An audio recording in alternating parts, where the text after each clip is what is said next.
After crossing through the primitive society, it completely overturned Wang Wei's 3 views. Isn't it said that primitive people were short in stature, less than 1.6 meters tall? Why do all the primitive people I encountered have figures that I need to look up to? Isn't it said that primitive humans had weak bodies and little strength? Why do I think they can stand on their fists and run on their arms? Doesn't it mean that the birth of primitive man was 60 million years away from the age of dinosaurs? Why are dinosaurs from the Triassic, Jurassic, and Cretaceous periods, as well as giant insects from different eras, mixed together in this era? Looking at the pterosaurs and giant dragonflies in the sky, and then at the centipedes several meters long, dinosaurs and beasts over 10 meters long on the ground, as well as the primitive humans around him who were wrestling with bison and capable of carrying cauldrons, Wang Wei couldn't help but shed tears. This primitive world, these primitive people, is not scientific at all. If you like prehistoric world stories, don't forget to like and subscribe. The adventure is about to begin. Chapter 1. Small Pants Brand Eye Mask. Wang Wei walked deep and shallow in the vast white snow. The snow is only 1 foot deep, and there is a white sun in the sky. If it weren't for the cold wind coming from behind constantly taking away the heat from him, Wang Wei wouldn't have walked so hard. At this moment, the thing he regrets the most is why he didn't wear long pants when he went out today. If you wear long pants and pair them with jeans on the outside, I'm afraid your 3 legs wouldn't freeze so stiff. The underwear had long been taken off. After understanding the surrounding situation, the first thing Wang Wei did was to take off the underwear and cover his head. It's not that Wang Wei has any special ability to transform just by putting on underwear on his head, nor is it that he has any special fetish. Doing so can make him feel physically and mentally happy. But in this vast white snow, especially when there is direct sunlight above his head, without covering his eyes with anything, he will suffer from snow blindness in at most 2 hours, and permanently lose his sight in at most 4 hours. At this point, underwear is the only option. The upper body consists of an underwear and a sweater. If he takes it off, not to mention whether the thickness is suitable, without these 2 clothes to keep him warm, the cold wind alone may kill him. But underwear is different. It's the right size to fit the entire head inside, protecting both the eyes and ears. Uniform thickness, able to block most of the light, but also able to see the road ahead clearly, avoiding deviation. As for the smell, who would think about that thing for nothing? What kind of smell does the newly changed underwear have this morning? Even if it does, it has already been blown away by the cold wind. Not far ahead is the mountaintop. Wang Wei doesn't know how high the mountain is. If you look back and down, it's all a vast expanse of white, without even a reference point. It seems like there is an endless abyss stretching downwards from behind. It seems like walking a few tens of meters down would lead to a plain. Although he didn't know how far behind him was from the bottom of the mountain, Wang Wei at least knew that in front of him was the top of the mountain. As long as you climb over the mountaintop, it's a back slope. The cold wind blows from behind, and when it reaches the back slope, there should be no wind left. I have been walking for 4 hours now, and when I arrived, the sun had just risen.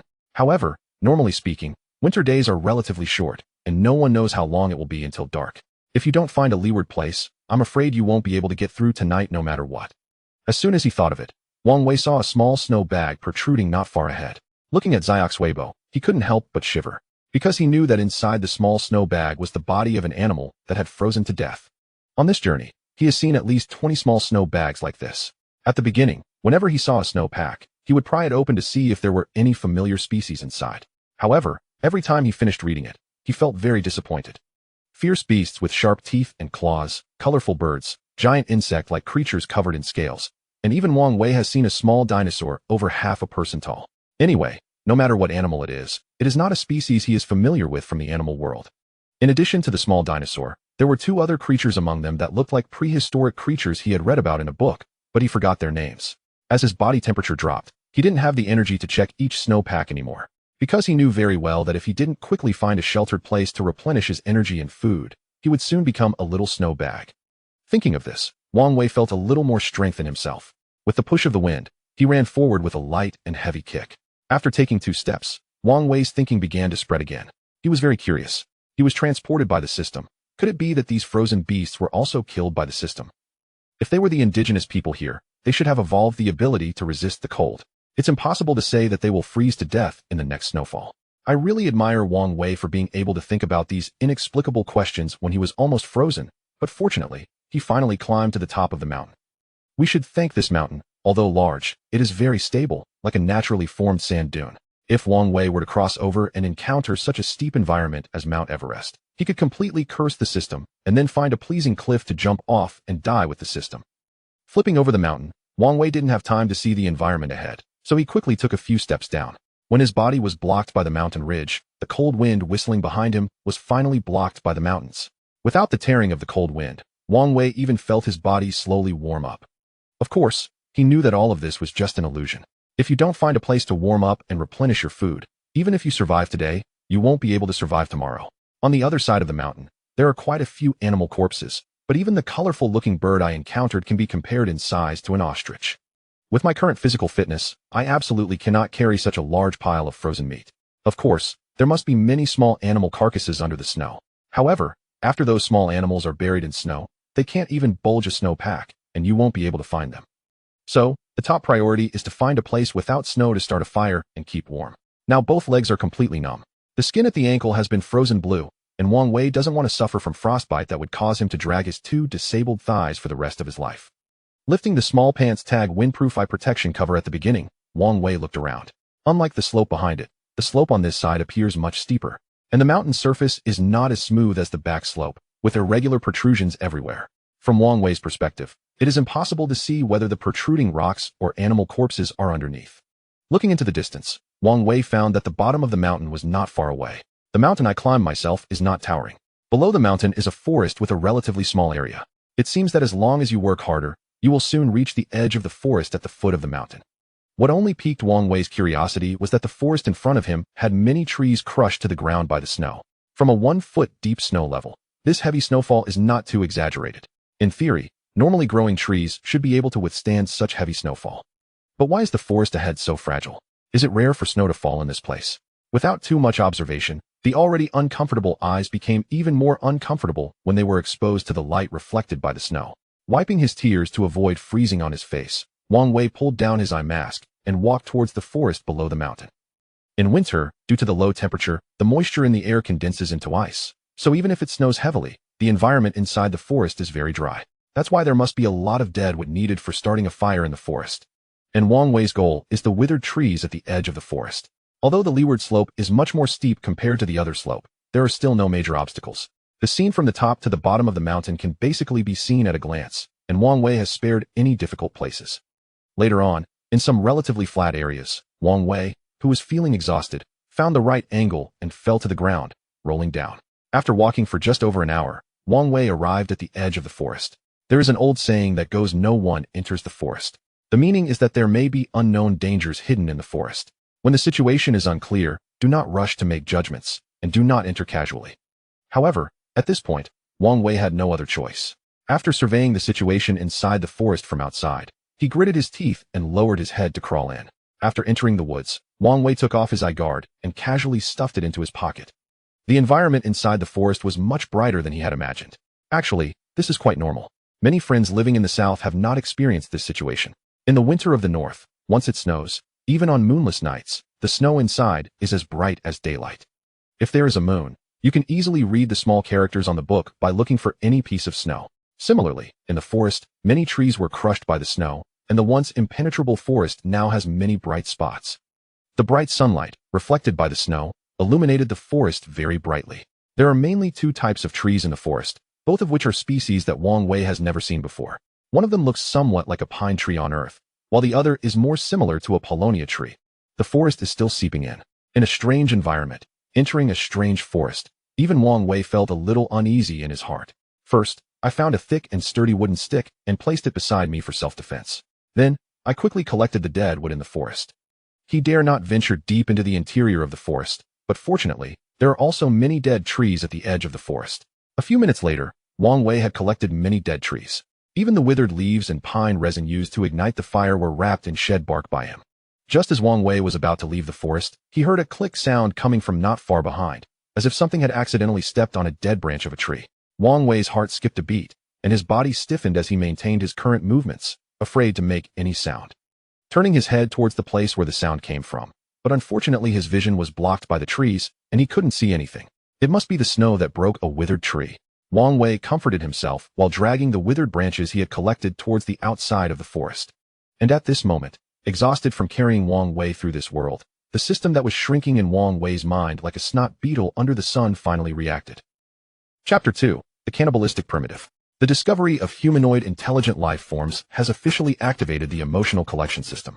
The activation task is underway, and the system is being restored. The task description indicates that the system has exhausted its energy by bringing the host into a parallel primitive world, necessitating an energy replenishment to reactivate the system. The means of energy replenishment involves absorbing the shock points produced by intelligent beings in response to the host. The current task progress stands at 30,000. Task reward. The system has detected a language barrier between the current world and the host, and language correction is in progress, successfully completed. From the system's communication, Wang Wei has gleaned a wealth of useful information. Firstly, he is undeniably no longer on Earth, but rather in a parallel primitive world. Reflecting on this, Wang Wei feels a pang of self-reproach. Why did he choose to take a nap on the bus today? Sleeping isn't the issue. But why did he consent to this bizarre form of traversal in his dreams? Aside from the unsettling realization of his current non-Earth status, Wang Wei is also aware that he has been discovered. More accurately, he has been noticed by the primitive inhabitants of this world. Truthfully, Wang Wei harbors a deep curiosity about primitive people. Be it in novels or films, they always exude an air of unreality. Conversely, the depictions of primitive individuals in educational literature are so unappealing that he has no interest in them. Thus, the prospect of encountering real primitive beings intrigues him. Of course, such an understanding must be predicated on mutual goodwill. However, as a newcomer, one can only wonder how amenable the indigenous inhabitants of this world might be. Yet, according to the system's indications, the language has been corrected, suggesting that communication should pose no problem. Since he has arrived, he might as well acclimate to this world. With this thought in mind, Wang Wei contemplates whether he should make contact with the humans of this realm. After all, based on the shock points collected, only one individual has discovered him. Even if that individual harbors malicious intent, he has a substantial chance of escaping should anything peculiar occur. Just as he prepares to speak, several new messages appear in the system's backend. Shock points from pine cones. Shock points from pine needles. 9. Shock points from catalpa leaves. 2. Shock points from the pine tree. 3. Upon seeing these newly added shock points, Wang Wei is left utterly perplexed. Did the system not state that it had detected intelligent beings of the same type as himself? Shouldn't those beings be humans? If that fails, a group of gorillas or monkeys would suffice. However, judging by the names of these pine trees and catalpa trees, they are hardly human, more akin to tree spirits, perhaps? At that moment, Wang Wei feels an ominous presence lurking within the seemingly tranquil forest, as if the trees might spring to life and ensnare him with their robust tendrils, dragging him into the depths of the woods. Shivering at the thought, Wang Wei hastens his steps towards the edge of the forest. Fortunately, he had been lingering at the forest's periphery, and it takes only a few strides for him to escape the thicket. Upon exiting, he glances back and, relieved, sees no tentacled monstrosities pursuing him. However, turning his gaze forward and to both sides, he discovers 4 figures, clad in animal hides, slowly rising from the snow-covered ground about 7 to 8 meters away. These figures resemble wild men, their bodies haphazardly wrapped in furs and tree bark, their unkempt hair entwined with twigs and dried grass. Their exposed skin is red and swollen from the cold, appearing as if they have never been cleansed since birth. Furthermore, each wields a hefty wooden or bone club. Although the system had already informed him that he had entered a primitive-like world, the sight of its native inhabitants sends a shiver down Wang Wei's spine. Surely, these beings will not capture him for a meal? Surrounded on all sides by the 4 indigenous primitives, Wang Wei turns to glance behind him. True to his fears, from the woods emerges another primitive, brandishing a sharpened stick, fixating its gaze on him as it steps into view. With no avenues for escape, Wang Wei feels the cold sweat trickle down his back as the 5 figures approach with unmistakable malice. Noble sirs, I am merely a passerby, harboring no ill intentions. Let us converse amicably. Please refrain from rash actions, he exclaims anxiously, eyeing the massive clubs they wield, realizing that even if all 5 charged at him, he would surely not withstand a second blow. Upon hearing Wang Wei's words, the 5 primitives halt, their expressions filled with astonishment. Shock points from the pine tree, 34. Shock points from the catalpa tree, 29. From the shock points accumulated, it becomes clear that the primitives are taken aback by his ability to communicate in their language, each offering him 20 to 30 shock points. Wang Wei also comprehends that the initial individuals who harbored negative sentiments towards him were not tree spirits, but rather these 5 primitives before him. The names associated with the pine tree and pine cones must have been translated by the system. The first primitive, whose name was translated into strange symbols due to the language barrier, is likely the one referred to as the catalpa tree. What are you? How do you comprehend our speech? Inquires the primitive holding the bone club. His words, though comprised of obscure sounds, resonate in Wang Wei's ears with clarity, a testament to the system's linguistic correction. Elated at the prospect of dialogue, Wang Wei is relieved. His greatest fear was that these primitives would disregard his words and resort to violence, leaving him without recourse for explanation. Noble sirs, I am a lost traveler from a distant land. I possess an innate understanding of your language. Perhaps we share some ancestral connection. I am unfamiliar with this place. And if you believe I have trespassed upon your territory, please direct me, and I shall depart immediately. Wang Wei articulates cautiously. The primitive wielding the club inquires. You are also a human? You appear quite peculiar. Are you the only one? The other primitives scrutinize Wang Wei, glancing at him from left to right. Despite his short hair and the unusual garments he wears, upon closer examination, they conclude he is indeed human. Yes, noble sir, I am but one, Wang Wei replies. Hearing this, the primitive with the club exclaims, wonderful. Food has been scarce, and we have stumbled upon a solitary human while searching for firewood. Let us capture him and roast him for a meal. Wang Wei felt a shiver run through his entire body, every hair on his skin standing on end. He hastily released the dead what he had been dragging with vines from behind him, raising his hands in surrender and exclaiming, Great King, spare my life. I am not a worthy meal. My flesh is sour. I am willing to join your tribe and serve you. However, his pleas did not sway the 5 approaching figures in the slightest. As he beheld the large clubs they wielded, a line of sweat began to bead on Wang Wei's forehead despite the frigid climate. Great King, I possess so little flesh. It would hardly sustain you for a few days. I know just ahead lies a plethora of frozen animals, so many that we could never consume them all. Wang Wei's mind raced as he spoke rapidly. The primitive man holding the bone club raised his hand to halt the others, greed glinting in his eyes as he inquired. You say there are countless frozen animals? Is that truly so? I assure you, I would never dare deceive you, Great King. If we fail to find food, I shall willingly offer myself for your feast, without resistance, Wang Wei hastily guaranteed. Very well, I shall trust you. But should you lead me to a place devoid of frozen animals, I will extract your heart and consume it. The primitive leader growled ominously. Wang Wei's heart trembled at the threat, and he quickly reaffirmed the truth of his words. As the 5 men encircled him, he kept his hands raised high, daring not to move to avoid any misunderstandings. Once they drew near, the foul odor emanating from their animal skins made him feel quite nauseated. The stench was unbearable even in the dead of winter. One could only imagine how repugnant it would become summer. However, Wang Wei had not anticipated that. In warmer weather, no one would waste the animal skins, still useful after the fur was burned off, by wearing them. Upon closer inspection, the primitive man with the bone club tugged at Wang Wei's sweater, curiously asking, what animal's hide is this? Does it not allow for ventilation with all these holes? Great King, this is the hide of a fur beast. The small holes do provide some ventilation, but alas, I am not as formidable as you all, capable of donning such thick pelts. Ventilation is a necessity I must endure, Wang Wei fabricated. Upon hearing his words, pride illuminated the faces of the 5 primitive men. The leader, no longer fixated on Wang Wei's peculiar attire, tightened his own animal skin and, lifting his chin, gazed at Wang Wei through his nostrils, declaring, lead the way. If your claims are true and many frozen animals await us, I may reward you with a piece of fur if I am in a generous mood. Wang Wei expressed his gratitude profusely and then retraced his steps up the mountain. Along the way, he continually flattered them with his words. Learning that the one wielding the bone club was named Pine Tree, and he matched the remaining men with their names. He also discovered that Pine Tree and his companions resided in a cave, and that snowfall was remarkably rare in their region. In their youth, the seasons were perpetually spring-like.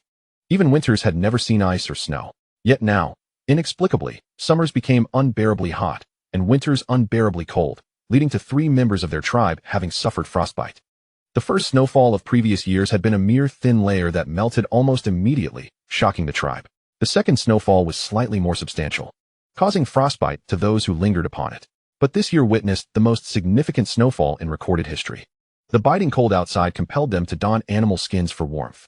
They avoided venturing out unless absolutely necessary, remaining huddled within the warmth of their cave. Pine Tree and his group had emerged this time because the firewood within the cave was nearly exhausted, and they had to gather more to prevent their flame from dying out. Naturally, if fortune smiled upon them, finding food would be an added boon. Yet, after the snowfall, it seemed as though all animals had vanished, retreating to unknown shelters. The frigid temperatures deterred them from venturing too far to hunt. Just as they intended to gather wood and return, they fortuitously encountered Wang Wei. These deductions stemmed from Wang Wei's dialogue with Pine Tree. And while the reality likely mirrored his conclusions, the truth was not far off. Due to their physical condition, Wang Wei could not compare to Pine Tree and his companions. They had been traversing in low temperatures and extreme thirst for an extended period. Now, with the ascent, their pace further slowed. Initially, Pine Tree displayed some patience, allowing Wang Wei to proceed at his own speed, but as time passed, that patience waned. After kicking Wang Wei twice and witnessing no improvement in his speed, Pine Tree reluctantly instructed Pine Cone to carry Wang Wei on his back. Chapter 3. When in Rome, do as the Romans do. Due to their physical condition, Wang Wei could not compare to Pine Tree and his companions. They had been traversing in low temperatures and extreme thirst for an extended period. Now, with the ascent, their pace further slowed. Initially, Pine Tree displayed some patience, allowing Wang Wei to proceed at his own speed, but as time passed, that patience waned. After kicking Wang Wei twice and witnessing no improvement in his speed, Pine Tree reluctantly instructed Pine Cone to carry Wang Wei on his back, perched atop Pine Cone's back. Although the stench of the animal skins was somewhat nauseating, the warmth radiating from Pine Cone invigorated Wang Wei. At first, Pine Cone begrudgingly bore the burden of Wang Wei, his actions rough and unrefined. However, after a while, he noticed that the chills seeping through the animal skins had dissipated, and the weight of Wang Wei transformed into a source of warmth, bringing him a sense of balance. After all, Wang Wei's weight was negligible to him. The ability to ward off the cold held far greater importance. When Wang Wei had descended the mountain, it had taken him over an hour of rolling and crawling to reach the bottom. Now, however, with Pine Tree and his companions moving swiftly, they reached the summit in less than half an hour. Beyond this ridge, a ferocious wind would greet them, slicing through the air like a knife. Everyone, be cautious. Do not let the wind injure your eyes. Wang Wei, desperate to escape the ever-looming threat of death, constantly sought conversation, hoping to cultivate familiarity with these primitive men. What do you mean by knife? Are you referring to knife grass? Whether it was a failure of the system's translation or a shortcoming in Pine Tree's comprehension, they failed to grasp Wang Wei's metaphor comparing the wind to a knife. Just as Wang Wei was about to respond, Pine Cone, with Wang Wei still on his back, ascended the ridge. The howling wind rushed toward them, carrying with it a chilling cold that struck like a plunge into an ice cavern. Wang Wei, having anticipated this, lay flat against Pine Cone's back, holding his breath and shutting his eyes. Despite his preparations, he still shivered uncontrollably, unprepared for the sudden gust. Pine Cone lost his balance and, with his feet slipping beneath him, fell backward, landing squarely in the snow and burying Wang Wei beneath him. As the wind swept through, the remaining few were caught off guard and shivered as they retreated. They had initially believed that nothing could be colder than this winter. However, to their astonishment, a frigid gale emerged from behind the mountain. Struggling to rise from the snow, Wang Wei noticed the unwelcoming expressions on the faces of Song Shu and the others. You little rascal, you claimed that the mountainside was littered with frozen animals, yet I see none. Dare to deceive me, and I shall feast upon your brain. Song Shu growled menacingly, grasping Wang Wei by the collar from a dominating height. Wang Wei was unaware if the term rascal was an insult in this world, but the system's translation conveyed it as such. Faced with the furious Song Shu, Wang Wei hastily pleaded, "My lord, spare my life. I did not deceive you. The animals, once frozen, have been buried beneath the snow. Just a moment ago, I spotted a snow mound nearby that surely conceals the frozen remains. It is but a short distance away. We can investigate together. If I have lied, you may do with me as you wish." Upon hearing Wang Wei's words, Song Shu, who had raised his bone club, finally released his grip and dropped him to the ground. Wang Wei let out a sigh of relief. The feeling of having his life at the mercy of another, treated as mere sustenance, was profoundly distressing. In that moment, Wang Wei vowed that if given the chance, he would establish his own faction to ensure that his life would no longer be under constant threat. Ignoring the pain in his backside, he swiftly rose and addressed Song Shu and the others. "My lord, the wind is fierce on the other side of the mountain. I shall go ahead and clear the snow from the frozen animals. Once you see them, you can join me. My strength is limited, and I cannot move those large creatures alone. I will require your assistance." The biting wind from the mountainside instilled a sense of fear in Song Shu and the others, and they welcomed Wang Wei's suggestion. As for fleeing, they had no concerns. Even wrapped in thick animal skins, they struggled against the icy gusts. This newcomer, clad in tattered skins riddled with holes, would surely succumb to the cold in no time. Battling the fierce winds, Wang Wei shielded his eyes and trudged towards the nearest snow mound. Initially, as he ascended the mountain, the cold had merely been a discomfort, and movement had felt effortless, as if an unseen force propelled him forward. However, now, fighting against the howling winds, it was an arduous task. Even in optimal condition, traversing this terrain would be incredibly taxing. Despite wearing a makeshift eye mask fashioned from undergarments, the wind found its way through the fabric, chilling his eyes. Wang Wei felt as though his eyeballs were on the verge of freezing. The sole piece of good news was that the snow mound was not too far away.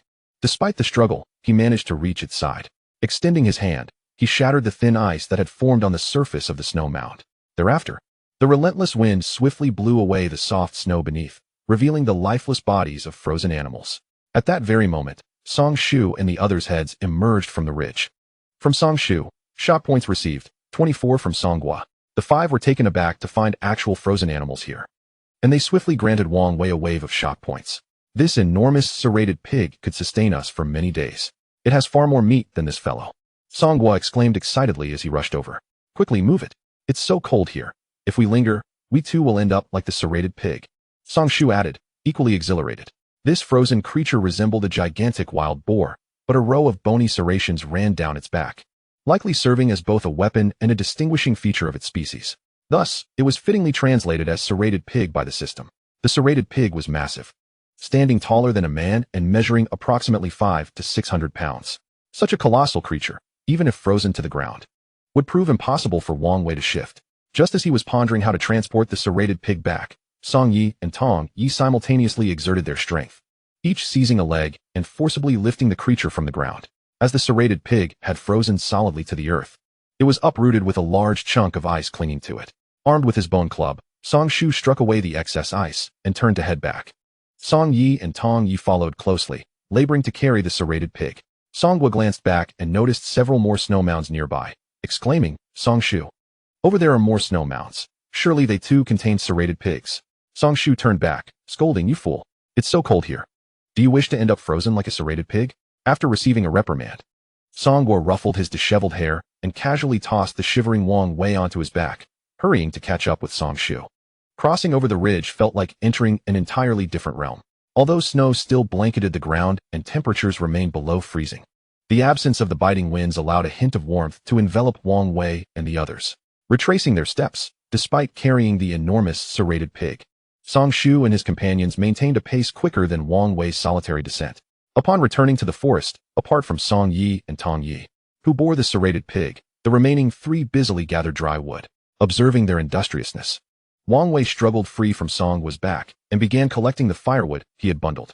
Although he had only been in this world for a matter of hours, the incredible physical prowess demonstrated by Song Shu and his companions suggested that survival necessitated exceptionally robust bodies.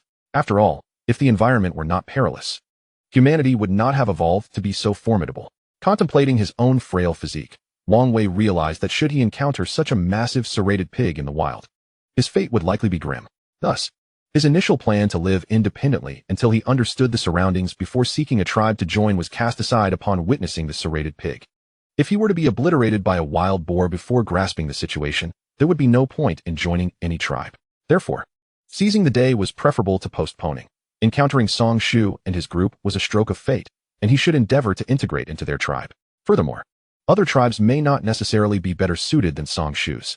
Consequently, witnessing Song Gua and the others gathering firewood, Wang Wei hurried to assist, hoping to demonstrate his utility in hopes of being accepted into their tribe.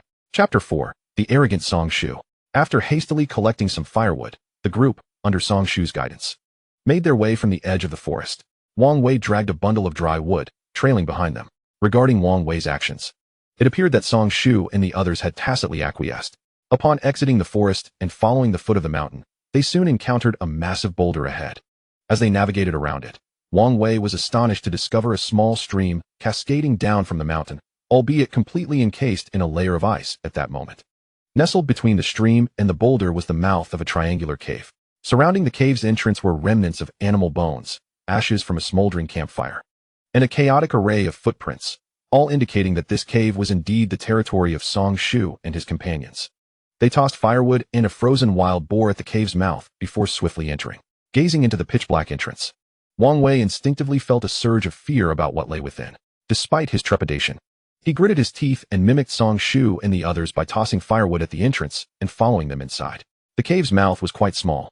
Not only did the robust Song Shu have to bend down, but even Wang Wei, who was somewhat slender, had to hunch his body to enter. Inside the cave, the temperature was significantly warmer than outside, yet the blinding sunlight reflecting off the snow made the interior initially appear shrouded in darkness.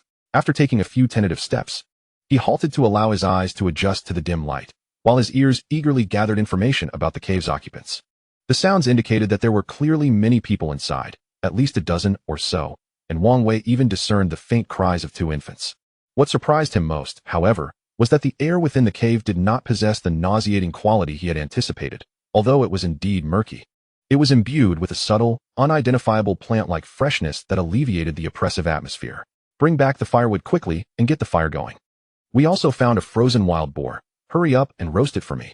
Damn, why do my eyes hurt so much? Songshu shouted to the people inside the cave. Yet, the expletive made Wang Wei feel momentarily detached from the scene.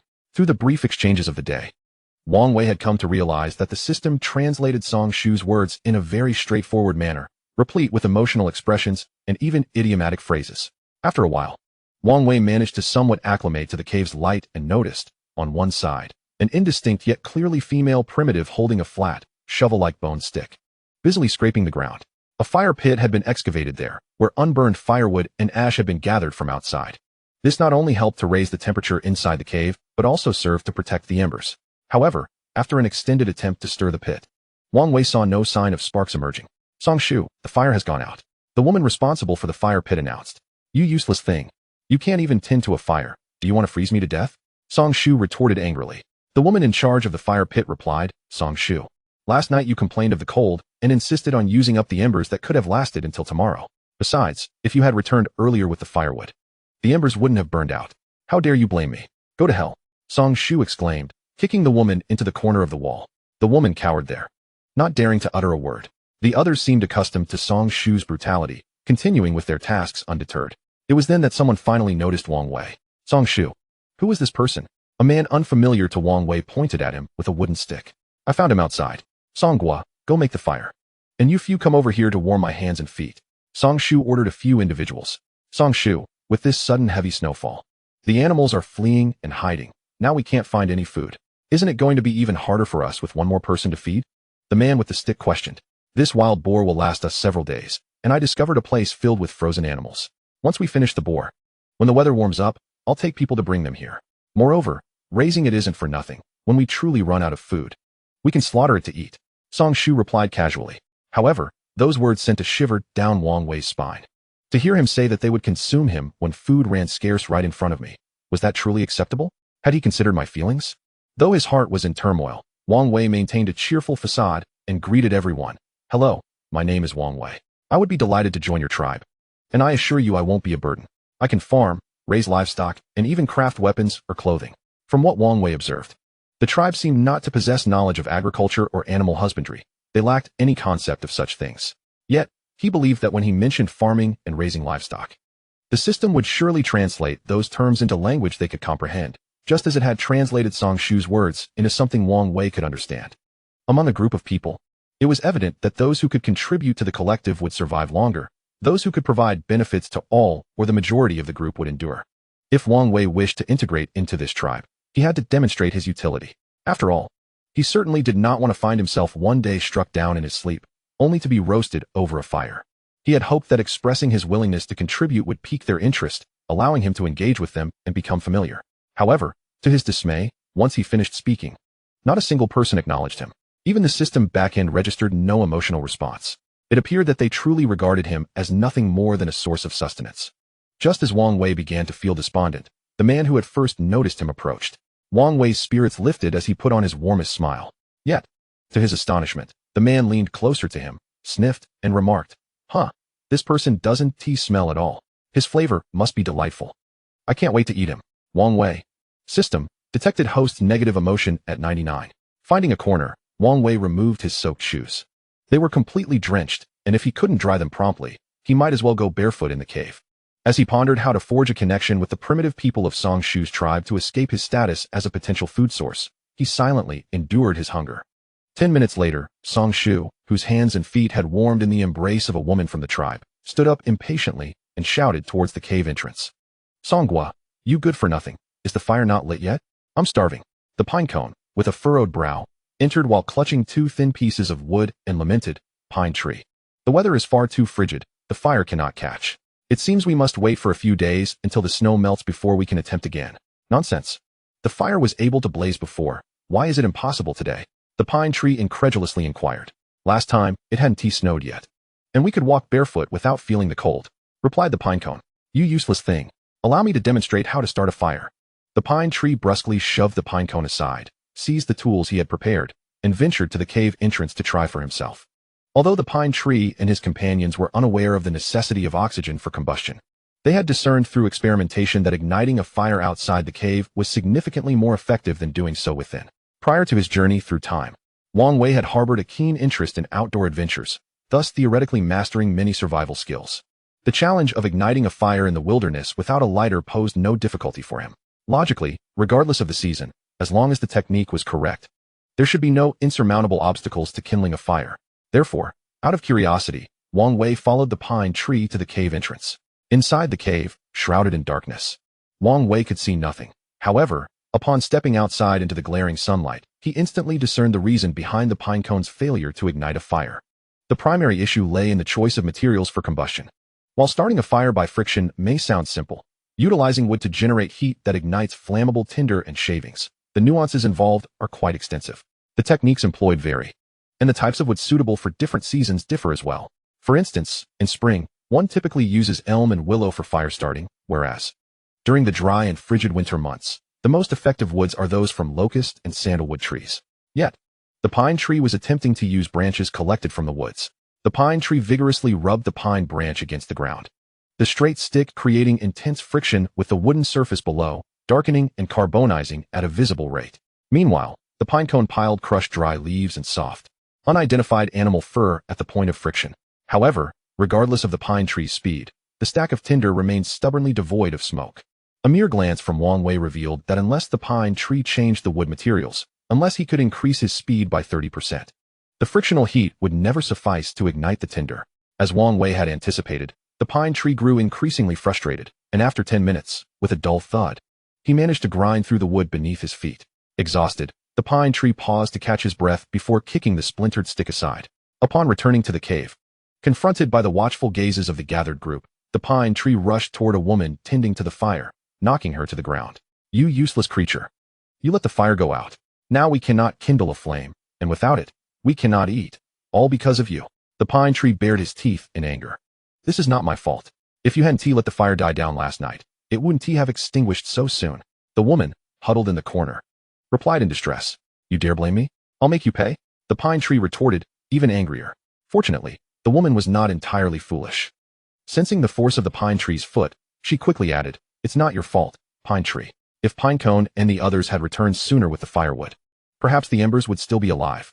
Hearing this, the pine tree relaxed his grip slightly, having redirected the blame from himself.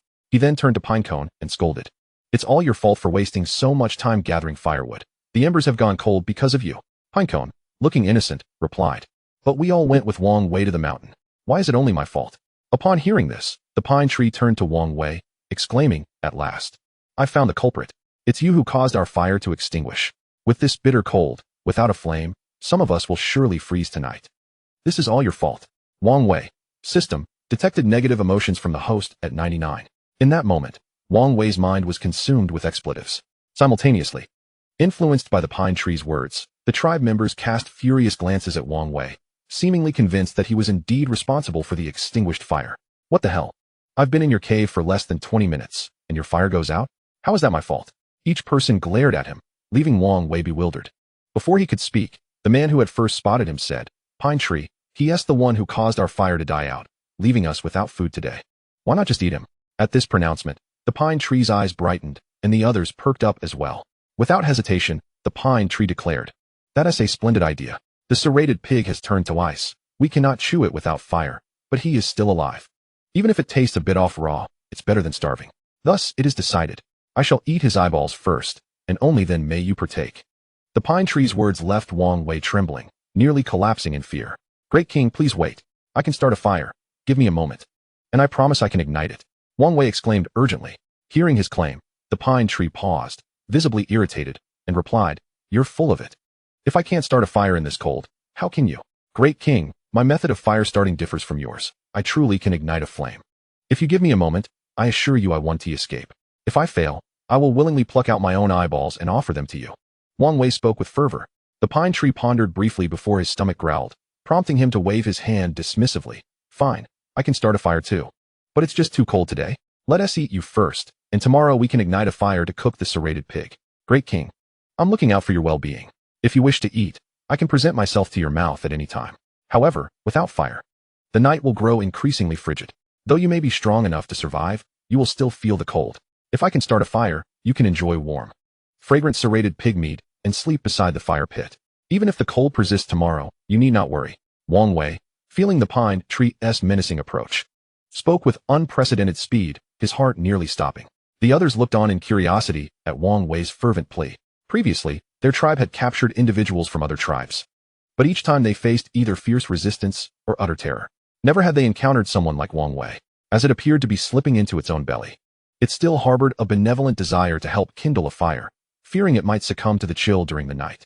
In that moment, the pine tree felt an unexpected twinge of reluctance to consume Wang Wei. In that case, go ahead and start the fire. Pinecone and Paulownia trees, follow him closely. Should he dare to flee, seize him immediately and devour him. The pine tree commanded before retreating into the crowd, seeking warmth from the body heat of the tribe's women. Surviving this ordeal left Wang Wei on the brink of tears. However, he understood that the crisis was far from resolved. If he could not ignite a fire soon, he would undoubtedly not survive the night under the wrath of the pine tree and its companions, and he would perish in the humiliating manner of being consumed as food with his eyes gouged out. With his soaked shoes on, Wang Wei trudged towards the cave entrance. Despite the chill and dampness of his footwear, they served as a safeguard in case he needed to flee if the fire failed to ignite.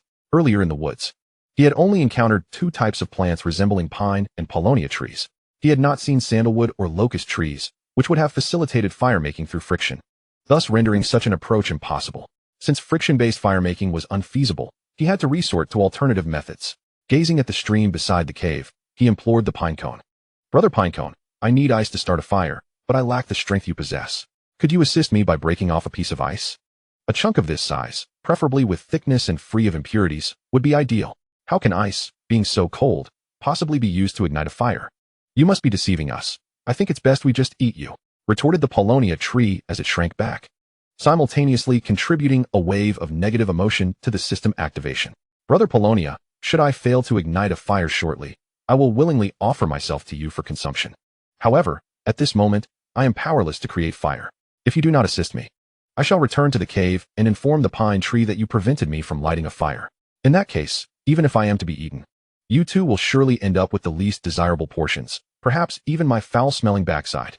Seeing their reluctance to help him, Wang Wei gritted his teeth and resorted to a feigned show of authority. Although his words incited anger in the two, they recognized the validity of his reasoning. Moreover, his request was a mere trifle for them. After exchanging glances, they approached the stream, using a stick to break the ice, and retrieved several chunks as Wang Wei had requested. Once he had the ice, Wang Wei selected a piece the size of a plate and scavenged a few stones from the ground, beginning to strike the ice. Soon, he fashioned a circular ice disc. Indeed, what Wang Wei aimed to create was a convex lens, akin to the magnifying glasses many had played with in their youth. Convex lenses have the capacity to focus light. Many children would use them to scorch ants in the yard. In fact, it is not just ants. If light is concentrated on a single point, even wood can ignite from the gathered rays given enough time.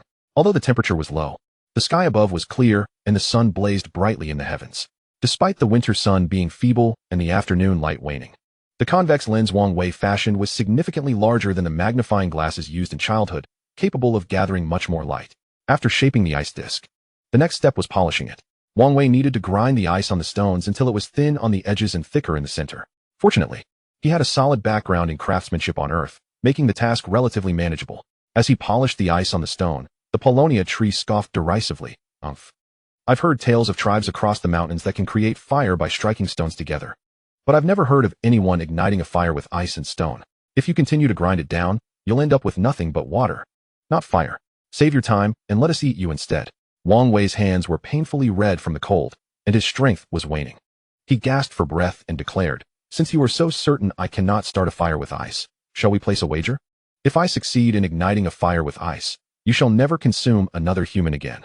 If the pine tree seeks to feast, you must oppose it. What say you? The Paulownia tree sneered. No matter how you frame it, it's impossible for you to create fire with ice. I don't believe you can. Huh. You are too cowardly to even take the bet. I hold you both in contempt. Wang Wei retorted disdainfully. I am not a coward. The pinecone stammered. Fine. Let us wager. Hearing the pinecone's words, Wang Wei was intrigued by how the system translated even the stuttering tone. However, that was of little importance. What mattered was that both the pinecone and the Paulownia tree had accepted the wager. The stipulation of not consuming humans, along with preventing the rest of the tribe from doing so, seemed at first to have no bearing on Wang Wei, but upon reflection, he realized he too was human. To forbid the consumption of humans meant to forbid the consumption of Wang Wei himself. Preventing others from eating him was, in essence, a safeguard for his own life. This wager was advantageous for Wang Wei from every angle, and he had not uttered a single word about the consequences of losing. As for whether the pinecone and paulownia tree would honor their promise in the future, Wang Wei could not guarantee it. All he could do was seize every opportunity to enhance his chances of survival. Chapter 6. The Primitive Man Who Wastes Ingredients. With the wager in place, the two watched intently as Wang Wei proceeded with his task. Yet, despite their scrutiny, they failed to perceive any signs that Wang Wei could ignite a fire with ice. Soon, the ice disk had been shaped into a convex lens. However, due to the grinding occurring on the stone, the ice lens was marred with scratches and white abrasions. The originally pristine and transparent ice had lost its clarity. Even if the shape was impeccable, a lens that could not transmit light was rendered useless. After confirming the shape was satisfactory, Wang Wei took a deep breath, lifted his shirt, and pressed the ice directly against his belly, rubbing it vigorously. The paulownia tree and pinecone were left dumbfounded by Wang Wei's actions. In such frigid weather, people typically wrap themselves in animal skins, yet here was Wang Wei, placing a large chunk of ice against his abdomen. Not only were they reluctant to try it, but even observing the act sent shivers down the spines of the paulownia tree and pinecone. What sensation could a large block of ice pressed against one's belly evoke? Wang Wei's grim expression spoke volumes. In the dead of winter, even the closest of friends would turn hostile if a cold hand was placed on their belly. And the ice was many times colder than a mere hand. This indescribable sensation can only be truly understood by those who have experienced it firsthand. As Wang Wei writhed in agony, the torment coursing through his very being caused him to roll his eyes in despair. It was not that Wang Wei had a penchant for suffering. Rather, he was compelled to make this decision out of sheer necessity. The scratches on the surface of the ice block rendered it impossible for light to penetrate this icy lens. Only by melting the shards of ice into clear, pure water could he smooth the lens's surface to make it suitable for kindling a fire. Wang Wei devoted considerable time to polishing the lens. Yet the nature of the pine tree was anything but patient. His hands had become thoroughly numb from the recent grinding, and the task of melting the ice shards on the lens demanded an abundance of time that neither the pine tree nor the sun, which hung low in the sky, could afford him. Thus, for Wang Wei, the sole recourse was to employ the warmth of his abdomen to perform the final polishing of the icy lens. Both the paulownia tree and the pinecone stood in stunned silence. They could scarcely comprehend Wang Wei's irrational behavior as he pressed the ice block against his stomach. Shock points from the paulownia tree, 2442. Shock points from the pinecone, 99. In a mere 2 minutes, the two provided Wang Wei with over 100 shock points. Moments later, when Wang Wei retrieved the ice block from within his clothing, it had transformed from a rough, ice shard-laden surface akin to stone into a crystalline and exquisitely smooth form. Through this icy lens, Wang Wei could clearly discern the astonishment etched on the faces of the paulownia tree and the pinecone. The lens demonstrated perfect light transmission and a commendable smoothness. Despite minor imperfections, it was more than adequate for igniting a fire. Gentlemen, let us not forget the wager we made earlier. I shall now demonstrate my ability to ignite a fire, Wang Wei declared, a smile gracing his face despite the piercing pain in his abdomen. With that, he gathered a small handful of highly flammable dry leaves and animal fur, placing them on a patch of ground free from snow. He then adjusted the angle, using the lens to focus sunlight onto the small pile of tinder. The winter sun was far less potent than that of summer, and at this hour, it was well past the peak of daylight. However, Wang Wei had anticipated these conditions. The lens he crafted was as large as an ordinary serving platter, significantly larger than the magnifying glasses sold for a mere $1 at roadside stalls. And it could concentrate sunlight to a degree far exceeding that of a typical magnifying glass. If quality was lacking, then quantity would suffice. Indeed, within mere seconds, wisps of white smoke began to rise from the tinder. Shock points from the paulownia tree, 99. Shock points from the pinecone, 99. The two, unable to believe their eyes, leaned in closer to observe the tiny point of light coalescing through the lens. Hey, don't block the sun. Well, what do you know? I've won. Can ice indeed ignite a fire? Wang Wei teased, nudging the paulownia tree aside with a chuckle.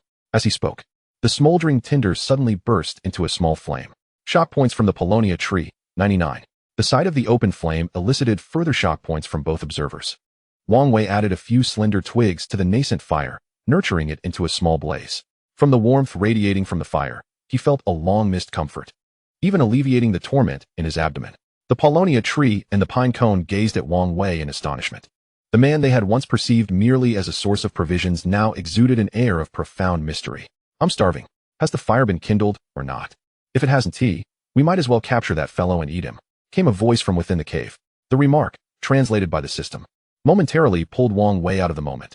After all, primitive people hardly had a concept of I, and such language surely stemmed from the system's embellishments. Upon hearing the pine tree's voice, the Paulownia tree quickly responded, "The fire has been ignited. Everyone can come out to work now." No sooner had he spoken than the pine tree hurriedly emerged from the cave. "What? You actually managed to start a fire? It's so cold today that I couldn't get one going. How did you do it?" The pine tree asked, his expression rife with skepticism. Before Wang Wei could respond, the pine cone interjected excitedly. Pine tree. He put the ice block in his stomach, then took it out. And it began to glow, and then he used the glowing ice to start the fire." Hearing this, the pine tree kicked the pine cone over in a fit of anger. "What nonsense! How could an ice block possibly glow? Do you dare to deceive me? Believe me, I'll roast you and eat you too." The pine cone, feeling wronged, clambered up from the snow, bewildered as to why he was punished for merely stating the truth. Observing the pine cone's plight, the Paulownia tree wisely held his tongue, while Wang Wei busied himself with the fire, coaxing it to burn brighter, and smiled at the pine tree. "My lord, I was merely fortunate to have ignited the fire. After such a taxing day, come warm yourself by the flames." Wang Wei deftly diverted the conversation, causing the pine tree to forget his inquiries about the fire's ignition. Approaching the fire, the pine tree shouted into the cave. "You lazy swine, there's a fire outside, and you're still huddled in there? Hurry up and let us roast that saw-toothed pig." The others inside the cave gradually emerged. Compared to the warmth within the cave, the outside air was significantly colder, prompting many to shiver unavoidably upon stepping out. The pine tree's tribe appeared to be struggling for survival.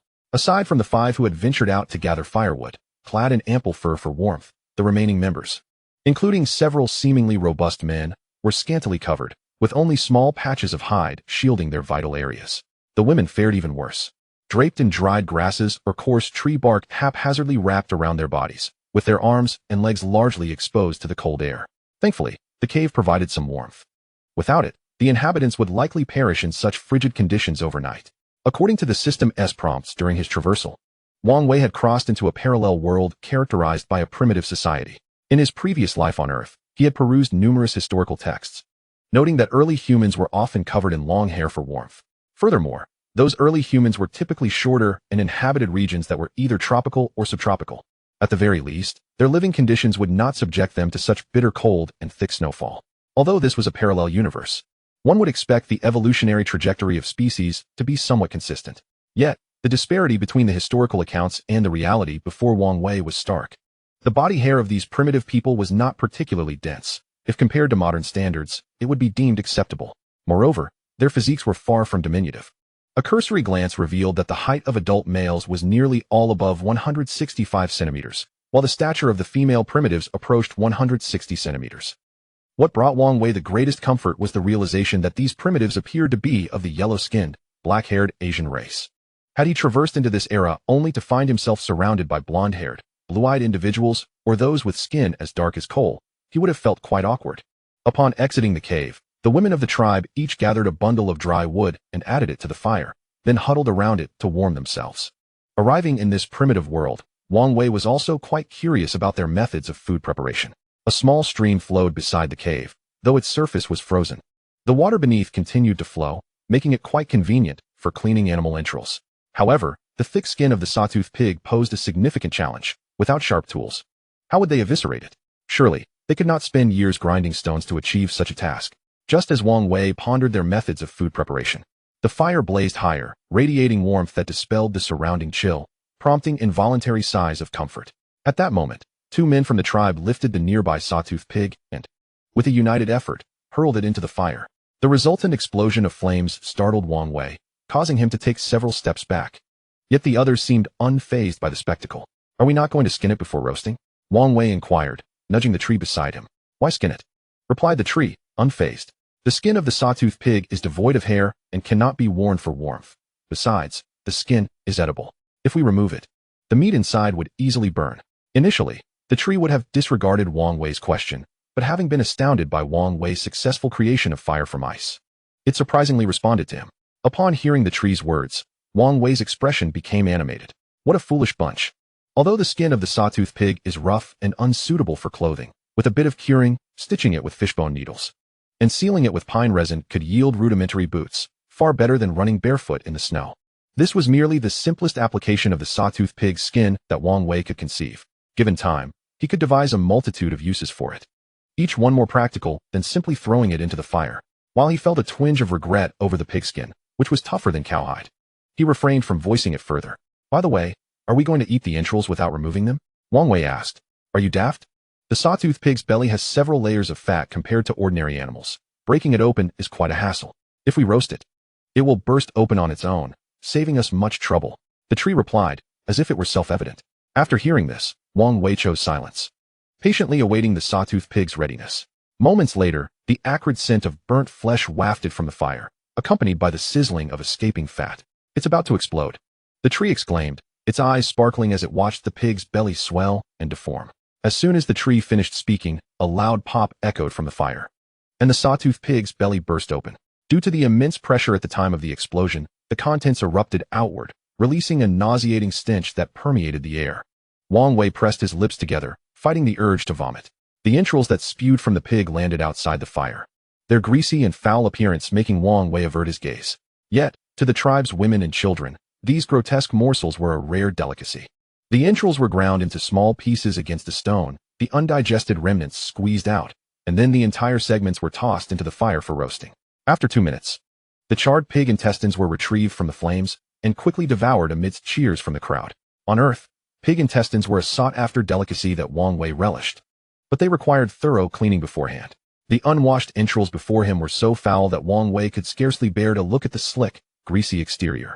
Yet, judging by the delighted expressions of the tribe's women and children, these stinking pig intestines must have been considered a rare treat in their eyes. Alongside the intestines, the remaining entrails were tossed into the fire, particularly the liver, which, once charred, was pulled out and shared among several men of the tribe. Rich in vitamin A, it was an ideal food for treating and preventing night blindness. As they shared the liver, Wang Wei wondered if they were aware of its nutritional benefits. The sawtooth pig in the fire began to emit a burnt aroma, the earthy scent of fat sizzling as the flames licked at it. Having consumed the pig intestines and entrails, the tribe's members gazed hungrily at the sawtooth pig, their mouths watering. Since the snow had begun to fall, they had not had a proper meal. Before long, the sawtooth pig was pushed out of the fire by the tree, and the crowd erupted in cheers.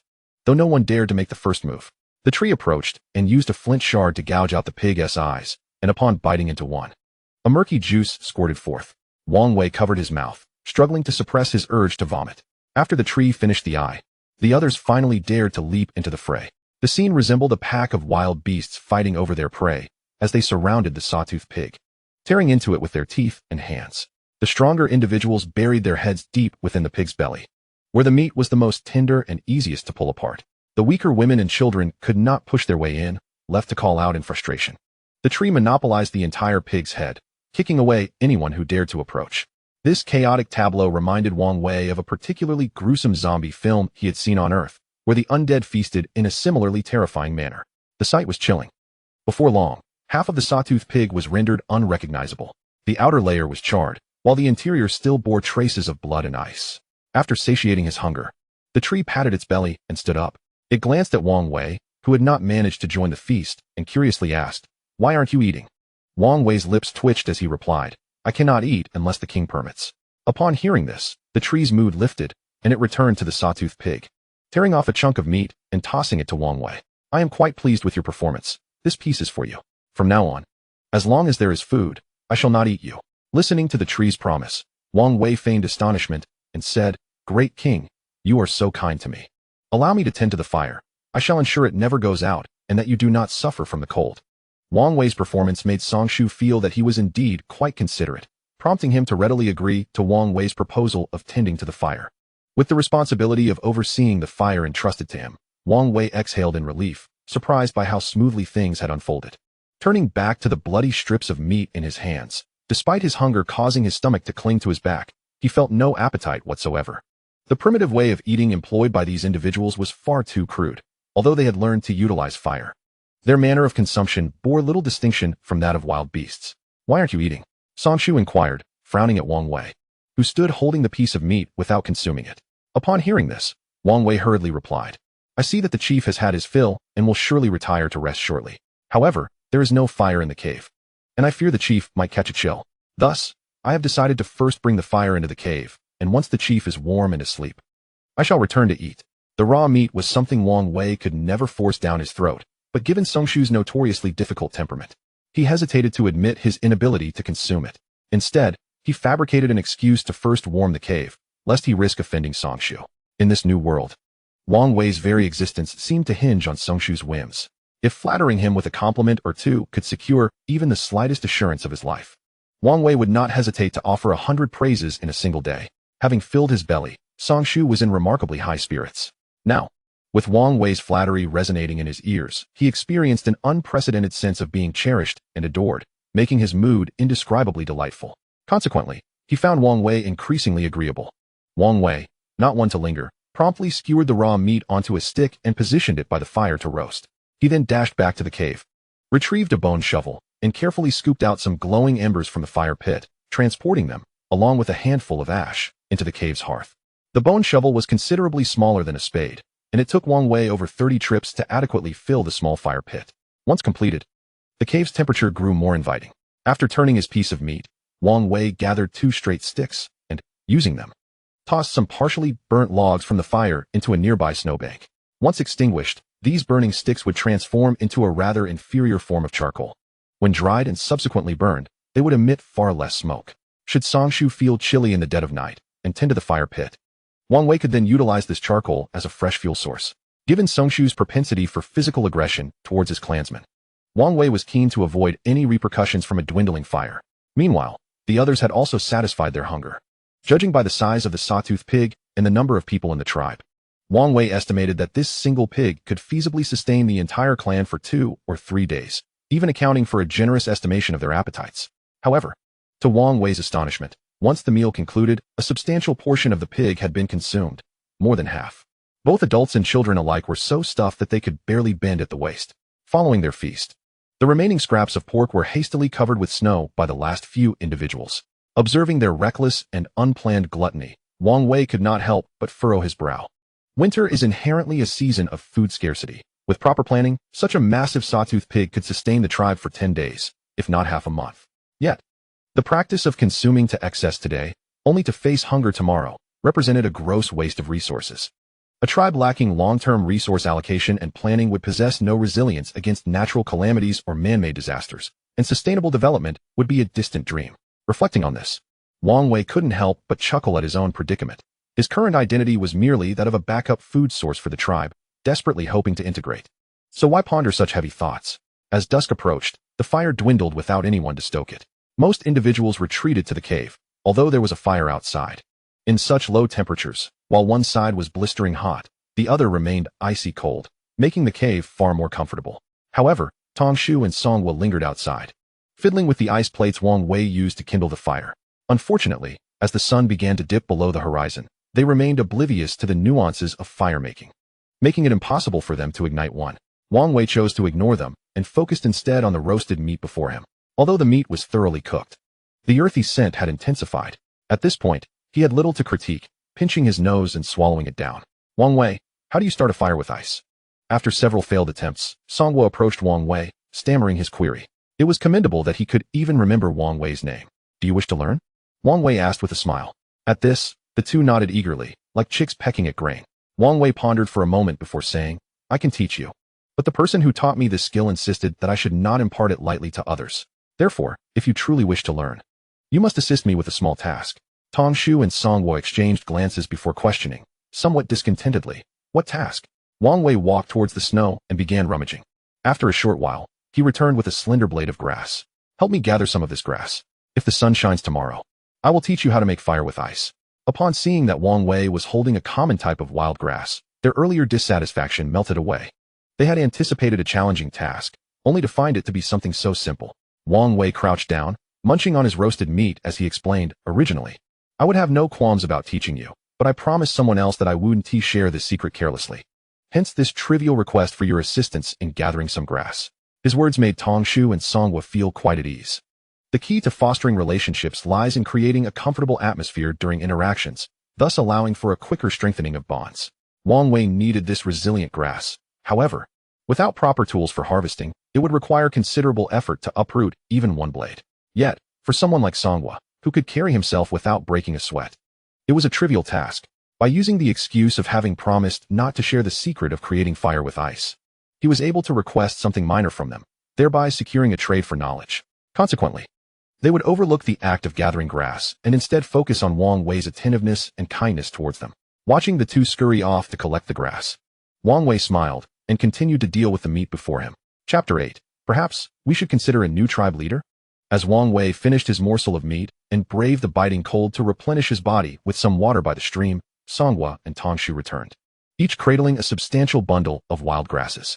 For Wang Wei, the remarkably resilient wild grasses were easily torn away by the two of them in large handfuls. These grasses had not withered. In fact, the majority still exhibited a vibrant green hue. When laid flat, the wild grasses resembled slender blades, with the longest reaching over 2 meters in length. Wang Wei designated these grasses with the name sword reed. According to Manhwa and Tangshu, the weather had turned abruptly cold over the past 3 to 4 years. In their childhood, it was common to walk barefoot on the ground without any concern, and they had never witnessed the stream freezing over. However, this year, 9 out of 10 villagers in the tribe had developed frostbite on their hands and feet. People had not yet acclimatized to the increasingly distinct seasons, let alone the plants. Thus, finding green sword reed beneath the blanket of snow was not particularly surprising. Wang Wei arranged the sword reed evenly around the fire pit, estimating that once the embers had completely burned out, the grasses would also be adequately dried. Having completed this task, Wang Wei joined Manhwa and the others as they returned to the cave. The temperature inside the cave was significantly warmer compared to the outside. Manhwa lay by the fire pit, shedding his animal skins, using some as a cushion on the ground and draping the rest over himself. Wang Wei found a corner, sitting against the wall on the ground. He had spent far too long in the snow today, although he had covered his eyes with his underwear early on. In the dim light of the cave, his eyes involuntarily relaxed, resulting in an unbearable soreness. As he closed his eyes to rest, Wang Wei understood that this discomfort was a manifestation of his eye's self-healing process, akin to the soreness experienced in muscles after exertion. Even with his eyes shut, he pondered the future and the items he could still utilize. A cell phone, devoid of signal yet fully charged, had already been powered off to conserve battery. Uncertain of its future usefulness, a wallet contained only an ID card, a bank card, and a little over 200 yuan in cash along with 2 coins. A keyring held 4 keys, 2 flat and 2 Phillips. While the cell phone and wallet were rendered useless in this world, the keys held significant potential.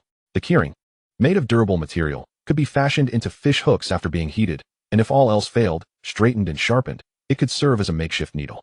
The keys themselves were even more valuable, particularly the 2 flat ones, which belonged to his old electric bicycle. Compared to ordinary electric bike keys, these were colossal, almost 10 centimeters long and crafted from high-quality steel. That bicycle had accompanied him for 7 years, and the keys showed no signs of rust. If polished and sharpened, they could transform into 2 small serrated knives. With a knife, whether for cutting meat or other tasks, life would become significantly easier. Contemplating this, Wang Wei discreetly checked his pocket. It was imperative that his set of keys remained undiscovered, especially by Manhwa, for with his overbearing temperament, should he take a liking to them, he would undoubtedly snatch them away. Why do my eyes ache increasingly?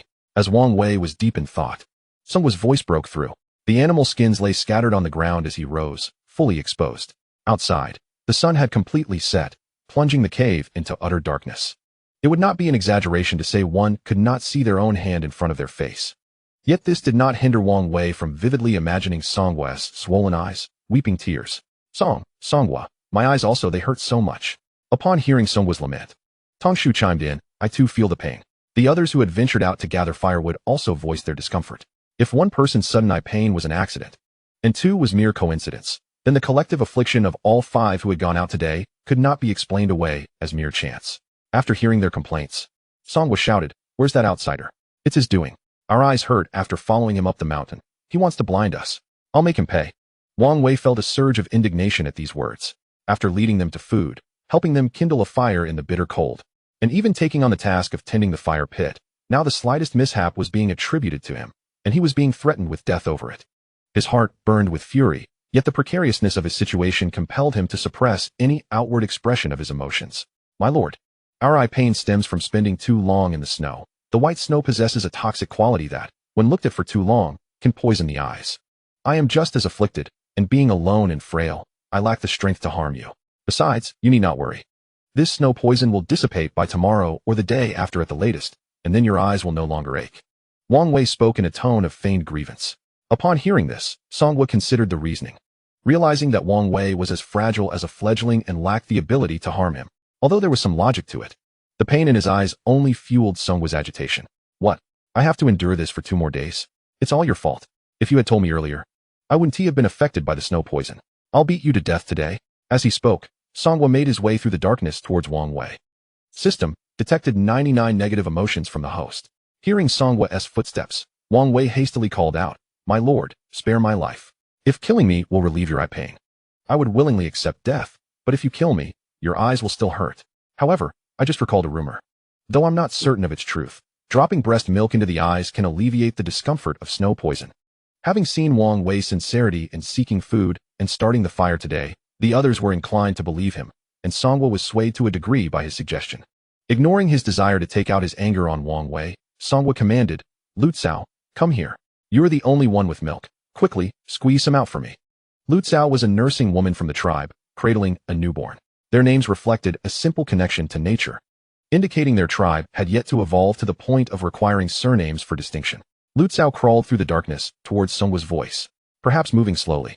Songwa's impatience resulted in a loud reprimand.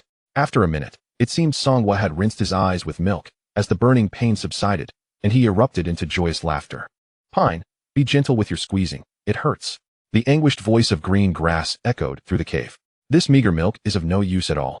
If you dare to push me again, I swear I will end you," Pine retorted with dissatisfaction. The child in green grass's arms was likely frightened by Pine's outburst and began to wail loudly. "It's so noisy. Cover his mouth," Pine exclaimed, clearly irritated. "Pine, let him have a sip of milk first," Greengrass suggested. "With this little milk, I can't even wash my eyes. Wait until tomorrow when my eyes are better before you feed him. What's the big deal about letting him go hungry for a night?" Pine replied. The others in the cave remained silent, with only the baby's cries, Greengrass's pleas, and Pine's boisterous laughter filling the air. Wang Wei sighed and spoke up. "Great king, you mustn't squeeze too much milk into your eyes. Just a little to alleviate the discomfort from the snow blindness is sufficient. If you apply too much, your eyes will be washed white, and everything you see will appear white, leading to blindness."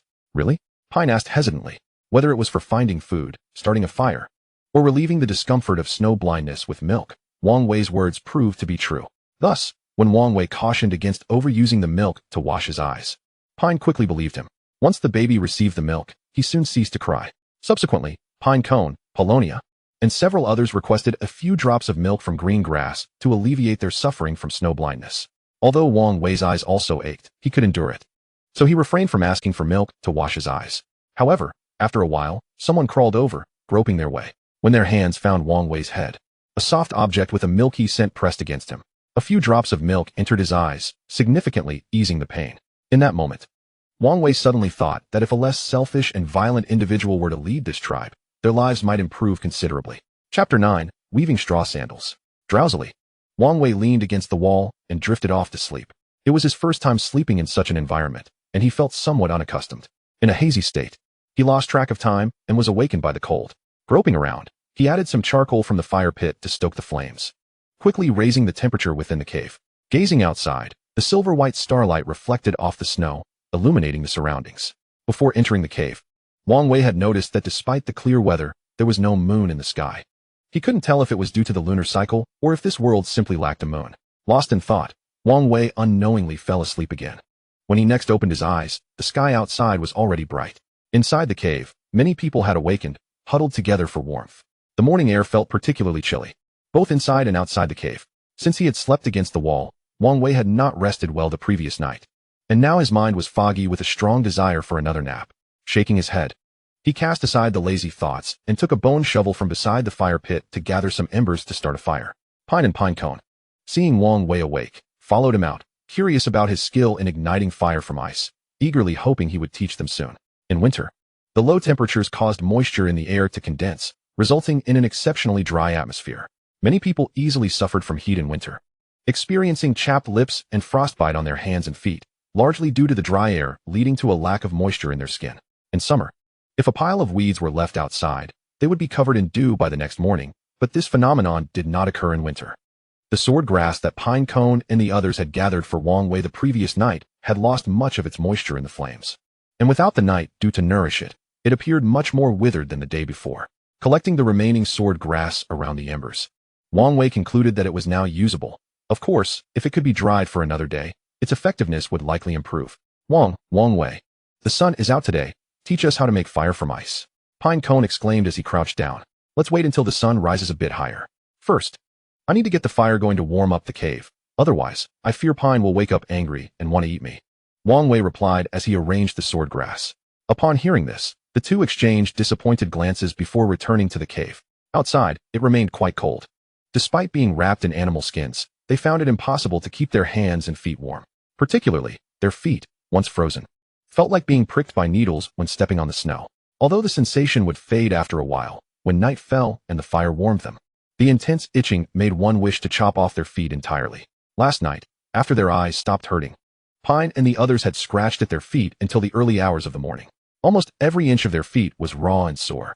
Fortunately, they had experienced frostbite before, so they did not take their frustrations out on Wang Wei.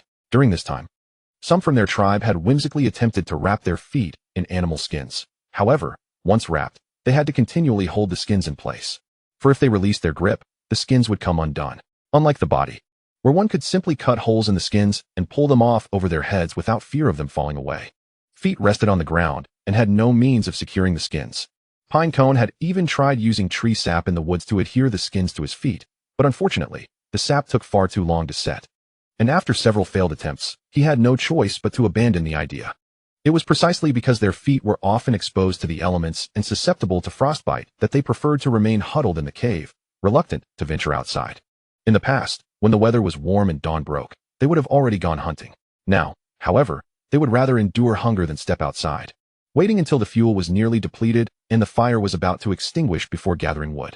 Soon, the fire flared up, and Wang Wei scooped out a significant amount of ash from the fire pit, replacing it with fresh kindling. The temperature inside the cave rapidly increased, and the flames outside grew larger. The people within the cave began to emerge.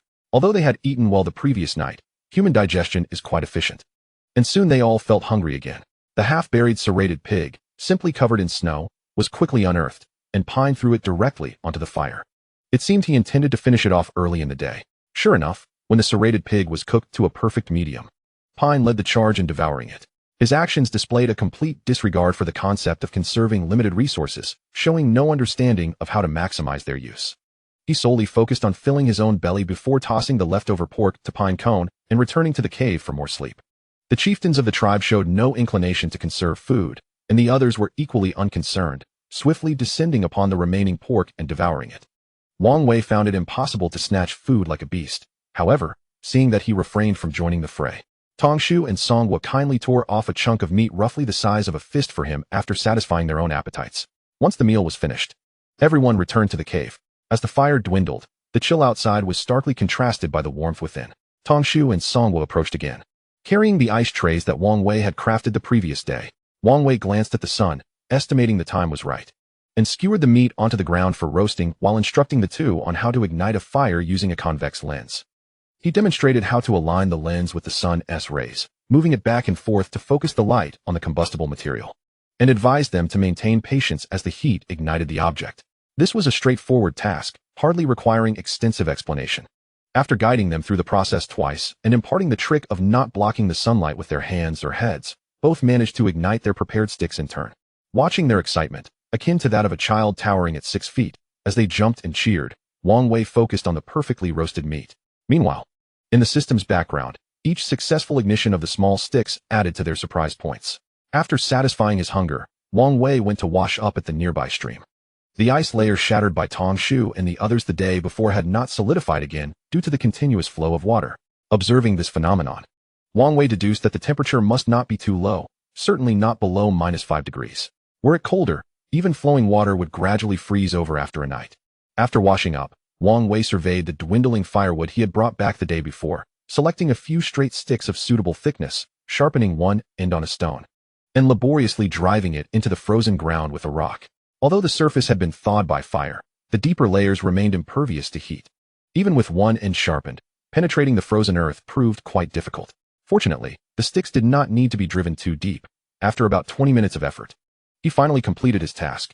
9 sticks, slightly thicker than his fingers, were secured into the ground, with one central stick protruding and 4 on either side rising just over a fist height. What Wang Wei had constructed was a rudimentary grass shoe rake. In many rural old houses, one can still see these rakes hung on the walls. As the name suggests, the grass shoe rake is an implement used to assist in weaving grass shoes. Its appearance resembles the nine-toothed rake used by Zhu Beiji, although its teeth are generally straight. Depending on local customs and techniques, they come in variations of 9-tooth and 7-tooth designs, typically featuring a longer central tooth with shorter ones on either side.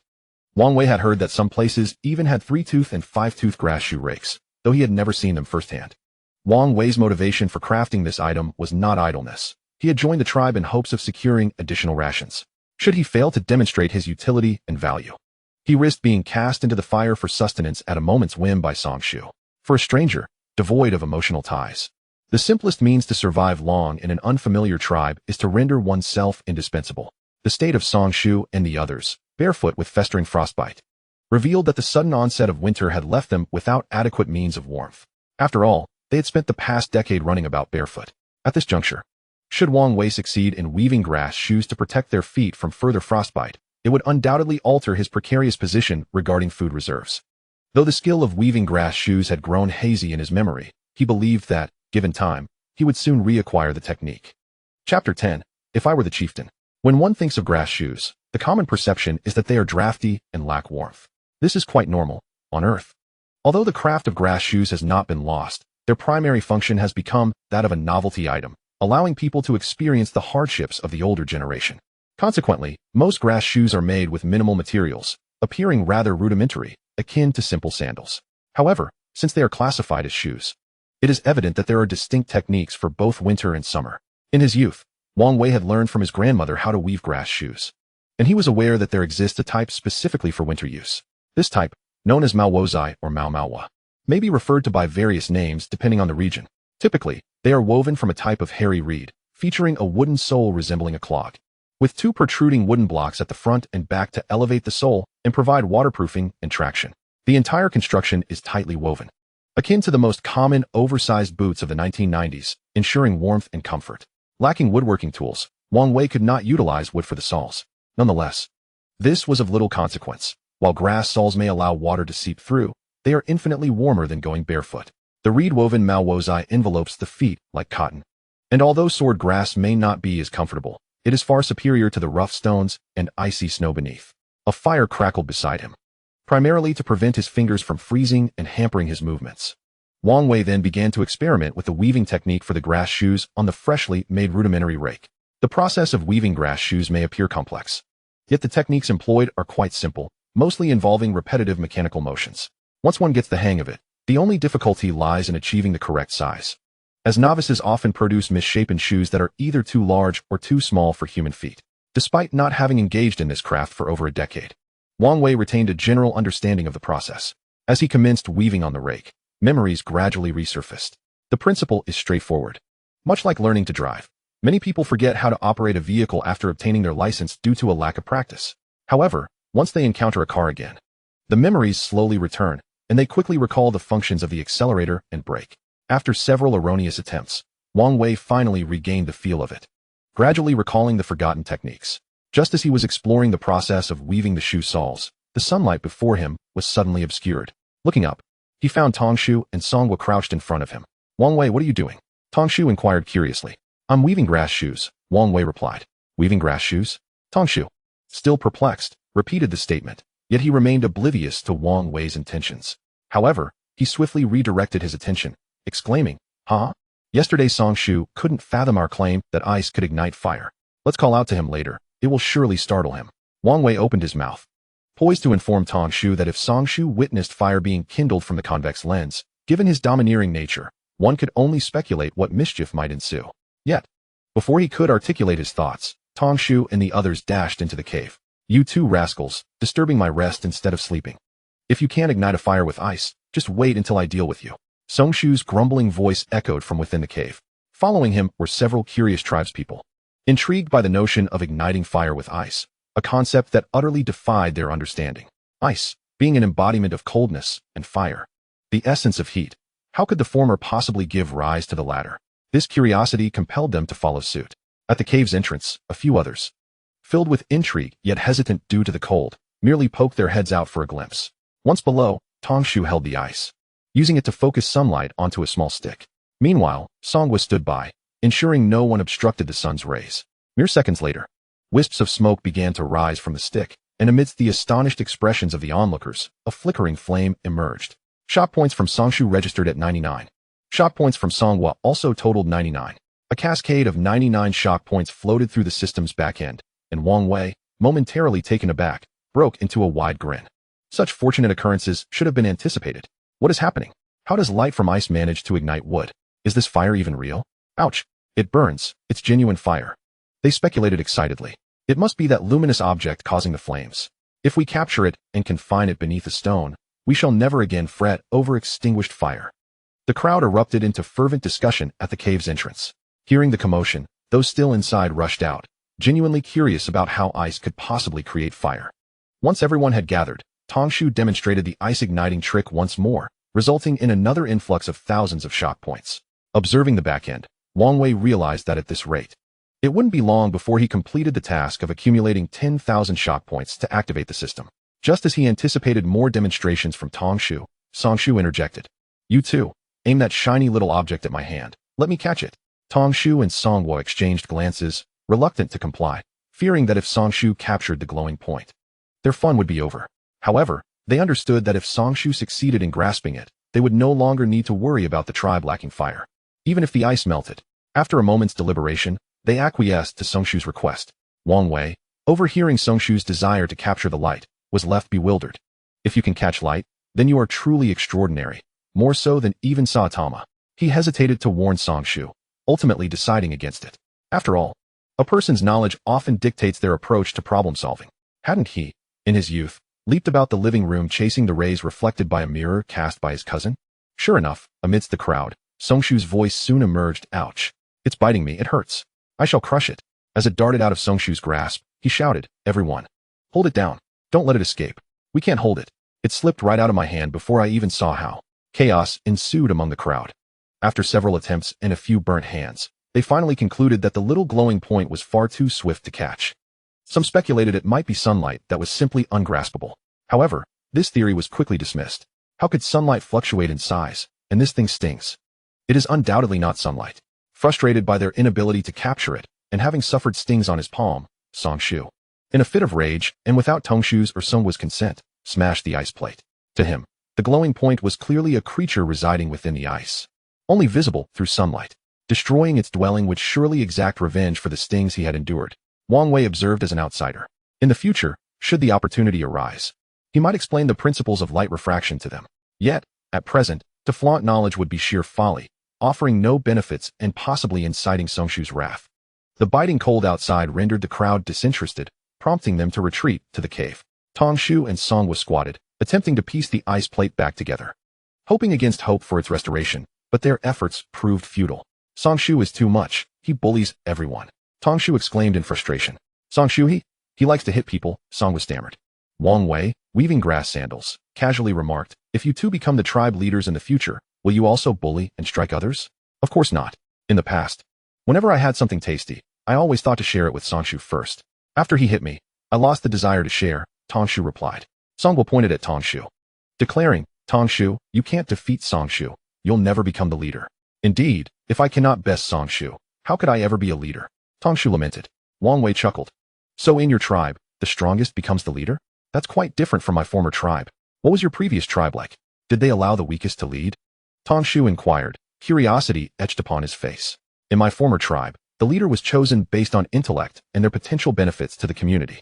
A leader doesn't necessarily need to hunt alongside us, but is far more crucial in other aspects, such as distributing the catch once it's brought back. Ensuring everyone is fed adequately without overindulgence. Take the sawtooth pig, for instance. My former leader would portion it according to each person's appetite, ensuring everyone was satisfied but not overstuffed. I noticed yesterday that everyone kept eating until they could no longer swallow. That's not ideal. Wang Wei explained softly as he continued weaving. Why is that not good? Everyone is full. What's wrong with that? Tongshu questioned, bewildered. Meanwhile, Manhwa, somewhat disinterested, resumed his efforts to repair the ice plate. Hoping to restore it, Wang Wei pointed at the remaining skeleton of the sawtooth pig and remarked, look, yesterday everyone feasted relentlessly. The sawtooth pig had a meal last night and another this morning, and now only bones remain. If we wish to dine again tonight, won't there be nothing left? Isn't there still plenty of frozen animals on the mountain? Tong Shu replied with a seemingly obvious expression. But consider this. What if there are no frozen animals left on the mountain? What then? Wang Wei asked, his tone calm and conversational. Then we shall hunt. Tong Shu responded confidently. In this bitter cold, stepping out of the cave would leave us frostbitten, and with the chill, the animals are surely hiding. What shall we do if we cannot find any prey? Wang Wei continued. Then we shall endure hunger and seek again tomorrow, Tong Shu answered. And what if we still find nothing tomorrow? We'll try again the day after. When the third day arrives, and they finally discover prey, however, everyone would be too weak from hunger to chase it down, and they would return empty-handed. What then? Wang Wei pressed. Tong Shu pondered momentarily before saying. Then the pine tree will burn you to eat, but I have promised you and the pine cone that we will not consume humans, even if we starve. The pine cone raised its head, grinning foolishly, and nodded in agreement. Wang Wei rolled his eyes and replied, but with your method of eating, my flesh is limited. Barely enough for one meal. Once I am consumed, what shall we do tomorrow or the day after if we still cannot find food? Tong Shu scratched his head and answered, then the pine tree will surely feast on the most useless person in the cave. Wang Wei chuckled. But what if you accidentally injure yourself and become the most useless person in the cave? Would you be willing to let the pine tree eat you? Upon hearing this, Tong Shu's eyes widened in alarm. Wang Wei, not granting him time to ponder, continued, if it were my former tribe leader, it would be different. He would ensure everyone is well fed without overindulgence, for wasted food serves no purpose. However, if we collected this wasted food, we could have been full yesterday, satisfied this morning, and still have enough for tonight and tomorrow. This way, when we encounter prey the day after, we would not be too weak from hunger to catch it. Ultimately, if we succeed in hunting, the pine tree would not consume me or you. Though the sawtooth pig's meat was neither abundant nor scarce, due to the absence of waste, everyone could enjoy several days of meals. Isn't such an outcome more advantageous than merely being strong enough to hunt? Waste. Tong Shu murmured, contemplating this new term. Wang Wei fell silent, resuming his task of weaving grass shoes. After a while, Tong Shu frowned. The pine tree is too wasteful. This is unacceptable. If I were to become the leader, I would certainly not allow any waste. Hearing this, the pine cone pointed at him with a laugh. Tong Shu, you cannot defeat the pine tree. You will not become the leader. Wang Wei continued weaving the grass shoes, appearing as if he had said nothing at all. Chapter 11. The battle sparked by a pair of grass shoes. Tong Shu, accompanied by the pine cone, entered the cave deep in thought, while Wang Wei remained outside, tending the fire and crafting grass shoes. Those familiar with the experience of making fire in the harsh winter know that, despite its warmth, it cannot entirely dispel the chill. Rather, it creates a sensation of contrasting temperatures. Wang Wei was experiencing just that. While his hands and feet felt scorched, his back was icy cold. He recalled the steps of weaving, laying the base, wrapping the sides, and securing the top, each technique coming back to him as he worked. Under his diligent hands, a peculiar object that somewhat resembled a shoe gradually took shape. After much effort, when Wang Wei finally broke the grass strands against the stone, the world's first grass shoe was completed. During this time, he had entered the cave twice to stoke the fire, raising the temperature within. With the shoe now donned, Wang Wei found that the opening was a bit large. He noted to himself that he would need to make it smaller next time. The opening seemed amendable. But from where should he start?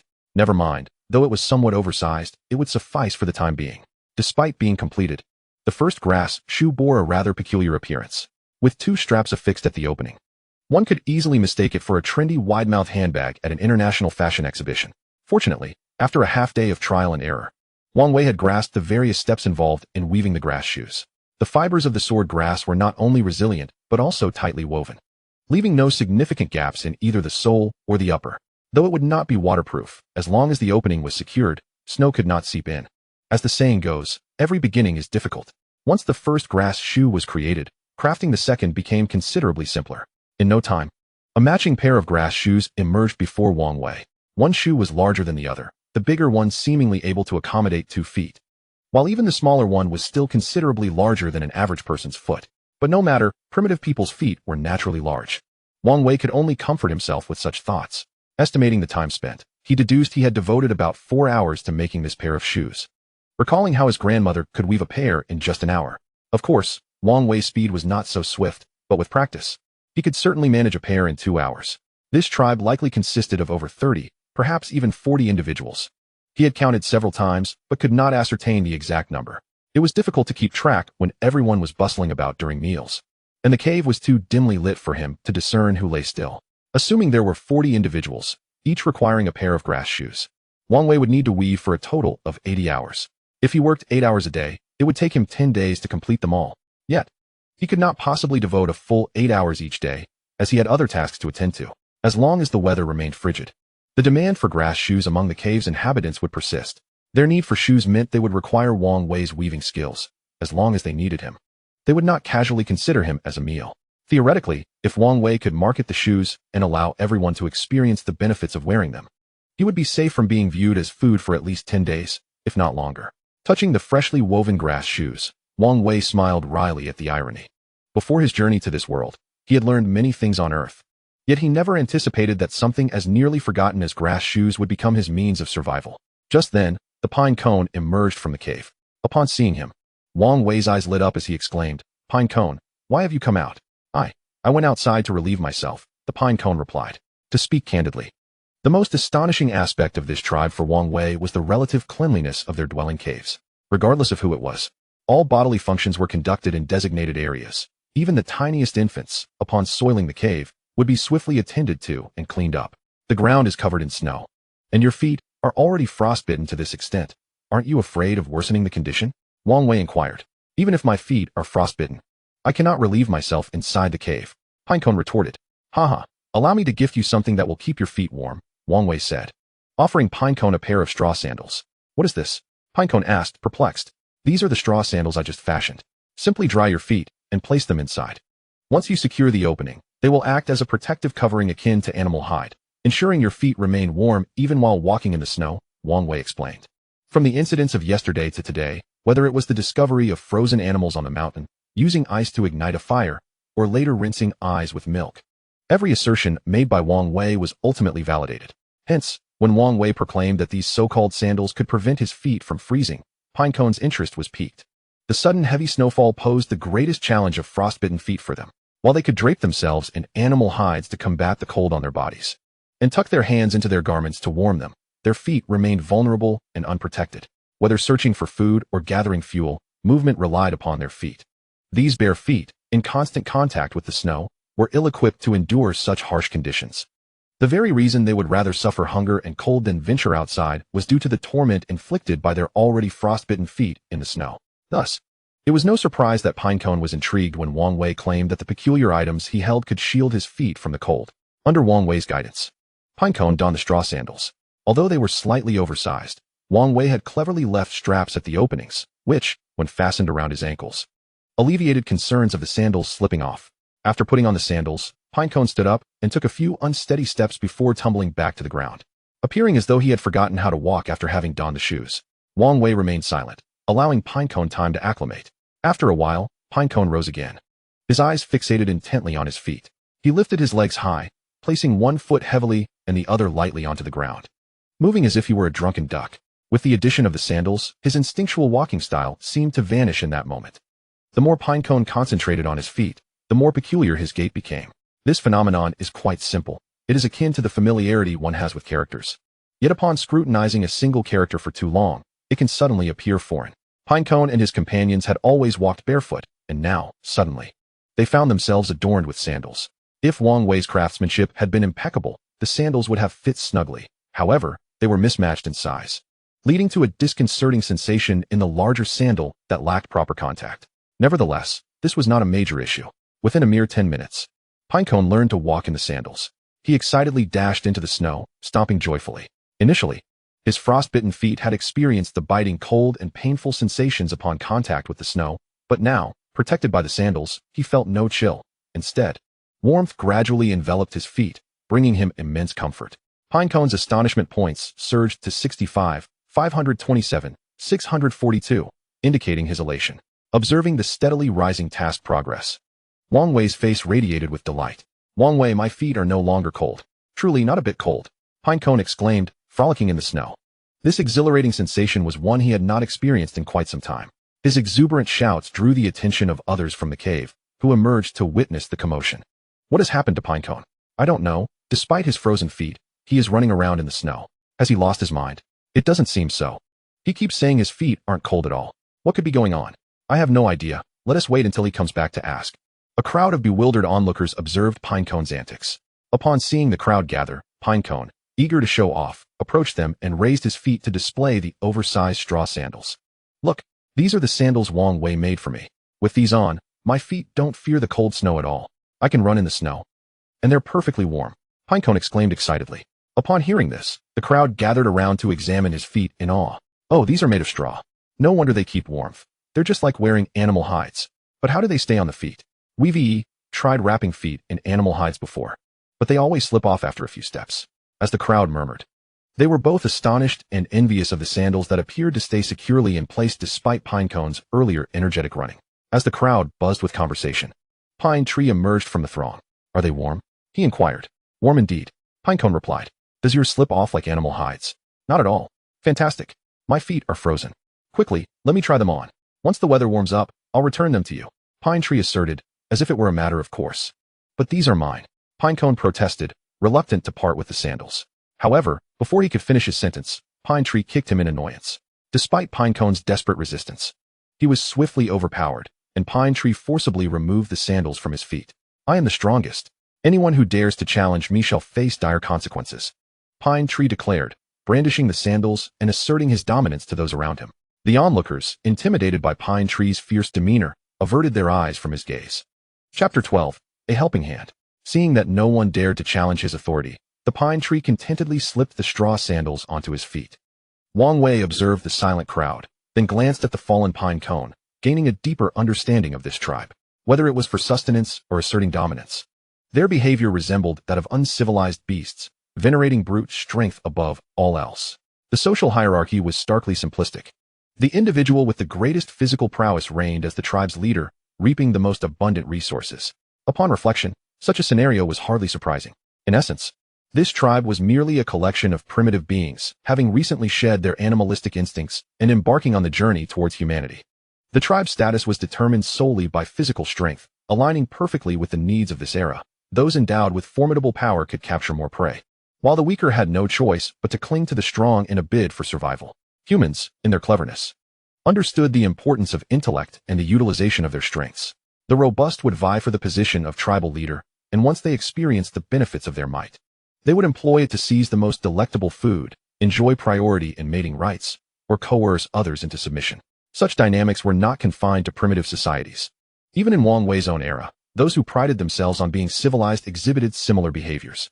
It was akin to strong children snatching toys from their peers, normalized by the fact that most would be instilled with notions of right and wrong, which restrained them from such actions. Yet, what constitutes right and wrong? Actions beneficial to oneself are deemed right, while those that may ultimately yield adverse consequences are considered wrong. After millennia of evolution, civilized humans have discerned what is advantageous and what is detrimental, establishing a clear understanding of right and wrong. However, within this tribe, no one grasped the concepts of right and wrong. The Pine Tree, tyrannical in nature, oppressed his fellow tribesmen, acting according to his whims. Whatever he desired was rightfully his, and others were not permitted to contest him. As long as his strength remained formidable, his actions bore no error. For those who perceived his actions as wrong would be suppressed. Yet, his power could not sustain such dominance indefinitely. One day, the tribe, pushed to the brink of endurance by his tyranny, would unite to subdue him, stripping him of his leadership and potentially his life. All he had done would then be rendered erroneous. When the next leader assumed control, he would remember the importance of not excessively oppressing his people, recognizing such behavior as fundamentally wrong. The evolution from beast to civilized human is, in truth, a continuous process of discarding the erroneous aspects of one's primal nature in pursuit of a more virtuous humanity. The battered pine cone lay on the ground, groaning in pain, while the pine tree, adorned in straw sandals, laughed heartily nearby. These sandals, crafted from grass, delighted him immensely. Once donned, they enveloped his feet as though wrapped in animal hide, warding off the cold. However, after taking a few steps, the smile vanished from the pine tree's face, replaced by a furrowed brow of confusion. The sandals, much like the animal skin draped over his feet, fell away after just a few steps. If they could not remain secured on his feet, what purpose did they serve? What puzzled the pine tree was the fact that he had clearly seen the pine cone running and jumping in the sandals just moments ago. And when he had forcibly removed them from the pine cone's feet, they had appeared to fit snugly. Why then? Did they fall off after only a few steps on his own feet? Pine cone, why could you wear these without issue while they fall off me after just 2 steps? The pine tree inquired, approaching the fallen pine cone. The pine cone glared defiantly at the pine tree, stubbornly remaining silent. Speak up, or I shall strike you down, the pine tree threatened, anger flaring at what he perceived as a challenge to his authority. The pine cone remained mute. In a fit of rage, the pine tree showed no mercy. unleashing a torrent of blows upon the pine cone. The onlookers beheld the pine tree's brutal actions with mixed emotions. Some felt sympathy for the pine cone, while others were filled with fear for the pine tree. Pine tree, you must stop. If you continue, you will kill the pine cone. The tongue tree interjected from the side. If he doesn't tell me how to wear these sandals properly, I will end him. The pine tree remained unmoved.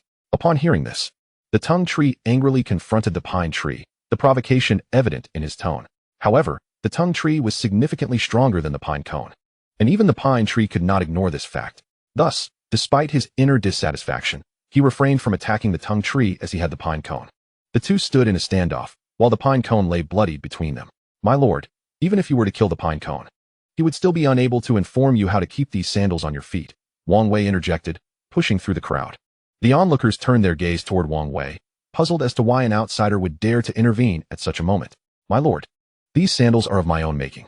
I noticed that everyone's feet were frostbitten, so I intended to craft sandals to keep them warm. When you forcibly removed the sandals from the pine cone's feet, you broke the straps. The pine cone, encountering these sandals for the first time, did not understand why they would fall off when worn by you. He simply lacked the knowledge to explain it to you. How about this, my lord? Spare the pine cone and grant me a moment. I will assist you in fixing the sandals. Wang Wei spoke, holding a grass rope woven from sword cane.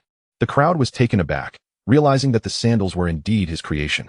They were astonished that he could craft such protective footwear, especially since the tongue tree had struggled for days with animal skins to no avail.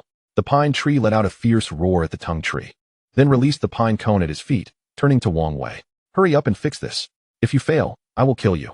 Despite his internal dissatisfaction, the pine tree understood that engaging in a fight with the tongue tree was not worth the trouble. The tongue tree, not relentless in his pursuit, helped the pine cone to his feet and led him toward the cave. He recognized that he was no match for the pine tree, and should a real fight ensue, he would be the one to suffer.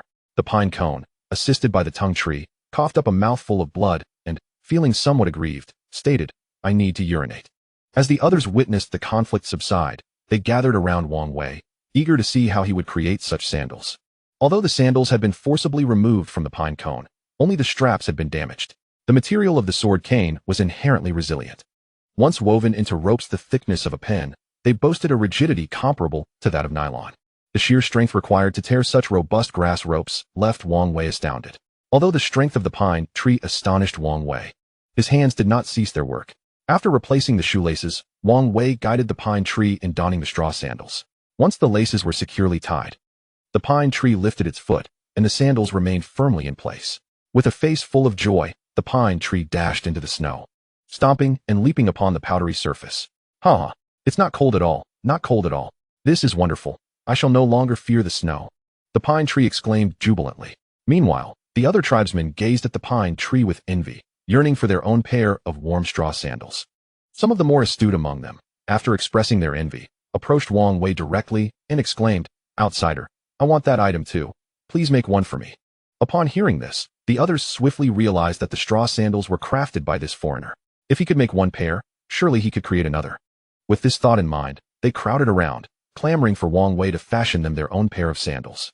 Observing the throng gathering around him, Wang Wei quickly raised his hands, saying, Everyone, please calm down. There will be enough for all. However, this process is quite slow. I can only make 2 pairs in a day. Let us not rush. We shall proceed one by one. From their conversations over the past few days, it became apparent to Wang Wei that these people had begun to grasp the concept of numbers.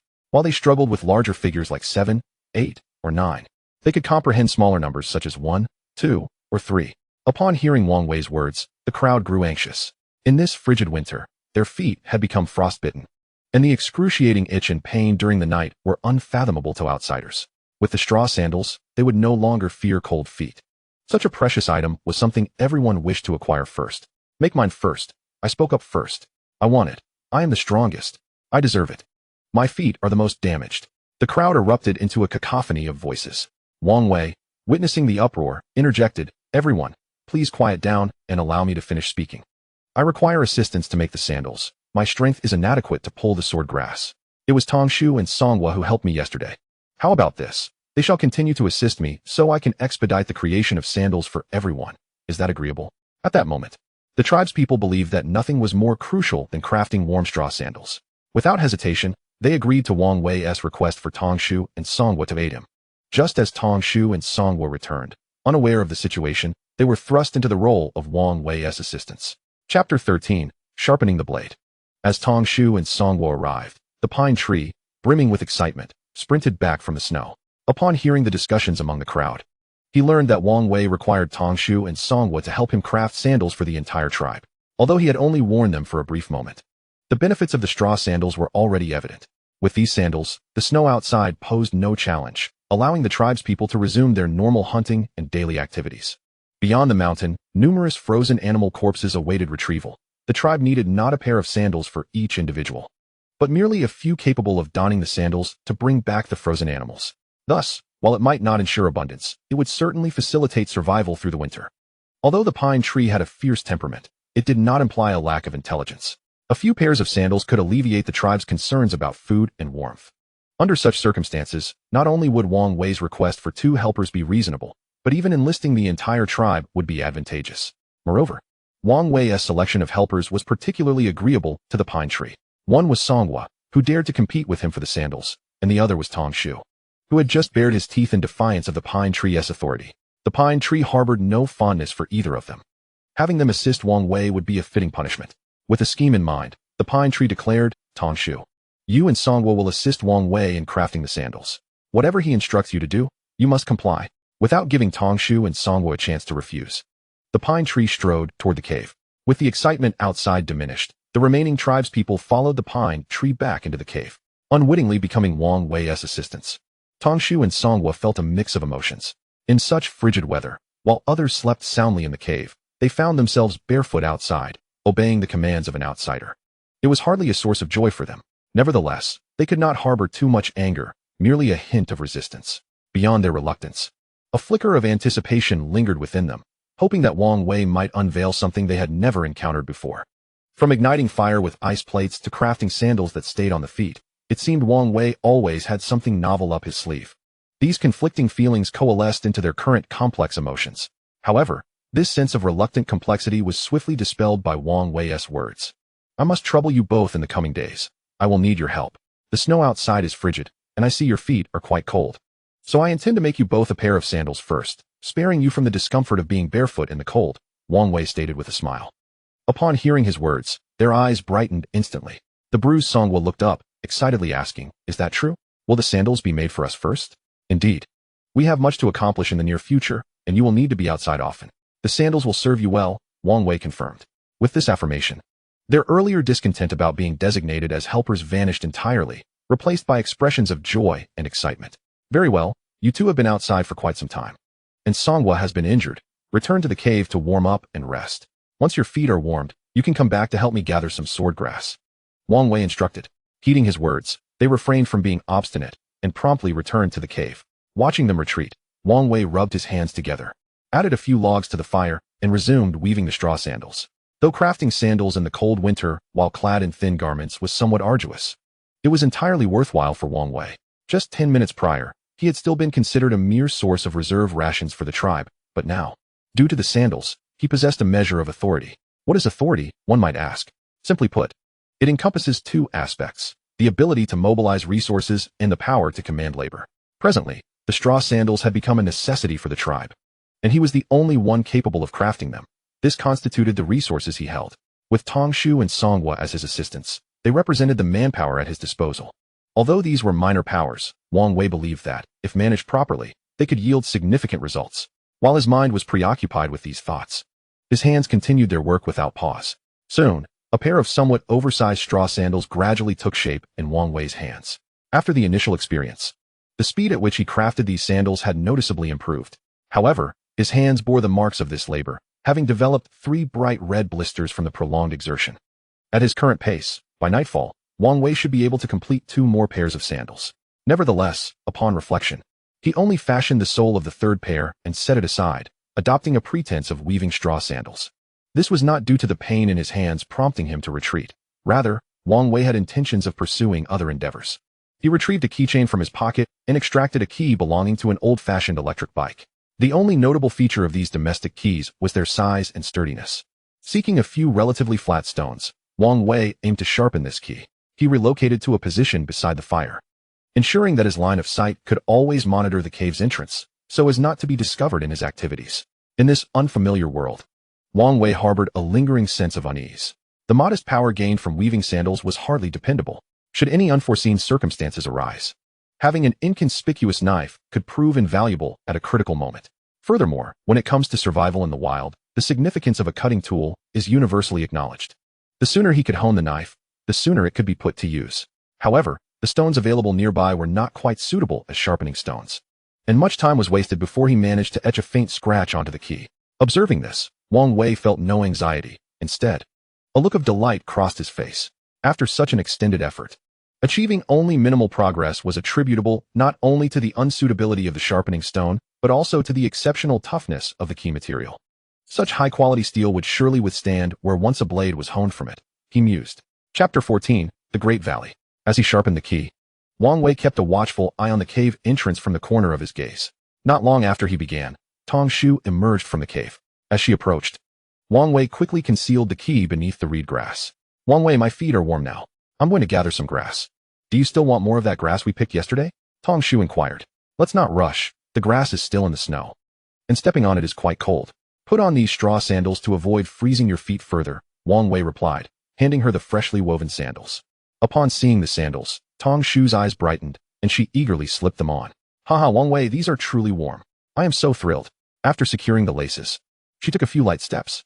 Wang Wei nodded approvingly and instructed, as long as they keep you warm, go ahead and gather grass. Just remember, if there's too much soil clinging to the roots, knock it off. Watching Tong Shu depart, he resumed his task of polishing the key. From then on, every time Tong Shu returned, Wang Wei would hide the key, resuming his sharpening only after she left. The sword rushes Tong Shu brought back today were notably different from yesterday's. They were visibly moistened. Following 2 consecutive sunny days, the temperature had risen significantly. Though the change might not have been overtly apparent, the melting of the accumulated snow was an undeniable reality.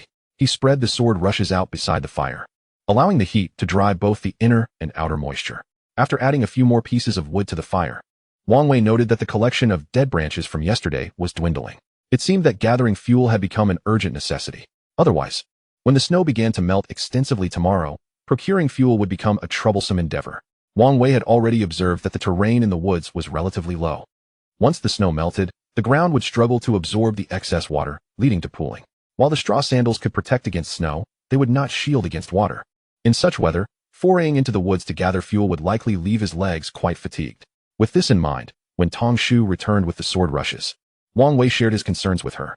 However, upon hearing his words, Tong Shu appeared troubled. Wang Wei, do you want me to go alone into the woods to gather wood? She asked. What's wrong? Wang Wei inquired, puzzled by her hesitation.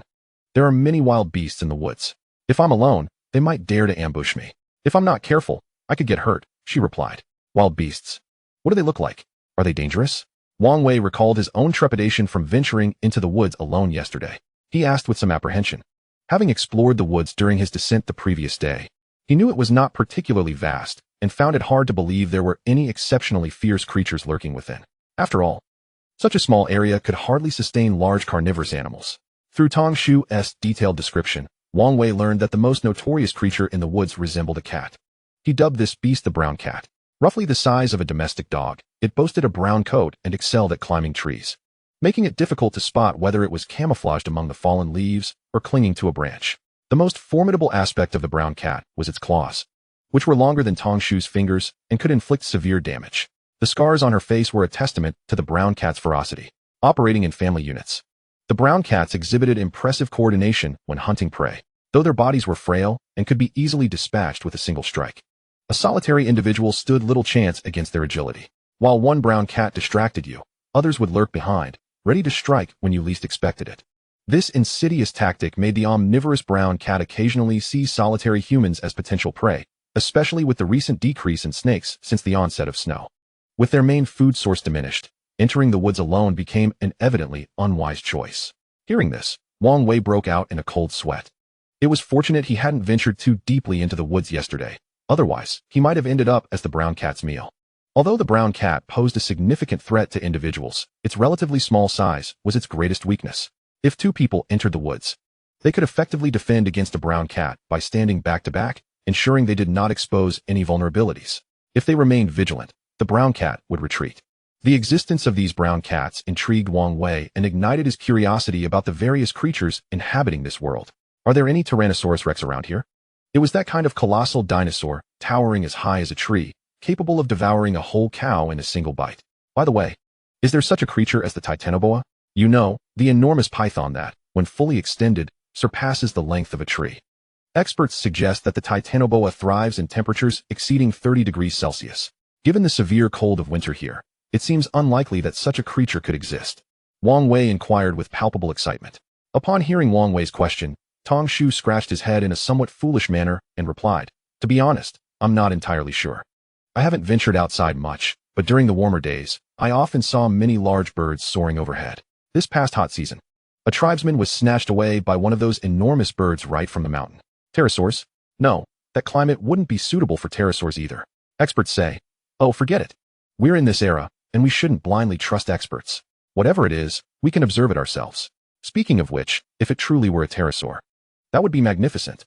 Experts claim that the wingspan of the pteranodon exceeds 12 meters. If I could capture one and raise it, perhaps we wouldn't even need airplanes to soar through the skies," Wang Wei mused to himself, while Tong Shu listened in utter confusion, unable to grasp the concepts of experts or airplanes.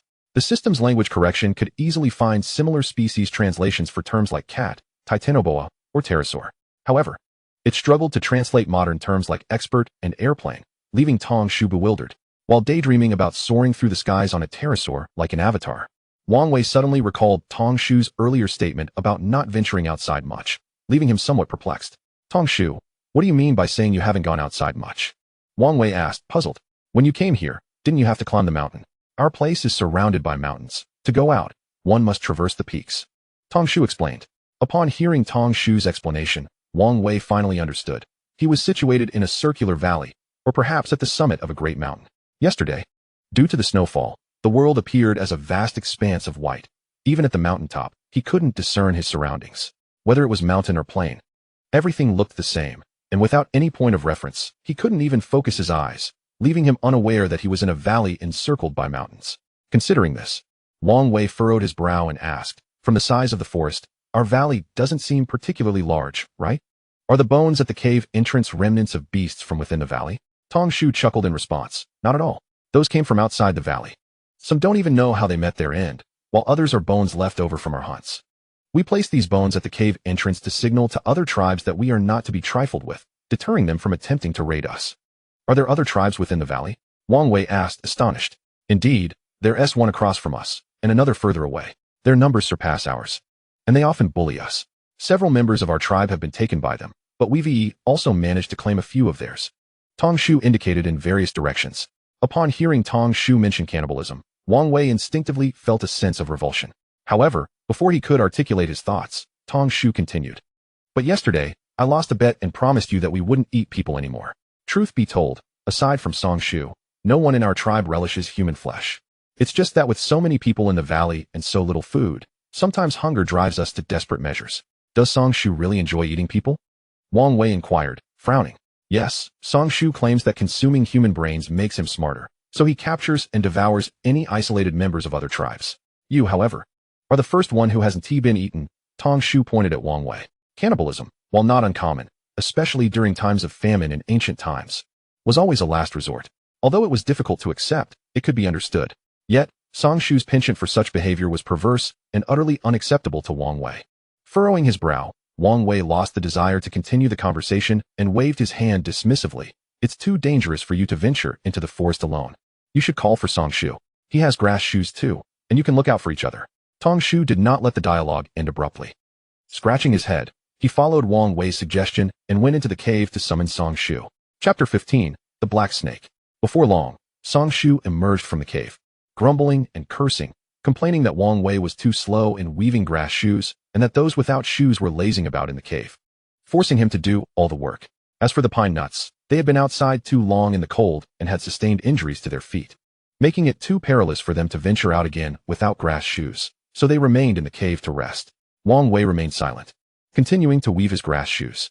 However, after taking just a few steps, Tong Shu suddenly turned back and looked down at Wang Wei's feet, exclaiming, Hey, what is that on your feet? Great King, these are the grass shoes from our side. When I brought them back yesterday, I intended to give you mine. But upon closer inspection, I realized your feet are too large. Mine wouldn't fit at all. That's why I hurried to make you a pair today, Wang Wei explained. Is that so? Song Shu replied, looking puzzled as he examined Wang Wei's shoes. After a moment of contemplation, he suggested, since you already have grass shoes, let us go gather firewood together. Having just learned from Tong Shu about the dangerous brown cats lurking in the forest, and with his knife still not sharpened, Wang Wei was reluctant to enter the woods without any means of defense. Great King, I'm halfway through weaving these grass shoes. If we head into the forest now, I'll have to start all over again, Wang Wei said, his expression troubled. That's not my concern, Song Shu retorted nonchalantly.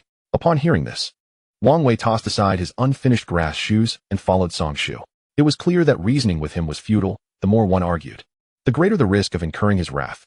Thus, it was best to comply. The gathering of fuel primarily involved collecting dead branches. Without axes or saws, the sturdy living trees were utterly unmanageable for them. To start a fire, they could only gather dry wood. However, in this frigid winter, the demand for warmth was immense. And in the vicinity of their dwelling, the dry branches had already been stripped bare. Despite the heavy snow collapsing swathes of forest, these trees would not become dry branches until the following year.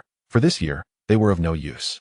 Therefore, to collect wood, they had to either brave the dangers of the forest or venture further along its edge. Song Shu led the way into the woods, but after just a few steps, he retreated.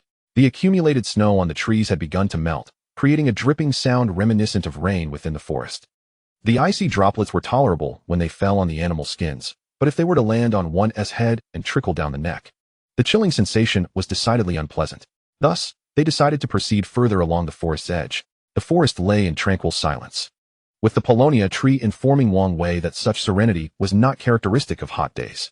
Once the warmth enveloped the land, a cacophony of peculiar sounds would emerge from the woods.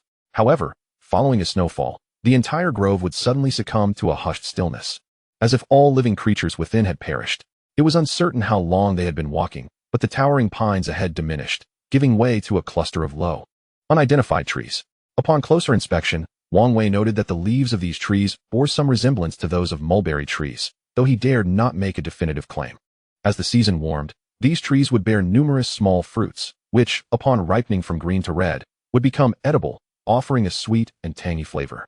Each year, after the harvest, the nearby tribe would send guardians to watch over the bounty, and if they desired to partake, they would have to engage in battle with them, though they rarely emerged victorious, rendering their access to the fruit scarce, as the Paulownia tree recounted.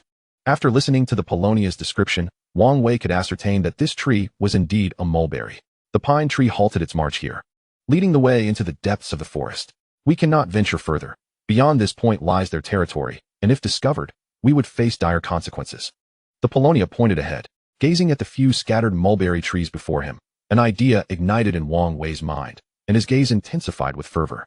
However, upon hearing the pine trees urging from within the thicket, he quickly entered the woods to gather deadwood. The melting snow initiated a gentle drizzle within the forest, causing the ground's deadwood to become damp. With the warming weather, the ground was somewhat muddy, and some of the deadwood appeared rather filthy. Wang Wei struggled to lift a piece of deadwood from the earth, only to discover a black snake, roughly the thickness of a child's arm, coiled beneath it. Upon seeing it, a cold sweat broke out on Wang Wei, and he could not suppress a startled exclamation.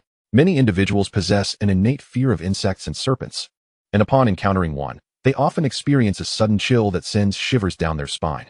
Wang Wei was precisely of this ilk. The sight of the serpent nearly caused him to collapse to the ground. The Paulownia, intrigued by Wang Wei's outcry, approached with a look of surprise. Ah, black snake. These are best when cooked. With that, the Paulownia swung a stick with great force, striking the ground with a resounding thud, causing the snake's body to appear flattened. Yet, after the blow, the black snake remained coiled on the ground, motionless. The Paulownia, intrigued, gently grasped the snake's head and lifted it, realizing that it had already frozen solid. Haha, he chuckled, twisting the snake and wrapping it around his neck, then turned to Wang Wei, saying, "Oh, how cold. You need not concern yourself. This one is mine to eat."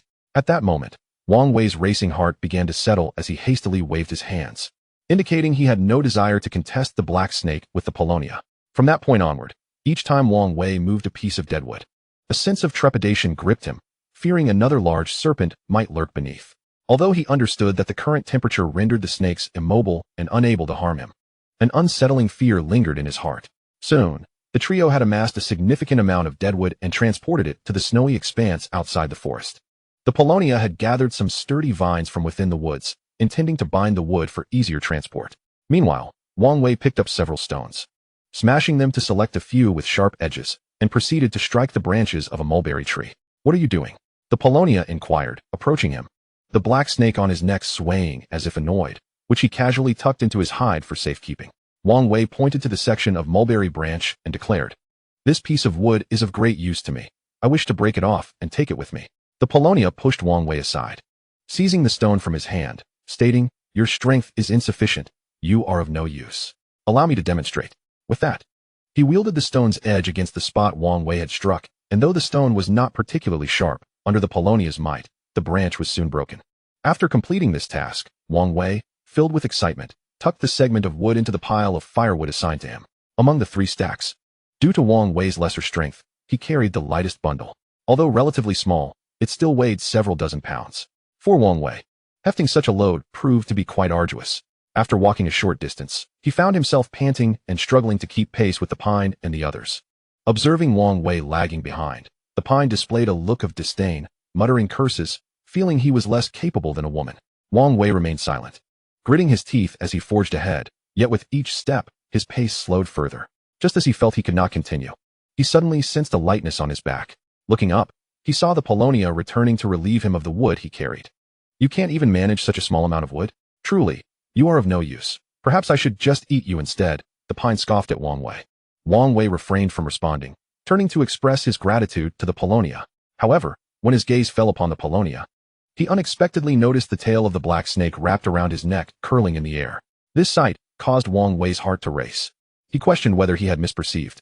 Though snakes hibernate, the forceful strike the Polonia delivered earlier should have rendered the black snake lifeless.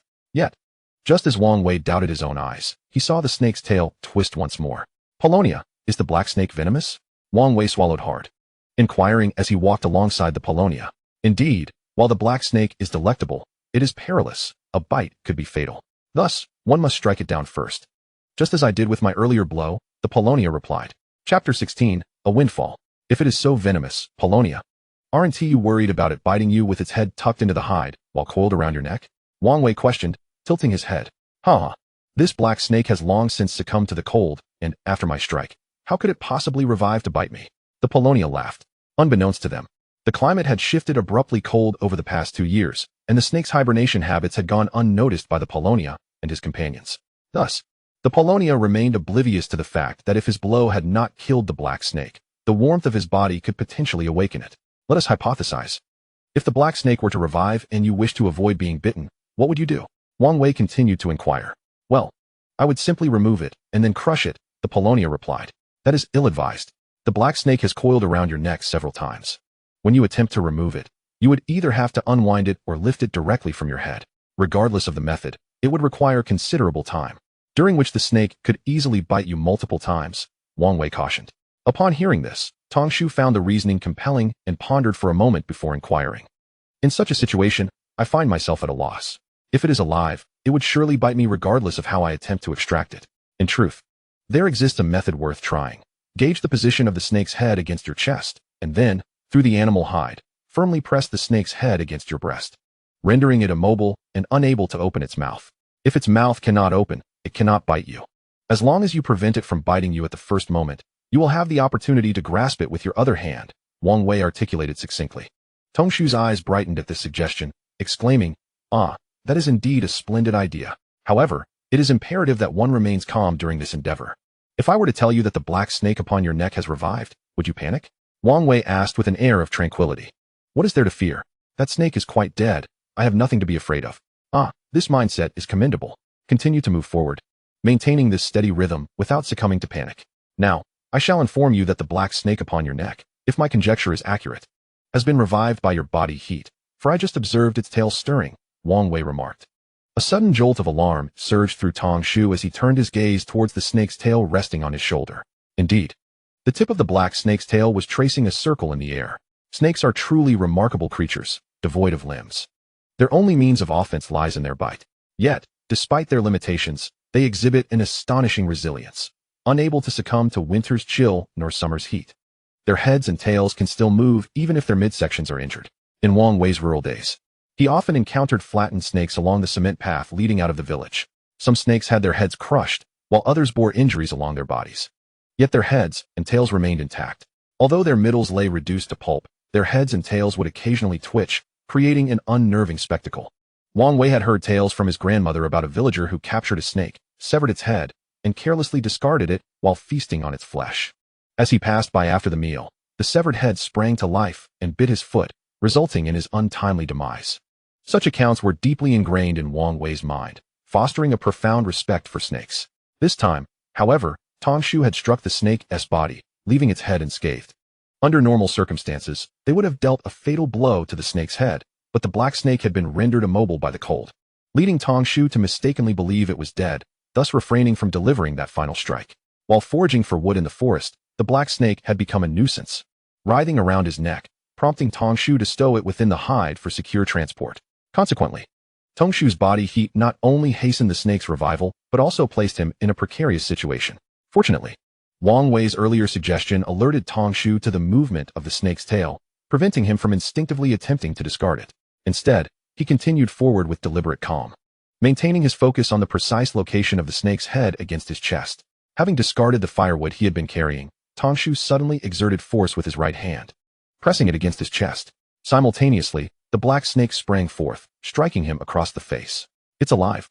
Luckily, I managed to catch it," Tongshu declared as he deftly extended his left hand into the opening of the hide, seizing the snake's head.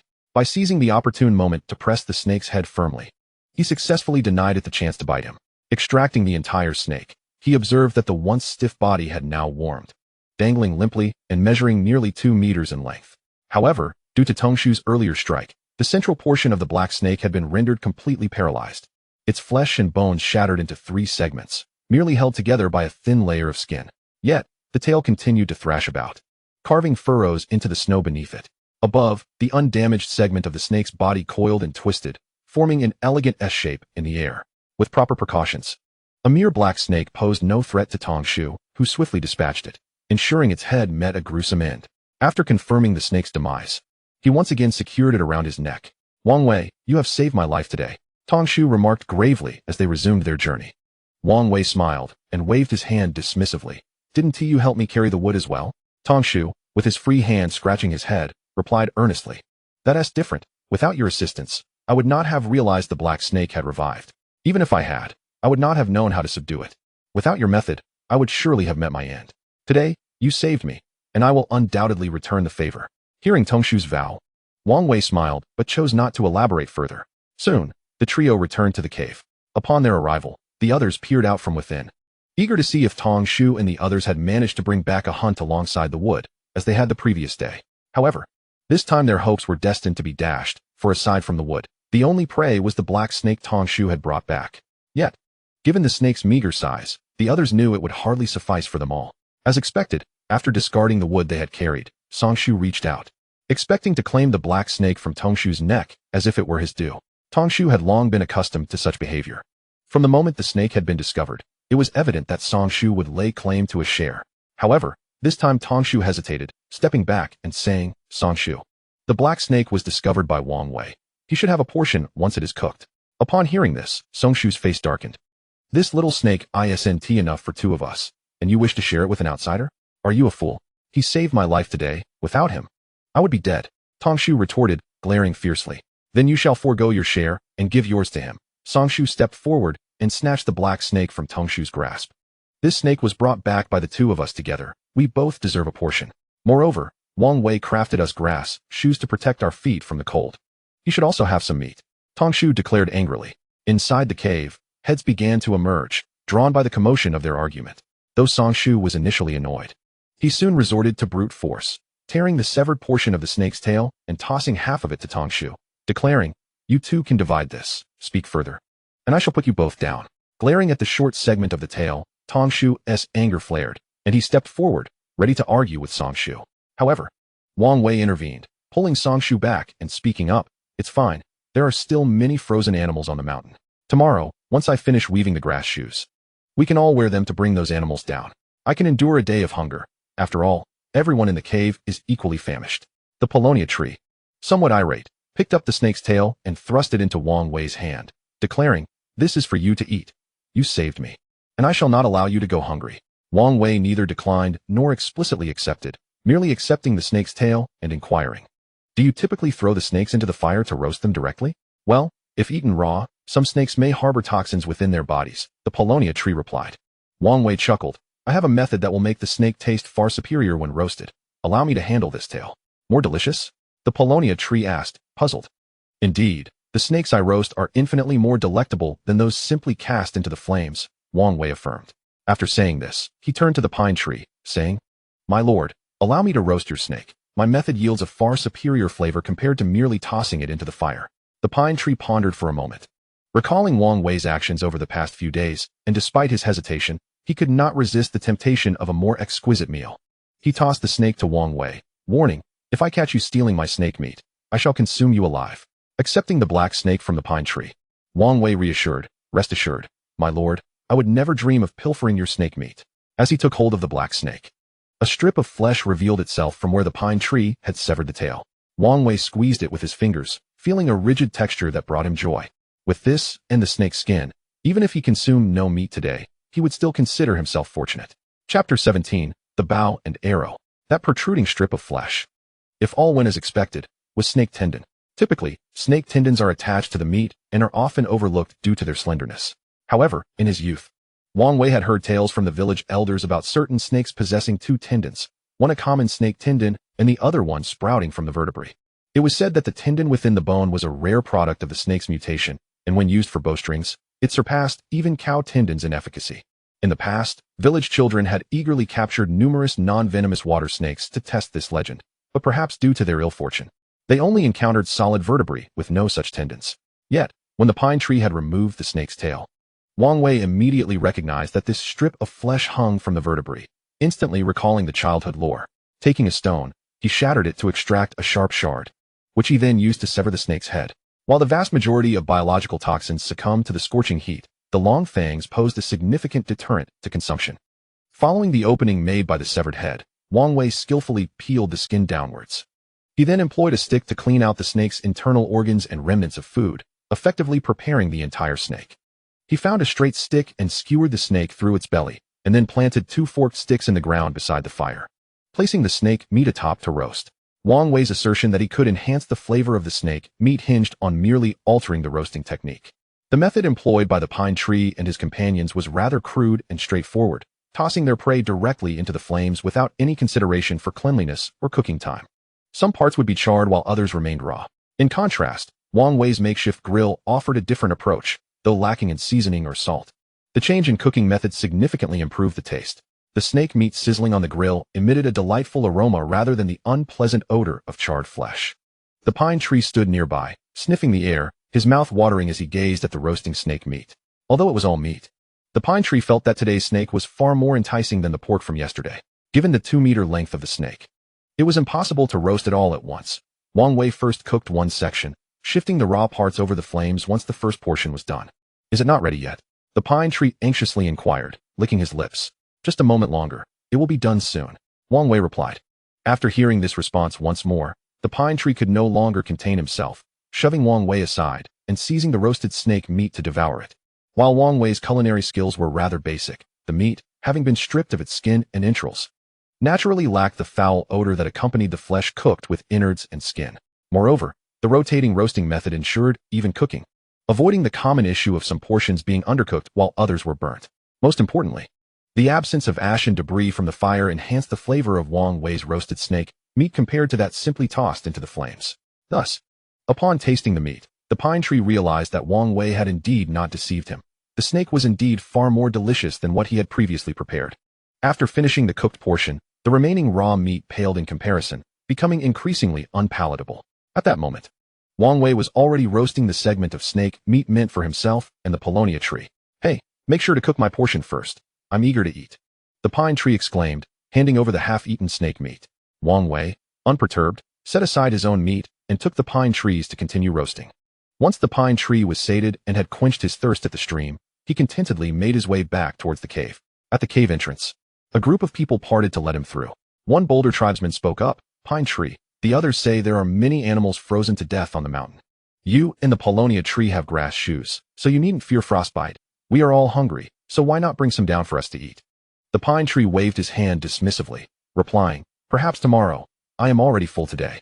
Although this response was anticipated, it did not quell the disappointment in the hearts of the others. Meanwhile, Wang Wei and the Paulownia tree had shared the small segment of snake tail. Yet the meager morsel left them both feeling unsatisfied. Observing the despondent faces of those in the cave, Wang Wei pondered, "Paulownia tree, the day is still young, and everyone is hungry. Shall we venture up the mountain to retrieve a frozen animal for sustenance?"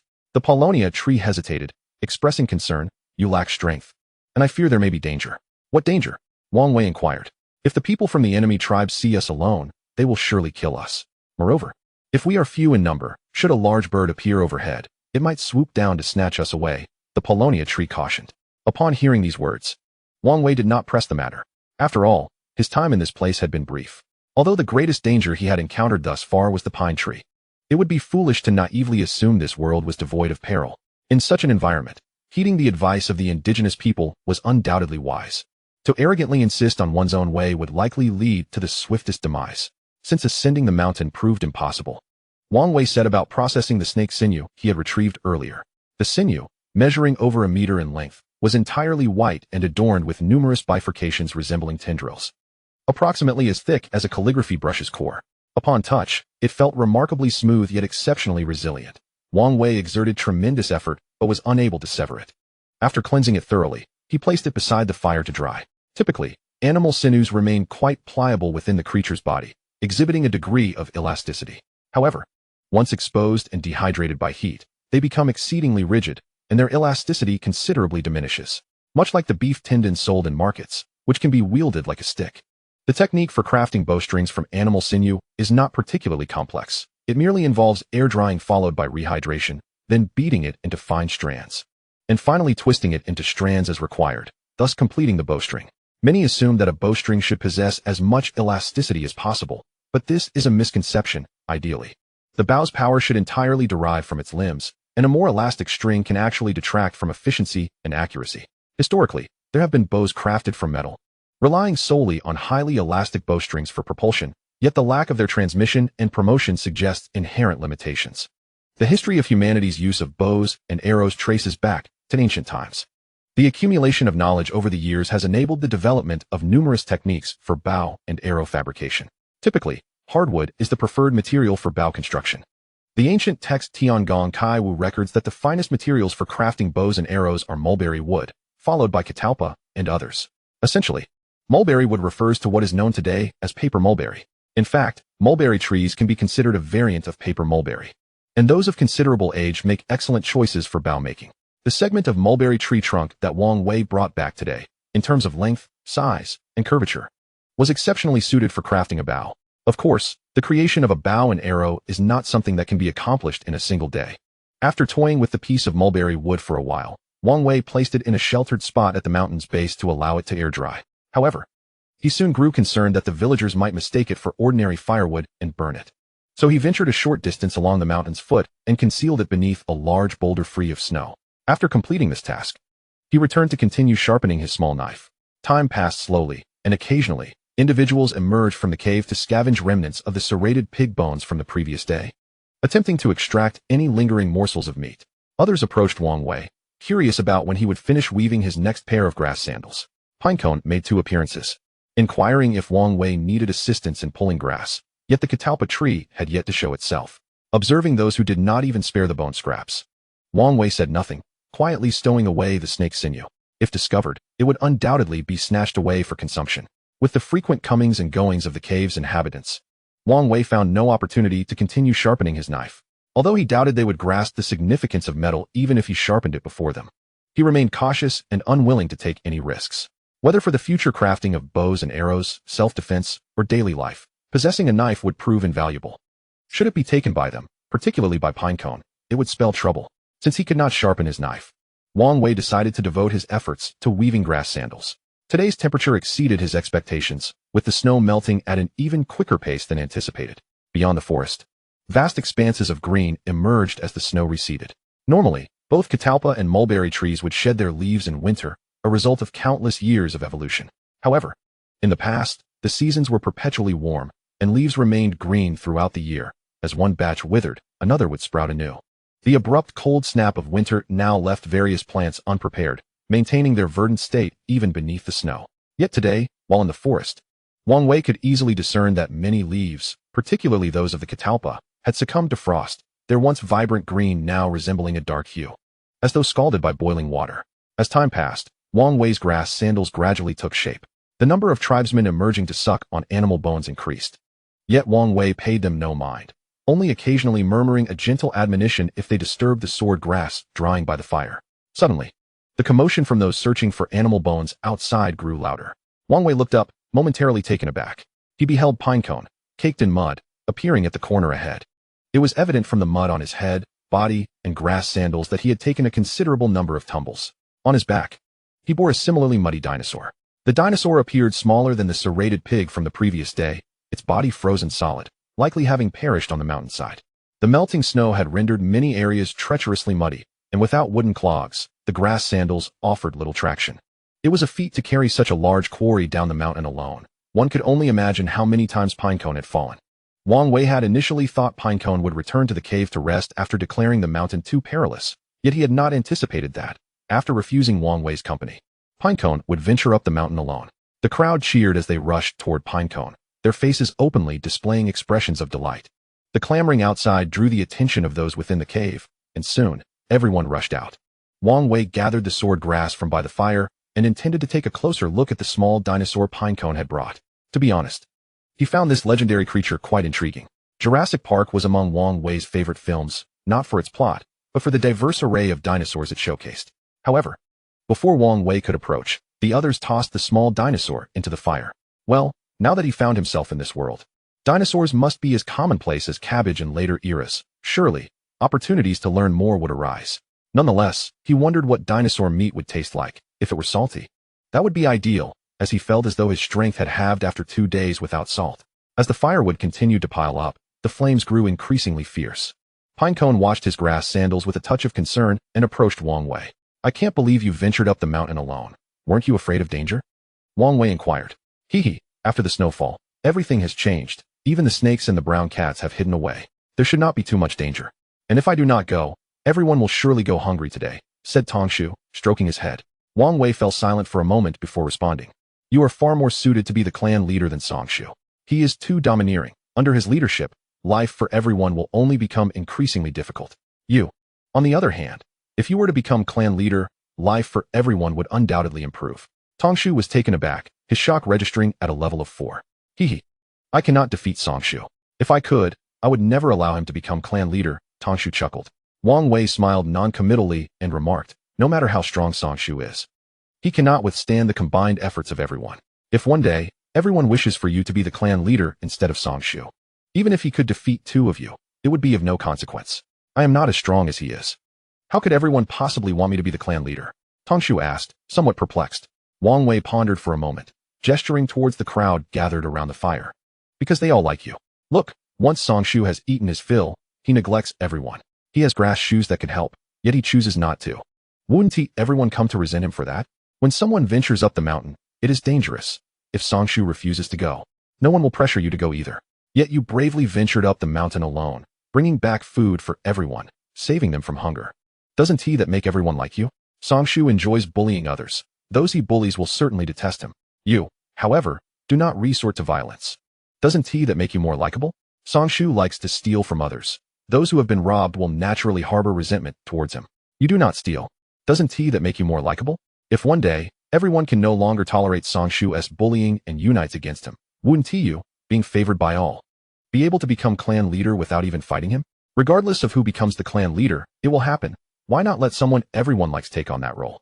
Wang Wei's explanation was somewhat convoluted, and Tongshu struggled to grasp it all. Just then, a clan member approached with a stone shard, having dug out a dinosaur's eye to offer to Tongshu.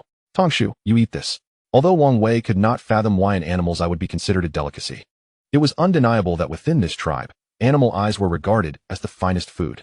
Whenever Songshu was present, he would always consume the animal eyes. Yet today, having filled his belly, he was asleep in the cave, and the clan members took it upon themselves to bring the eyes back for Tongshu to eat. "See, you spared everyone from hunger, and they like you, which is why they gave you the eyes to consume," Wang Wei said with a grin. Tongshu contemplated this and handed the eye to Wang Wei, saying, Wang Wei, you saved me, and I like you, so you should eat this. Wang Wei. Regardless of the circumstances, he certainly would not consume such half-raw, unappetizing animal eyeballs. Not for any other reason, but he could not overcome the psychological hurdle. After politely declining Tang Shu's kind offer, he asked Tang Shu to tear off a piece of the dinosaur's tender meat from its leg, which he then slowly roasted over the fire. In truth, from the moment Tang Shu had brought the dinosaur back, Wang Wei's first thought had been about the dinosaur's tendons. Judging by the proportions of its body supported by its legs, the dinosaur's tendons should be even more resilient than those of a cow. If they could be extracted and processed, they could undoubtedly enhance the bow's resilience when affixed to it. However, without understanding the biological structure and lacking tools, extracting tendons from the frozen, stiff dinosaur body would prove exceedingly challenging. Thus, after a brief consideration, Wang Wei abandoned the idea. Soon, the dinosaur meat was ready. The rich aroma of roasted meat made Wang Wei's mouth water. Filled with anticipation, he took a bite. It was somewhat similar to beef. Yet the muscle fibers were coarser, and the meat appeared rather tough. Overall, roasted dinosaur did not taste as delightful as Wang Wei had imagined. A small, unidentified dinosaur had been consumed by the crowd, leaving only a fraction behind. After the meal, Wang Wei knocked off 40 teeth from the dinosaur's skull. From these sharp teeth, it was evident that the dinosaur had been a carnivore in life. The teeth were of moderate size and would serve well as arrowheads for bows. He placed them on a sunlit rock to dry out. Wang Wei planned to boil off the flesh between the teeth in water once they were dried, making them ready for use. Chapter 19. The distribution of grass shoe rights. As dusk gradually descended, a delicate crescent moon appeared in the sky. Seeing that the heavens here also bore a moon brought Wang Wei a sense of comfort. Countless enchanting legends about the moon have been woven throughout ancient Chinese history. If this place were devoid of a moon, it would surely feel rather desolate. Upon entering the cave, he marked a line in the corner with charcoal, recording the time of his arrival here. Although he had been here for 2 days, Wang Wei still had yet to discern whether this was the ancient Earth or a peculiar parallel world. If this were indeed ancient Earth, there were many inconsistencies. Firstly, humans and dinosaurs did not coexist in the same era. Scientists assert that humans emerged long after the extinction of dinosaurs. Moreover, during the age of dinosaurs, the oxygen content was high, and ferns dominated the vegetation, yet in this valley, there was a noticeable lack of ferns. Of course, thus far, Wang Wei had been here for too short a time, having not explored the entire valley. Naturally, he could not know what the outside world was like. Perhaps due to the unique geographical environment, the valley differed greatly from the outside world. Wrapping his arms around himself, Wang Wei felt a chill. He added some prepared charcoal to the fire pit, yet still felt cold. After some thought, Wang Wei went outside and brought in the sword cane grass that Tang Shu had gathered that day. The dried sword cane grass spread on the ground, though scant in quantity, provided much more warmth than sleeping directly on the ground. Upon waking in the morning, Wang Wei discovered that his arms and thighs were immobile. Upon opening his eyes, he saw 4 women and a child snugly sleeping beside him. Having grown up, this was the first time he experienced being embraced so tightly by so many women while sleeping. One could say it was the pinnacle of his life.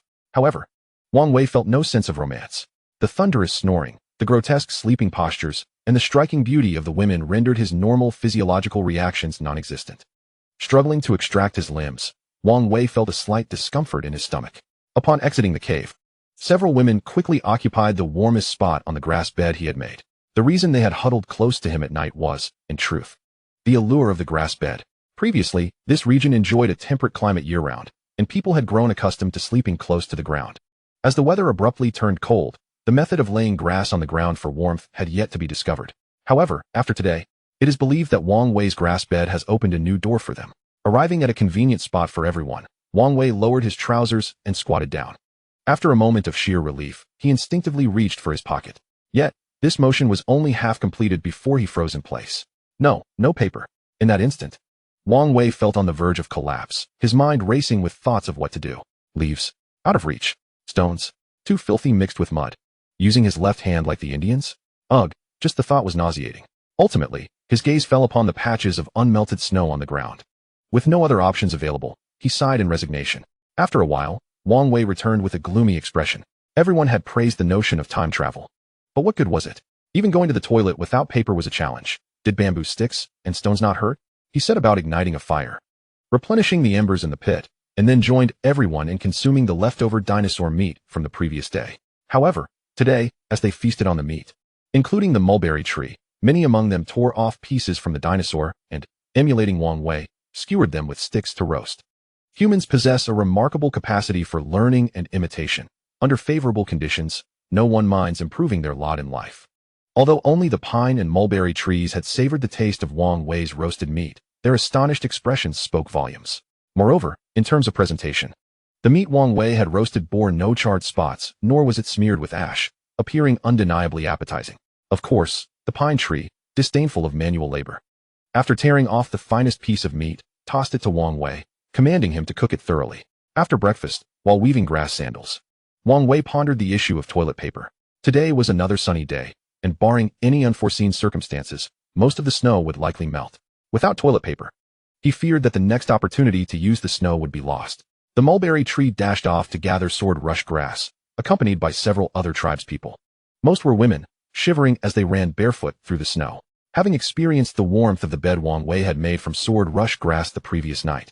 They planned to create their own. However, lacking shoes and even animal skins for warmth, they could only harvest a couple of clumps of sword rush grass before succumbing to the cold and retreating to the cave. The damp sword rush grass they placed on the ground provided no warmth whatsoever. Instead, they found themselves shivering.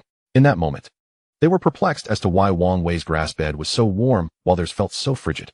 Outside the cave, Wang Wei continued to dry the sword rush grass with the warmth emanating from the fire, while his hands did not cease their work.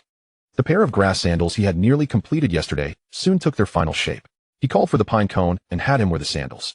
It must be said that the pine cone's recovery abilities were impressive. Having bled from a beating the day before, he was now lively once more. In contrast, Wang Wei felt considerably worse off. The blisters on his hands, having endured the night, showed no signs of subsiding, and now as he wove the grass sandals, any contact was agonizing. He wondered how long it would take for these blisters to transform into calluses devoid of sensation. At noon, when the sun reached its zenith, Wang Wei finally completed his fourth pair of grass sandals. He handed the sandals to the mulberry tree, instructing him to take them into the cave. Everyone in the tribe was eager to wear the new sandals first. However, under Wang Wei's guidance, the mulberry tree gave the sandals to the pine leaf, who wore animal skin clothing. The rationale was that with the animal skin to ward off the cold, the pine leaf could accompany him up the mountain in the afternoon to forage for food. Lured by the promise of sustenance, the others, though reluctant, ultimately acquiesced to the pine leaf wearing the sandals. In the end, the mulberry tree proclaimed that from now on, he would be the one to distribute the grass sandals, prioritizing those deemed most beneficial to the tribe. In this frigid winter, the grass sandals became a coveted item among the tribe's folk, with the power to allocate them resting in the hands of the mulberry tree. At that moment, unbeknownst to him, the mulberry tree's significance in the hearts of the tribe members began to grow alongside their desire for the sandals. Chapter 20. Teammates like pigs. After distributing the grass sandals, the mulberry tree spoke up. Pine tree, let us go up the mountain and bring back some frozen animals. Many of our tribe members have yet to eat their fill. The mulberry tree's words made many tribe members gaze eagerly at the pine tree. The meat of the little dinosaurs was already scarce, and after 2 meals, the weaker members of the tribe were naturally left hungry. However, upon hearing the mulberry tree's suggestion, the pine tree rolled over by the fire pit and replied, "You all go ahead. I am already full. The wind on the mountain is too strong. I have no desire to go." The mulberry tree frowned and said, "Pine tree, you only think of yourself, neglecting the needs of the tribe and what everyone will eat when night falls or tomorrow. This is not right. You are not a qualified leader." These words were an echo of Wang Wei's assessment of the pine tree, which the mulberry tree found particularly apt, so he adopted them. Yet, he did not consider that such remarks, once spoken, would be a tremendous provocation to the pine tree. With a sudden burst of anger, the pine tree leapt to his feet, seizing his skeletal club and advancing menacingly towards the mulberry tree. "Dare you say I am not a good leader? Today, I shall strike you down," the pine tree exclaimed furiously. The mulberry tree had not anticipated that his seemingly innocuous comments would provoke such a fierce reaction from the pine tree. It is worth noting that when Wang Wei had delivered this statement to him, it had felt like a revelation, resonating with profound truth. However, it was not entirely the mulberry tree's fault. The principle of putting oneself in another's shoes is often lost on many, even in civilized society, let alone in a primitive one. The mulberry tree felt he was speaking validly, not realizing he had struck a sensitive chord with the pine tree. The skeletal club soared through the air toward the mulberry tree, who, seeing this, was filled with alarm and fled outside the cave. The exit of the cave was relatively narrow, and just as the mulberry tree had distributed the grass sandals, everyone had gathered in that area. The mulberry tree narrowly avoided the club, but others were not so fortunate. Someone, shrouded in darkness, was struck by the pine tree's club, eliciting a cry of pain. Upon witnessing the mulberry tree's escape, the pine tree began to shove those around him aside, angrily pursuing him with the club. The mulberry tree, already weaker than the pine tree, found himself at a further disadvantage, as his weapon remained in the cave, making it clear he was no match for the pine tree. Under the looming threat of the pine tree's formidable club, he could only scramble away in desperation. Meanwhile, outside the cave, Wang Wei remained blissfully unaware of the unfolding chaos. Just moments ago, he had handed a pair of straw sandals to Tong Shu, instructing him to distribute them among the tribe. Yet, within 2 minutes, he witnessed Tong Shu emerging, utterly disheveled and panicked, closely pursued by the pine tree wielding a skeletal club. Following this spectacle, the members of the cave rushed out in a frenzy. Tong Shu led the charge, with the pine tree hot on his heels. The muddy ground caused both to frequently slip and fall, rendering the scene somewhat comical. At this juncture, Wang Wei still grappled with the bewildering events that had transpired. "You dare claim I am unworthy of being the chieftain? Don't run, or I'll make you pay," the pine tree bellowed from behind. Tong Shu, still sprinting ahead, retorted, "You were never fit to be chieftain." Wang Wei stated that a true leader must protect their kin, not bully them or seize their possessions.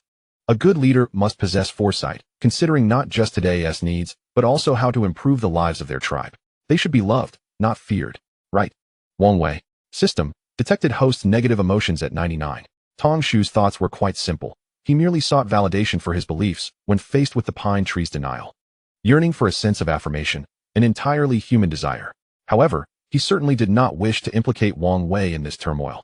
Wang Wei felt as though an army of wild horses was galloping within him. He feared not a godlike adversary, but a foolhardy ally.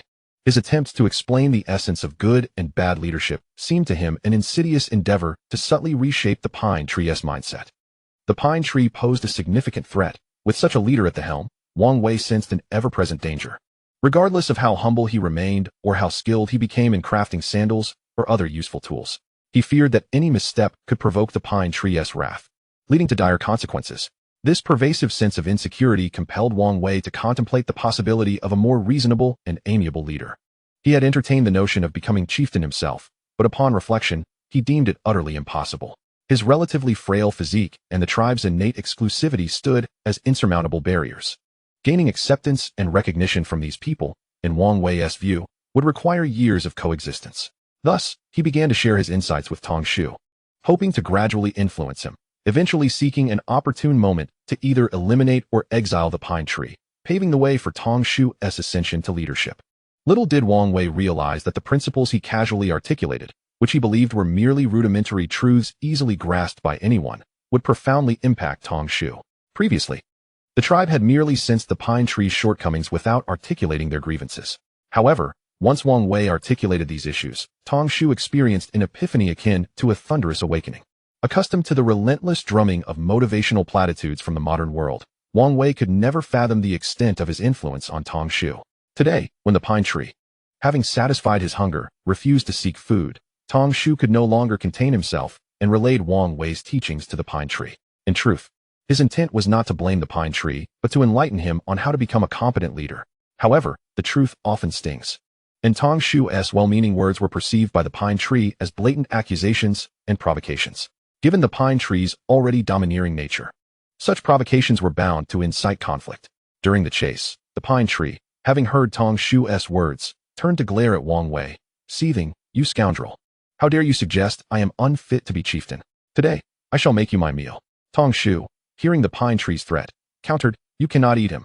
Wang Wei speaks the truth, and he can weave sandals. If you consume him, who will provide us with sandals?" Tong Shu's words only fueled the pine tree's fury, intensifying his animosity toward Wang Wei. "I shall deal with you first, then feast upon him," the pine tree declared, continuing his pursuit of Tong Shu. In that moment, Wang Wei felt the chilling grasp of mortality. Given the pine tree's temperament, his threat was not mere bluster. Although Tong Shu's reckless actions caused Wang Wei considerable frustration, he found himself cornered. Today, it was a matter of survival. Either the pine tree would perish or he would. After observing the interactions over the past few days, Wang Wei discerned that the bond between Songhua and Tong Shu appeared to be remarkably strong. Scanning the crowd, he spotted Songhua, her face betraying her anxiety as she watched Tong Shu. Approaching her, Wang Wei implored, "Songhua, yesterday when Tong Shu took your sandals and struck you, he was the one who aided you. Now, he is on the brink of being killed by the pine tree. Why do you not come to his aid?" "But how can I help?" Songhua asked, panic evident in her voice. The pine tree is armed with a bone club while Tong Shu is unarmed, left defenseless inside the cave. This is patently unfair. If you wish to assist him, go retrieve his weapon. Wang Wei urged hastily. Realization dawned upon Song Gua, and she dashed toward the cave. The chase continued, with Tong Shu leading the pine tree deeper into the woods. Wang Wei's anxiety escalated. If the pine tree failed to catch Tong Shu, would he unleash his wrath upon Wang Wei instead? Every moment was crucial, and as he observed the two figures receding into the distance, he stepped forward and addressed the onlookers. Is everyone merely going to stand idly by while the pine tree seeks to slay Tong Shu? His voice captured the crowd's attention, and they turned to him, though their expressions remained indifferent, devoid of any inclination to intervene. Today, the pine tree can casually decide to extinguish Tong Shu's life. Tomorrow, he could just as easily do the same to you. Wang Wei continued, striving to rouse them. Still, the crowd remained unresponsive. Consider this. Yesterday, the pine tree had sandals while all of you endured hunger. Yet he refused to accompany Tong Shu in search of food, leaving Tong Shu to brave the dangers alone to provide for everyone. And now, Tong Shu is to be killed. Does this not instill at least a modicum of unease within you? Wang Wei implored, his frustration mounting. The crowd began to murmur among themselves. Yet none stepped forward to assist Tong Shu. Chapter 21. The dust settles. If Tong Shu and I are slain, there will be no one left to weave sandals for you. Wang Wei expressed in despair as he observed their indifference. Initially, he believed this statement would bear little impact. But to his surprise, the crowd paused, momentarily taken aback, and began to converse among themselves. Regardless of whether Wang Wei spoke of the benevolence of the Paulownia tree or the tyranny of the pine tree, to the onlookers, these matters seemed entirely detached from their own concerns. After all, the sustenance brought by the Paulownia was not solely for one person, it was shared amongst all. While they harbored a certain fondness for the Paulownia, it was a sentiment bounded by limitations. Likewise, even if the pine tree was excessively domineering within the tribe's multitude, it could only oppress one individual at a time, thus appearing to bear little relevance to their own plight. Ultimately, they had yet to cultivate a profound sense of empathy. However, the situation with the straw sandals was markedly different. In the face of an unexpectedly harsh winter, the feet of the entire group had become frostbitten and raw. The need for something to insulate their feet was an urgent and fervent desire. Wang Wei's straw sandals illuminated a glimmer of hope for all. Moreover, the crux of the matter lay in the fact that the sandals were crafted from grass, allowing for mass production. Wang Wei had also assured them that everyone would receive a pair. Therefore, in the eyes of the people, only the straw sandals bore a direct relevance to their lives, for it was a tangible benefit they could all attain. Upon hearing this, the crowd suddenly grasped the implication. If Wang Wei were to perish, what would become of the sandals he owed them? Witnessing this shift in the crowd's demeanor, Wang Wei felt invigorated and seized the moment to press on. Your feet are cracked and swollen to the point of deformity. Do you not feel pain? Each night, the unbearable itch gnaws at you, and when you scratch, large patches of skin come away. Does that sensation bring you comfort? With the straw sandals, you need no longer fear frostbite. I can weave a pair for each of you and teach you the art of sandal making. But right now, the pine tree seeks to kill me, to kill the Paulownia. If we perish, who will craft sandals for you? The murmurs among the crowd grew louder. Anger etched across their faces. Anyone can be a chief. Losing the pine tree merely means losing one who bullies you incessantly. Wouldn't life improve if we replaced him with the benevolent Paulownia? Wang Wei continued. His words resonated deeply with their hearts. Just as Wang Wei was rallying the crowd, the Paulownia and the pine tree circled back, charging toward the cave. Concurrently, Song Gua emerged from the cave, clutching a wooden club belonging to the Paulownia. Upon seeing the Paulownia return, Song Gua hastily tossed the club to him. Armed with a weapon, the Paulownia swiftly halted and confronted the pine tree. Although the Paulownia was not as formidable as the pine, his strength was not to be underestimated, and with a weapon in hand, the pine tree hesitated to charge recklessly. Recognizing the Paulownia as a significant adversary, the pine tree shifted his focus to Wang Wei. He glared at Wang Wei and spat, "You scoundrel! Today, I shall roast you alive." With that, the pine tree attempted to circumvent the Paulownia and charge at Wang Wei. Observing this, the Paulownia rushed forward to intercept him, while the other tribesmen instinctively shielded Wang Wei from harm. "What do you intend to do? Today, I will definitely kill him. Anyone who dares to stand in my way is my enemy." The pine tree bellowed at the crowd. "But he hasn't woven us the straw sandals. You cannot slay him." One tribesman interjected. "I have my sandals. Your plight is of no concern to me. Step aside, or I shall strike you down too." The pine tree, accustomed to his tyrannical reign within the tribe, had yet to comprehend the shift in dynamics, and arrogantly proclaimed. However, his words only stoked the flames of their anger. How could they heed his command when he abandoned their fate as soon as he secured his own sandals? Wang Wei had already asserted that the position of chief could be filled by anyone. If that were the case, Why not choose a better alternative? Thus, although no one dared to engage the pine tree directly in combat at that moment, neither did anyone yield.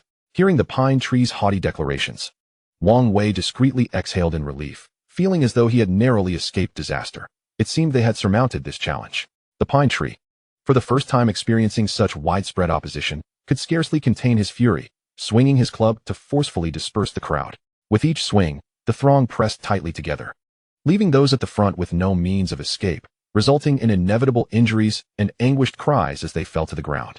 Witnessing this, the Paulownia charged forward with his own club. Meanwhile, Songua, who enjoyed the closest relationship with the Paulownia in the tribe, recalled how the pine tree had beaten him to a pulp just yesterday over a pair of stolen sandals. Now, seeing the Paulownia under assault, the desire for vengeance surged within him, and he rushed forward to assist. Such actions often incite others to join in. The pine tree's habitual tyranny had long fostered resentment among the tribespeople. Following Wang Wei's impassioned rallying, their collective anger had been ignited.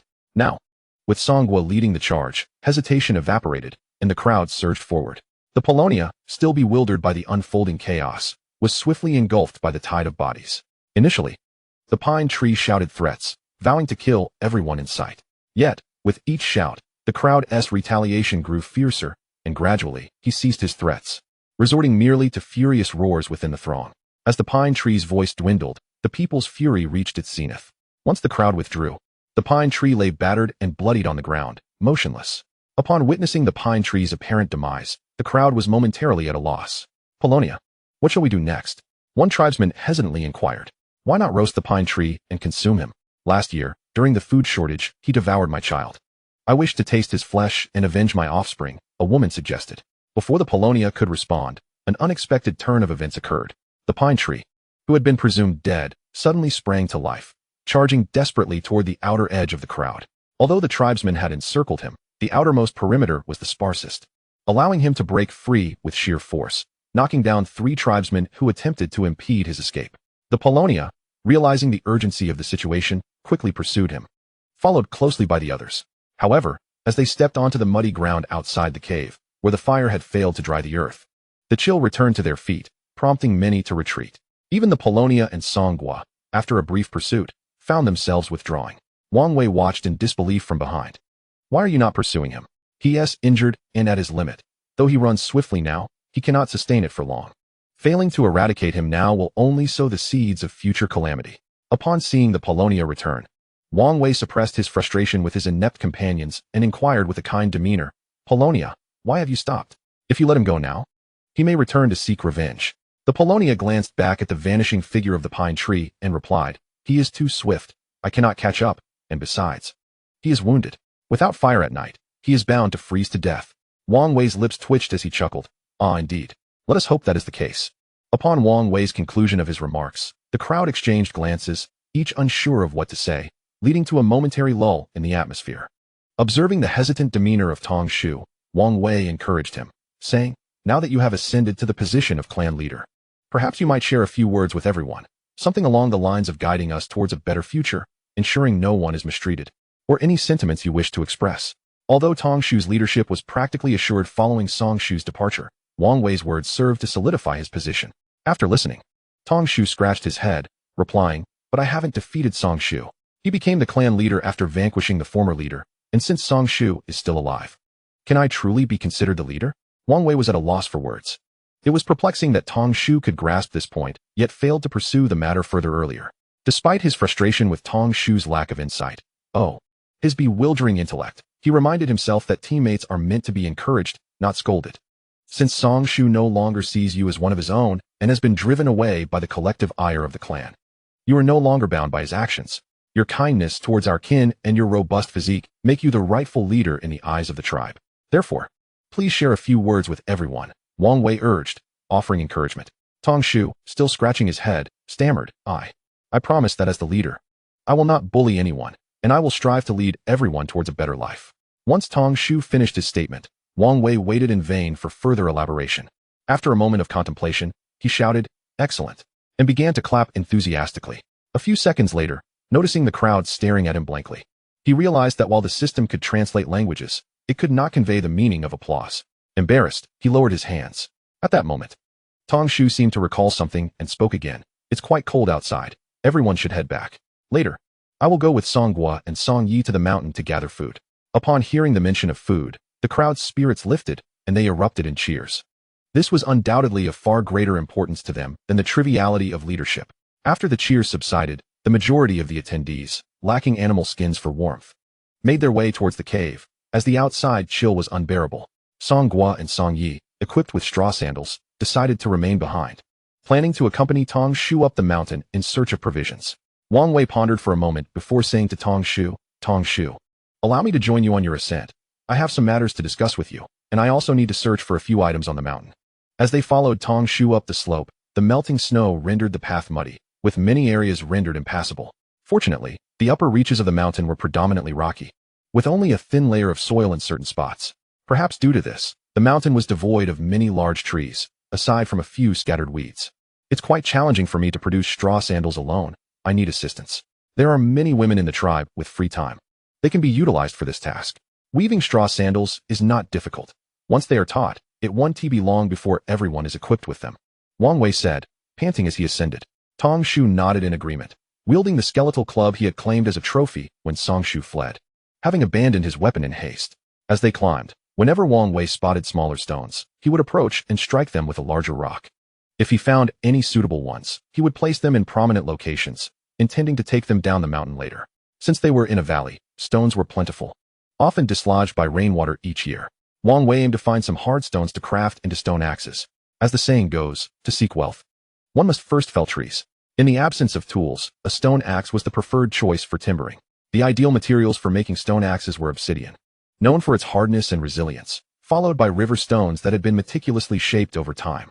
However, these materials were not easily found on the mountain, so Wang Wei settled for searching for durable bluestone instead. What are you doing with those stones, Wang Wei? Tong Shu inquired, observing Wang Wei's actions with curiosity. I'm looking for stones to make a stone axe, Wang Wei replied. Stone axe? Tong Shu echoed, puzzled by this new term. As they walked, Wang Wei mimed the shape of a stone axe to clarify. After some effort, Tong Shu grasped the concept but still questioned, Wang Wei, what purpose does a stone axe serve? It has numerous uses. Firstly, it can be employed for felling trees. The deadwood near our cave is dwindling.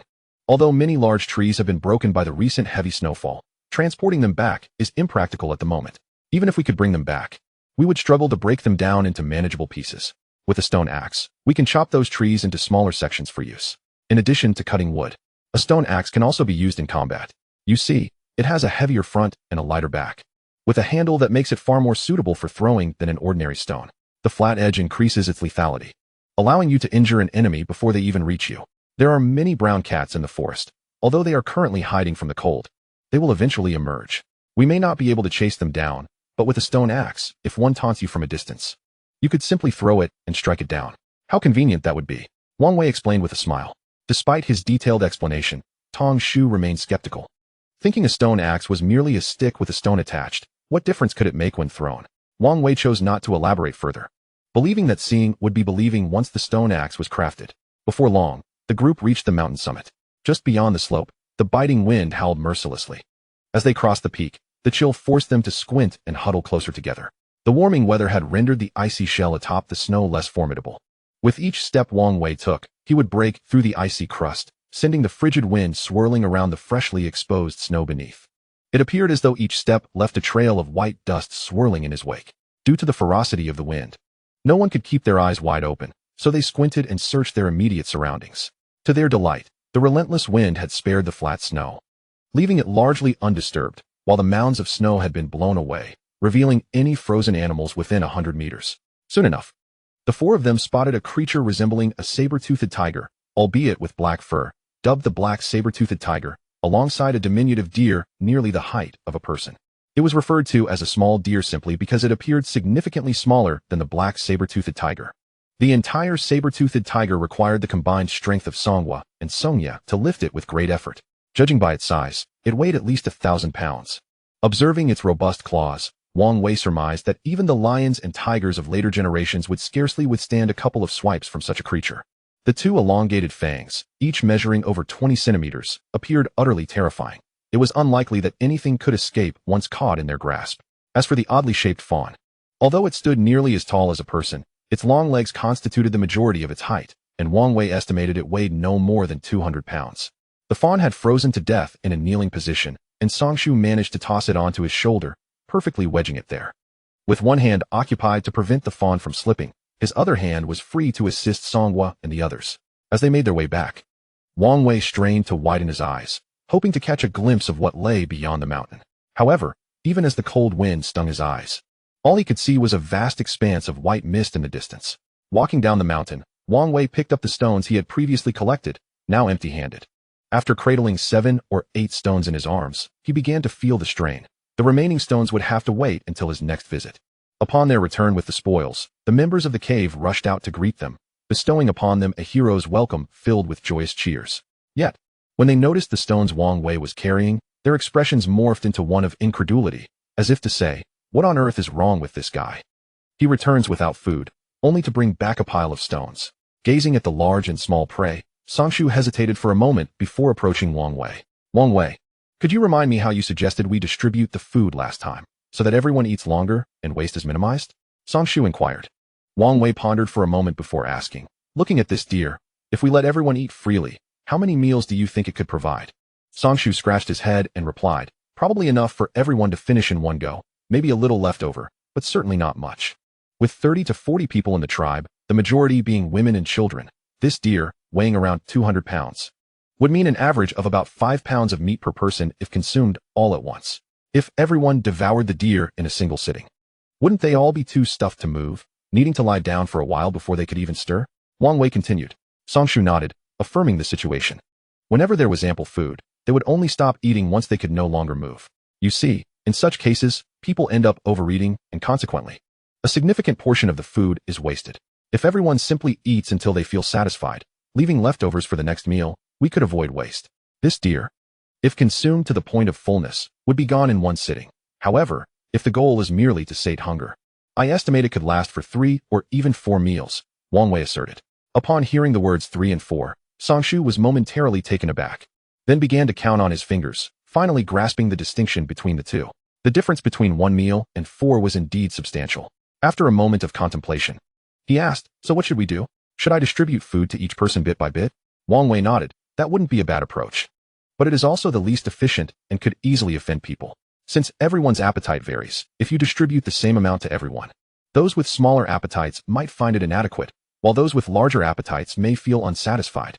If you give more to those with larger appetites, over time, those with smaller appetites will grow resentful, questioning why they receive so little. Although this method is somewhat clumsy, it might be worth trying in our small tribe for now. Chapter 23, Rewards. Wang Wei, what does the clever method entail? After hearing about the clumsy approach, Songshu asked with curiosity. The clever method allows everyone to take as much food as they can eat. This way, each person understands their own appetite and waste is minimized, Wang Wei explained. Upon hearing this, Songshu's eyes lit up with understanding. "Oh, I get it now. I'll tell everyone to take only what they can eat and not to take more. So there won't be waste." Wang Wei rolled his eyes and replied, "What you propose is not much different from our current situation. My point is to transform food into something of value. To obtain food, one must exert a certain effort. Once earned, that food belongs to the individual. And even if others are starving, they cannot take it from you. This way, people will naturally learn to cherish their own food. However, many aspects currently prevent us from implementing this." Songshu, still puzzled, took a while to gather his thoughts before finally asking, "So, are we using the clumsy method or the clever method?" "The clever method isn't feasible at the moment, so we'll have to start with the clumsy one," Wang Wei replied. Satisfied with the confirmation, Songshu left contentedly. Today's mealtime was different from the usual. Typically, the chief would eat first, indulging in his preferred portions before everyone else descended upon the food. However, today, Songshu roasted the deer until it was tender, tearing the meat into bite-sized pieces and skewering them on sticks for Wang Wei to cook further. Though some were bewildered by Songshu's actions, they were patient as there was still time before dusk. After Songshu had prepared around 50 pieces of meat, Wang Wei informed him that it was sufficient, prompting him to stop. Licking the deer blood from his hands, Songshu proceeded to clean himself up.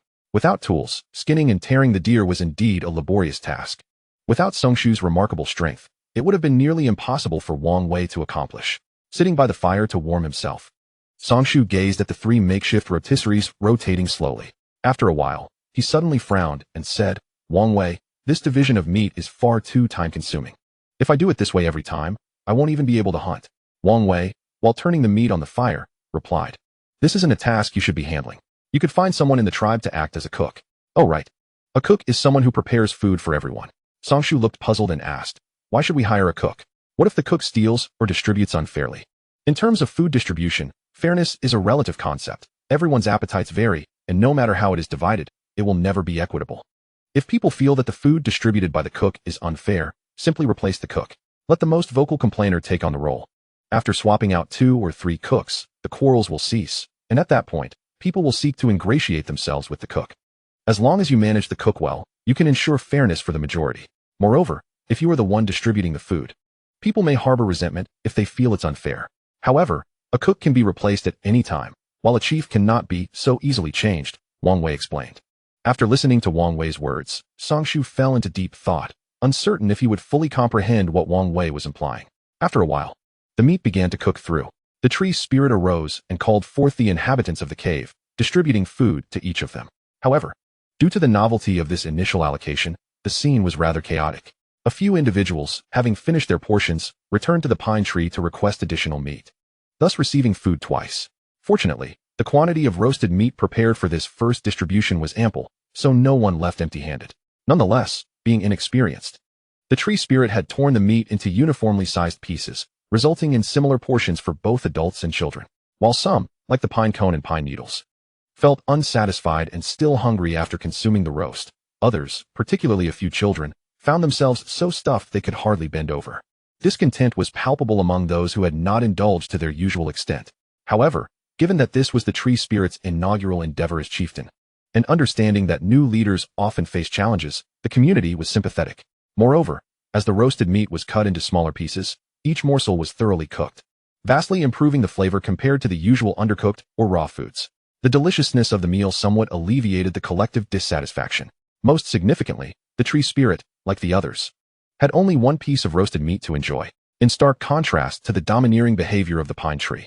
The tree spirit's willingness to share in both joy and hardship intrigued the crowd, diverting their attention. Typically, the portions of meat torn by the tree spirit were quite generous. Even Wang Wei felt full after consuming merely half of his share. Observing the children who had devoured their meat entirely, he felt a twinge of inadequacy, as if he were outdone by mere youngsters. As night fell, everyone returned to the cave. Wang Wei intended to carry the dried sword rush back to make a bed. But when he turned around, he discovered that all the dried sword rush had mysteriously vanished. Upon entering the cave, he realized that several women from the tribe had already taken the sword rush inside, sitting atop it with wary expressions, as if fearing he might reclaim it. Rolling his eyes, Wang Wei settled into a corner as darkness enveloped the cave. Before long, the tree spirit entered, holding a blood-stained deer hide. Wang Wei, this is for you. Your hide has holes and lets in the cold, the tree spirit said, fumbling to hand the deer hide to him. Wang Wei, not one to be pretentious, promptly spread the hide on the ground, using it as a makeshift carpet. After giving the hide to Wang Wei, the tree spirit stood in the center of the cave, calling out to capture everyone's attention. The last rays of the setting sun cast a faint glow within the cave. The crowd turned their gazes towards the tree spirit. Tomorrow, I wish to find a few individuals to learn how to weave grass shoes with Wang Wei. And I also need 2 people to be responsible for daily fire making and roasting meat. Is there anyone willing? The tree spirit inquired straightforwardly. Upon finishing, the crowd began to murmur, yet after a considerable time, no one stepped forward to learn how to make grass shoes or prepare food. After asking twice more, the tree spirit stood alone, the atmosphere growing somewhat awkward. Wang Wei furrowed his brow and spoke. If you learn to make grass shoes with me, I will let you wear the first pair I weave. Whoever learns first will have shoes to wear, but I only want women. I do not need men for this, as too many would be unwieldy. As soon as Wang Wei finished speaking, a spark of interest ignited in the crowd. For the sake of grass shoes, they were willing to unite against the pine tree, and now many would eagerly step forward to learn how to weave grass shoes. After a moment's hesitation, a woman's voice emerged from the darkness. Can I learn? She asked hesitantly. Come here, Wang Wei replied. In the dim light, the woman approached Wang Wei. I have marked this stone. I cannot see who you are right now, but I will give you this stone. Tomorrow morning, bring it to me to learn how to weave grass shoes, and the next pair I finish will be yours. Wang Wei handed her a stone with scratches on it. Upon hearing that the next pair of grass shoes would be hers, the woman eagerly grasped the stone and excitedly returned. I want to learn. Me too. Me. With Wang Wei's promise and the example of the first volunteer, the crowd clamored to express their desire to learn how to weave grass shoes. Wang Wei ultimately selected 6 individuals, assigning each a stone marked with the numbers 1 through 6. When others expressed their wish to learn as well, Wang Wei declared, "All right. I have chosen enough people. Any more would be excessive. If anyone else wishes to learn, please speak up sooner next time. By the way, the tribe also needs 2 individuals dedicated to preparing food and tending the fire. Is there anyone willing?" Once again, the crowd fell silent, but after a moment, someone finally spoke up. Can I learn to prepare food?" Wang Wei smiled and replied, "Certainly. Come here, and I will give you a stone as well. Tomorrow morning, you will start learning how to roast and portion the meat, and I will reward you with half of this deer hide." Hearing Wang Wei's words, before the woman could even approach, others began to chime in, eager to learn how to cook. Ultimately, Wang Wei selected the woman who had spoken first and informed everyone that the number of people was sufficient. Too many would not be needed for the task of cooking. He also publicly stated that the second selected woman would receive half of the deer hide as well. Those who were not chosen felt a pang of regret. Realizing they had missed out on the opportunity for warmth provided by the deer hide and grass shoes simply due to hesitation, Wang Wei ceased speaking. Yet the cave buzzed with discussion. After a while, when the next task did not materialize, someone took the initiative to ask Wang Wei, "Is there anything else we can do?" "Not at the moment, but in a few days, there will be more. However, not everyone will be able to participate.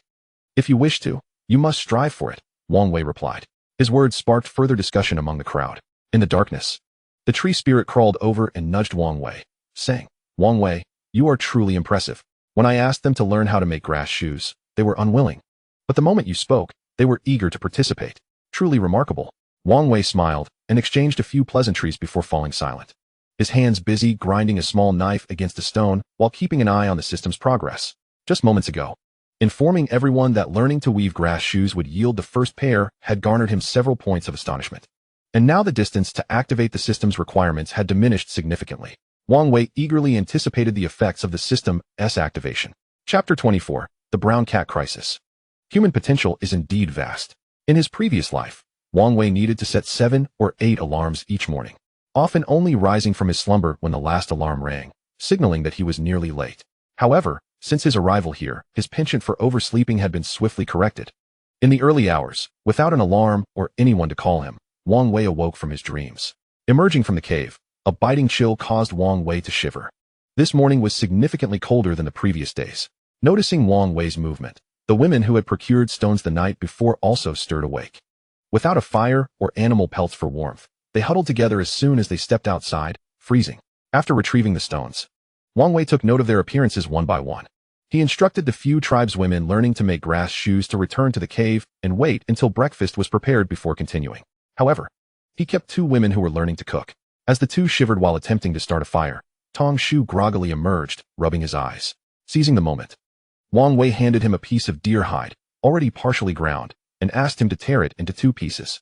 The resilient hide was effortlessly shredded by Tong Shu's hands as if it were mere cloth, leaving Wang Wei momentarily astonished by such formidable strength. Despite the 2 women learning to cook trembling from the cold before the fire ignited, Wang Wei refrained from giving them the hide directly. Once the fire blazed, the temperature, though still low outside, became bearable near the flames. As dawn broke, the sun remained hidden, and it wasn't until the dark clouds became visible that everyone realized it would be an overcast day. Rubbing his hands together, Wang Wei pointed to the sharp edge of the stone, saying, "Do you see? This is the sharpest part. Using this to slice the meat is far swifter than tearing it with your hands or biting it. Hold it like this, and then make a swift cut. Just like this. Look, the meat is sliced." He demonstrated with the freshly fractured stone knife. However, due to the frigid temperatures of the previous night, the venison had frozen solid, and it took considerable effort for Wang Wei to carve a small incision into the frozen meat.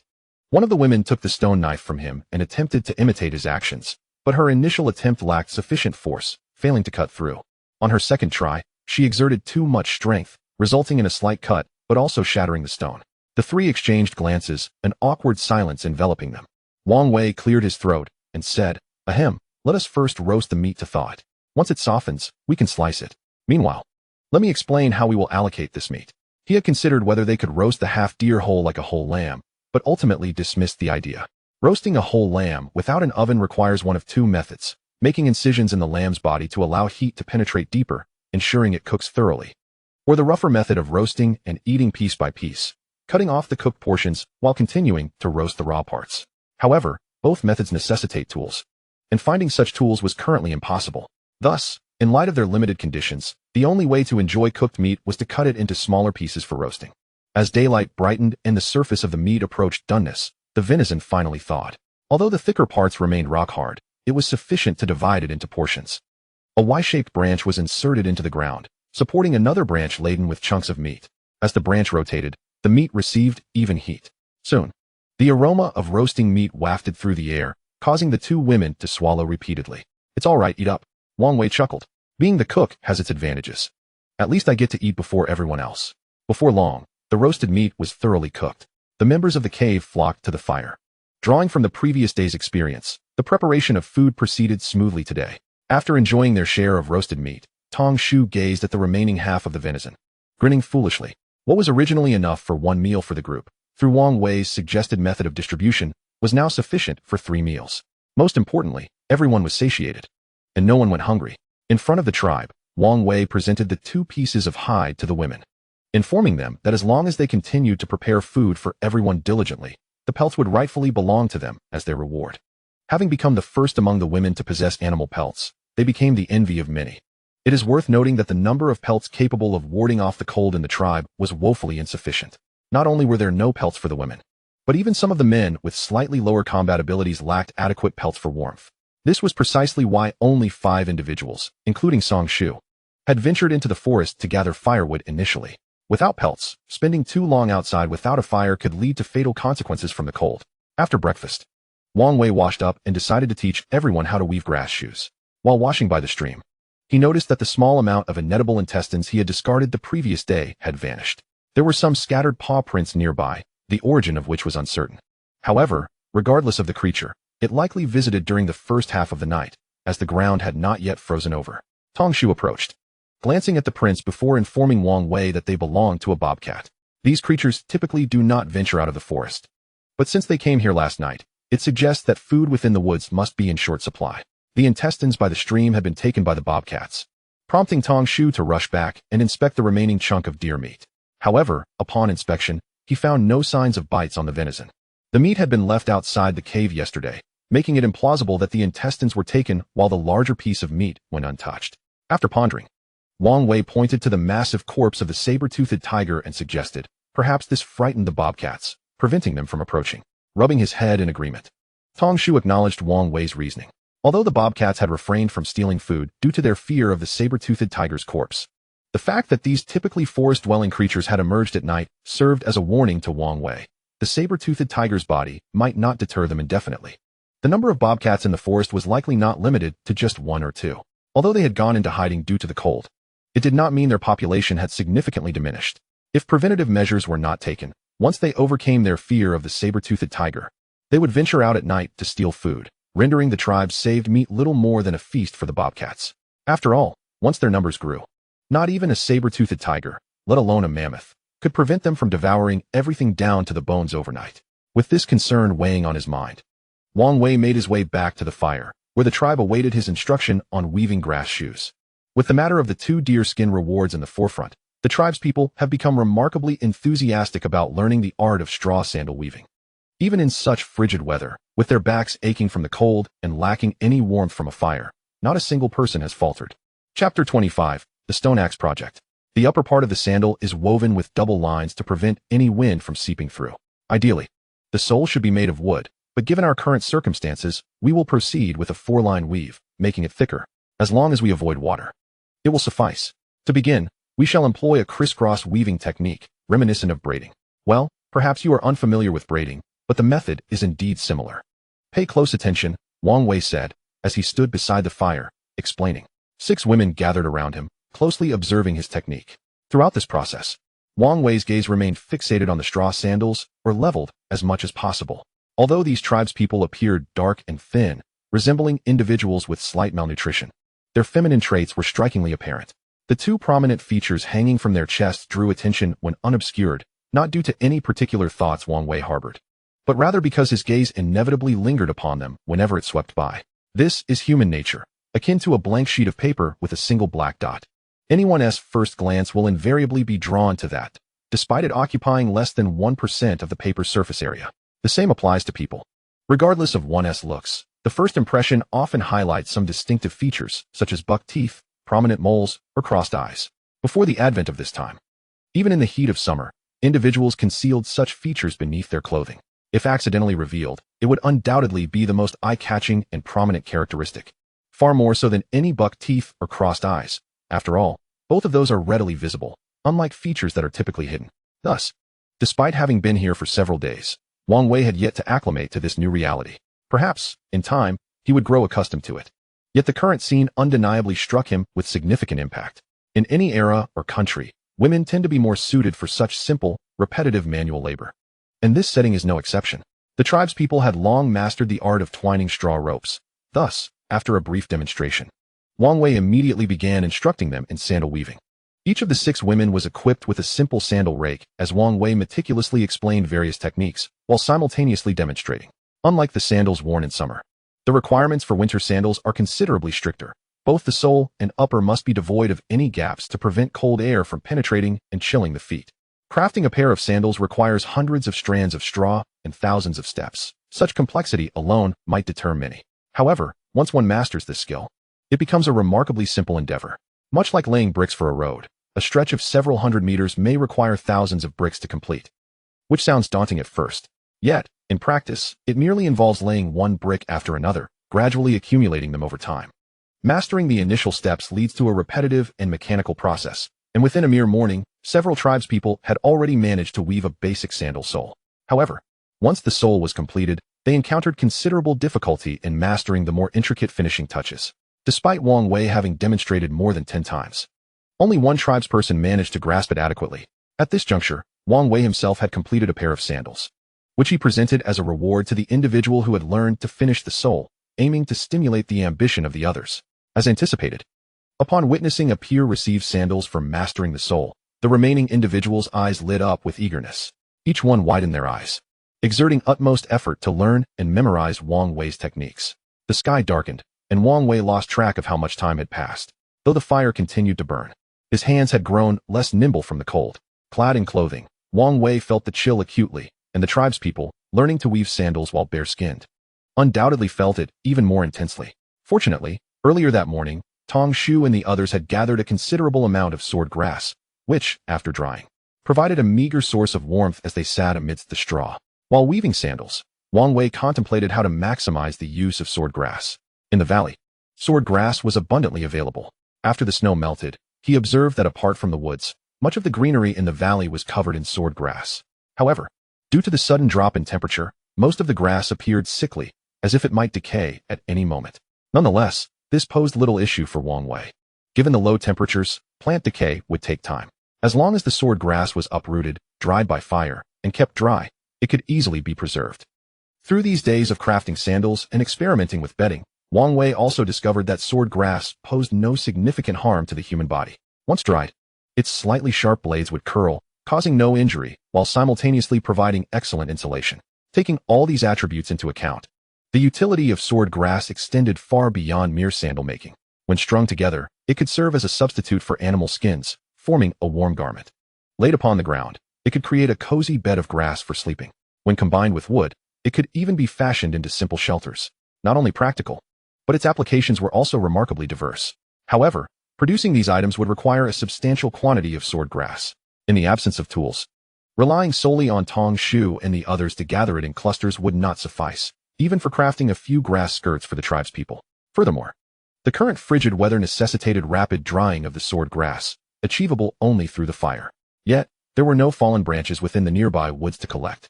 Although many trees had collapsed under the weight of the snow, cutting them into manageable pieces for firewood would require tools. Contemplating this, a clear plan began to form in Wang Wei's mind. The first step was to create a stone axe. With a stone axe, Tong Shu and the others could directly fell trees, saving time that would otherwise be spent scouring the forest for dead wood. This time could then be utilized to gather more sword grass. Additionally, an ample supply of firewood would ensure the drying of the sword grass. With an increased quantity of grass, Wang Wei could produce several grass garments. Clad in grass clothing and sandals, the tribespeople would no longer fear the harsh cold outside, leading to more individuals participating in both woodcutting and grass gathering. Once the tribe members, trapped in the cave by the biting cold, were liberated, they would be able to fell more trees, uproot more grasses, and send more individuals up the mountain in search of the frozen carcasses of animals. With a clear train of thought, Wang Wei proceeded to gather the stones he had collected the previous day. Observing him as he carried a pile of stones and began to chip away at them, several tribe members, who were learning to weave grass sandals, looked on in confusion. It seemed that only children would find joy in smashing stones. Wang Wei, so skilled in crafting sandals and roasting meat to perfection, was now engaged in this peculiar activity. The stones atop the mountain were quite sturdy. After considerable effort, he managed to break several into pieces, selecting those that met his requirements in shape and size. He also retrieved a few suitable sticks from the firewood pile, while several women regarded him with peculiar expressions. What are you staring at? Look at your own hands. Your sandal soles are all askew. Manhwa, you've made a mistake at the end again. If you leave a single line, how will you connect the upper part later?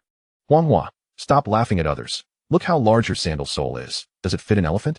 Wang Wei admonished sternly. He then pointed out their errors and encouraged them to practice independently, only asking him for clarification when necessary. Meanwhile, Wang Wei set about attempting to make a few stone axes using the selected stones and wooden sticks.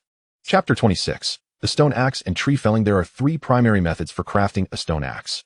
The first involves drilling a hole in the stone and inserting the axe handle. The second method entails directly binding the stone axe to a wooden stick. A simple, yet less durable approach. Wang Wei opted for the third method. He slightly ground the center of a suitable stone, making it narrower than the ends.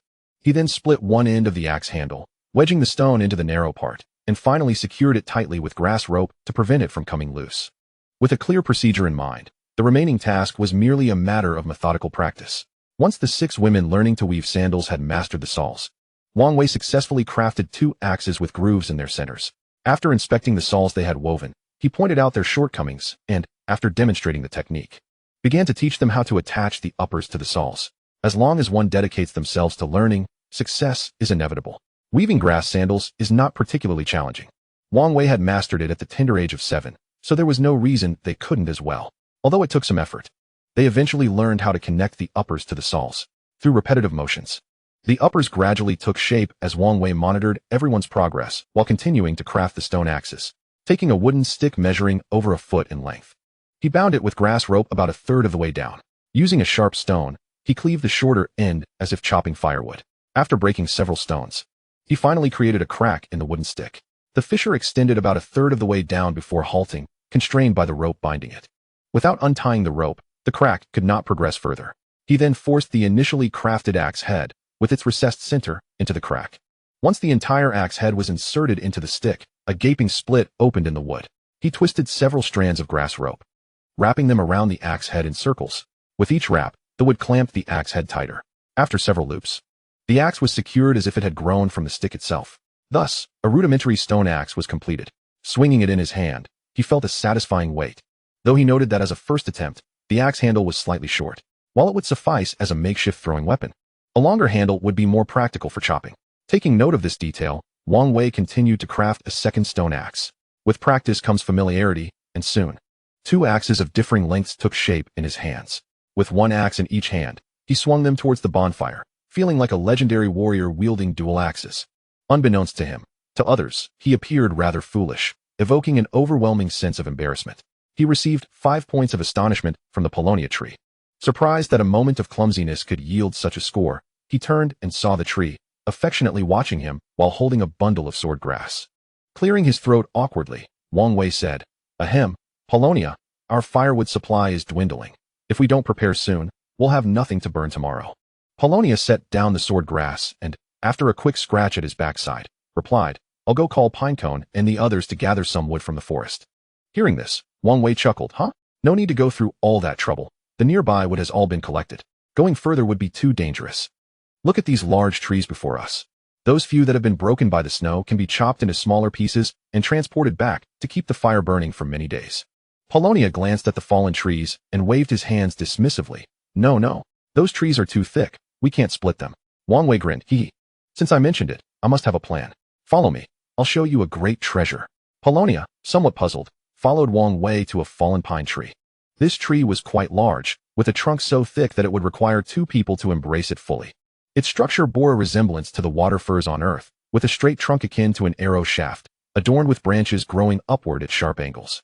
These branches, having matured over time, were remarkably thick. Near the base, some were as wide as an adult's thigh, while those in the middle were as thick as an arm.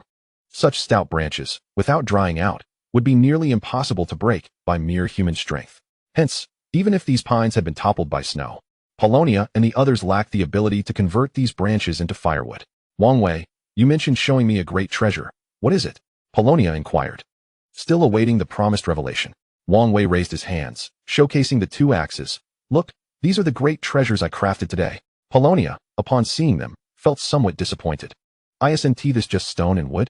What makes this a great treasure? In response to Polonia's skepticism, Wang Wei pointed at the pine tree and asked with a smile, if it were you, could you break those branches and take them back to burn? Stepping forward, Polonia grasped the branch Wang Wei indicated and strained to break it. However, despite the recent fall of the pine tree, its resilience was formidable. Even with Polonia's great strength, he found it impossible to snap such a robust branch from the tree. Observing the Polonia tree returning empty-handed, Wang Wei chuckled. Look, despite your considerable strength, you are unable to break off these branches. Yet, with this magnificent tool of mine, I can effortlessly sever this pine branch in no time. Do you believe me? The Polonia tree pondered seriously for a moment, and then responded, Wang Wei, do you intend to knock the pine branch down with a stone? While a stone can indeed achieve that, it would require an exceedingly long time. It is impossible to accomplish in just a short while.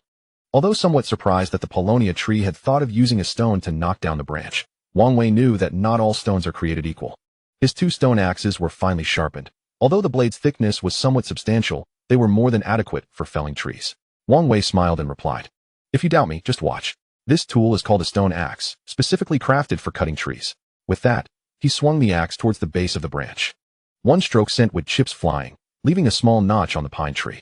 Wang Wei did not exert too much force, as he was concerned that the stone axe might shatter under pressure. Fortunately, the stones he had painstakingly gathered did not disappoint, from the feel of them. They seemed quite sturdy. Oh, the Polonia tree gasped softly, registering its astonishment. With a few more strokes, the notch on the pine tree gradually widened. As Wang Wei continued to chop, a ring of notches began to form around the branch. Feeling that it was nearly done, he placed the stone axe down and stood atop the main trunk of the pine tree, exerting force to break the heavily chopped branch. With a crack, the branch, thicker than his arm, snapped off. The Polonia tree registered 52 points of astonishment. Chapter 27, Leverage and Pressure. The Polonia tree could hardly fathom how a mere wooden stick combined with a stone could so swiftly sever a branch of such girth. Having used stones before, whether to break bones for marrow during times of scarcity or to strike trees, it had always taken considerable effort to break such a thick branch. Yet, Wang Wei, who was evidently not as strong, managed to do so with remarkable speed. Wang Wei, how can you chop so quickly? The Polonia tree inquired, puzzled. Wang Wei replied with a smile, this isn't chopping, it's cutting. Here, take the stone axe and try a few strokes yourself. Just be careful not to apply too much force, or the stone might break. Also, make sure to use the sharpened edges to cut. Do not strike off center. As he spoke, he handed the stone axe to the Polonia tree. The method of using the axe was straightforward. After a couple of explanations, the Polonia tree quickly grasped it. With significantly greater strength than Wang Wei, it took only 10 or so strokes before a ring of notches appeared on the branch. Then, with a firm tug, the severed branch was easily broken. The Polonia tree registered another 52 points of astonishment. Wang Wei, why is this so? When I used a stone to chop down a tree, it required immense effort to break it, yet with a wooden stick added, the task seems so effortless. It exclaimed, utterly perplexed. The explanation is quite simple. When you lift the axe, you are employing the principle of leverage, applying force at the appropriate location. As you swing the axe handle, the force travels through your wrist and into the blade, which is the sharpest and most pointed part of the axe, thus minimizing the contact area. While the force remains unchanged, the reduced contact area results in significantly greater pressure at the point of contact. Consequently, your strength, magnified by the leverage and concentrated at the blade, transforms a small amount of force into a substantial impact, allowing you to effortlessly sever the branch, Wang Wei explained earnestly. The Polonia tree, with a confused expression, asked, what does that even mean? You don't understand? Wang Wei feigned ignorance. The Polonia tree nodded like a chick pecking at rice. It's all right if you don't understand. Just know that using a stone axe to fell trees is remarkably effortless. I'll explain the principles to you in due time. Now, I've made 2 stone axes. Go find someone to help. Let us chop some wood for fuel. And remember, the stones on these axes aren't extremely durable. So be gentle when chopping to avoid damaging the axes I painstakingly crafted, Wang Wei cautioned. The Polonia tree hurried off to fetch someone, while Wang Wei planned to return and create a few more stone axes. Although the trees weighed down by the heavy snow contained a lot of moisture, they would still serve well as firewood. As the saying goes, a multitude of wet wood burns well, when many pieces of wood ignite simultaneously. The heat they generate can quickly dry out the moisture within. Perhaps there would be a bit of smoke at first, but overall, it wouldn't pose much of a problem. Upon returning to the fire pit, several women immediately gathered around. Wang Wei, how do I do this part? Can you help me? Wang Wei, how do you finish the back of the shoe? I've forgotten. Wang Wei, why is my shoe so large? I feel like both my feet could fit in it. As it was their first time learning to weave straw sandals, they naturally had many questions. With Wang Wei back, they all surrounded him, eager for assistance. Patiently, he taught them repeatedly how to proceed. Once he had finished instructing them, he advised them to discuss any uncertainties among themselves to reinforce their understanding. If any confusion remained after their discussion, he would clarify further. After teaching the straw sandals, Wang Wei resumed crafting a third stone axe. Before long, he began receiving points of astonishment from the paulownia tree and the pine cones due to the stone axes. Glancing at the progress of the tasks in the background, Wang Wei focused on the creation of the stone axes. As he polished another axe blade, the paulownia tree and the pine cone returned, each carrying a large bundle of pine branches. Paulownia, what exactly is leverage? The pine cone asked while walking. Haven tea, I already told you, replied the paulownia tree without looking back. The pine cone pondered for a moment before asking again, Paulownia, what is pressure? Pressure is just pressure. It's such a simple concept. Figure it out yourself. The paulownia tree said, slightly exasperated. After bringing back the pine branches, they carelessly tossed them aside in the usual firewood stacking area and intended to continue chopping trees. Wang Wei, noticing this, quickly interjected, wait a moment. These branches need to be processed.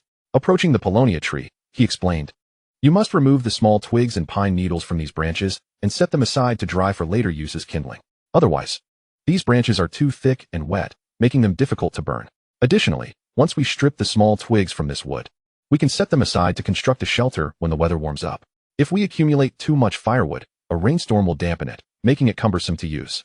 Although unaware of what Wang Wei referred to as a shelter, Tongshu nodded in agreement. Songwa tilted her head, observing Tongshu and Wang Wei, sensing something amiss. Clearly, Tongshu was the leader, while Wang Wei was merely an outsider who had arrived just a few days prior. Why would Tongshu acquiesce to Wang Wei's words? Thus, Songwa was taken aback. Wang Wei cast a puzzled glance at Songwa, unsure of why she inexplicably seemed to be attributing a wave of astonishment to him. Could it be due to the stone axe? If so, his reflexes must be exceedingly sluggish. Watching Tongshu and Songwa continue their task of chopping wood, Wang Wei crouched down and plucked a few pine needles. Unlike those on Earth, the needles here, though slightly elongated, retained the essential characteristics of leaves. They were not like the needle-like structures on Earth that were often referred to as pine needles. Wang Wei understood that the reason pine needles on Earth evolved into such a needle-like form was to withstand the cold and minimize moisture evaporation, thus aiding survival through the harsh winter. In contrast, the climate here had always been spring-like, allowing the pine trees to retain their leaf-like needles, as they did not require winter hardiness. Selecting a stick of suitable length and thickness to serve as an axe handle by the fire, he noticed the two tribe members responsible for cooking emerging from the cave. Glancing up at the overcast sky, Wang Wei pondered how they determined the passage of time. Since they had begun cooking, it indicated that darkness would soon descend. Wang Wei resolved to craft the third stone axe before dinner. Chapter 28. The food targeted by the brown cats. When mealtime arrived, Wang Wei finally completed the third stone axe. Meanwhile, Tongshu and the others had returned with a substantial amount of firewood, clearing away small branches at the cave entrance while waiting for the meat to roast. Over the past few days, Wang Wei had been busy weaving straw sandals and refining the stone axe, resulting in numerous blisters on his hands. Dipping his hands into the cool stream provided some relief from the stinging sensation. Due to the sky being shrouded in clouds, the daylight faded earlier than usual. After consuming the meat, everyone returned to the cave, but Tongshu anxiously gazed at the shadowy woods. At the forest's edge, glimmers of green light occasionally flickered. What is that? Wang Wei inquired as he approached. The brown cats, Tongshu replied. Yesterday, they feasted on some of the animal organs we discarded and have returned, likely fixated on the saber-toothed tiger that remains uneaten.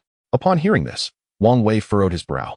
After the snowfall, the forest's creatures had vanished, making it understandable that the brown cats would target the prey brought back by the tribe due to the scarcity of food. If left unchecked, the purpose of food allocation would be rendered meaningless. The main reason for distributing food was to ensure that the limited provisions could be savored over multiple meals. However, if the food saved was given to the brown cats, it would be futile to save it at all. Wang Wei kicked the saber-toothed tiger, which had not yet been processed. Due to the weather, it had frozen solid. Can the brown cats bite through the frozen meat? Wang Wei asked. I don't know. Tongshu replied. I've never encountered such a situation before. If they can't, that would be ideal. However, if they can, by morning, The saber-toothed tiger might be reduced to nothing but bones. Are brown cats afraid of fire? Wang Wei pondered aloud. Yes, they avoid areas with fire. But the flames will eventually die down, Tongshu responded. Let's have 2 people keep watch at night, one for the first half and one for the latter. When the fire begins to dwindle, they should add more wood. As long as the fire burns, the brown cats should not dare to approach. Tomorrow, we can devise a plan for food storage. After contemplating this, Wang Wei articulated his thoughts. Tongshu nodded in agreement with Wang Wei's suggestion and returned to the cave to arrange the night watch. In the past, under circumstances of limited firewood, they would not have been so wasteful as to let the fire burn throughout the night. However, with the advent of the stone axe, obtaining firewood now merely required some time and effort, thus eliminating the need to conserve wood for the fire. After a full day of learning, each of the 6 tribe members attempting to weave straw sandals produced a pair. This did not imply they had mastered the skill. Rather, the elements requiring some technical finesse in those 6 pairs were directly taught to them by Wang Wei. Today merely provided them with experience. To truly master the art of weaving straw sandals, they would require extensive practice. Moreover, all 6 pairs shared a common trait. They were exceedingly large. If the shoe openings were not tightened, it would be feasible for 2 feet to fit into one sandal. Wang Wei rewarded 5 of the straw sandals to the tribe members who learned to weave, while the remaining pair was given by Tongshu to Tongya. Tongya was one of the initial 5 individuals Wang Wei encountered, and now adorned with both a leather garment and straw sandals. She would contribute to labor outside the cave come tomorrow. That night, Tongshu, Songhua, and Songya took turns keeping watch. In his slumber, Wang Wei groggily heard the trio's shouts and some peculiar animal calls. The sounds were sharp, likely belonging to the brown cats. When morning arrived and he emerged from the cave, pieces of meat were already roasting over the fire. Without an alarm clock, the biological rhythms of these primitive people were far more accurate than Wang Wei's. The saber-toothed tiger had roasted by the fire all night, and its flesh had softened from its previously frozen state. A massive tiger hide had been stripped away, and Tongshu and several tribe members were animatedly discussing something in front of it. Upon seeing Wang Wei, Tongshu hurriedly pulled him over and pointed at the tiger hide. Wang Wei, this hide is thick. Although it lacks abundant fur, it will certainly keep you warm. You rewarded the deer hide to the cook yesterday. Today, you shall receive a portion of this tiger hide. Wang Wei crouched down, feeling the surface of the hide. While the fur was sparse, each strand was quite coarse, giving it a prickly sensation to the touch. The hide was thick, and Wang Wei estimated it to be about a centimeter in thickness, nearly equivalent to his index finger's width. With such a robust outer layer, Wang Wei surmised that even if he were to stab it with a wooden spear, he might not succeed in piercing it. In his previous life in the city, Wang Wei had often fantasized about encountering wild beasts like tigers or lions in the wilderness, believing that he would only need a long knife. As long as he seized the opportunity, a single strike would surely result in a fatal blow. However, after witnessing the saber-toothed tiger's hide, he realized how naive his previous notions had been. With such a thick and resilient layer of protection, the presence of a knife would be of little consequence to an ordinary person. Without further ado, it stands there immobile, allowing you to strike at it. With a single blow, you may find yourself unable to breach its defenses. Of course, if your strength parallels that of Tongshu and his ilk, the situation would be entirely different. With the might of Tongshu, it would not be beyond possibility to cleave half the skull of a saber-toothed tiger in one stroke. Although one might marvel at the thickness of the tiger's hide, the parasites clinging to it and the gruesome sight of the inner skin made Wang Wei gesture dismissively to Tongshu, indicating his disinterest in the beast's pelt. Such a repulsive hide was something Wang Wei would prefer to forego in favor of wearing a grass skirt. While he found the hide distasteful, it was undeniably a valuable resource in the eyes of others. Ultimately, this enormous hide was divided among 3 robust tribesmen. Were there many brown cats last night? Wang Wei inquired as he ate. Tongshu scratched his head and gestured for quite some time, finally conveying that approximately 20 brown cats had their sights set on the carcass of the saber-toothed tiger. However, due to their fear of fire, they had only dared to feign attacks, ultimately refraining from advancing. Wang Wei nodded. These brown cats would need to be dealt with sooner or later. While it wasn't a pressing issue for a day or two, in such frigid weather, it was unrealistic to expect someone to keep watch outside every night. Even with a bonfire, the cold would become unbearable over time. If only it would snow again, they could bury the surplus food beneath the snowdrifts, alleviating concerns of the brown cat's interest. Chapter 29, The Siege of Brown Cats. After breakfast, Wang Wei hastened his efforts in weaving grass shoes. With 3 more men now clad in animal skins, he needed to quickly provide them with shoes to enhance the tribe's productivity. As he wove the grass shoes, Wang Wei pondered how to preserve the unfinished raw meat under the covetous gaze of the brown cats. The weather was too cold, and the ground was frozen solid. Without suitable tools, Digging a cellar or erecting wooden barriers around the meat was somewhat impractical. The cave was too warm and cramped. A small amount of raw meat could be stored there temporarily, but too much would not only lack space, but also risk spoiling. Wang Wei felt a bit conflicted. His time since arriving was awkwardly brief. Had he arrived in spring or summer, he surely would not have been stymied by such a dilemma. Yet, upon reflection, if he had come during warmer weather, he might have been captured by these primitive people and roasted for their meal. With that thought, he felt somewhat more at ease. In the morning, he continued weaving grass shoes. The skin of the saber-toothed tiger had been removed, and the tribe had gained 3 men with warm pelts. As long as the grass shoes kept pace, it meant 3 more individuals could labor outdoors. When Wang Wei completed 2 pairs of grass shoes, 6 tribesmen who had been learning from him managed to produce another pair with his assistance. The weather remained gloomy, seemingly colder than the previous day. Even Wang Wei was wrapped in a layer of sword grass for warmth, while the wrapping offered some insulation. It also meant he could not sit too close to the bonfire. Otherwise, the already dried sword grass could easily catch fire. The shoes woven by Manhwa and her companions consistently lacked proper sizing, appearing exceedingly large. If one disregarded the tightened openings, both feet could fit within. Although they were ill-fitting, they were not without merit. Filling the gaps in the grass shoes with sufficient dry grass actually enhanced warmth. The only inconvenience was the need for more time to acclimate to the lightness felt in the shoes. The 3 newly added tribesmen clad in animal skins and 2 cooks were each assigned a pair of grass shoes. Their joy upon receiving the shoes added a modicum of astonishment points to Wang Wei. Up to this point, he had only crafted 3 stone axes. Aside from Tongshu and his 3 companions who consistently felled trees, he had sent 2 of the remaining 4 tribesmen to gather grass, while the last 2 were dispatched to the mountains to seek sturdier bluish stones. Their dissatisfaction with the task of fetching stones from the mountains was palpable. Stones were abundant at the base of the mountain. What difference could there be between stones? And why must they venture to the mountains for blue stones? They were not Tongshu, and Wang Wei owed them no debt of gratitude. While they recognized that this outsider could weave grass shoes, they held little respect for him in their hearts. Fortunately, Tongshu was unconditionally loyal to Wang Wei. From igniting fire with ice, washing eyes with milk, to crafting grass shoes, distributing food, and now the stone axes he wielded with such deftness. Each task he undertook left a significant impact on Tongshu. Not to mention, Wang Wei had saved his life from the jaws of the black snake. In Tongshu's eyes, Wang Wei's stature had risen steadily over the past few days, reaching its zenith from the moment he rallied everyone to drive the pine trees out of the tribe. Consequently, he regarded Wang Wei's arrangements as profound and correct. The discontent of the 2 tribesmen assigned to collect stones was swiftly quelled by him. However, Wang Wei did not dwell too much on such matters. After all, his time in this place was short, and it was unrealistic to expect everyone to trust him given their limited interactions. Moreover, he was preoccupied with numerous tasks and had no time to concern himself with the sentiments of ordinary tribesmen. It would be better spent devising ways to dry more sword grass. One should not underestimate the skill required to dry sword grass. It was indeed a technical endeavor. If the distance from the bonfire was too great, the flames would lack sufficient heat, prolonging the drying time. Conversely, if too close, the temperature could be too high, leading to spontaneous combustion of the sword grass. Additionally, when the quantity of sword grass became excessive, the outer layer might dry, while the inner layers remained damp. Contemplating this, Wang Wei kindled 2 more fires, arranging them in a triangular formation with the bonfire he was using. He and several tribesmen learning to weave grass shoes gathered in the midst of the 3 fires. Surrounding the 3 fires were makeshift drying racks constructed from wooden sticks. These racks resembled foldable drying racks on earth, with Y-shaped branches anchored in the ground and a long branch laid across the top, allowing the sword grass to spread out and be roasted over a larger area. Naturally, these racks maintained a safe distance from the bonfire. Otherwise, if ignited, all their hard work would be for naught. The warmest spot was at the center of the 3 fires. In the morning, due to the low temperatures and lack of animal skins for warmth, several tribesmen learning to weave grass shoes had lips that turned blue from the cold.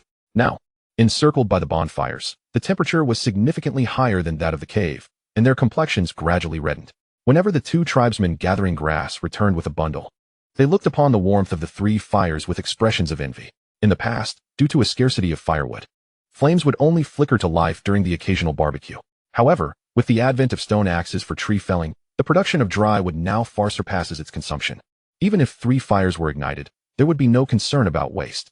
In primitive society, the concept of lunch was virtually non-existent, let alone the notion of a midday rest. Before his unexpected journey through time, Wang Wei was accustomed to 3 meals a day, but after the transition to 2 meals, he found it bearable for a short while, though over time, his body began to struggle with the adjustment. Fortunately, His appetite was considerably smaller than that of his tribesmen. Whenever hunger struck, he would take out the remnants of the morning's meat and continue to gnaw on them, treating it as his lunch.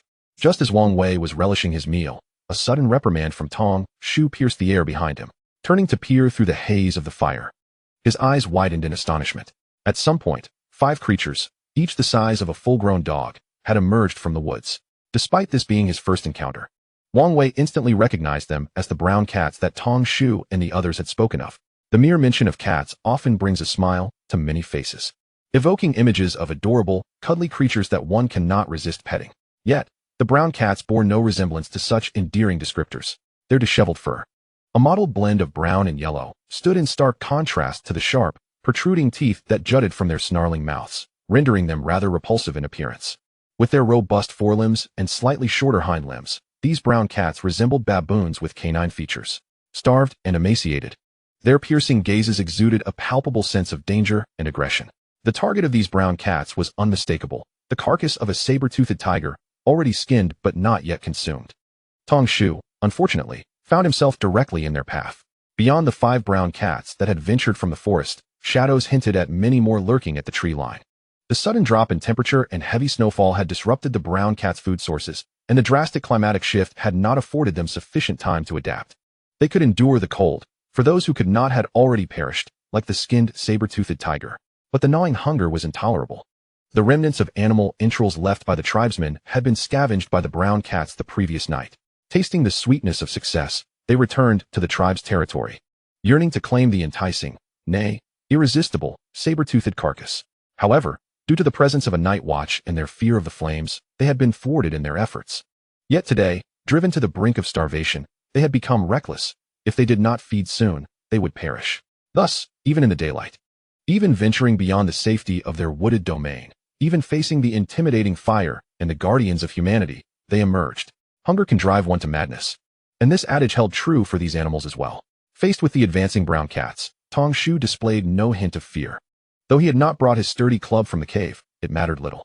Placing his stone axe aside, he seized a sturdy branch from the woodpile, and with a roar, he advanced toward the brown cats, unyielding. Chapter 30, The Throw. In the face of the 5 attacking brown cats, Tong Shu's audacious advance filled Wang Wei with admiration.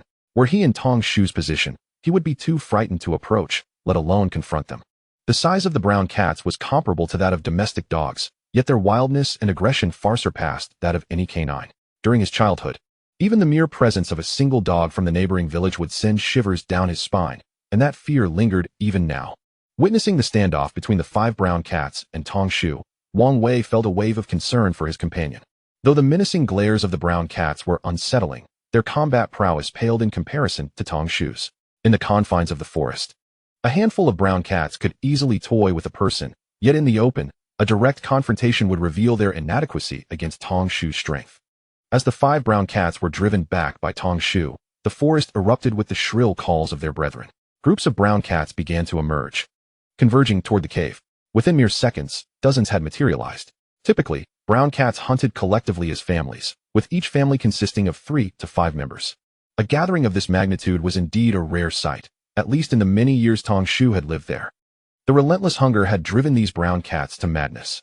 In their desperation for food, they felt compelled to unite and seize the saber-toothed tiger's carcass from the humans' encampment. This extraordinary gathering of brown cats was a direct result of their dire circumstances.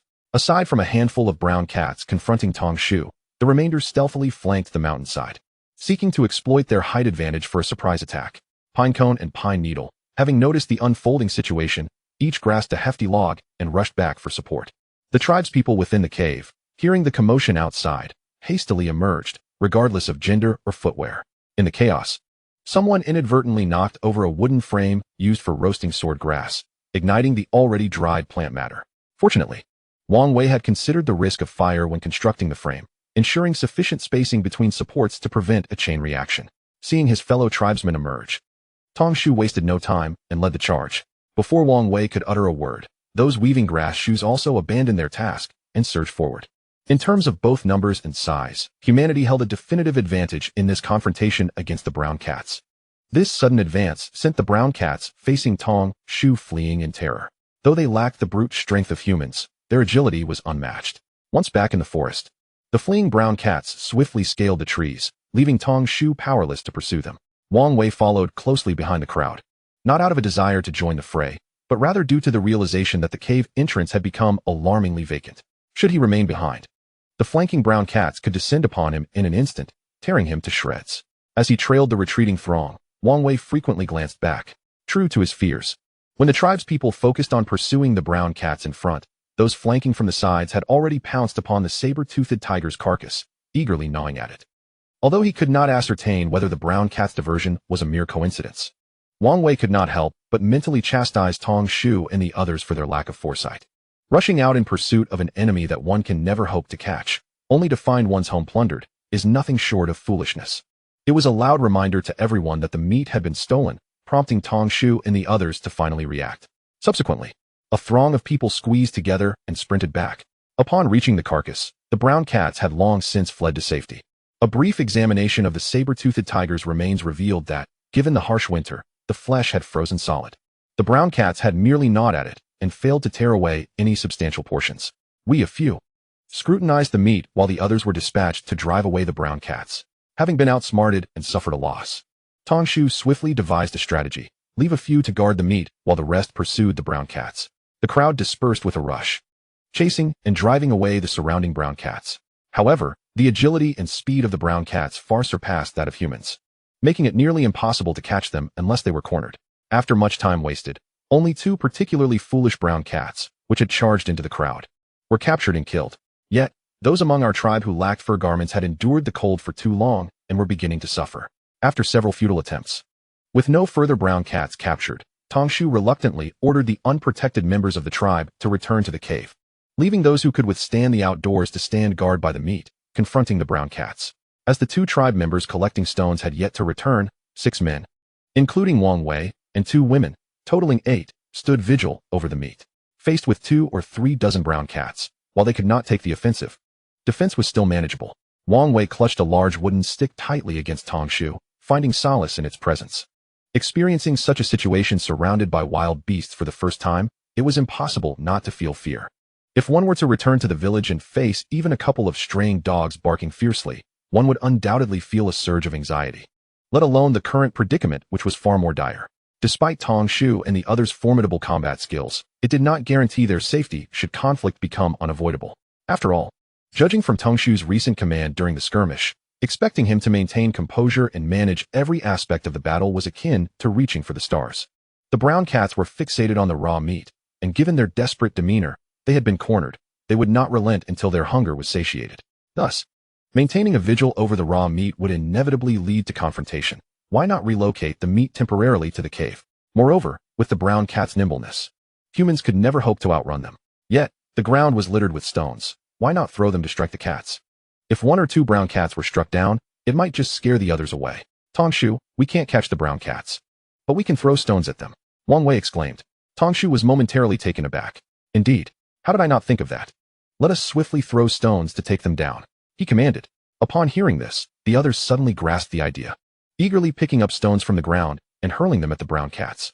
The stones landed near the brown cats, sending shards flying and causing them pain, simultaneously startling them. However, it was regrettable that their throwing skills were woefully inadequate, or perhaps the stones were unwieldy. After much effort, they failed to land a precise hit on the brown cats. After finally hitting a target, the stone was rather small. It caused one brown cat to stumble, but did not kill it. In no time, the scattered stones had been exhausted. One tribe member ventured slightly away from the group to collect stones, and nearly found himself surrounded by the approaching brown cats. Although he returned to the crowd just in time, he was still clawed on the leg, blood gushing forth. However, he did not leave empty-handed. He retaliated with a swift blow, striking the brown cat that had clawed him, breaking its back in a swift motion. The only lament was that the carcass could not be retrieved. As he retreated to the group, the surrounding brown cats surged forward, tearing apart the dead cat, leaving nothing but bones. It was noteworthy that brown cats had never previously consumed their own kind. The sight of them devouring a fellow cat revealed the depths of their hunger. When the injured tribe member rejoined the group, Wang Wei grabbed a handful of ash from the nearby embers and pressed it against his wound. To avoid misunderstandings, Wang Wei loudly declared that he was staunching the bleeding. Stimulated by the sight of blood, and without the threat of stone throwing, the brown cats drew ever closer, baring their teeth. Wang Wei's heart raced, despite the frigid weather.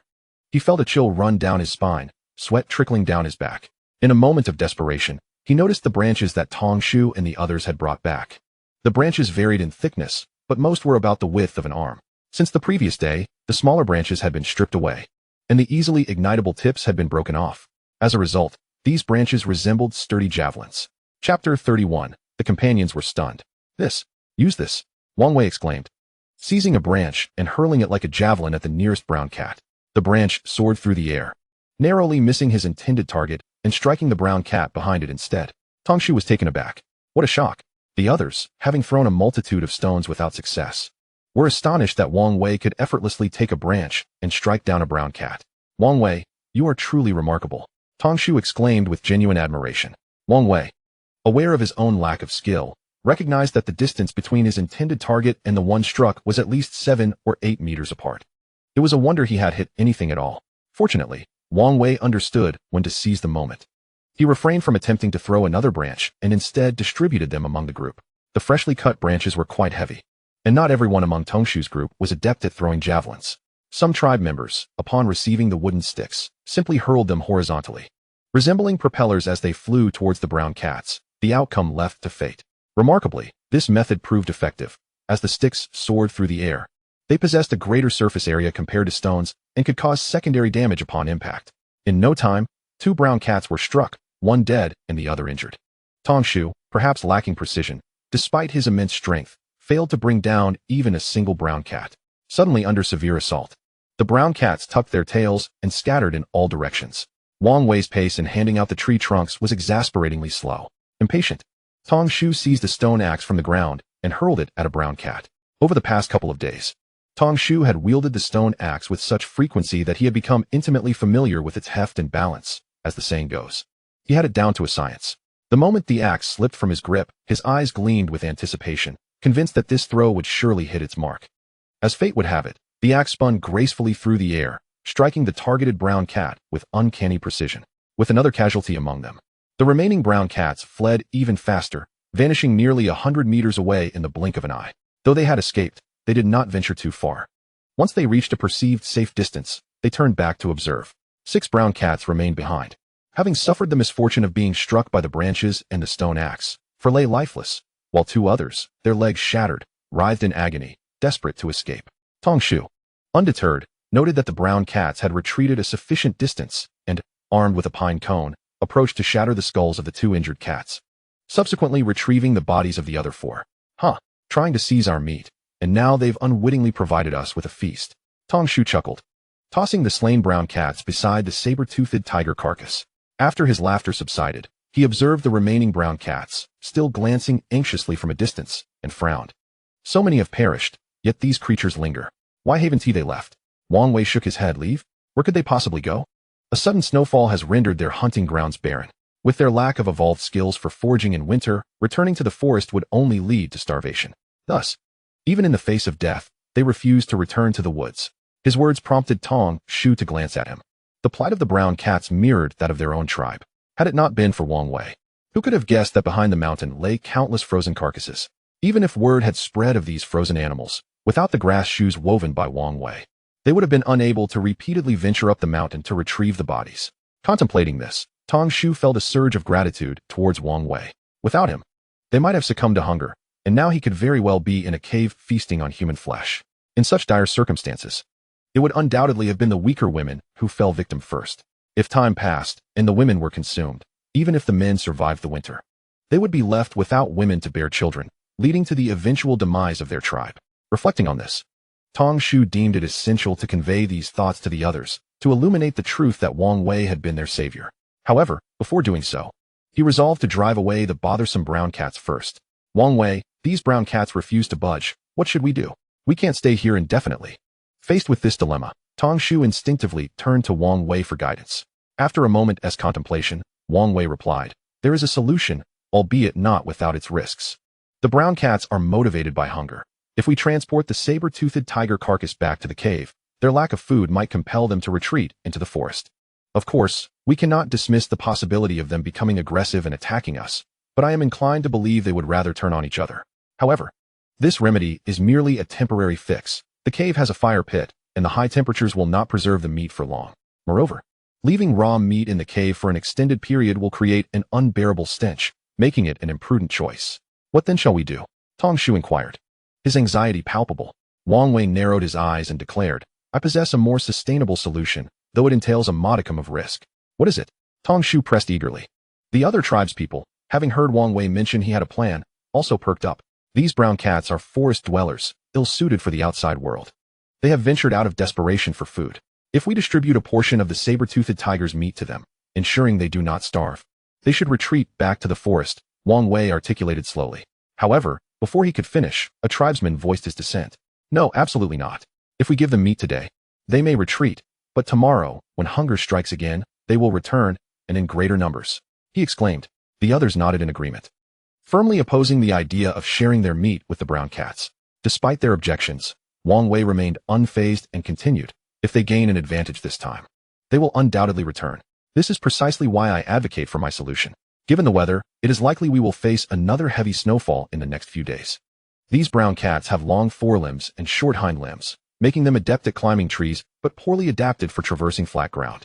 In the snow, their mobility will be severely hindered. In terms of combat, they pose little threat. They are merely too agile for us to catch. In a direct confrontation, Tong Shu could easily fell one with a single blow, correct? Tong Shu nodded. Indeed, these brown cats are easy to kill.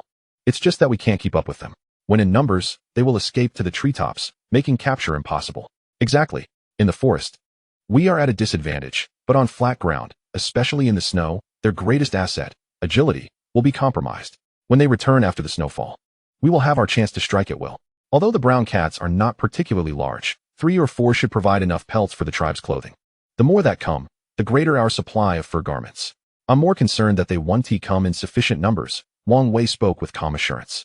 A wave of astonishment rippled through the group. They exchanged glances, uncertain of how to respond. Moments earlier, they had thought Wang Wei's proposal was folly, only to realize, upon hearing his reasoning, that he had even factored in the weather. After a brief silence, the very tribesman who had opposed Wang Wei spoke up weakly. But what if this year there is only one snowfall, and none follows? Wang Wei scoffed. Humph. These brown cats have forced us into this predicament today merely because they caught us off guard. If it does not snow again, give me 2 days, regardless of the weather. I will devise a way to deal with them. Chapter 32, The Axe Thrower. Wang Wei's bold declaration once again garnered astonished reactions. Although the notion of hunting the brown cats in the snow and using their pelts for garments sounded enticing, no one immediately agreed to his proposal. After all, the idea of lavishly using food as bait was a concept difficult for them to accept. However, when the previously distant brown cats circled back, surrounding them once more, Tong Shu finally gritted his teeth and made a decision. Listening to Wang Wei, these brown cats are ravenously hungry. If we do not provide them with food, they will undoubtedly not leave today. With the harassment from these brown cats, we will be unable to accomplish anything, Tong Shu remarked. With Tong Shu's declaration, the other tribespeople also expressed their agreement with Wang Wei's approach. The saber-toothed tiger, frozen stiff in the frigid climate, was not entirely solidified, as the low temperature was insufficient to freeze its flesh completely. Thus, relying on their extraordinary strength, Tong Shu and the others forcefully tore strips of meat from the tiger's carcass. The meat chunks were scattered and thrown out, driven by hunger. The brown cats did not even consider whether these raw pieces were traps. They rushed forward to snatch the food. Observing their fervent feeding frenzy, Wang Wei thought that if he had poison, he could smear it on the meat chunks and potentially capture all the brown cats today. Tong Shu secretly took out a skeletal club, intending to strike down 1 or 2 of the feeding brown cats, but was stopped by Wang Wei. Most of the tiger carcass had been shredded and thrown away, yet the most succulent portions remained, awaiting the time when they could be roasted and consumed. With the food replenished, the bellies of the brown cats visibly swelled. After satisfying their hunger, some brown cats discreetly retreated back into the forest, while a few remained, still eyeing the leftover tiger meat. However, the audacious brown cats that lingered were few in number. After a few rounds of chasing with their clubs, Tong Shu and the others successfully drove them back into the woods.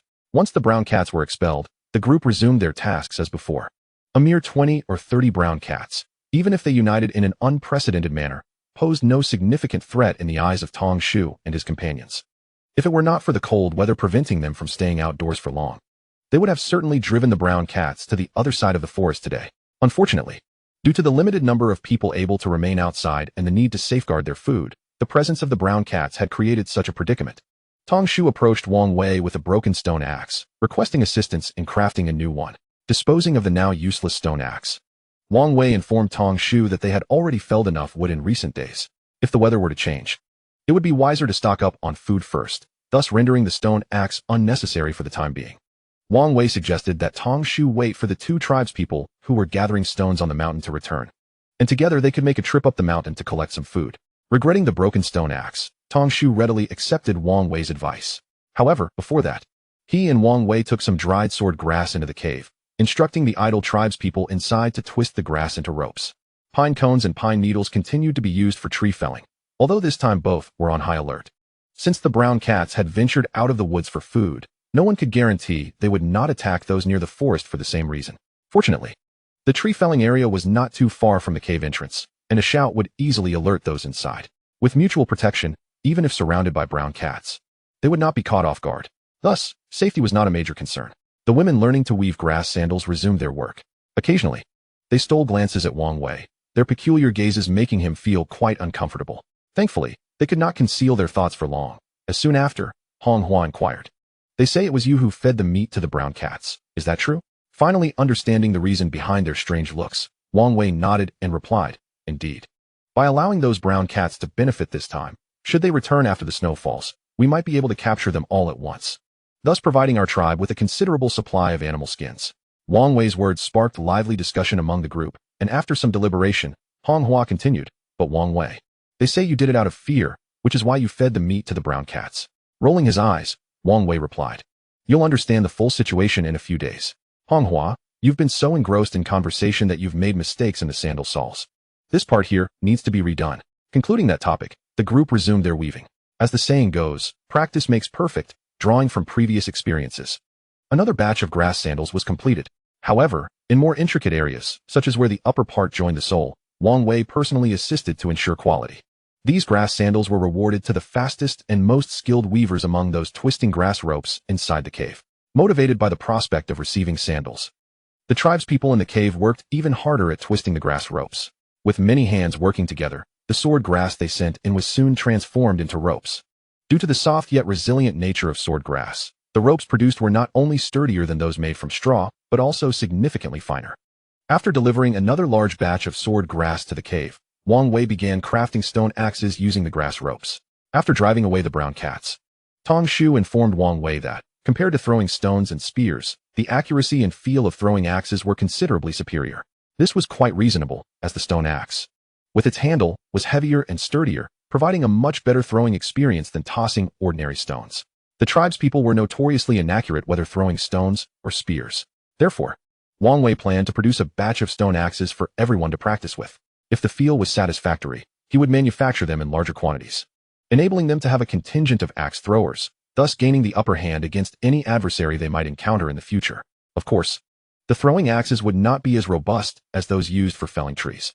The production method for these axes was straightforward: break large stones into smaller pieces, selecting appropriately sized stones, and binding them to wooden sticks, thus creating a stone axe.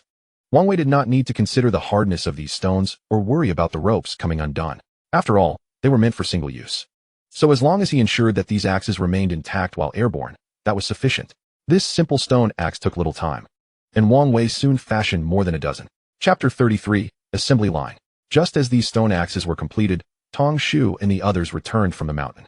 This time, they brought back several creatures with hard shells on their backs, which resembled turtles but had limbs that looked like those of monkeys. Calling Tong Shu over, Wang Wei handed him one of the stone axes. Witnessing how many stone axes Wang Wei had managed to produce in such a short span of time, left Tong Shu utterly astonished. Wang Wei, didn't you say stone axes were difficult to make? How come you've made so many so quickly? Tong Shu inquired in disbelief. Wang Wei shook his head and said, these stone axes differ significantly from the one I initially provided you. These axes are not intended for felling trees. Rather, they are designed as disposable weapons, crafted without durability in mind, and the stones are merely collected haphazardly. Try using these stone axes to strike that large tree and see if you can hit it. Upon hearing Wang Wei's explanation, Tong Shu suddenly understood. He took the stone axe, examined it, and indeed found it far less refined than the one Wang Wei had given him.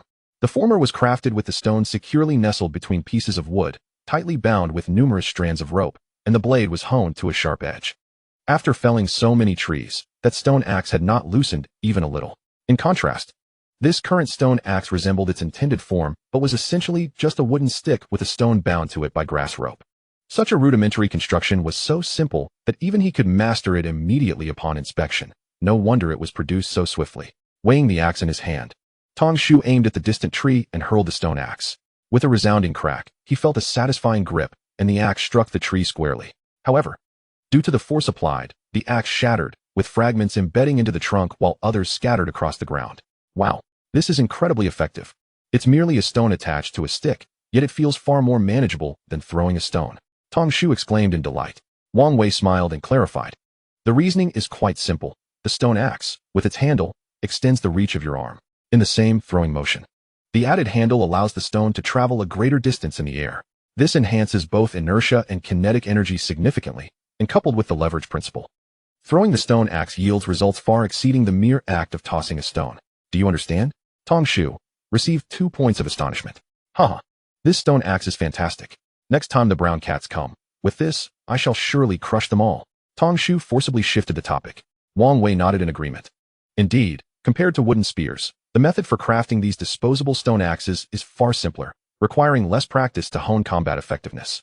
Moreover, even in a cave with only faint light, we can establish a makeshift assembly line for making stone axes. Within a day or two, we can produce a substantial quantity.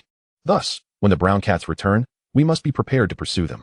Tong Shu, you must have some of those idling in the cave to assist in making stone axes. Tong Shu hesitated for a moment and inquired, Wang Wei, what exactly is an assembly line? Well, an assembly line refers to a quasi-parallel processing technique where multiple instructions overlap during execution. If applied to the production of stone axes, it would mean dividing people into groups. One group would search for stones outside and transport them back to a designated location. Another would smash them to find suitable pieces for crafting axes, while yet another group would focus on handling the axe handles, selecting appropriately sized wood. After bringing the chosen axe handles and stones back to the cave, they would be further divided into 3 groups. One for twisting grass rope, another for pairing the handles with the axe heads, and the last group would bind the stones and wood together with the grass rope to form the axes. From finding stones and crushing them to selecting handles and twisting grass rope, I call this entire process the assembly line production process. As long as the distribution of personnel among the groups is reasonable and they work well together, we can maximize efficiency. Producing stone axes in 2 or 3 days might mean we have enough to last us half a month, Wang Wei explained. Received 66 points of astonishment from Tong Shu. Tong Shu stood in stunned silence for a while, and after what felt like an eternity, he finally spoke. Though I did not fully grasp everything, it sounds incredibly impressive. Wang Wei, please explain it to me again, otherwise, I won't know how to arrange it. Wang Wei then elaborated on the assembly line setup for producing stone axes. In the absence of materials for mass-producing bows and arrows, the only ranged throwing weapons available would be javelins, darts, stone axes, and bolas. Of course, while the term stone axe is used, one could just as easily refer to it as a stone hammer if one chose to attach a cylindrical stone to the front end of a stick. The primary reason for selecting the stone axe over other options is its ease of use and simple production. Crafting javelins, for instance, is fraught with difficulties. Not only is the act of throwing challenging, but the process of making them is also exceedingly tedious. Without tools, merely sharpening the spearhead can be frustratingly time-consuming. Therefore, under the current conditions, javelins cannot be mass-produced. With insufficient quantities and inadequate practice, javelins struggle to inflict lethal damage. As for bolas, while they are simple to make, merely requiring a length of grass rope to bind a stone, they demand greater skill than javelins. Striking a single target with a bola, without extensive training, relies heavily on luck. Even if one possesses a numerical advantage, it does not guarantee combat effectiveness. After all, without practice, once released, the trajectory of the bola becomes unpredictable, making accidental injury a common occurrence. In contrast, the stone axe presents a low production difficulty, abundant raw materials, ease of use, and portability. Tied together in a bundle at the waist, it is not a problem for each person to carry 20 axes. Thus, from every perspective, the stone axe stands as the optimal choice for a ranged weapon at this time. After conversing with Tong Shu for quite some time, he finally comprehended each step of the stone axe production line. Repeating the term assembly line to himself, Tong Shu set out to organize the production. The pelts of the brown cats they had just slain were promptly stripped by the tribe members. Even in their bloodied state, these furs were treasured, and after much contention, the rightful owners were determined. Ultimately, 2 robust men divided the furs, fashioning several holes and binding them to their bodies with grass rope. Although large areas of skin remained exposed, they felt considerably warmer than before. Aside from Wang Wei, there were 10 adult males in the tribe, and now 9 of them donned fur garments. The tribesman who had been injured during the encounter with the brown cats had his bleeding promptly staunched. But to prevent the wound from reopening, he could not engage in vigorous activity for the time being. To accommodate his injury, Tongshu assigned him the task of crafting axe handles. From yesterday to today, the 3 of them had spent nearly a day and a half felling trees. When humans commit to work, their efficiency is astonishing. In less than 2 days, the wood they had gathered formed a pile as high as a small mountain. However, most of the wood still bore the frozen, rigid leaves, and the small branches on the trunks had not yet been removed. The injured tribesman sat amidst a pile of timber, meticulously selecting pieces of wood of appropriate thickness. He then utilized a stone axe to hew them into uniform lengths, setting them aside for others to collect. After a while, Pinecone approached, joining him in the task of crafting axe handles. However, as the assembly line began to take shape, Tongshu realized that the production of axe handles was lagging significantly behind the pace required. Although the wood used for crafting the handles was not particularly thick, the fact remained that the materials were being felled with a stone axe, which lacked the sharpness necessary for swift work. It took several strikes to break the wood, inevitably slowing progress. Consequently, even with Pinecone's arrival, the supply of axe handles remained insufficient, compounded by the fact that no stone axes were available for felling trees. The production of throwing axes could only proceed at a leisurely pace due to the limited supply of handles. Chapter 34, Snowfall. That night, over 300 rudimentary throwing axes were produced. Meanwhile, 6 tribespeople learning to weave grass sandals, after 2 days of mutual assistance, finally managed to craft them independently. Nevertheless, they remained far from mastering their craft. In the afternoon, Wang Wei fashioned 2 more stone axes for chopping. He believed that by the following day, with 4 axe handles ready, the efficiency of throwing axe production would double. Each evening, the forest succumbed to darkness before the surrounding areas. As Wang Wei and the others dined, pairs of eerie blue eyes flickered at the fringes of the woods. However, upon finishing their meal, Wang Wei left no scraps behind. All remaining food was taken into the cave. Deprived of sustenance, the plaintive wails of the brown cats echoed outside the cave for half the night before gradually fading away. During this time, some desperate brown cats, driven by hunger, attempted to breach the cave. However, the entrance was scarcely large enough to allow for maneuvering, and one such brown cat was swiftly dispatched by a spear wielded by the vigilant tribesmen guarding the entrance. Due to inclement weather, Wang Wei harbored concerns about potential snowfall during the night. Thus, after dinner, he brought the mulberry wood that had been drying for several days back into the cave. Meanwhile, he and his companions carried in the dried reeds. The dry reeds were laid out some distance from the fire pit, providing a much warmer resting place for the tribespeople compared to sleeping directly on the ground. Using charcoal to mark the days since their arrival on the cave wall, Wang Wei nestled within the heap of reeds and began working on the piece of mulberry wood in his possession. Whenever he found a spare moment over the past few days, he had diligently sharpened his small knife, and by now, one of the blades had been honed to a fine edge. The reason Wang Wei had initially chosen this particular piece of mulberry wood was its perfect arc, making it ideal for crafting a recurved bow without the need for further shaping. Gingerly, Wang Wei used his knife to peel away the bark. The darkness of the cave rendered his work painstakingly slow, and by the time fatigue began to overtake him, he had only managed to remove a small portion of the bark. Safeguarding his knife, he buried his face in the reeds and succumbed to slumber. The following morning, the sky was exceptionally dim. The clouds seemed to weigh heavily upon the horizon. Such weather was quite rare during winter, but it was evident that if snow were to fall at that moment, it would indeed be a heavy snowfall. Not far from the cave entrance, a small hill of selected stones had been piled up. These stones were meant to facilitate the binding of stone axes. Should the supply of axe handles be adequate, they could be transformed into throwing axes at any time. After breakfast, the tribespeople, undeterred by the slow supply of axe handles, took their time gathering stones. After all, at the foot of the mountain, stones were abundant, essentially an inexhaustible resource. Pinecone and the others continued to cut axe handles, while Tongshu and the rest focused on gathering reeds. Given the ominous signs of an impending blizzard, it was clear that temperatures would plummet afterward. Although the cave had a fire pit, sleeping on the ground remained cold and uncomfortable. If a sufficient quantity of dry grass could be laid down, the tribespeople would undoubtedly fare much better throughout the winter. Moreover, with an ample supply of stones and no impact on the production of axe handles, stone axes continued to be produced without interruption. Since the last snowfall, temperatures had remained exceedingly low. The reeds could not withstand such frigid weather and had begun to wither. A substantial amount of reeds was collected and piled on the ground by several of the fire pits. Wang Wei busily turned the drying reeds to ensure they were adequately heated. Despite the presence of fire, the lack of tools resulted in excessive waste of heat, rendering effective use difficult. Wang Wei understood this well, so his expectations were modest. He merely sought to dry the surface of the reeds.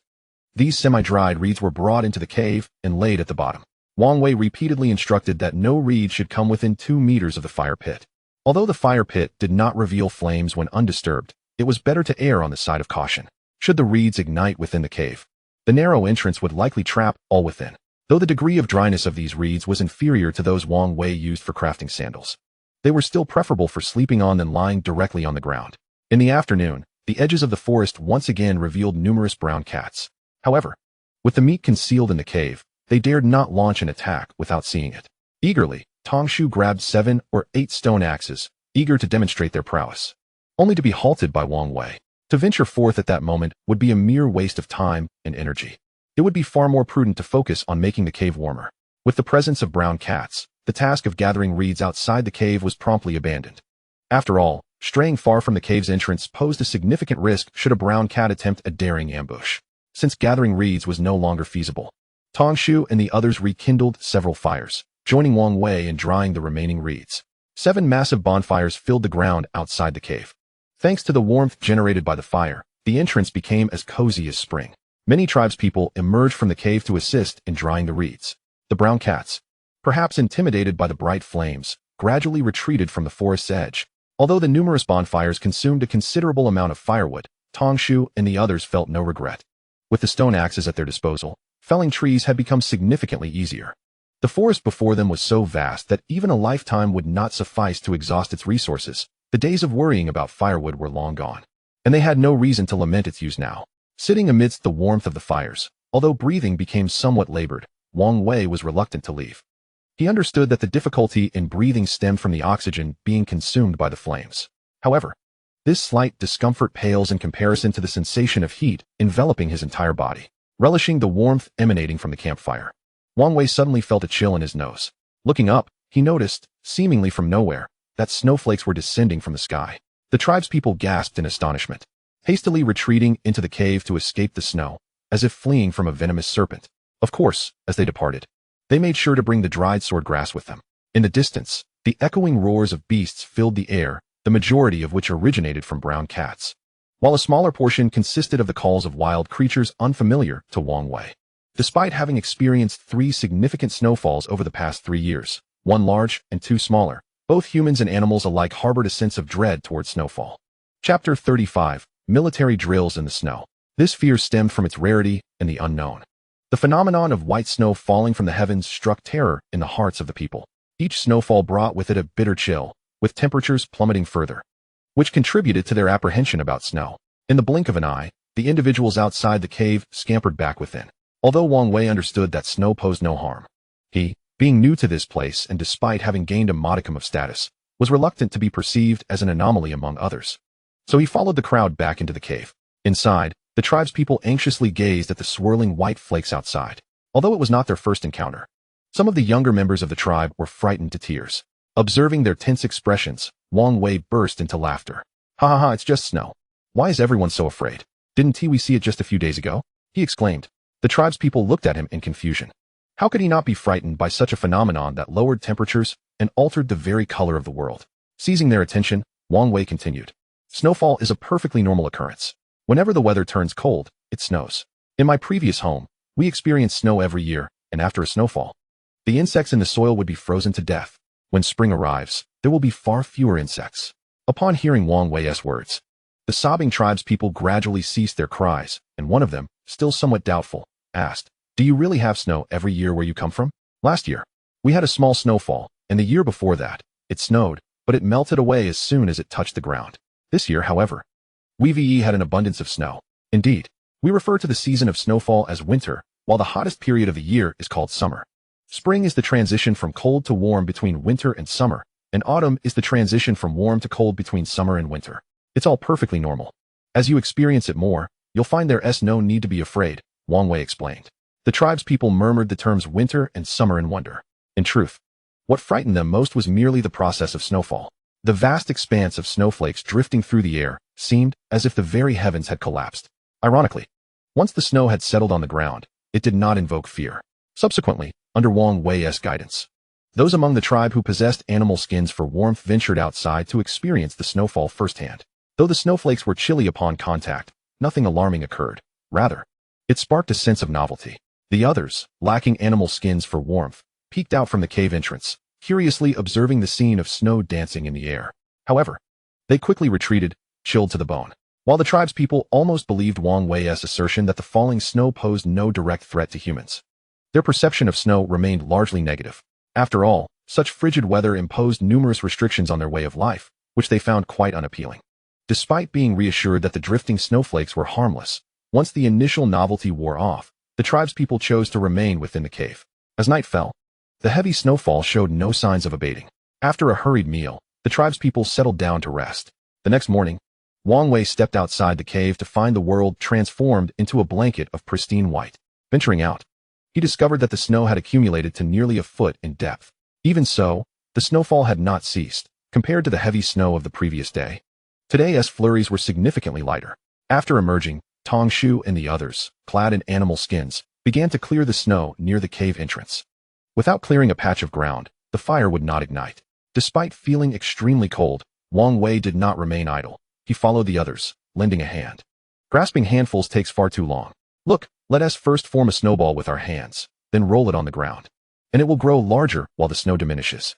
Finally, we can roll the snowball away, clearing a layer of snow. If we make several snowballs, we'll create an open space. Wang Wei demonstrated the technique of rolling snowballs. In the absence of tools, this method proved to be the most efficient means of clearing snow. Moreover, it was simple and quick to master. Once everyone grasped the technique, they swiftly cleared a patch of ground near the cave entrance using this method. The snowballs they rolled were stacked on either side of the entrance, forming two small snow mountains towering over a person's height. The fire quickly blazed to life, and the remaining snow on the ground transformed into thick clouds of white mist under the heat, while the damp firewood emitted a fragrant white smoke. With everyone's assistance, the last remnants of saber-toothed tiger meat were cut into small pieces and skewered on sticks for roasting. Although the snowfall had lessened, it was still sufficient to disrupt the tribe's usual activities. Whether it was breaking stones, chopping wood, or weaving grass sandals, all had come to a halt, and even meals were consumed cooked within the cave. However, after finishing their food, Tongshu and the others, under Wang Wei's leadership, braved the cold and light snow to practice their stone axe throwing skills outside the cave. Although the icy snow was difficult to endure, it was not entirely disadvantageous. At least during the practice of throwing stone axes, the snow served to significantly reduce the damage to the axes. Before Wang Wei had crossed over, he had heard tales of the axe-throwing warriors of ancient Francia. Furthermore, he was aware that even in modern America, axe-throwing was still a practiced sport. Having transitioned from a wartime application due to the rise of firearms, there certainly existed techniques and tricks to throwing axes. However, Wang Wei was entirely ignorant of them. Yet, he believed in one principle: no amount of skill could surpass the value of practice. While he had no specific axe-throwing techniques to impart to Tongshu and the others, he could certainly encourage them to explore their own techniques through ample practice. The two snow mounds they had built became the targets for their throws. Wang Wei instructed them to find their own targets on the snow mounds and throw their stone axes accordingly. Although the stone atop the stone axe is merely an ordinary rock, when the axe strikes the snowdrift, the soft accumulation of snow creates a formidable cushion, preventing any damage to the material of the axe. The method of crafting the stone axe is inherently simple and allows for mass production, prompting Wang Wei to regard it as a disposable commodity. He has even planned for a significant number of these axes to be used in training. After being thrown, the axe head shatters while the handle can be retrieved. However, an unexpected snowfall has rendered the training with thrown stone axes more resource efficient. Aside from the occasional collision of two axes in the snowdrift, the remaining axes can be extracted from the snow for reuse. In the morning, Tongshu and his companions practiced at a distance of 6 or 7 paces from the snowdrift, and by afternoon, they could accurately hit their target from 10 paces away. The speed of the brown cat is remarkable, yet it cannot surpass that of a thrown stone axe. Despite the arduousness of training in the biting cold throughout the day, the spirits of Tongshu and his comrades remained high. They frequently glanced towards the forest, eagerly anticipating the arrival of the brown cat for a chance to hunt. Yet the snow continued to fall, enveloping the entire wood in an eerie silence. Aside from the occasional sound of branches snapping under the weight of the snow, no other sounds could be heard. As night fell and they prepared to eat, the snowfall persisted. They roasted 2 of the brown cats they had killed the previous day. To Wang Wei's surprise, although the brown cats were not particularly aesthetically pleasing, their flavor was quite agreeable, reminiscent of skewered lamb. After dinner, Tongshu and his companions began to grimace in discomfort, despite their robust physiques. A day spent repeatedly throwing stone axes, each having thrown thousands of times, had left their arms weary and sore. As they finally rested, the aching sensation prompted almost audible groans. The night passed with the sounds of their discomfort, and upon waking the next morning, Wang Wei stepped out of the cave to find that the snow had ceased. However, after 2 days of snowfall, the accumulation was only about 1.5 feet deep due to the light nature of the snow that had fallen later. Chapter 36. The net is cast. Just like yesterday, they began by clearing a patch of ground near the cave entrance, then lit a fire to roast meat. While the meat cooked, Wang Wei instructed Tongshu and the others to gut the remaining turtle-like creatures and brown cats from the previous day, hanging them on sticks above the snowdrift. The temperature inside the cave was relatively warm. The bodies of these animals had softened overnight. Once gutted, they emitted a potent scent of blood. While this scent was not particularly pronounced to Wang Wei, it was intoxicating to the brown cats lurking at the forest's edge, who were drawn to the aroma like moths to a flame. Driven by hunger, they prowled restlessly, yearning for the bloody carcasses suspended on the sticks. Yet the snow beyond the forest deterred them from venturing forward. Witnessing the appearance of the brown cats, Tongshu's eyes lit up, and he gathered a heap of stone axes, preparing to advance. "Tongshu, what are you doing?" Wang Wei shouted urgently. "I'm going to hunt the brown cats, if they dare approach. I'll fell one with each axe." Tongshu replied, turning back. "Come back," Wang Wei insisted. "Why?" Tongshu asked, puzzled. Wang Wei rolled his eyes. "Those brown cats are right at the forest's edge.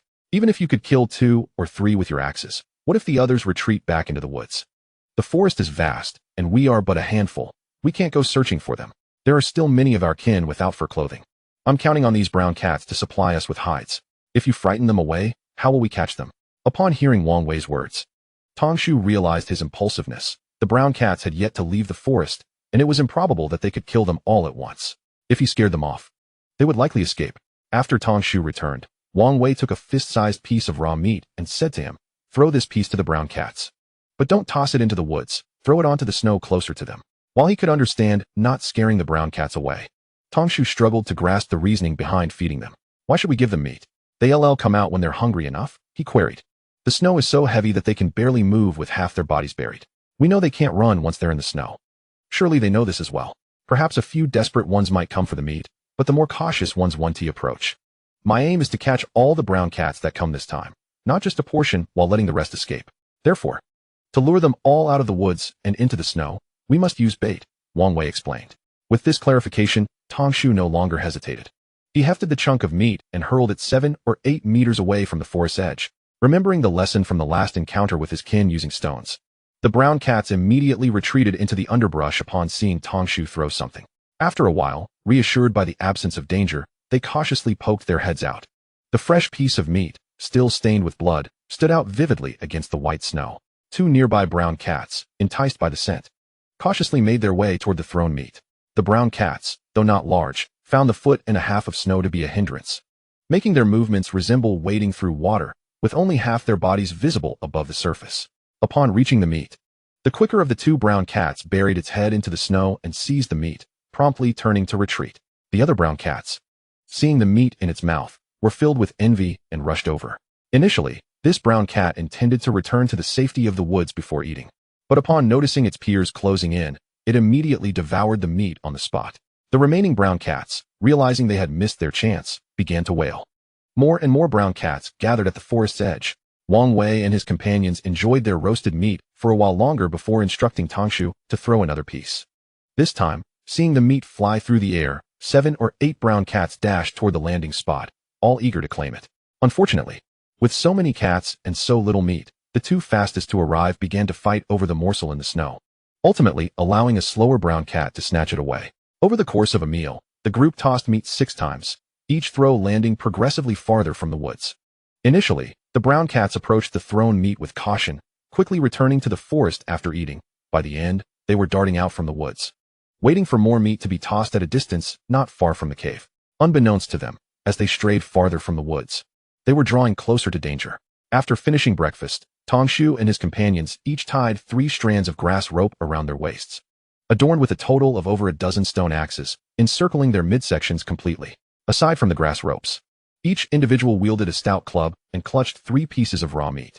They formed groups of 3 and circled around the entrance of the cave, ascending the slopes on either side. Upon observing the humans stir, the vigilant brown cats immediately activated every muscle in their bodies, ready to flee back into the woods at the slightest hint of danger. After all, Maneuvering through the snow proved exceedingly arduous for them, having lost their most crucial agility. They became mere targets for the humans, easily dispatched with a single blow. The bolder among the brown cats, however, fixated intently on the meat in their hands, their eyes brimming with longing. At the base of the mountain, the ground was strewn with rocks that had tumbled down from above, and for half of the day, sunlight rarely graced the foot of the mountain, leaving a barren stretch of 30 or 40 meters devoid of trees. Despite the challenging terrain, the number of brown cats was considerable. Wang Wei had roughly counted around 40 to 50 while eating earlier. Engaging them in combat on this snowy expanse might allow many to escape. Thus, to ensure their complete annihilation, Wang Wei instructed Tong Shu and the others to lure the brown cats up the mountain before striking. After trekking a dozen meters uphill, Tong Shu and his companions turned back, each tossing a piece of meat toward the base of the mountain, then continuing their ascent, instinctively sensing treachery. The brown cats were nonetheless driven by hunger, akin to a devil's compulsion, compelling them to scramble for the meat. The meat was deliberately thrown away from the cave's entrance, prompting the brown cats to split and charge up the slope. After discarding the meat, Tong Shu and his group continued their ascent, pausing to throw another batch of meat down after traversing another dozen meters. After 3 successive tosses, the brown cats had lowered their guard, closely trailing Tong Shu and his companions. Once they deemed the distance to be sufficient, Tong Shu and the others turned around, drawing stone axes from their waists. In previous instances, their turning back had coincided with tossing meat to the brown cats. This time, however, as the brown cats rushed forward, eager to seize the anticipated meat, they were met not with food but with the whistling descent of stone axes. The practice from the previous day bore fruit. All 9 axes struck true, landing squarely on the brown cats. This was not to suggest that Tong Shu and his companions had achieved a state of perfect accuracy. Rather, the brown cats had approached to within 5 or 6 meters in their eagerness to claim the meat, too close to escape the impending blows from the clubs. At this moment, the brown cats exhibited no semblance of defense. Given such proximity and their utter lack of vigilance, should Tong Shu and his companions have missed their targets, it would have been better to succumb to a rock's fatal embrace.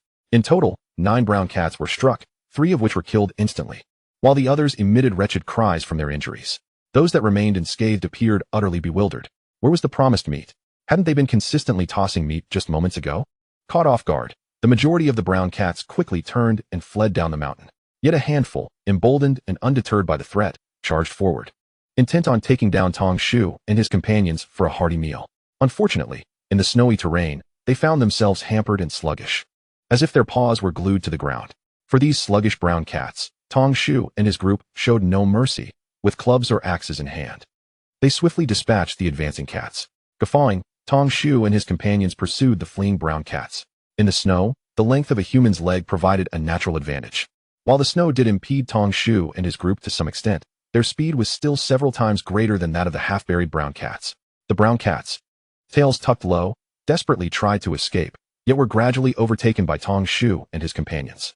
Those within the line of pursuit were struck down by clubs, while those slightly farther away faced the swift descent of stone axes, meeting their end in the snow. Should an axe miss its mark, another would surely follow.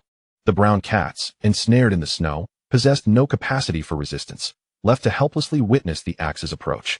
The entire encounter, no, it was more akin to a massacre, lasted nearly 10 minutes, with not a single brown cat that had been lured to the mountain managing to escape.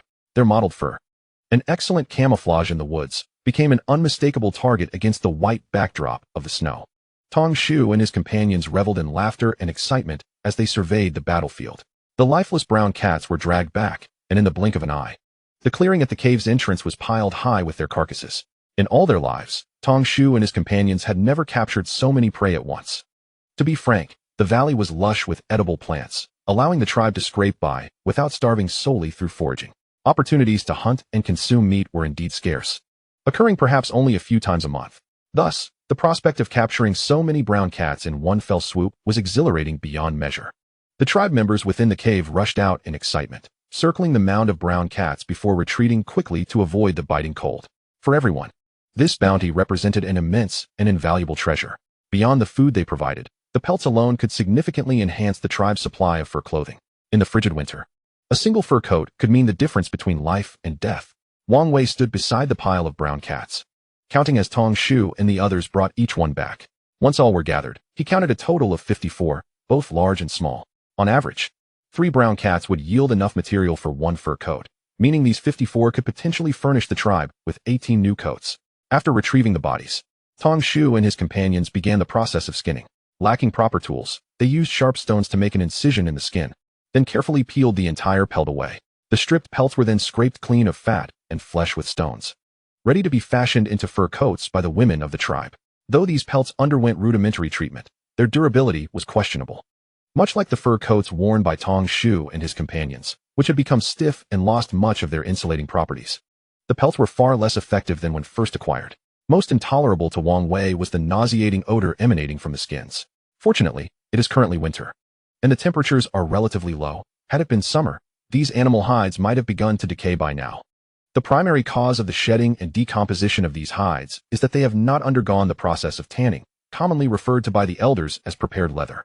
The craft of tanning was once prevalent, especially in mountainous regions, where one could easily find a village or two that relied on this trait. The crippled man residing to the west of Wang Wei village practiced this craft, and locals often ventured into the mountains for hunting. Wang Wei recalls how, during his childhood, it was not uncommon for hunters to return with a couple of mangy wolves, their pelts entrusted to the crippled man for processing. Each time he tanned a hide, the cripple would receive a substantial portion of meat, which filled Wang Wei with envy, fueling his aspiration to become a master tanner like him when he grew up. To pursue this dream of regularly enjoying meat, Wang Wei would eagerly follow the cripple wherever he went. Alas, just as Wang Wei was on the verge of mastering this skill, the cripple tanned 2 tiger hides, and then a police car arrived in the village, taking both the cripple and the tiger skins away. From that moment on, Wang Wei abandoned this aspiration, yet the basic principles of hide tanning have never left his mind. Many believe that the tanning process is intricate and requires an array of peculiar chemicals.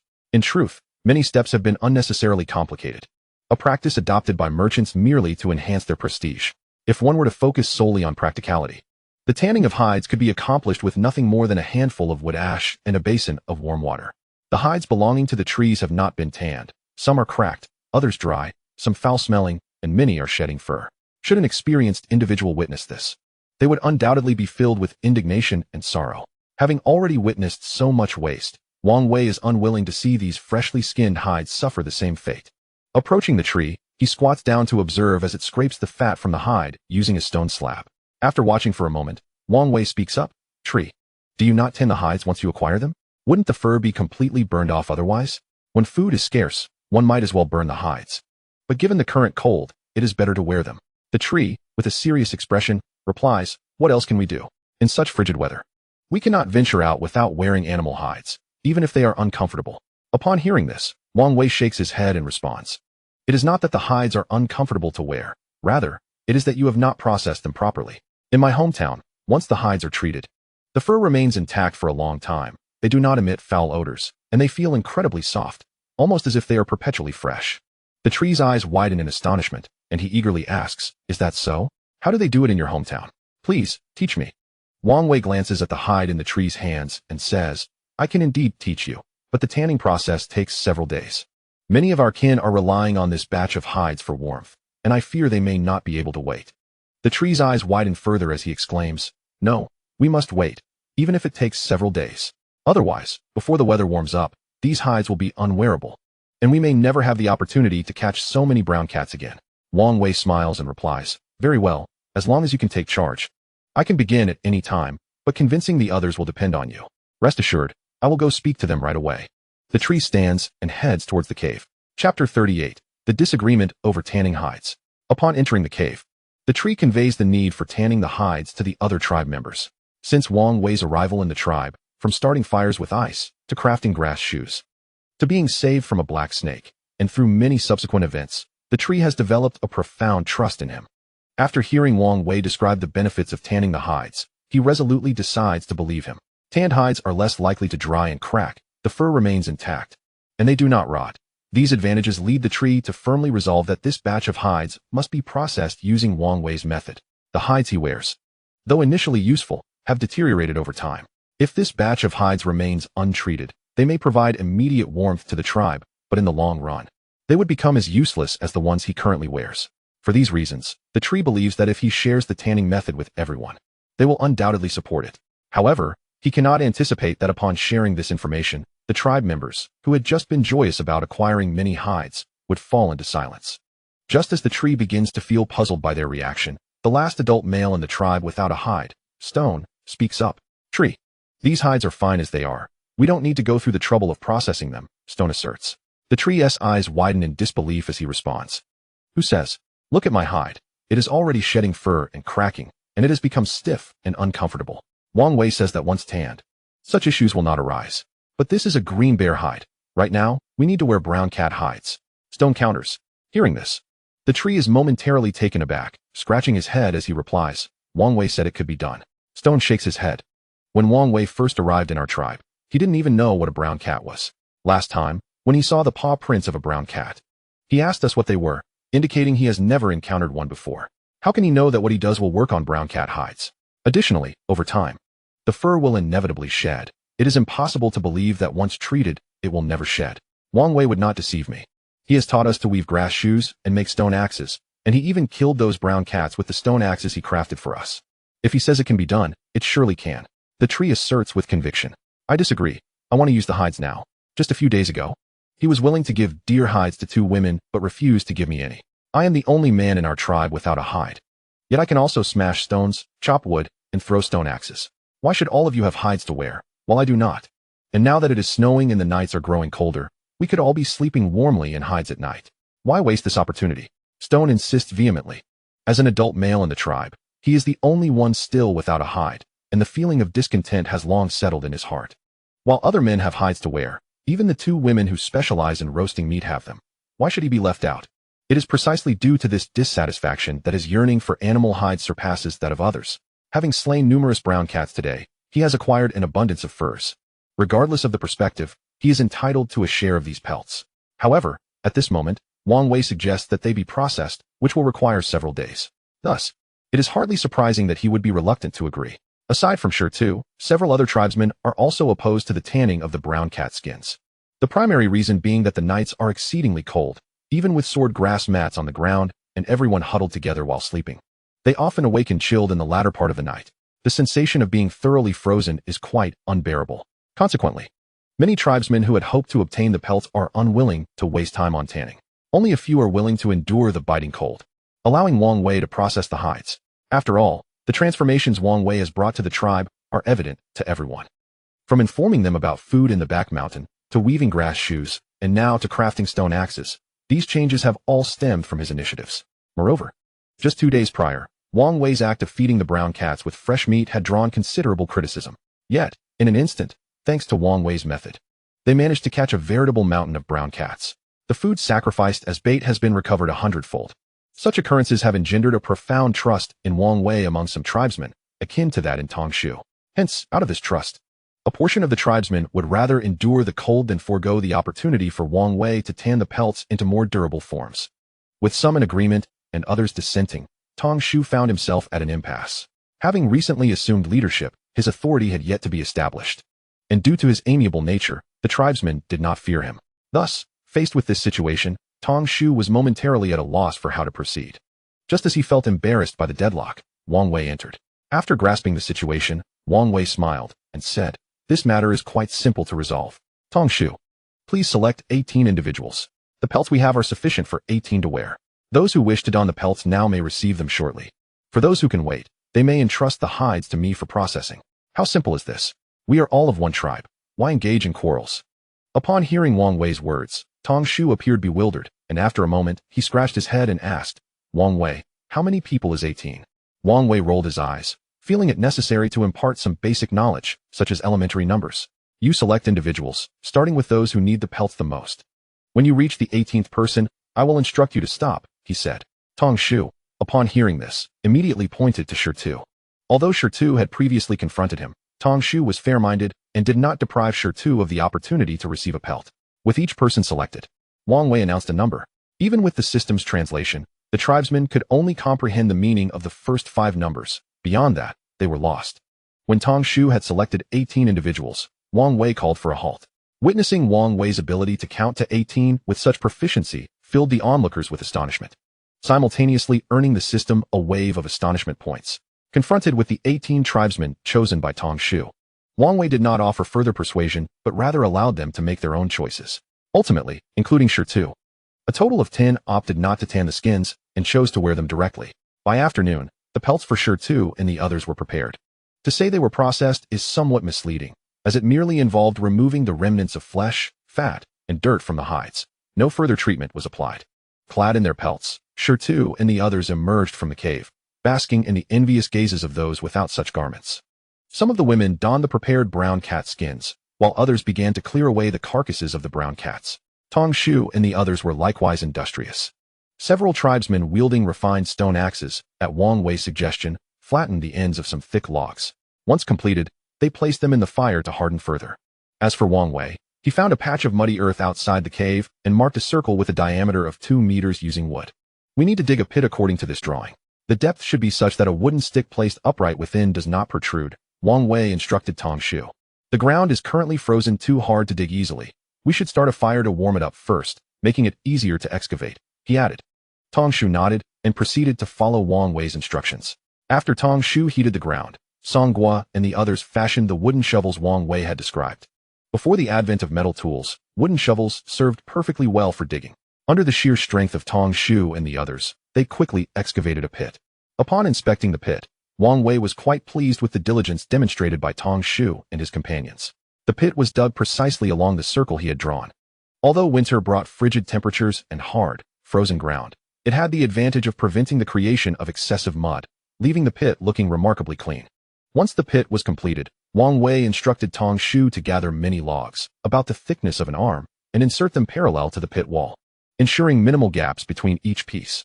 As dusk approached, a wall of logs formed within the pit, creating a small circle, while the pit itself resembled a larger circle. The larger circle encased the smaller one, leaving a gap of nearly 10 centimeters. Fill these gaps with stones, and lay down a layer of gravel in the pit. This way, when water is added, it will not become overly murky, Wang Wei directed. As for the gravel, the small stones left over from the recent stone axe crafting had already piled up, making it a prime opportunity for resourceful reuse. After covering the bottom of the pit with stones, darkness descended. The weary Tong Shu and his companions gratefully accepted roasted meat and began to eat. Wang Wei took a couple of bites of the roast, then tossed a pair of grass shoes to Tong Shu. Change into these. Your current pair has worn thin, and your toes are poking out, Wang Wei remarked. Tong Shu glanced at the grass shoes, then hesitated, saying, many tribesmen still lack grass shoes. These should be given to them. Those adorned with animal skin garments have already acquired straw sandals. However, those lacking such attire, even if provided with sandals, would remain unable to emerge. Presently, the production of straw sandals has sufficiently increased, with the women able to weave 3 to 4 pairs a day. And a group of 6 can craft over 20 pairs in a single day. Therefore, there is no need to be frugal with a single pair of shoes. Wang Wei explained. Tong Shu was left bewildered by the barrage of figures presented by Wang Wei. Concepts like 6 individuals and 20-plus pairs sounded like an incomprehensible language to him, leaving him with an impression of sheer magnitude. Observing Tong Shu's perplexed demeanor, Wang Wei chuckled. Tong Shu, how about I teach you to count during our evenings after dinner when there's nothing else to do? Tong Shu quickly waved his hands in protest. That sounds rather tedious. Why should I learn that? Besides, we have plenty to do after meals. Now that we have an abundance of food, as you mentioned, what used to suffice for one meal can now be spread over many, allowing us to bear numerous children. In time, as the children grow, our tribe will flourish. By the way, Wang Wei, since you joined our tribe, you haven't fathered any children with us, right? After dinner, I shall arrange for the women to bear your children. Since you hail from outside, you can father children with any of our women, whether from our tribe or exchange from the other 2 tribes. Tong Shu's remarks startled Wang Wei, while he refrained from meddling in their chaotic nocturnal escapades. A lifestyle born from their survival environment, he found the thought of indulging in such disorder utterly unacceptable. Naturally, a fleeting dalliance might not be entirely unwelcome.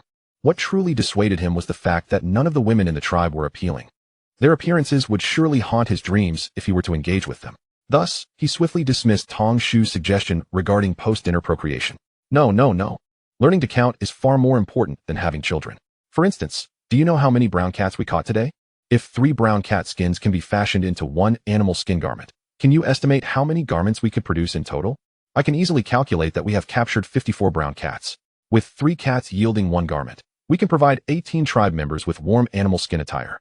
If you learn to count, you too will be able to compute such matters, Wang Wei articulated. Tong Shu listened, his face reflecting envy, yet after a moment's contemplation, he curiously inquired, but isn't knowing these things somewhat trivial? Chapter 40, 1, 2, 3, 4, 5. Wang Wei was momentarily taken aback by Tong Shu's question regarding the utility of mathematics. The benefits were evident in everyday life. Did it even require explanation? After a brief reflection, Wang Wei articulated, "Consider this. When we feast on meat daily, we must divide the roasted meat into smaller portions, correct? However, those two cooks cannot count, which results in excess roasted meat. Consequently, that surplus meat is wasted. If they could count, they would understand the number of individuals in our tribe and ensure each person receives precisely one portion, thereby eliminating waste." Upon hearing this, Tong Shu found Wang Wei's reasoning quite persuasive. Indeed, those two cooks ought to learn to count. Wang Wei continued, "In addition to preventing waste during meat distribution, mathematics serves further purposes. For example, in our stone axe production assembly line, there are always more individuals available to bundle stones and axe handles. Yet those tasked with cutting the axe handles are consistently insufficient. Consequently, the production pace of stone axes remains sluggish. If one learns mathematics, they could calculate how many individuals should be assigned to handle cutting axe handles, how many to twist grass ropes, and how many to break stones, thus optimizing our workforce." This analogy prompted Tong Shu to feel that perhaps he too should learn to count. After a moment's hesitation, he proposed, "Then, shall we start counting after we finish the roasted meat? Indeed, not only must we learn, but our tribe's people must as well. Once they grasp counting, we will only need to communicate the quantity of stones or wood required, and they will understand precisely how much to gather. Mastering counting will undoubtedly yield numerous benefits." Wang Wei affirmed. Tong Shu expressed his agreement, and then returned to savoring the roasted meat in hand. After consuming their meal, a crescent moon ascended into the sky.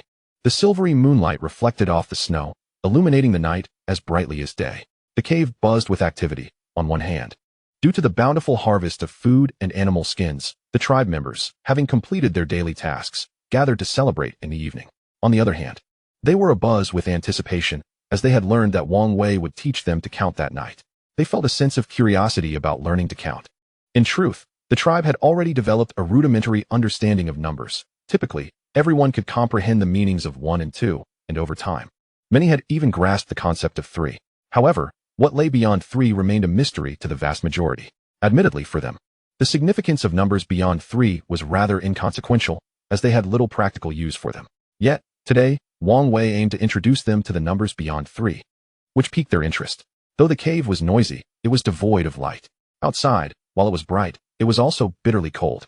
Consequently, Wang Wei's aspiration to utilize charcoal as chalk and the cave walls as a blackboard to indulge his inner teacher was thwarted. "Silence, please. I have conferred with Chief Tong Shu, and we have decided that before retiring each night, I will teach everyone to count.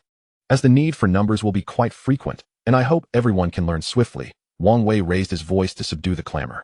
As the cacophony gradually subsided, he continued, "Today marks our first lesson. We shall start with something simple. Everyone, repeat after me. 1, 2, 3, 4, 5. The cave fell silent. After a moment, Tong Shu's voice broke the stillness. 1, 2, 3, 4, 4, 4. After much effort, he could not utter the final word, 5. Just as impatience grew among the listeners, a youthful voice from the corner of the cave chimed in, 5. "Yes, very well done." 4 is followed by 5. "Now, everyone, repeat after me once more. 1, 2, 3, 4, 5. Wang Wei praised. This time, more voices joined in, chanting the 5 numbers together. These 5 numbers flowed smoothly, devoid of any tonal conflicts, thus forming a rather harmonious phrase. After repeating it 4 or 5 times, the tribe members began to recite it fluently. Once they had mastered the sequence, Wang Wei added, "These 5 numbers are quite fascinating, for many aspects of our lives relate to 5. For instance, if you count the fingers on your left hand, you will find 5. And the same is true for your right hand. Each of these 5 fingers represents a number." What Wang Wei articulated might have seemed trivial, yet it served to deepen the understanding of the tribe members, providing a more tangible representation of what numbers signify. It was akin to explaining the concept of an airplane to someone from ancient times. While they might grasp the term, they would not comprehend its essence until they witnessed one firsthand, at which point they would exclaim, "Ah, so this is an airplane." Numbers are no exception. When first encountering digits beyond 3, even if one memorizes them, the significance remains elusive. However, once these numbers are associated with tangible objects, the meaning swiftly becomes apparent. The tribe is not entirely ignorant of numbers. They possess an understanding of 1, 2, and 3. As they count the first 3 fingers, the meaning is instinctively grasped. Upon extending the 4th finger and counting to 4, they vaguely comprehend that 4 signifies 1 more than 3. This realization, of course, exists only in their subconscious and is not entirely clear, yet that is of little consequence. After counting the fingers on the left hand, Wang Wei prompted them to count those on the right. Once the right hand was counted, They moved on to the left foot and then the right foot. During daylight, Wang Wei could further reinforce the tribe's understanding by using pebbles, wood, or even common items like animal hides and grass sandals, deepening their grasp of the meanings of 4 and 5, and eventually extending to 6, 7, 8, 9, and 10. Once the tribe understood the meanings of these 5 digits through counting their fingers and toes, Wang Wei spoke again. Counting fingers and toes, which grow on your own body, poses no challenge. Allow me to present a more difficult task. I will make a series of sounds, and you shall count how many times I call out. Yip, yip, yip, Wang Wei announced. Following his call, silence enveloped the cave for a moment until Tongshu was the first to respond. 3 times? Clever. Remarkable. You are the first to answer correctly. Truly impressive. Wang Wei encouraged. Hearing his praise, one of the tribesmen, feeling competitive, retorted, Actually, I also counted 3 times. But Tongshu spoke first. I am just as capable. Haha. Then why did you not speak up first? Had you done so, you would have been the one to shine. Now that he has spoken, you are outshone. Wang Wei replied. Let us try again, if you are unconvinced. Pay close attention to my counting, and see how many times I call out. Upon hearing this, the tribesmen, confident in their grasp of 5 numbers, rolled up their sleeves, eager to answer first and prove their prowess. Wang Wei cleared his throat and called out, Yip, yip, yip, yip, ha ha ha, each word articulated with precision. The eager tribesmen, ready to showcase their skills, suddenly found themselves at a loss, as if something lodged in their throats rendered them speechless. All right, I have finished calling. Who can tell me how many times I said yip, yip, yip, and how many times I said ha ha ha? Wang Wei inquired. Silence filled the cave. You're breaking the rules. Just a moment ago, you made a single sound, and now you've made 2. Who could possibly remember that? How shameless. As the silence lingered, the youthful voice that had initially prompted Tongshu to count 5 timidly spoke up again. The yip, yip, yip was called 4 times. And the ha ha ha was called 5 times. Excellent. Absolutely correct. What is your name? You are truly impressive, being the only one to count accurately while others failed. Wang Wei lavished praise. I haven't grown up yet, so I don't have a name, but I have dark skin, and everyone calls me Heisey now. Heisey replied, excitement tinging his voice in response to Wang Wei's commendation. Having spent ample time in the tribe, Wang Wei was aware that the younger tribesmen typically lacked formal names. Nonetheless, in the tribe, the concept of adulthood was often determined by stature and strength rather than age. Wang Wei had a distinct impression of Heisey, a slender boy who appeared quite astute. A few days prior, after Wang Wei had crafted grass sandals, Heisey had taken to wrapping his feet with numerous sword rush grasses. Although this endeavor bore little practical use, it indicated his aptitude for thought and imitation.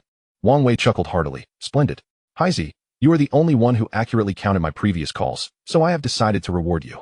Would you prefer that Tongshu give you a name, or would you choose a pair of grass sandals? Upon hearing this, Heisey burst with excitement, exclaiming, I want a name. Not grass sandals. This response took Wang Wei by surprise, prompting him to inquire, wearing grass sandals would keep your feet warm. Why would you choose a name instead?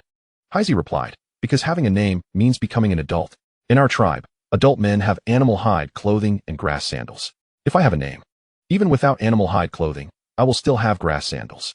Wang Wei, taken aback by Heisey's insightful reasoning, smiled and said, since you desire a name, let Tongshu bestow one upon you. After pondering for a moment, Tongshu remarked, you are too thin.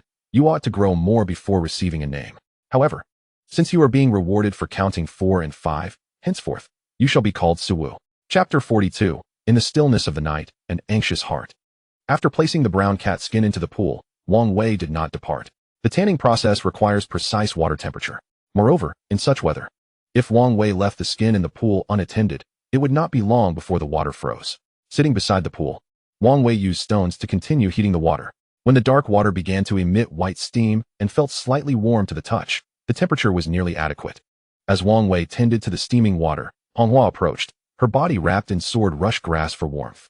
With concern etched on her face, she peered into the murky pool and hesitantly asked, Wang Wei, will this ruin the skin? Do you still doubt me? Worry not. I assure you it will be fine. Wang Wei replied with unwavering confidence. Yet, despite his assurances, Manhwa remained uneasy. They had captured so many brown cats and received a share of their skins. She could not bear to see them ruined by Wang Wei's actions. Although Wang Wei had previously built her confidence, the sight of the dark, steaming pool left her feeling uncertain. After managing to send Manhwa away, Shirtu and a woman clad in animal skins strolled by, pretending to be passing. Once they had walked some distance, their voices drifted back. I told you so. Look at that black water. It will surely ruin the skins. Shirtu, I'm glad I listened to you. I retrieved the skins last night. Otherwise, it would have been disastrous. Listening to their conversation, Wang Wei rolled his eyes in disbelief. Subsequently, one by one, other tribesmen pretended to pass by, glancing at the tanning pool. Particularly those who had not entrusted their skins to Wang Wei expressed relief, grateful that they had refrained from doing so. Truth be told, not only the others, but even Tongshu regarded Wang Wei with skepticism after witnessing the pool of dark water. After all, it looked quite alarming. After observing for a while, the crowd lost interest and returned to their respective tasks. Tongshu and the other 10 adult men divided into 2 teams. A group of individuals is diligently training in the art of throwing stone axes near the snowdrifts, while another contingent is occupied with grinding stones, intending to craft several more axes suitable for felling trees. Although the tribespeople have not yet embraced civilization, this does not imply that they possess a low intellect.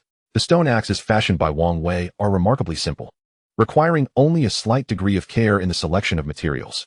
The elders observe the process and quickly grasp the method, alleviating any concerns about their ability to replicate it. Meanwhile, the women adorned in animal skin garments continue to process the unrefined carcasses of the lynxes. After removing the inedible entrails, the edible portions are buried in the shaded areas at the foot of the mountain, encased in snow. This is a preservation technique imparted to them by Wang Wei. Given the current low temperatures, the meat, preserved in ice, will remain fresh until the weather warms. Should the tribespeople exhibit patience and construct a snow mound of considerable height, it is conceivable that the snow may not fully melt by summer. Of course, it is impractical to create a mound that tall, but under Wang Wei's guidance, the tribespeople strive to elevate the snow pile, hoping that it will melt more slowly once the warmth arrives, thereby extending the shelf life of their provisions. In truth, Wang Wei possesses numerous methods for long-term meat preservation, such as smoking and air drying. Yet given the circumstances, freezing is the most time-efficient and labor-saving approach. Those women who wear animal skins but have not yet processed the lynx meat venture into the cave to retrieve the damp reeds, constructing several racks for drying. As the tribespeople's curiosity about Wang Wei's black water pool wanes, his area transforms into a tranquil sanctuary. While tending to the fire and regulating the water temperature, Wang Wei seizes the opportunity to take out his knife and continue working on the mulberry wood he plans to use for crafting a bow. After several days of meticulous labor, he has nearly completed the task. The primary reason Wang Wei risked inciting the ire of the pine trees to acquire this specific piece of mulberry wood is its exceptional suitability for producing a recurved bow. Its ideal thickness and perfect curvature require minimal processing to yield a finished product. After approximately half an hour, he finally completes the shaping of the mulberry wood. He places it on the ground to measure the angle with a stick, then tests its resilience with his foot, both results leaving him greatly satisfied. He carefully sets the prepared mulberry wood beside the fire to solidify its shape and enhance its durability. Subsequently, he gathers several pieces of pine, splits them with a stone, and slices off a few blocks with his knife. Speaking of recurved bows, many are familiar with the concept. It is simply a piece of wood bent into the shape of the letter Y. The middle section of the bow maintains its original angle, while the ends are drawn back into a curve. Such curvature not only demands high-quality materials, but also requires the middle section to withstand significant force. To protect the bow from damage, bamboo strips are typically affixed at the center to enhance its resilience. However, as Wang Wei has yet to encounter bamboo, he must substitute pine strips instead. After shaping the pine strips, he carves them to match the curvature of the bow and then uses fire to set their shape. Finally, he secures 3 pine strips, 2 on the outside and 1 in the middle, using pine resin and grass rope at the center of the mulberry bow. By the time he completes this task, darkness has descended. The bow is nearly finished. All that remains is to bend the ends of the mulberry wood using grass rope and allow it to rest for 2 to 3 days to set its shape, thus marking the culmination of his efforts. In truth, the entire process is not overly complicated. It is merely the lack of tools that has consumed so much of his time.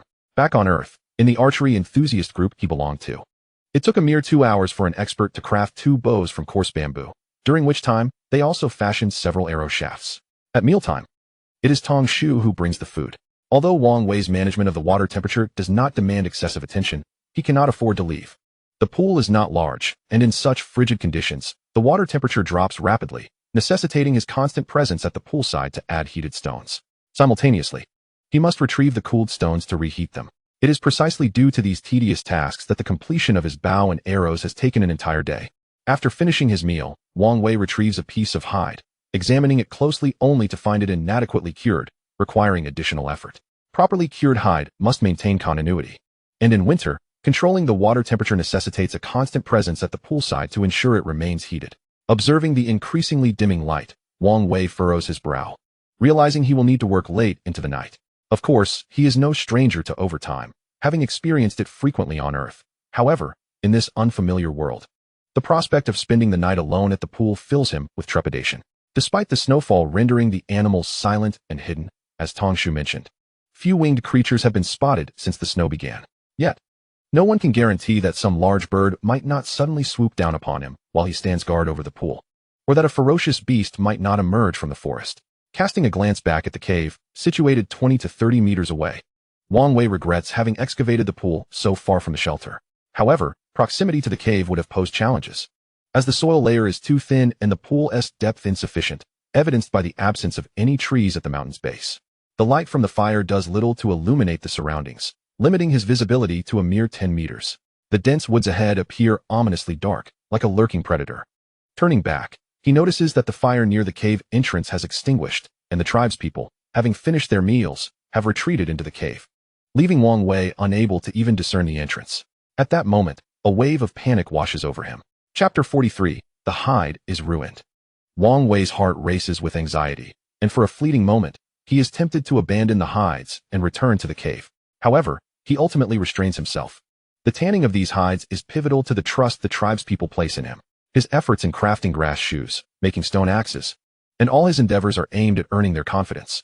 The success of this tanning process is crucial. If he succeeds, it will elevate the trust others have in him. Conversely, failure could lead to a crisis of confidence, not just among the ordinary tribespeople, but even with Tongshu. As an outsider, Wang Wei must tread carefully to gain influence and authority within the tribe, ensuring that each step he takes is deliberate and correct. Progress must be made step by step, advancing relentlessly, capturing the trust of one's kin with repeated successes, allowing them to forget one's status as an outsider. Thus, for the sake of triumph, Wang Wei, despite any trepidation he may feel today, resolves to remain by the edge of the pool. In order to dispel the fear within him, he diverts his attention through his tasks. He twists a piece of grass rope, shaping it while pressing the mulberry wood bough down to set its form. During his time on Earth, he was an avid archer. In their archery community, a 60-pound recurved bow was deemed a battle bow. Typically, those who could manage a bow around 40 pounds were regarded as masters, while a 60-pound bow was reserved for occasional use. The recurved bow that Wang Wei crafted undoubtedly exceeded 60 pounds. Lacking instruments, he could not ascertain its precise weight. He relied solely on his body weight to apply tension to the grass rope he fashioned into a bowstring. After attempting to draw it a couple of times, he found it exceedingly stiff. It was impossible to draw with his strength alone. Just as he was gesturing with the bow, a sound from behind startled him. Turning around, he discovered Tongshu approaching, carrying several animal skins. With a sigh of relief, Wang Wei inquired curiously, "What brings you out here?"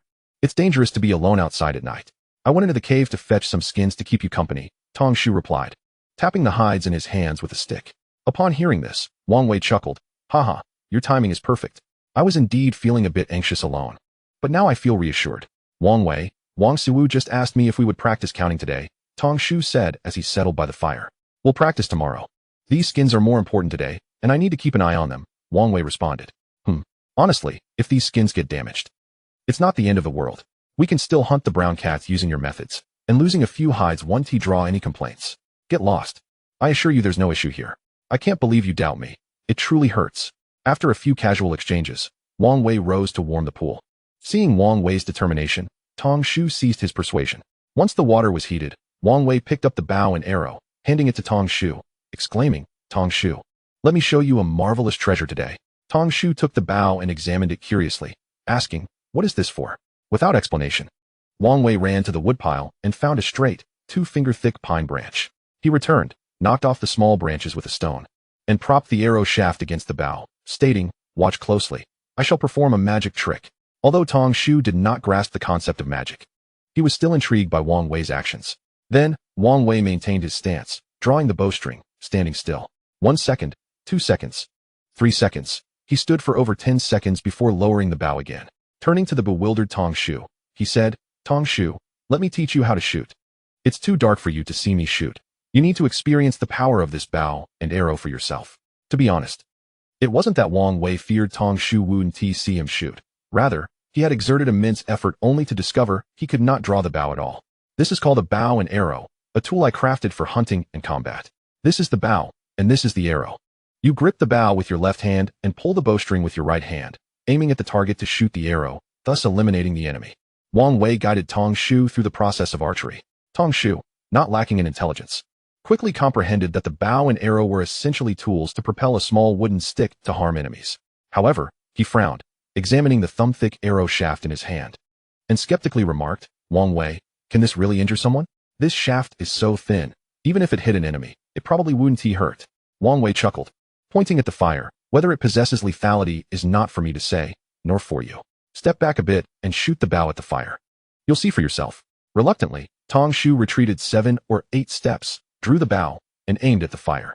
Wang Wei stood by to correct Tong Shu's posture, reminding him not to draw the bow too much to avoid damaging it. The bow, which Wang Wei had struggled to draw, seemed effortless in Tong Shu's hands. He believed it could easily be drawn to a full moon shape if necessary, although the bow was not fully fashioned. With the bowstring being grass rope and the arrow shaft lacking a proper tip and fletching, it was still capable of providing a rudimentary test of its power at a short distance. As it was Tong Shu's first attempt at archery, the arrow shaft was positioned incorrectly on the bowstring. When he released it, the bow rebounded, transferring tremendous energy into the shaft. Due to the improper angle and lack of fletching for stability, the arrow flew out horizontally. Whoosh! It struck the fire pit. With a resounding bang, the flames surged instantly, and the burning wood was sent flying in all directions, resembling an explosion of fireworks. Tong Shu's astonishment registered a score of 56. Tong Shu was utterly taken aback. He could hardly believe that such a slender arrow shaft could unleash such power in an instant, scattering the fire pit. Yet, after the shock subsided, he quickly dismissed it. Tossing the bow and arrow back to Wang Wei, he said, "Wang Wei, this isn't particularly impressive. While it may sting, it wouldn't truly harm anyone.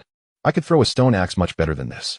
Wang Wei rolled his eyes, exasperated. The lethality of a bow and arrow comes from the arrowhead. You shot it horizontally. How could it have any killing power? Moreover, in terms of attack range, accuracy, and ease of transport, a bow and arrow far surpass a stone axe. You can throw a stone axe at close range, but for distance, a bow and arrow is the way to go. Tong Shu scratched his head, somewhat skeptical of Wang Wei's words. The earlier failed shot had led him to underestimate the bow and arrow's lethality. A branch of such thickness, even if it struck him, wouldn't inflict significant harm. Observing Tong Shu's expression, Wang Wei fetched another arrow shaft, then layered 3 of the animal hides Tong Shu had brought onto the ground. He then guided Tong Shu to shoot an arrow at the stacked hides. Lacking measuring tools, Wang Wei could not determine the exact draw weight of the bow he had made, but he was confident it was no less than 150 pounds, possibly even 200 pounds. With such a powerful bow, at close range against the 3 stacked hides, they would be as fragile as paper. Before Tong Shu could react, the arrow pierced through the 3 hides and embedded itself into the soil. Tong Shu's astonishment peaked at a score of 99. "How is it? Have you now witnessed its formidable power?" The bow and arrow primarily rely on the arrowhead for their offensive capability. Should the arrow strike the body of a brown cat without hitting any bones, it could potentially pierce through entirely. Even if it does not strike a vital area, it would cause the brown cat to bleed profusely or lose its combat efficacy. Moreover, the bow's range far exceeds that of a stone axe. The stone axe is simplistic. Anyone can easily learn to wield it. However, if our enemies were to master it, we need not fear, for we can eliminate them from a distance beyond the reach of their stone axes," Wang Wei proclaimed proudly. Tong Shu extracted a wooden stick from the ground, on which were affixed 3 pieces of animal hide. Observing Tong Shu's expression of astonishment, Wang Wei patted his shoulder and said, "There's no need for surprise. I have even more impressive items yet to reveal." Tong Shu, wearing an expression of hesitance, gazed at the arrow shaft, and after a lengthy pause, finally blurted out, "Wang Wei, this hide was borrowed from Shi Tu and the others. You've ruined it." Wang Wei replied, Chapter 44, The Dark Animal Hide. "Is this truly the aspect you are concerned with? The crux of the matter is that this arrow lacks both a proper arrowhead and a suitable bowstring, which significantly diminishes its power. Nevertheless, it has managed to pierce through 3 layers of hide and embedded itself deeply into the frozen ground. Do you not find that terrifying?" Tong Shu examined the holes in the hide and nodded. "Indeed, its power is considerable. But Wang Wei, you have destroyed the hide I borrowed." Faced with Tong Shu's innocent expression, Wang Wei found himself at a loss for words. Why could he not restrain his own hands? Noticing Tong Shu's increasingly mournful gaze, Wang Wei took the hide from him and gestured with it against his body. After a moment's thought, he picked up the arrow shaft and laboriously punctured another hole in the opposite side of one piece of hide. Shot points from Tong Shu, 99. "Wang Wei, how could you do this? I've already distributed this hide to others." Tong Shu exclaimed in disbelief. Wang Wei rolled his eyes, took the unused grass rope, threaded it through the 2 holes, and draped the hide over his shoulders. He then remarked to Tong Shu, "See, although the hide has 2 holes, the grass rope threaded through them allows it to be secured more snugly to the body. Is this not better than leaving it unpunctured?" Tong Shu took the hide with the grass rope threaded through it and draped it over himself. After trying it on, his eyes lit up. Indeed, the hide secured with the grass rope felt far more comfortable than being tied directly without any holes. "Wang Wei, this method is brilliant. You're truly clever. You managed to turn an accidental hole into such a practical solution," Tong Shu said with admiration. Wang Wei rolled his eyes and said, "Who said it was an accidental hole? Clearly, our clansmen lent us this hide for warmth. And we spent an entire night devising improvements in gratitude for their kindness in lending us clothing." Tong Shu looked bewildered. Could it truly be justified in such a manner? Yet, he found himself secretly wishing to convey this to Shirtu and the others. Next, Wang Wei applied the same method to the remaining 2 pieces of hide. With the hide situation resolved, Tong Shu curiously began to experiment with the bow and arrow. Honestly, he never imagined that 2 slender pieces of wood and a strand of grass rope could yield such tremendous power. Tong Shu was not foolish. Given the frigid weather and the hard, frozen ground, it was astounding that this arrow could penetrate 3 layers of animal hide and still bury itself so deeply in the soil. If it were to strike prey or an enemy, it could easily create a gaping wound. The thought of being shot through and bleeding made Tong Shu shudder. Moreover, Wang Wei had made it abundantly clear that the range of the bow and arrow far surpassed that of the stone axe. While the stone axe possesses formidable strength, its greatest vulnerability lies in its ease of imitation. Such a simple tool could be replicated by any tribe after experiencing its initial effectiveness. Eventually, both sides would find themselves at the same starting line. However, once the enemy had painstakingly learned to craft stone axes, they would discover that we possessed weaponry capable of striking from a greater distance. Would they not then be at our mercy? Having grasped this concept, Tong Shu's gaze toward the bow and arrow ignited with fervor. "Wang Wei, is it difficult to craft this bow and arrow? Could we not provide each person with one?" Tong Shu inquired. "Given our current tools, it remains relatively challenging. This bow is made from a branch you helped me retrieve from that tree bearing red fruits during our last trip for wood. To date, I have examined numerous trees, and this is the only branch that requires minimal processing to directly craft a bow and arrow. Even so, I have been intermittently working on this bow for quite some time, and it has yet to fully take shape. For mass production, we would need to locate a bamboo grove. Although bamboo bows and arrows would be significantly less powerful, the simplicity of the material would reduce the crafting process by more than tenfold, making mass production much simpler," Wang Wei explained, shaking his head.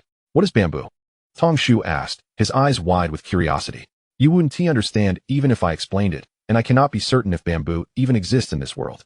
Even if it does, it may not necessarily grow nearby. Considering the chaos of this world where dinosaurs cohabit with humans," Wang Wei replied, shrugging. Tong Shu imitated Wang Wei's gesture of shrugging, indicating his lack of comprehension. Nonetheless, he felt a twinge of regret upon hearing Wang Wei's assertion that the bow and arrow could not be mass-produced. Despite this, Tong Shu remained highly intrigued by the bow and arrow. While Wang Wei tended to the fire, Tong Shu continued to play with the bow and arrow. As midnight approached and the temperature plummeted, Tong Shu grew weary of his play and joined Wang Wei by the fire, wrapped in animal hides. When the moon reached its zenith, Wang Wei retrieved a piece of hide, squeezed out the black water, and began to knead it in his hands. Using the firelight, he scrutinized the hide carefully. Finally, his face broke into a broad smile as he turned to the exhausted yet alert Tong Shu and said, "Tong Shu, it should be ready." Upon hearing this, Tong Shu snatched the hide from Wang Wei's hands and examined it closely. However, aside from lacking the oiliness characteristic of Shirtu's animal hides, it appeared to bear no significant differences. "Wang Wei, is this truly complete?" Tong Shu asked skeptically. "Indeed. Help me dry the water from inside the hide, and then we can retire for the night," Wang Wei laughed heartily. The two of them wrung out the moisture from the hide, and then returned to their cave with it. The following morning, Tong Shu returned the animal hide he had borrowed from Shirtu and the others. Upon seeing the holes and the additional grass ropes, Shirtu, who cherished the hide, instantly turned green with envy. However, upon witnessing Shirtu's reaction, Tong Shu felt a flush of embarrassment and said, "It's evident you lack discernment. Yesterday, you lent us the hide," and Wang Wei was so pleased that he spent the entire night improving it, making it warmer and more comfortable for you. As he spoke, the Paulownia tree guided the stone on how to more comfortably fasten the animal hide upon himself using grass rope. Once donned, the stone hopped around a few times, feeling significantly more at ease than when the rope was directly tied to his body, and he realized that he had previously misjudged both the Paulownia tree and Wang Wei. Just as he was feeling embarrassed, Wang Wei emerged carrying a large bundle of animal hides, which were the very ones processed yesterday. Although he and the Paulownia tree had wrung out most of the moisture, the hides could not be entirely dried. Today, under the clear sky, despite the chill in the air, it was indeed a suitable day for airing them out. However, the ashes from the water pool had not settled, and the hides were now smeared with a dark residue. Wang Wei's appearance, with his face and body covered in soot, made him look akin to a person of African descent. Upon seeing this, the Paulownia tree and others could not help but burst into laughter. Although the stone felt somewhat guilty for having wronged Wang Wei earlier, witnessing his current state elicited uncontrollable laughter from him. Wang Wei, with the hides processed like this, can they still be worn? The stone inquired as Wang Wei passed by. Whether they can be used or not is not for me to say. We shall find out once they are dried, Wang Wei replied, unfazed. However, while Wang Wei remained unconcerned, the red flower and her companions felt a sense of grievance, wishing to weep at the sight of their once pristine hides now in such a state. As for those tribespeople who had not entrusted their hides to Wang Wei, they wore expressions of relief, thankful that they had not placed too much faith in him. Otherwise, their own skins might have faced a similar fate. Chapter 45. I have chrysanthemum hemp beer. Ignoring the looks from his tribespeople, Wang Wei hurriedly constructed a simple wooden rack to air out the hides. On Earth, the winter sun was often cold and dreary, providing no warmth even when it shone upon one. Yet in this world, despite the lingering chill of winter, the sun's rays felt pleasantly warm against the skin. On sunny days, temperatures rose swiftly, reminiscent of a desert climate with significant temperature fluctuations between day and night. Consequently, following the recent heavy snowfall, the accumulated snow melted away in just a few days. Once the hides were aired, the food was also ready. After enjoying the roasted meat, Wang Wei felt himself gradually warming up. Initially, he found the roasted meat quite delicious, as the bodies of animals contained a certain amount of salt. However, as time passed, consuming the same roasted meat daily proved monotonous for someone like Wang Wei, who had savored the diverse culinary delights of Huaxiao on Earth. As the sun climbed higher, the snow in the woods began to drip and melt. Approaching the snow pile where raw meat was stored, Wang Wei noticed signs of melting even in the shaded areas of the snow pile. Although the pile was situated in a shadowy spot, its height meant that the top could not escape the sun's rays. After some thought, he instructed the Paulownia tree and others to gather branches to cover it, shielding the snow from direct sunlight. Yesterday, the Paulownia tree and others had split into two groups. One practiced throwing stone axes at the snow pile, while the other mimicked Wang Wei's technique to craft tree-cutting axes from green stones. Although their initial attempts were somewhat clumsy, the combined efforts of the group yielded over 10 stone axes in a single day. Since the axes Wang Wei made were quite small and toy-like to them, the axes they crafted were larger and heavier, making them feel as though they could not swing them without tiring quickly. With the addition of over 10 axes, nearly all the tribespeople possessing animal hide clothing, regardless of gender, gained the ability to fell trees. Thus, in a short span, the snow pile was thoroughly covered with branches, effectively blocking the sunlight. While everyone was busy chopping wood, Wang Wei approached Red Flower and her companions to inspect their woven grass sandals. After several days of training, they had become quite adept at crafting these sandals. Though they could not yet match Wang Wei's grandmother, who could weave a pair in an hour, each could still produce 5 or 6 pairs in a day. However, lacking animal hide clothing, they continued to labor by the fire, which had caused their skin to crack from the heat. Upon seeing Wang Wei arrive for a routine inspection, Red Flower and her friends gazed at him with a look of melancholic reproach. Their expressions mirrored that of a forsaken young bride, filled with sorrowful longing. Unable to endure their gaze, Wang Wei casually glanced around before intending to leave. Just as he turned, Red Flower spoke up. Wang Wei, although the hides have darkened a bit, we don't mind. As long as they are wearable, that's fine. I just checked, and they aren't damaged yet. How about we stop the processing and wear them as they are? Though Red Flower spoke shyly, her words were a subtle rebuke to Wang Wei, implying that he had already marred the hides enough. In this frigid weather, with both ends roasting by the fire, their skin had cracked, and they wished to reclaim the hides before they were entirely ruined. Wang Wei, feeling a twinge of embarrassment, replied, "That's just the ashes. It's nothing to worry about. Once they dry, we can brush off the ash, and they will be usable. They have already been processed, and you can wear them by this afternoon." Upon hearing that Wang Wei had no intention of further damaging their hides, Red Flower and her companions brightened with joy. After awkwardly departing from them, Wang Wei found that the Paulownia tree and the others had returned after covering the snow pile with branches. Wang Wei, what shall we do today? Should we continue chopping trees and practicing throwing stone axes? The Paulownia tree inquired. As the chief, it was typically his role to organize such activities. However, over the past few days, Wang Wei had managed the tasks with greater detail, with everyone well aware of their responsibilities, leading to a significant increase in efficiency. Thus, the Paulownia tree was more than willing to relinquish the authority to Wang Wei. Yes, We must continue chopping trees, but let's allocate half of this task to the women. Your strength is excessive, and the stone axes are too brittle. You must control your force while chopping. The women have just the right amount of strength, making them more suited for using the stone axes. However, don't let them all go chop trees. Leave 3 individuals for other arrangements I have, Wang Wei stated. What shall the men do? The Paulownia tree asked further. Let us split into 2 groups, staggering their activities. One group will practice throwing stone axes, while the other will search the mountains for animals that have perished from the cold. In the afternoon, the 2 groups will swap tasks, Wang Wei replied. The Paulownia tree, somewhat perplexed, asked, Wang Wei, we still have so many brown cats left uneaten. Why do we need to seek out more food now? This year's heavy snowfall has been unprecedented. No one knows how many animals have succumbed to the cold. Take the brown cats for example. If I'm not mistaken, after this snowfall, even without our hunting, they are likely nearing extinction. Therefore, we must consider what food we will need when the weather warms. If we do not plan now, it will be too late when food runs out, Wang Wei explained. Tongsu suddenly enlightened, nodding his head, only to furrow his brow again. Wang Wei, when the weather warms up and the snow melts, even if there is meat, it will spoil after a few days and become inedible. That's because you do not know how to preserve it. The meat we freeze is meant for consumption before the warm weather arrives. For the meat we find later, I will teach you how to air dry it. Once dried, even in the hottest weather, you need not worry about it going bad, Wang Wei replied. Really? You can keep the meat from spoiling indefinitely? Tongsu asked in astonishment. In primitive society, food was perpetually a significant concern for humanity. Even more troubling was the preservation of food, especially during the sweltering summer. Any wild game captured would become foul-smelling within just a couple of days. Consequently, primitive people typically had no stored provisions, which also contributed to their vulnerability to disasters. When food ran scarce, survival often led to the grim practice of consuming the elderly and weak within the tribe while preserving the young and strong. Thus, upon hearing Wang Wei claim he could preserve food for an extended period, it was only natural for Tongsu to be astounded. Rest assured, have I ever spoken of something I could not accomplish? Wang Wei confidently asserted in response to Tongsu's inquiry. Nitro-treated hides, Tongsu answered earnestly. You damn fool. Chapter 46, Migratory Species. Regardless, Tongsu chose to trust Wang Wei and led a group to the mountain in search of frozen animals.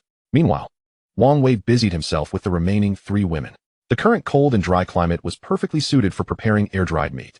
Although the valley was surrounded by mountains, the ventilation conditions remained favorable.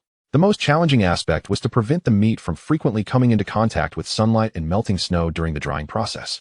The valley, while encircled by mountains, lacked particularly steep areas suitable for hanging large quantities of meat. Therefore, Wang Wei needed to construct wooden shelters for the meat drying process. This construction was not overly complicated. A few days prior, Wang Wei had instructed Tongsu and the others to select timber of varying thicknesses specifically for building the shelters. Numerous logs suitable for construction had already been piled up in the clearing outside the cave. After clearing the accumulated snow, the wood was revealed. Accompanied by the 3 remaining women, Wang Wei chose a suitable area between the cave and the woods, sweeping away the snow to expose the soil beneath. He began digging with a flat, makeshift wooden shovel. However, due to the cold weather, the ground was frozen hard, and after considerable effort, he managed to dig a hole the size of a bowl. One of the women watching him could no longer contain herself, stepping forward to take the shovel from his hands, saying, Wang Wei, let me dig. Your strength is too feeble, and you're making me anxious. Wang Wei awkwardly replied. It's mainly because the ground is frozen too solidly. Digging is quite difficult, and it wouldn't be easier for anyone else. Let's just start a fire here to soften the soil. Before he could finish, the shovel was flying deftly in the woman's hands, chunks of hard earth being unearthed. Wang Wei, what are you talking about? Why start a fire? She curiously asked while digging. Oh, nothing. Keep digging. You're really strong, Wang Wei said, his mouth twitching. It's not that I'm strong. Your strength is just too small. You need to eat more meat to build up your strength. Otherwise, even Heisei, no. Even Wang Siwu would be stronger than you, the woman retorted. Wang Wei nodded awkwardly and then handed a shovel to each of the other 2 women, clearing more snow and marking circles for them to dig downwards. Our wooden shelter is quite simple, with no other supports aside from 4 vertical posts. So these posts need to be buried deep. Dig about half a meter deep, Wang Wei instructed. Realizing they had no concept of a meter, he broke a stick half a meter long and inserted it into the snow, stating, place this stick in the hole so that it is level with the opening. After explaining how to dig the holes, Wang Wei returned to the cave entrance, carrying the logs for constructing the shelter one by one. Although there were enough shovels, his lack of strength led him to avoid digging alongside them. After all, it would be too embarrassing if, by the time others finished their holes, he had barely completed a third of his. Due to the absence of suitable digging tools, the hole at the entrance was quite large. After all, if the entrance were too small, it would become increasingly difficult to dig deeper. Just as the 4 holes were completed, Wang Wei spotted Tongsu and the others descending from the mountain, carrying their quarry. To his astonishment, he noticed the crimson stains of blood on Tongsu's clothing. Alarmed by the sight, Wang Wei hurried over. "What happened? Why is there blood on you?" he asked, his brow furrowed in concern. Tongsu laughed heartily at Wang Wei's anxious demeanor. "Ha ha ha. This blood is from that creature splattering on us, not our own." As he spoke, Tongsu tossed a green-skinned dinosaur onto the ground. At that moment, Wang Wei noticed that each of the 5 members of Tongsu's group was shouldering a green-skinned dinosaur. And it appeared that these creatures, about the size of calves, belonged to the same species. However, their heads were battered and bloodied, some even with brain matter oozing out, evidently having succumbed to the violence inflicted by Tongsu and his companions. Upon closer inspection, aside from Tongsu's large bone club, the wooden clubs of the other tribe members were all broken. These beasts are quite resilient. Even after breaking the clubs over them, they didn't die immediately. Luckily, they might have been frostbitten, stumbling about. Otherwise, it would have been uncertain who would consume whom. Besides these, there are still a few more left on the mountain. Today, we managed to kill a total of 8. Tongsu counted on his fingers. However, as soon as he finished speaking, one of his companions who had accompanied him up the mountain interjected, "Tongsu, we actually killed 7. No, we killed 9. Wang Wei did not dwell on the exact number of these green dinosaurs, but frowned and asked, "Tongsu, did you encounter these green-skinned dinosaurs at the mountain's peak?" "Yes." They were clustered together, heading up the mountain with a long trail of footprints behind them. When I first saw them, I was startled. Their sharp teeth and claws indicated they were no trifles. But for some reason, they seemed oblivious to us, showing no reaction at all. "It was only when Sonia struck them with a stone axe that they charged at us," Tongsu replied. "Tongsu, there were 7 clustered together." "No, there were 9. Wang Wei inquired. "Are there many more animals like these running up the mountain? I mean, like these green-skinned dinosaurs that are alive and making their way to the summit?" "I don't know, we didn't check. After we killed them, we hurried down the mountain because there were still 4 green dinosaurs left up there to carry down. And you said your eyes hurt from staring at the snow, so we didn't dare to look around too much," Tongsu responded. Upon hearing Tongsu's words, Wang Wei crouched down and began to examine the green-skinned dinosaur. As a modern individual, it is only natural to harbor curiosity towards such ancient creatures. Previously, when Tongsu and the others had brought a dinosaur back, Wang Wei, due to his identity, had limited opportunities to interact with the dinosaur carcass, having only caught a few fleeting glimpses. Now, having earned the trust of his companions, he was determined not to miss this chance for close observation. Wang Wei had initially assumed that the skin of dinosaurs resembled that of chameleons, covered in coarse granules. However, upon closer inspection, he realized that this was not the case. At least not for this particular green-skinned dinosaur. Its hide bore some resemblance to crocodile skin, but was notably smoother. It was pockmarked with depressions the size of coins, akin to a deflated ball that had been pressed down. These green-skinned dinosaurs had only recently perished. Their bodies had not yet succumbed to freezing. Wang Wei, pressing his hand against the surface, found that this creature, comparable in size to a calf, possessed skin that was even tougher than cowhide.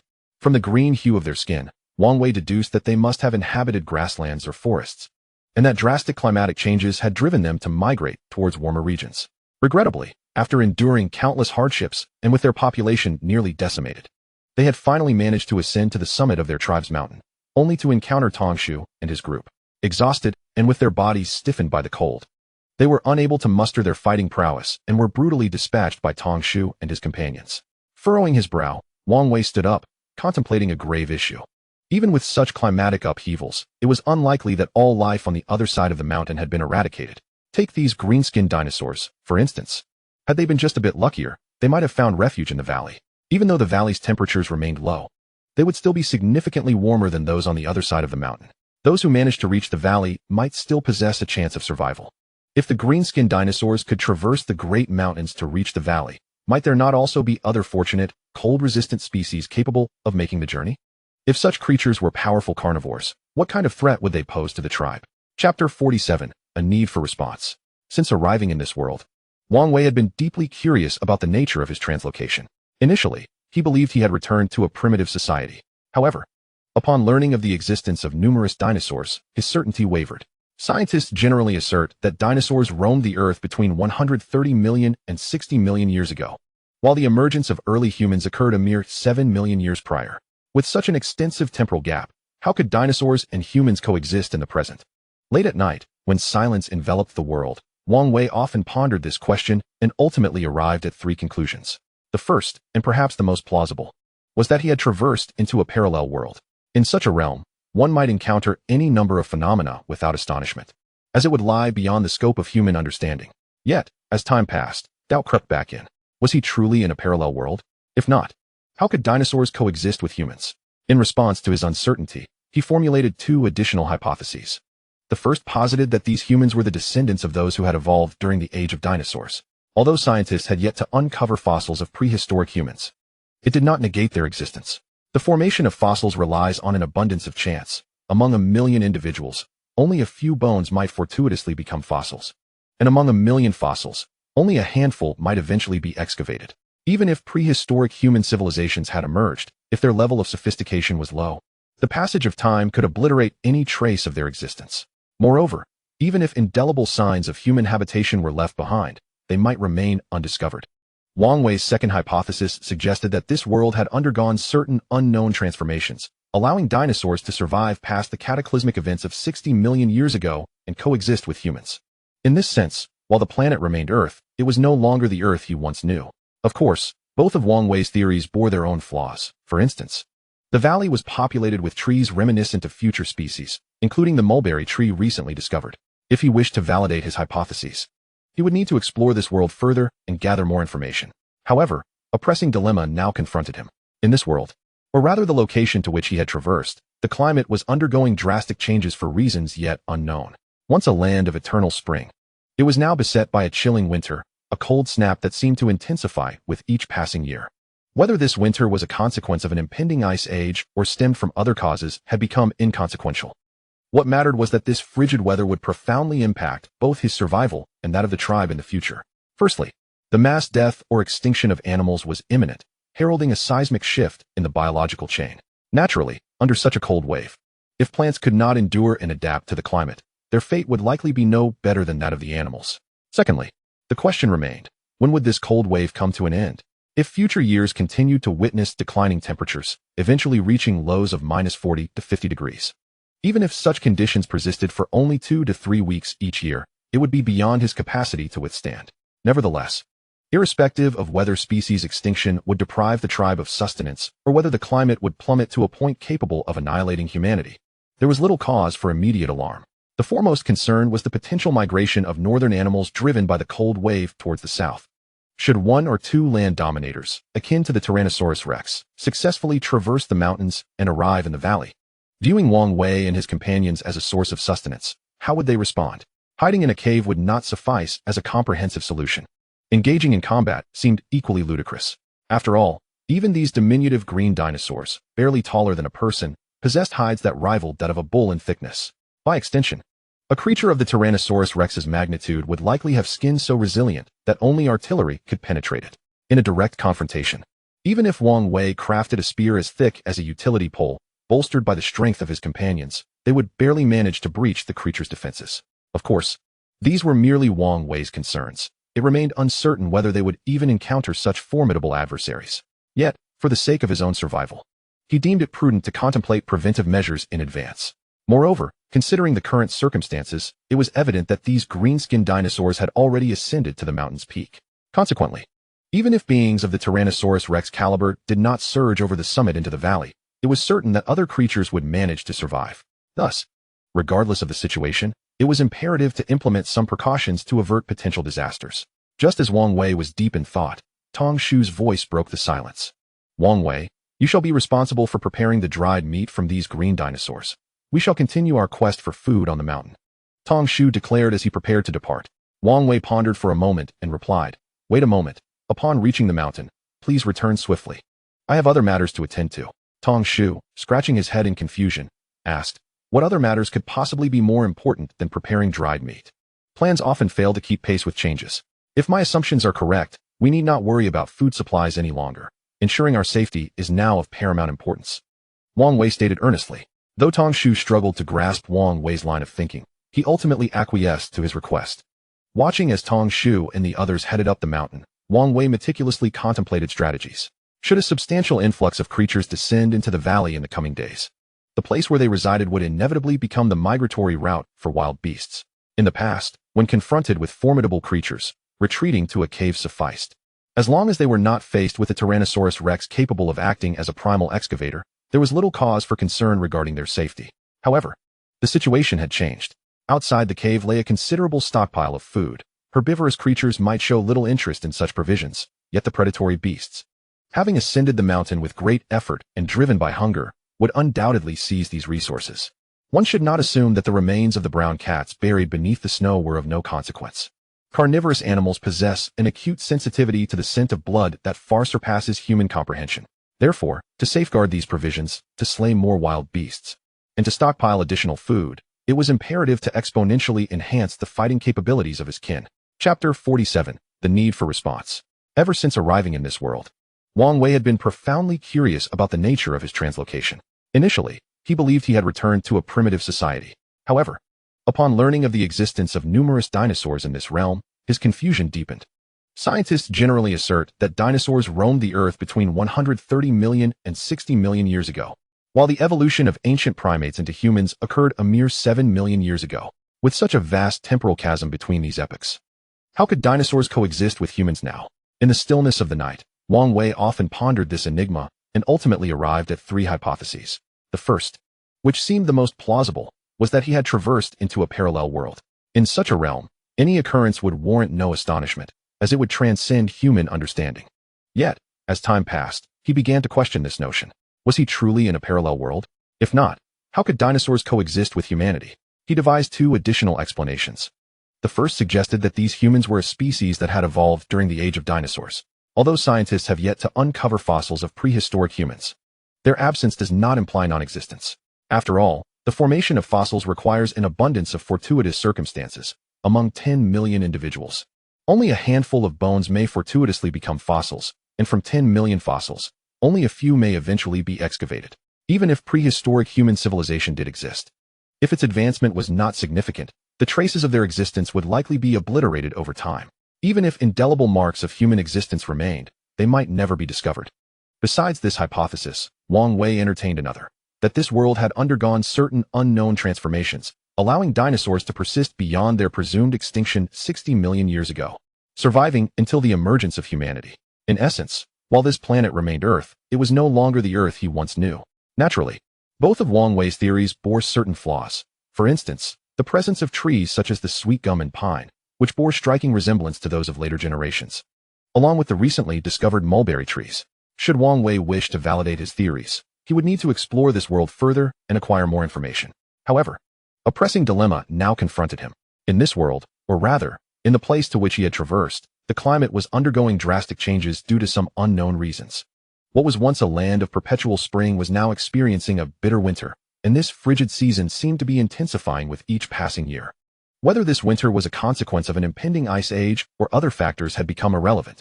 What truly mattered was that the cold weather would significantly impact his and the tribe's future survival.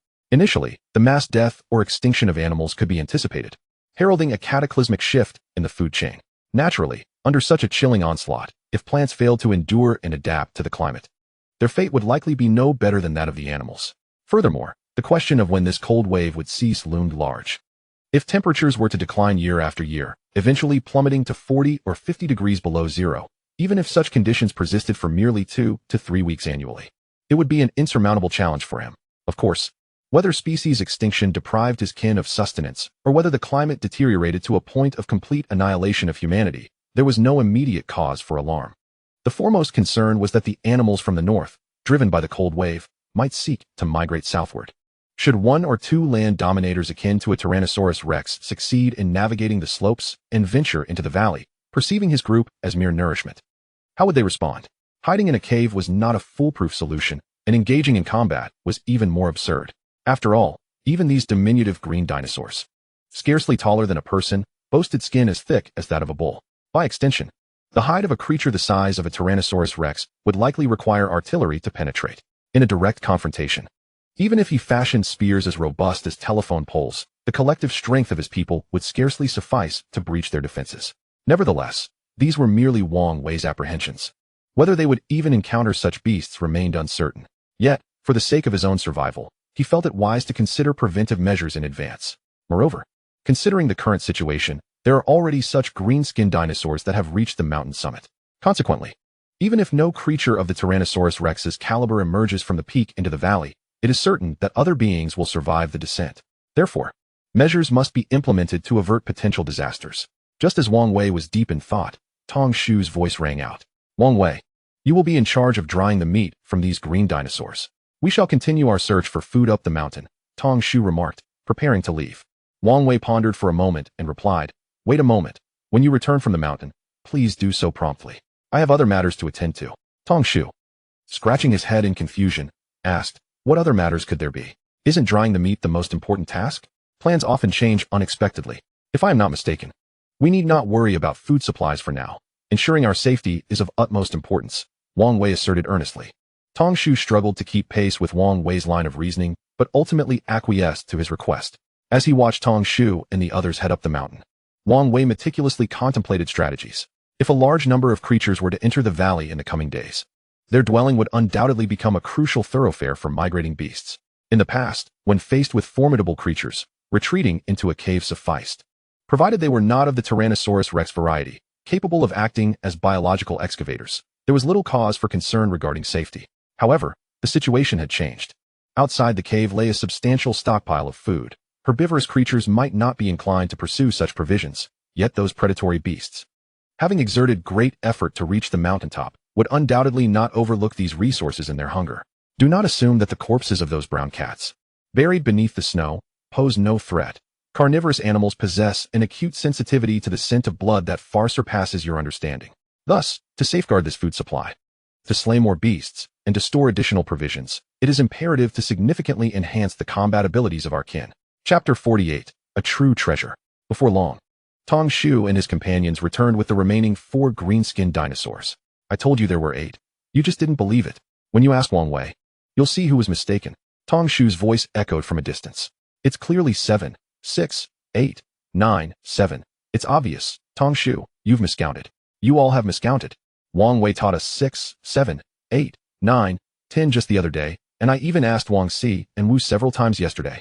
The group bickered as they approached, tossing the small dinosaurs at Wang Wei's feet. Afterwards, Tong Shu, hands on hips, exuded confidence as he proclaimed, Wang Wei, look, we have indeed captured 8 green-skinned dinosaurs. I wasn't wrong, was I? Wang Wei, there are 7. I counted correctly, didn't I? Clearly, there are 9. Listening to their squabble, Wang Wei rolled his eyes in exasperation. He had taught them how to count to 10 dozens of times, yet they still managed to miscount. In his previous life on Earth, Wang Wei would typically divert the conversation to avoid such disputes. After all, with 3 conflicting opinions, no matter who was deemed correct, 2 would inevitably feel awkward. And he found it unwise to foster negative sentiments over trivial matters. In that materialistic society, one learned that understanding human nature was essential for survival. However, here, interpersonal relationships were refreshingly direct. Right was right, and wrong was wrong. Wang Wei did not wish to import earthly survival rules into this world. Thus, he spoke directly. There are 9 green-skinned dinosaurs. Tong Shu, both of you are mistaken. Oh, mistaken? I thought there were 8. Tong Shu scratched his head. Since you've made an error, you all should loudly count to 10 100 times. Wang Wei laughed. Observing Tong Shu and the others looking bewildered at what 100 times entailed, Wang Wei amended. All right, 1, 2, 3, 4, 5, 6, 7, 8, 9, 10, shouted out. Continue until I tell you to stop. Upon hearing this, Tong Shu and his companions immediately began to vociferously count. The rest of the tribe, hearing their voices, turned to look. Consequently, not only were Tong Shu and his group memorizing these 10 numbers, but the remaining tribe members, who had not yet learned them, also reinforced their understanding through repetition. After Tong Shu and his companions returned, Wang Wei did not send them back up the mountain, but instead resumed crafting stone axes.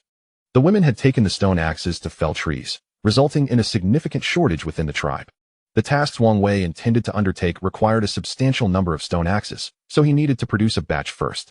While Tong Shu and the others polished the axe blades with blue stones and recited numbers, Wang Wei began constructing a small wooden shelter with the 3 women. The initially selected 4 logs, under Wang Wei's guidance, were planted into the earth. Wang Wei steadied the tree trunks standing in the pits while the others filled the holes with gravel and soil. Lacking a level, the 4 trunks appeared somewhat crooked once planted. These logs were not uniform in length. The 2 closer to the cave were slightly longer, while the 2 nearer to the forest were shorter. This arrangement ensured that once the roof was sealed, the shelter would have a slope. allowing melting snow to flow away from the structure. Given the rudimentary conditions, this would mitigate the risk of water seeping into the shelter and wetting the dried meat. Since the shelter was temporarily designated for drying meat, the two tallest logs stood merely the height of a person, buried half a meter deep and secured with stones. Wang Wei shook the wooden posts, confirming their sturdiness. Once the posts were secure, Wang Wei led the three women to find appropriately sized logs for the roof. Two individuals placed the ends of the logs atop the highest points of the posts, while the other two tightly bound them with grass rope. The logs, hewn with stone axes, retained their bark and bore many small remnants. Once arranged in a cross pattern, the friction was substantial, alleviating concerns about slippage. Once all four logs were secured, they formed a robust structure under mutual constraint. Subsequently, Wang Wei tied two additional logs vertically between the two horizontal logs to provide support. Viewed from above, the entire shelter resembled a flattened grid. At this point, even the strongest tribe member would struggle to budge the framework of the shelter. Wang Wei then rummaged through the pile of logs he had felled, selecting several branches roughly the thickness of an arm, instructing the tribesmen with stone axes to cut them to fixed lengths. These were then laid parallel atop the two horizontal logs of the shelter. The logs were spaced approximately half a meter apart, a suitable distance to prevent the meat from spoiling due to close proximity. After securing the wooden beams with grass ropes, the wooden shed could be deemed complete. However, as Wang Wei gazed upon the newly formed structure, he found himself troubled by the prospect of a waterproof layer for the roof. While the forest was abundant with paulownia trees, these differed from the phoenix trees on Earth, as they did not shed their bark. Consequently, the idea of using a layer of bark for waterproofing was rendered unfeasible. Although the bark of both the paulownia and pine trees could be stripped away, attempting such a task without tools would undoubtedly be unwise. After all, these towering trees had grown for decades and even centuries, and manually stripping their bark would be an exceedingly laborious endeavor. A more viable approach would be to cover the roof with slender branches of a finger's width, topped with mud to secure a layer of swordgrass. Yet, the current cold weather posed a challenge. The heated, moist mud would freeze before it had the chance to dry, leading to numerous complications when the weather eventually warmed. Moreover, the snow blanketing the ground would require considerable effort to clear before any collection could take place. The tribe's supply of swordgrass was dwindling, and given the numerous applications for it within the community, Wang Wei was reluctant to waste it. As he pondered his dilemma, a sudden spark of inspiration struck him upon noticing the 9 green-skinned dinosaurs on the ground. However, when he had previously examined the green-skinned creatures, he discovered that their tough hides were as resilient as leather. If harvested, these skins would undoubtedly serve many purposes in the future. Not to mention, they could potentially be fashioned into signal drums or bowstrings with little difficulty. Yet, using them for the roof posed a dilemma without proper maintenance. Exposure to the elements would lead to rapid degradation, which Wang Wei found disheartening. Additionally, the toughness of the dinosaur skin made it far less amenable to being cut with stones, unlike the more pliable brown cat skin. Stripping the skin would necessitate the use of his carefully crafted small knife, a secret weapon he had fashioned for self-defense. He found himself torn between the desire to keep his tool hidden and the necessity of revealing it. At that moment, 3 women, who had been awaiting further instructions, spoke up. Wang Wei, this wooden shed looks beautiful. What else do we need to do? The inclusion of "we" in their statement warmed Wang Wei's heart. The system's translation signified their acceptance of him, and since he had chosen to immerse himself in this tribe, it was essential to trust them. He realized that his focus should be on enhancing the tribe's survival capabilities rather than harboring suspicion and withholding his resources. With this epiphany, Wang Wei felt a sense of clarity wash over him. He smiled and said, "Follow me. I have a marvelous treasure to show you, a true treasure." Upon reaching the side of the green-skinned dinosaur, Wang Wei pointed at it and said, "Try stripping this skin to see how easy it is." Although puzzled by his request, the women complied, fetching sharp stones to begin the process. As they worked on making incisions around the dinosaur's neck, they curiously asked, "Wang Wei, is this the treasure you mentioned?" "Of course not. You must first strip the skin before I can show you. Whoever strips it fastest will get to see it first," Wang Wei replied. Upon hearing this, the 3 hastened their efforts. However, after several minutes, their brows furrowed in frustration. The skin of the green-skinned dinosaur proved to be 10 times more challenging to remove than that of the brown cat. Slowly carving with stones, they were left wondering when they would ever finish. Observing their progress, Wang Wei realized he could no longer withhold his small knife. With a sigh, he produced it and said, "All right, stop. At this rate, you won't finish even one today?" One woman stood up, exclaiming, "This green-skinned dinosaur skin is far too thick for us to tear off. We can only grind it down slowly with stones.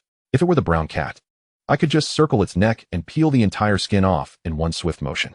Wang Wei nonchalantly replied, "You too, flip this green-skinned dinosaur over." Each of you grab a claw, and I'll show you the treasure. The two women, puzzled, did as instructed, and soon Wang Wei held a black object. Placing his hand on the dinosaur's neck, with both hands, he exerted force, pulling downwards along the neck. Wherever his hands passed, the sound of leather tearing echoed, revealing neat openings in the skin and exposing the muscle beneath, some of which oozed a semi-coagulated black blood. Points of astonishment from the flower snake. Oh, the dinosaur skin has torn. My heavens, how did you accomplish this? Wang Wei, did you use your treasure to break the dinosaur skin? Your treasure is remarkable. Please let me see it. The trio's exclamations drew the attention of onlookers outside the cave, causing many to turn their heads. Even those busy counting and grinding stone in the background, including Tong Shu, paused to observe the commotion. As Tong Shu and the remaining two tribespeople drew closer, the raucous counting grew louder.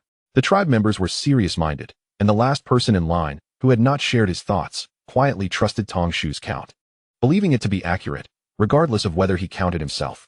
However, upon Wang Wei's utterance, he joined Tong Shu in vocally counting. After nearly half an hour of continuous shouting, the voices of the three had grown hoarse. Nevertheless, even when Wang Wei remained silent, none of them ceased their counting.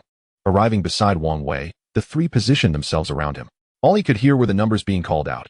1, 2, 3, 4, 5, 6, 7, 8, 9, 10. Their voices melded into a cacophony, causing Wang Wei's head to spin. Observing their earnest expressions, he felt a twitch at the corners of his mouth and, in exasperation, said, "All right, enough counting. I trust you have memorized these 10 numbers by now." Upon hearing Wang Wei's words, Tong Shu and the others promptly halted, coughing hoarsely after their prolonged shouting. It was no surprise that their voices had given out. Once they regained their composure, Tong Shu curiously inquired, "Wang Wei, what are you doing?" "I'm using my cherished treasure to strip the skin," Wang Wei replied. "Treasure?" Tong Shu echoed, perplexed, before asking with heightened curiosity, "Isn't the bow and arrow shaped under pressure? What other treasure could there be?" Wang Wei chose not to explain further, continuing to slice the green-skinned dinosaur with his small knife. With each stroke, clean incisions formed, neatly dividing the skin from the flesh. Observing this, the tribe members, still unsure of the situation, gasped in astonishment. The catalpa tree, with a visage full of curiosity, reached out to caress the soft belly of the green-skinned dragon and inquired with astonishment, "Is this creature's skin truly so thin?" The astonishment emanating from the catalpa tree registered at a remarkable score of 88. "Wang Wei, how did you achieve this? How could you so effortlessly pierce the skin of the green-skinned dragon?" After feeling the texture of the dragon's hide, the catalpa tree asked incredulously. Witnessing the shocked expression of the catalpa tree, the surrounding tribespeople began to tug forcefully at the remaining skin of the dragon's belly. However, to their surprise, the skin was not as fragile as they had presumed. Rather, it proved to be even more resilient than other parts of the creature. Despite their immense strength, they found it nearly impossible to tear open the dragon's belly with bare hands. Having tried for themselves, they finally comprehended why the catalpa tree and others were so astonished by Wang Wei's ability to wear through the dragon's belly skin. At that moment, all who beheld the scene were filled with curiosity. Wang Wei, who appeared much weaker than themselves, had managed to breach the dragon's hide so swiftly. What kind of object had he employed? What was this treasure he spoke of? After garnering a wave of astonishment, Wang Wei proceeded to slice the dragon's hide with precision. Starting from the neck and moving toward the tail, he deftly severed the creature's obscure underbelly and other organs, culminating the incision at the tip of its tail. He then continued along this vertical line, cutting towards the 4 limbs on either side of the dragon. Viewed from the front, it resembled a vertical one inscribed on the dragon's belly, with the 2 elegantly positioned in its center. Well, it's done. Now, give it a try and see if the skin of the green dragon is still difficult to peel, Wang Wei declared after washing his hands in the snow and wiping off the blood. Following the line he had cut, 3 women worked together to tear away at the dragon's hide. The sound of tearing flesh resonated, yet no one paid any heed, as their attention was riveted upon the dark treasure in Wang Wei's hand. "Wang Wei, what is this? Is it a dragon's tooth?" the catalpa tree inquired, gazing at the small knife. "No, this is a small knife I crafted," Wang Wei replied shamelessly. Although he was not incorrect, as the small knife had indeed been fashioned by him from a key, it could scarcely be deemed a true creation. "Let me see it." The catalpa tree extended a hand. As Wang Wei cautioned him to be careful not to cut himself, he handed over the small knife. Taking the knife, the catalpa tree examined it closely, testing its hardness and understanding its use before thrusting it toward the green-skinned dragon. The small blade effortlessly pierced the dragon's skin, embedding itself deeply. Subsequently, the catalpa tree began to carve into the dragon's flesh. Under the dual influence of the sharp blade and the catalpa tree's brute strength, the dragon's once resilient hide yielded like paper, giving way to numerous cuts. Remarkable. This small knife is extraordinary. In its presence, the beast's hide seems utterly useless. Alas, it is a pity it is so small. It can only serve to cut meat and skin. Otherwise, it would be of great utility. The catalpa tree returned the knife to Wang Wei, a look of regret on their face. Wang Wei accepted the knife and spoke. This is merely a small knife. There are larger ones as well. If I had the materials, I could forge a larger blade. Whatever size you desire, I could create one for you. Even a weapon of equal length to your stature would be entirely feasible. The astonishment from the catalpa tree was palpable. Everyone had just witnessed the knife's remarkable sharpness and was taken aback by its destructive potential. Yet, they could also perceive that, despite its sharpness, the knife's greatest flaw was its diminutive size. While it might suffice against humans and small creatures, it would be utterly ineffective against colossal beasts. Now, upon hearing Wang Wei's assertion that such a tool, known as a knife, could be crafted and that larger versions could be made for use as weapons, they were utterly speechless. Is it truly so? The catalpa tree asked in disbelief. Indeed, it is, but the materials required for crafting a large knife are not commonly found. Wang Wei replied, raising his hands in a gesture of resignation. If we could produce a large knife, with your strength, one stroke would sever the head of a green-skinned dragon. Such a thick tree trunk could be cleaved with a single blow. Moreover, the larger the knife, the sturdier it becomes. If a blade were sufficiently robust to serve as a weapon for you, you could stand upon its edge without fear of it breaking, even if you struck it with a heavy implement. Wang Wei expounded. Upon hearing this, a look of longing spread across the faces of the tribe members. Their weapons were typically made of wooden clubs. However, wood presented its own challenges. If too thick, one could not grip it. If too thin, it would shatter after a few strikes. The issue of weapon material had long plagued the tribe. Just as today, when they encountered the green-skinned dragon, their wooden clubs broke against its skull without inflicting significant harm. It was only thanks to the large bone club wielded by the catalpa tree that they managed to slay it. Had the green-skinned dragons not been hindered by the cold, it was possible that the tribe would have perished on the mountain without their weapons. Thus, the importance of weaponry was undeniable. Now, having listened to Wang Wei's description of this divine blade, they could not help but dream of its potential. If they possessed such a weapon, they felt capable of defeating 5 or even 10 foes with ease. Wang Wei, how long will it take to create such a weapon? We must begin at once. Otherwise, when the weather warms, those 2 villages will undoubtedly come to raid our food and women. With the large knife you speak of, combined with these stone axes, even if we are outnumbered, we need not fear them, exclaimed the catalpa tree, eyes wide with urgency. Wang Wei shook his head. Creating the large knife is not the issue, but it requires certain special stones as materials. I have not discovered such stones near our village, nor can I guarantee their presence in the valley. We must wait for this period to pass before searching again. Upon hearing Wang Wei's words, the catalpa tree felt a pang of disappointment, but soon their gaze hardened with resolve. Regardless, the tribe must forge the large knife. With it, no one would dare to bully them. Within the valley, 3 tribes existed. The tribe to which Wang Wei belonged was the smallest and weakest of the 3. In previous conflicts, their tribe had always suffered the most. This reality only intensified the tribe members' desire for strength. Unfortunately, the other 2 tribes seemed to have a tacit agreement, annually sacrificing a few members from Wang Wei's tribe during disputes. They kept the number of males in the tribe at a mere 10, preventing both extinction and expansion, forcing them to endure in a state of constant struggle. Were it not for the need for their women to propagate their lineage, it was likely that Wang Wei's tribe would have been eradicated long ago. The sensation of being controlled and raised by others is genuinely uncomfortable. However, the big knife that Wang Wei spoke of today provided Tongshu, who was desperately seeking to alter his fate, with a glimmer of hope. Thus, Tongshu resolved, no matter the circumstances, to offer Wang Wei the opportunity to forge the big knife. Upon hearing Tongshu's words, Wang Wei nodded and assured him, rest assured. Once the weather warms up, I will certainly find a way to procure the materials necessary for crafting the big knife for everyone. The reason behind my words is quite simple. Arriving in this unfamiliar world, despite having gained the community's acceptance through humble means such as straw sandals and stone axes, I still felt a sense of unease without any substantial backing. A bow and a small knife were Wang Wei's prepared trump cards. Regrettably, the bow was rendered unmanageable due to the hardness of the materials, preventing Wang Wei from drawing it back. While it could be thinned, doing so would significantly diminish its power, which Wang Wei was reluctant to sacrifice. Ultimately, he decided that the bow would be better suited for Tongshu, as it was perfectly tailored for him, allowing it to unleash its full potential in his hands. Without the bow, Wang Wei was left with only the small knife. However, at this point, with the small knife also being brought out, Wang Wei found himself devoid of both his trump cards. Of course, given Wang Wei's strength, the presence of a small knife mattered little. Its greatest utility lay in the psychological comfort it provided, rendering it practically ineffective. In a world where even women and children could easily defeat him, a small knife's primary function would be to serve as a last-ditch effort. Nevertheless, Wang Wei had leveraged the small knife to evoke a yearning for the big knife among the people, and only he possessed the knowledge of how to create it. This effectively transferred the collective desire for the big knife onto his shoulders. As long as he was present, there was hope for the big knife. Should he encounter misfortune, the big knife would be of no consequence. With this layer of desire, he believed he would garner more protection within the tribe in the future. Thus, despite having revealed the small knife, Wang Wei had exchanged it for an invisible trump card, a calculated gamble that, upon reflection, was virtually risk-free. As Tong Shu and the others observed the small knife, the dragon's skin was finally stripped, due to Wang Wei's earlier incision on the green-scaled dragon. The difficult-to-tear sections had been cut away, allowing a complete piece of hide to be quickly removed.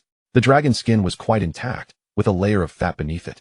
However, since this hide was meant for covering the shelter, the fat was inconsequential. Amidst the envious gazes of Tong Shu and the others, Wang Wei entrusted the small knife to the 3 women who had been skinning the dragon, cautioning them not to use it for cutting or chiseling hard materials. After addressing these matters, Wang Wei turned to Tong Shu and the others and said, "Originally, we were scheduled to go up the mountain to collect the carcasses of animals that succumbed to the cold, but I called you back. Do you know why?" As the crowd shook their heads, Wang Wei continued, "Because we may be facing trouble. To prevent this trouble from causing excessive casualties, we must act promptly and devise a strategy to address the potential challenges ahead." Wang Wei's words sent shockwaves through the crowd. Tong Shu hastily inquired, "Wang Wei, what trouble are you referring to?" Wang Wei scanned the faces around him and replied earnestly, "If I am not mistaken, we are about to encounter a rare beast tide, and our tribe's location is directly in the path of its advance." Beast tide? Upon hearing Wang Wei's words, the crowd echoed this unfamiliar term. To be honest, since Wang Wei's arrival in the tribe, he had introduced them to numerous new terms, such as big knife, stone axe, straw sandals, and even the principle of leverage. These new terms were beyond the system's capacity for translation, so the tribe's people heard them as pure Mandarin. Wang Wei believed that if the tribe continued to develop in this manner, even without teaching them to speak Mandarin, the emergence of one new term after another would enable him to understand their speech. To emphasize the seriousness of the situation they might soon face, Wang Wei intentionally used the term beast tide. He had anticipated that this would instill fear in them, but to his surprise, the crowd appeared perplexed. At that moment, Wang Wei realized that the tribespeople had never encountered tides, and thus could not grasp the meaning of a beast tide. After some thought, he explained, "You all know that the weather has been increasingly bizarre over the past 2 years. Every year, there is a period of extreme cold. In the previous 2 years, Tangsha mentioned to me that although it snowed and was exceptionally cold, those periods were brief, and everyone endured them for a few days before they passed. However, this year, not only has it snowed, but there has also been heavy snowfall, and it is colder than last year. Many animals have frozen to death, and you have all been to the mountaintop, where countless frozen animals lie. But have you ever considered why these animals perished on the hillside? Have you ever seen so many animals there before?" Wang Wei's words struck a chord with the crowd. Indeed, why had all these animals frozen to death on the hillside? The winds there were fierce. Anyone would struggle to endure them. Were the animals foolish enough to climb the mountain? Furthermore, as Wang Wei pointed out, they had never before witnessed such a multitude of animals. The most they had seen were merely a few birds flying overhead. Observing the puzzled expressions on the faces of the crowd, Wang Wei clarified, "That is because the dramatic climate change has become unbearable for these animals. In their struggle to survive, they had no choice but to migrate from their home territories toward warmer regions. The scattered animals we see frozen to death are merely those that broke away from the main herd during their migration, either moving too quickly or getting too close to us. Unfortunately, unlike birds, they lack wings and cannot fly, which is why the vast majority succumbed along the migration route." After hearing Wang Wei's explanation, the crowd still seemed unable to grasp the significance. Shirtu furrowed his brow and asked, "Wang Wei, so what if they froze to death? What does that have to do with us? Moreover, if they are dead, we can easily feast on them. Isn't that a good thing? Why do you consider it a major inconvenience?" Ever since the disagreement regarding the tanning of animal hides had garnered Shirtu considerable support from the tribespeople, he had maintained a skeptical attitude toward Wang Wei's words, questioning his decisions at every turn. This was not out of a desire to confront Wang Wei. Rather, it was simply their nature.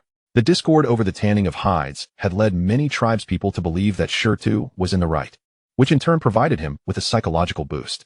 He felt that questioning Wang Wei's choices was a way to affirm his own correctness and derive satisfaction from it. His penchant for this gratification prompted him to challenge Wang Wei's judgments. Although the majority of the issues were dismissed by Wang Wei as mere misunderstandings on his part, One cannot help but ponder. What if there were a matter akin to the tanning of hides, ultimately revealing that he was indeed correct? Wouldn't that bring him a moment of satisfaction? In response to Shidu's daily inquiries, Wang Wei elucidated. If such migration were merely the spontaneous actions of one or two wild beasts, there would be no cause for concern. However, today, when Tongshu ascended the mountain, he encountered a group of small green-skinned dragons. This indicates that the migration has transformed from an isolated behavior of individual beasts into a collective phenomenon compelled by climatic conditions. Tongshu also remarked that the green-skinned dragons climbing the mountain today were not in optimal condition. They were so frozen that they could barely move. Hence, it was possible for you to slay them. But consider this. If those 9 green-skinned dragons had been in better shape, would they not have posed a threat to you? Or, if the number of those that reached the mountaintop had been greater, or if instead of green-skinned dragons, it were more formidable red-skinned dragons, or even more powerful blue-skinned dragons that encountered you, would you have survived? Wang Wei's questions left Shitu speechless. Observing this, Wang Wei continued, since these green-skinned dragons can ascend the mountain, other creatures surely possess the ability to do so as well, and perhaps in substantial numbers. You have all traversed the slopes. The wind there is as sharp as a knife, and if they can withstand that, they will have no difficulty surviving in the valley. Although they are migrating and may not linger in the valley, our tribe resides along their migratory route. Therefore, unless we hide in a cave and seal its entrance every day, venturing outside will inevitably lead us to encounter passing wild beasts. If we are unprepared, we will undoubtedly suffer the consequences. After hearing Wang Wei's words, Shitu retorted, that's simple enough. We can just hide in the cave and wait until these beasts have completed their migration, and then we will be safe, right? Wang Wei, upon hearing this, scoffed. First, we have no idea how vast the land is beyond the mountain or how long the migration of the beasts will take. This process could span months or even years. Can you remain hidden in the cave that long? Second, the precious snow-encased brown cats we worked so hard to preserve, along with the green-skinned dragons we plan to turn into dried meat, cannot be moved to the cave. Those migrating beasts, having finally scaled the mountain, will undoubtedly be ravenous. Do you think they will spare the food we have painstakingly stored? Third, even if we set aside the first 2 issues, even if you always have food, can you truly hide in the cave indefinitely? You cannot live solely on raw meat. Shitu, feeling somewhat embarrassed after Wang Wei's remarks, feigned bravado. What's wrong with eating raw meat? We used to eat it all the time. It's just that cooked meat is easier for children and women to bite into. And it tastes better, which is why we prefer it. Otherwise, I could eat raw meat without issue. You would suffer from diarrhea if you did. Wang Wei interjected. No way. I can eat raw and cooked meat alike. Shitu stubbornly declared. Sensing a potential quarrel brewing, Tongshu quickly intervened. Enough. With the situation so dire. Do we still have time to bicker? Shitu, be quiet. Shitu pouted defiantly, then huffed in indignation and fell silent. Subsequently, Tongshu turned to Wang Wei and asked, what should we do then? Chapter 53, Major Actions. In truth, resolving this issue is not overly complicated. The beast tide merely passes through our territory during migration and is not specifically seeking to hunt us. Thus, the likelihood of conflict is minimal. Therefore, we simply need to delineate a safe zone to divert the beast tide away from this area, Wang Wei proposed. Upon hearing this, Tongshu curiously inquired, but Wang Wei, the beasts do not heed our commands. How can we make them avoid it? In response to Tongshu's question, Wang Wei asked, when you walk and encounter a large stone or tree blocking your path, do you circumvent it, or do you attempt to move the obstruction? Clearly, I would go around it. That's a given. Tongshu replied, raising his hands in exasperation. Precisely, the beasts understand this logic as well. If they encounter a pit or a river, they will know to take a detour. Thus, we need to artificially create obstacles based on this characteristic, compelling the beasts to circumvent them, Wang Wei explained. Obstacles? Tongshu repeated this new term, then asked, so, Wang Wei, how exactly shall we construct these obstacles? Given our current capabilities, we cannot create anything overly complex, and time is of the essence, so we can only resort to simpler measures, such as digging trenches. As long as we excavate a trench that contains our activity area, we can deter the vast majority of wild beasts. For those with strong jumping abilities who prefer unconventional routes, we can erect sharpened wooden stakes at an angle along the trench's edge, pointing outward. Should any animals dare to leap over, they will impale themselves and possibly suffer fatal injuries. This way, we can effectively block the vast majority of wild beasts. Wang Wei concluded. Wang Wei's words illuminated the minds of everyone present. Just moments ago, they had been terrified by his account of the beast tide, but now, hearing his proposed solution, it seemed far less daunting. Only Shitu, after listening to Wang Wei's words, racked his brain for errors in his reasoning. After a while, a spark of inspiration struck Shitu, and he leaped up exclaiming, Wang Wei, you've made a mistake. Your plan simply won't work. Why won't it work? Wang Wei asked, puzzled. The closer you get to the cave, the thinner the soil becomes. Beneath it lies rock. If we attempt to dig a pit, we won't be able to excavate very deep.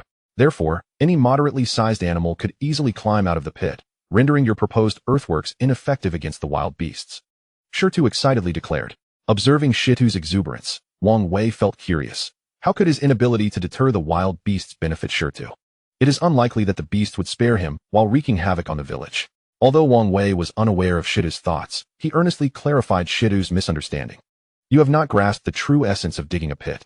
On flat ground, when we dig down, the resulting passage can be termed a pit. However, if I do not dig and instead merely pile up 2 mounds of earth, wouldn't the area between the mounds appear somewhat sunken? Can I not refer to that as a pit? Wang Wei countered. Wang Wei's retort left Shirtu momentarily speechless. He had not anticipated that Wang Wei could conceive such a method. When we dig a pit, there will inevitably be excess soil. According to your assertion, that soil should be discarded, but to me, if we do not make use of that excavated earth, it would be a tremendous waste. We can dissolve the earth with hot water, adding stones, branches, and bulrushes, then pile it along the inner side of the pit we excavate. Once that earth freezes, its hardness will rival that of stone, thus not only deepening the pit and making it more difficult to traverse, but also creating a solid defensive structure. This is truly a multifaceted solution. What grounds do you have to question it? Wang Wei insisted. Shirtu, feeling embarrassed by the rebuttal, retreated to silence.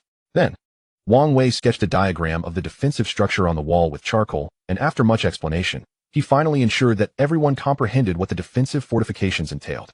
In truth, it bears a striking resemblance to the ancient moats and city walls. The excavated pit serves as the moat, while the piled mud acts as the wall itself. However, due to constraints in both manpower and resources, coupled with the urgency of time, Wang Wei's rudimentary design for the moat is merely over 1 meter deep and more than 2 meters wide. The mud wall, similarly, reaches a modest height of only 2 meters. Although this may seem rather low, given the animal's instinct to avoid danger and seek advantage, it is believed that it can deter at least 95% of creatures whose curiosity is not particularly strong. With the tasks at hand now clearly defined, the next step is to commence the work. The tribesmen, who had been throwing stone axes, paused their training, each taking up a simple wooden shovel to begin digging beneath the pit lined with processed animal hides. Their objective for the day is to excavate another pit, connected by a water channel to the first. The melting snow and ice from the upper pit will flow into the lower one, facilitating the thawing and mixing of the frozen soil. Meanwhile, Tong Shu and his companions commenced the excavation of the earth pit, following the route outlined by Wang Wei. The women, possessing animal hides, were not idle either. The 3 women initially tasked with skinning animals, under Wang Wei's direction, spread the freshly skinned dragon hides atop the wooden shelter's roof, then flattened them with timber to create a waterproof covering. Once the shelter was complete, they used knives to cut the green dragon meat into strips, perforating them to suspend beneath the shelter using grass ropes for drying. The remaining women were divided.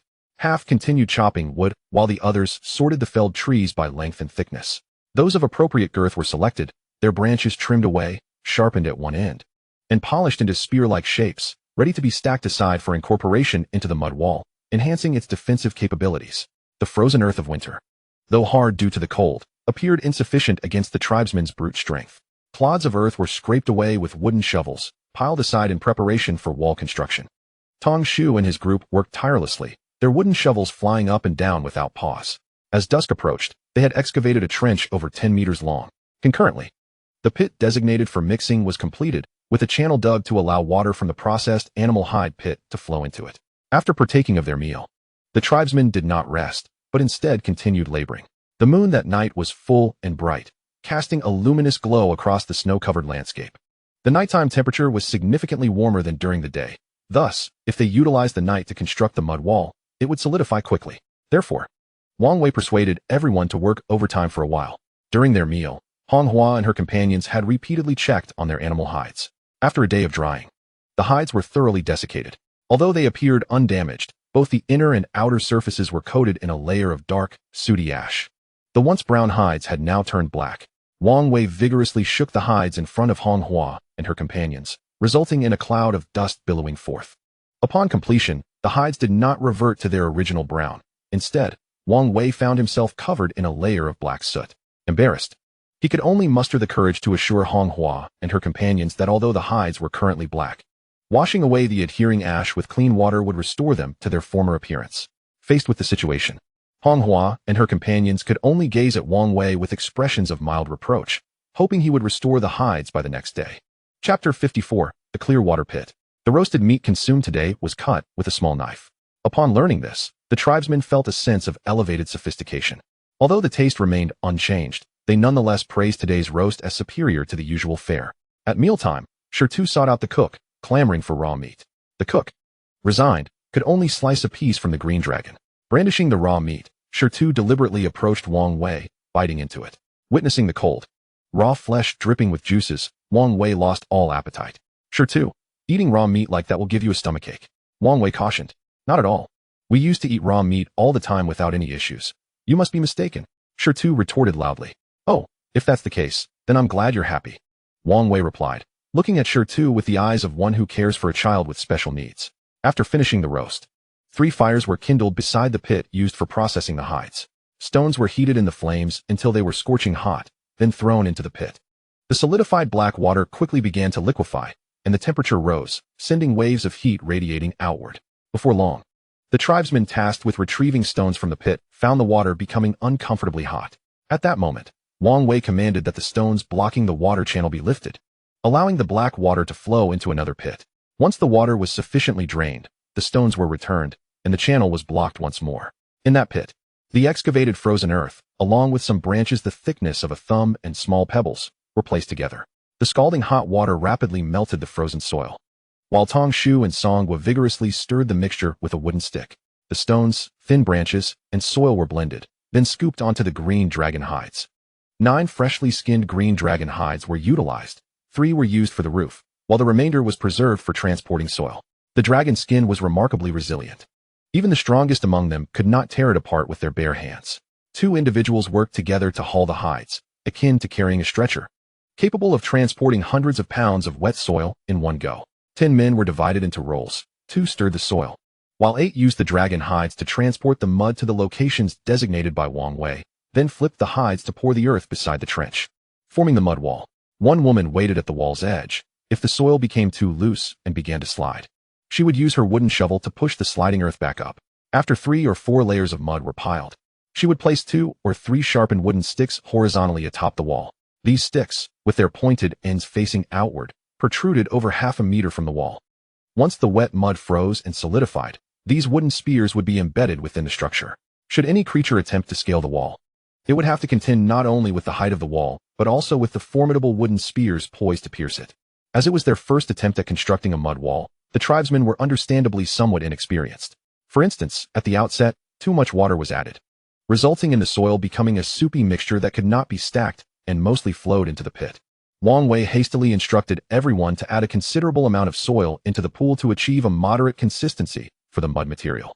Aside from the woman responsible for the mud wall, the remaining women were engaged in various tasks. Some tended the fire, ensuring the pool water remained at a scalding temperature, while others transported stones, branches, and frozen earth, essential materials for constructing the mud wall.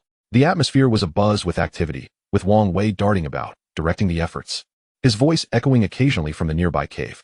With the dragon hide serving as a makeshift stretcher, the pace of snowball collection had significantly increased. 2 women collaborated, using the dragon hide to scoop up snow from the ground, filling it effortlessly. As layer after layer of snow was poured into the pool, the previously murky water began to clear, transforming into a sparkling sight. This pool, crafted from nitrate-treated animal hides, had already undergone filtration through stones and wood, allowing only a minimal amount of muddy water to seep in. Once the water was no longer dark, the steaming pool revealed a crystalline bottom. The woman in charge of retrieving stones boldly shed her animal hide garments, simultaneously indulging in a bath while working. In the depths of winter, bathing in hot water was an unimaginable luxury, and after acclimatizing to the pool's temperature, she joyfully exclaimed in delight. Nearby, the mud-covered paulownia tree and pine cones gazed enviously at her. Even though they too were laboring in the pool, the disparity in their experiences was stark. Fortunately, the temperature of the mud-mixing pool was equally high due to the hot water, sparing them from the chill. Upon returning from the mud wall, Wang Wei's eyes lit up at the sight of the bathing woman, his expression filled with surprise. It wasn't that he harbored any particular feelings for her, rather, it was the rarity of animal hide clothing, a precious commodity in their tribe. With a significant portion of the women in the tribe being bare, Wang Wei had long since grown accustomed to such circumstances. What truly astonished him was the clarity of the water in the pool, once the tasks were completed. He could indeed enjoy a bath, having adapted to this world devoid of computers, Wi-Fi, and even fast food. Wang Wei found personal hygiene to be a particular source of discomfort. After relieving himself, he faced the absence of toilet paper, often spending considerable time searching for smooth stones to clean himself. Through experimentation, he discovered that aside from snow, stones were the most suitable alternatives for such purposes. Grass ropes were too prickly, and the delicate area was ill-suited for such rough contact, akin to the discomfort of stubble after a fresh haircut. Bark, too, was far too coarse to be a viable option, while snowballs had initially sufficed. An unfortunate incident where he applied too much force had left him with a psychological scar after a rather intimate encounter with both his fingers and his backside. Stones, however, were dependable. They wouldn't break even if used with significant pressure. If one could endure the lack of toilet paper, the prospect of bathing in this world had become an aspiration that felt nearly unattainable. Having spent considerable time in this realm, Wang Wei had longed for an opportunity to wash himself and his clothes, as his sweater had become so soiled it no longer shed lint. Yet, where could he find a place to bathe in this frigid environment? It was unthinkable to expect his tribesmen to heat water for him, at most. He could use snow to wipe his face. However, this pool offered him a glimmer of hope for a bath, filling him with joy. Everyone, give it your all. Once we finish our work, let us all enjoy a soak in this pool, and afterward, we can comfortably return to sleep. Wang Wei encouraged loudly. Upon hearing this, the Paulownia tree and others erupted in cheers. Although none had ever experienced a hot bath, witnessing the woman's ecstatic expression in the pool allowed them to imagine the unparalleled joy of bathing in warm water during the biting cold of winter. Cheers filled the air, except for one, Stone, who wore a furrowed brow. His fellow tribesman, noticing his discontent, curiously asked, "Stone, aren't you happy that Wang Wei promised us a hot bath after we finish?" Forcing a smile, Stone replied, "I'm happy, of course." However, he began to rub his stomach nervously. Damn it, he thought. Could it be true that eating raw meat would lead to such discomfort? Gritting his teeth, he bore through the unease, determined not to rush off to relieve himself in front of everyone, lest it validate Wang Wei's claims. He resolved to wait until the work was done to discreetly attend to his needs. Chapter 55, The Great Emission. In the dead of night, the tribespeople were growing weary. The women transporting materials had ceased their tasks and had already ventured into the pool for a soak. Initially, the temperature of the water felt overwhelmingly hot, but soon, they adapted, their faces reflecting sheer contentment. After a long day of labor, soaking in the water was an exquisite pleasure. They had never anticipated such a delightful experience existed in the world. Indeed, having lived for so long, none had felt such joy. Today was the happiest day of their lives. Had it not been for Wang Wei's guidance in constructing this pool, they would never have had the opportunity to bathe. Gratitude for him surged within them. Yes, Wang Wei has been so good to us, but how can we express our thanks? Oh, let us call him down and have a baby with him right here in the pool, one woman proposed. Her suggestion quickly garnered support from the others, and they began to call for Wang Wei from the pool. Confused, Wang Wei rushed over, only to be met with discussions about bearing children with them, leaving him utterly flabbergasted. Quickly wash off the mud. The pool isn't large enough. After you're done, get up and help heat it for the others, he exclaimed, rolling his eyes. Soon, the women finished their baths, but instead of leaving, they remained by the pool, drying their hair while continuing to warm the water. Wang Wei stripped off his outer garments, wearing only his small undergarments before stepping into the pool. The women, witnessing this, voiced their dissatisfaction. Wang Wei, you're undressing. We've seen you, and it's only fair you show us too. They teased from the shore, ignoring their banter. Wang Wei immersed himself in the water after acclimatizing to the temperature, the scalding water dispelling the chill from his body. He resurfaced for air only when he could no longer hold his breath. After so long in this world, today's hot bath was the most refreshing experience he had ever had. Wiping the hot water from his face, he opened his eyes and shouted in exhilaration. Just as he finished, two tribesmen leaped into the pool with a splash.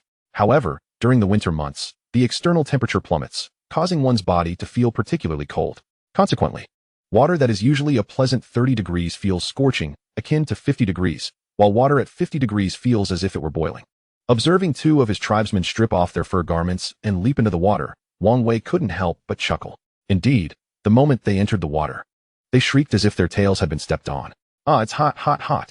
Their cries were reminiscent of pigs being slaughtered, their voices contorted in agony. Wang Wei, witnessing their plight, shared a discreet laugh with the women who had previously experienced similar misfortune. The others, including Tongshu, were startled by the two men's screams.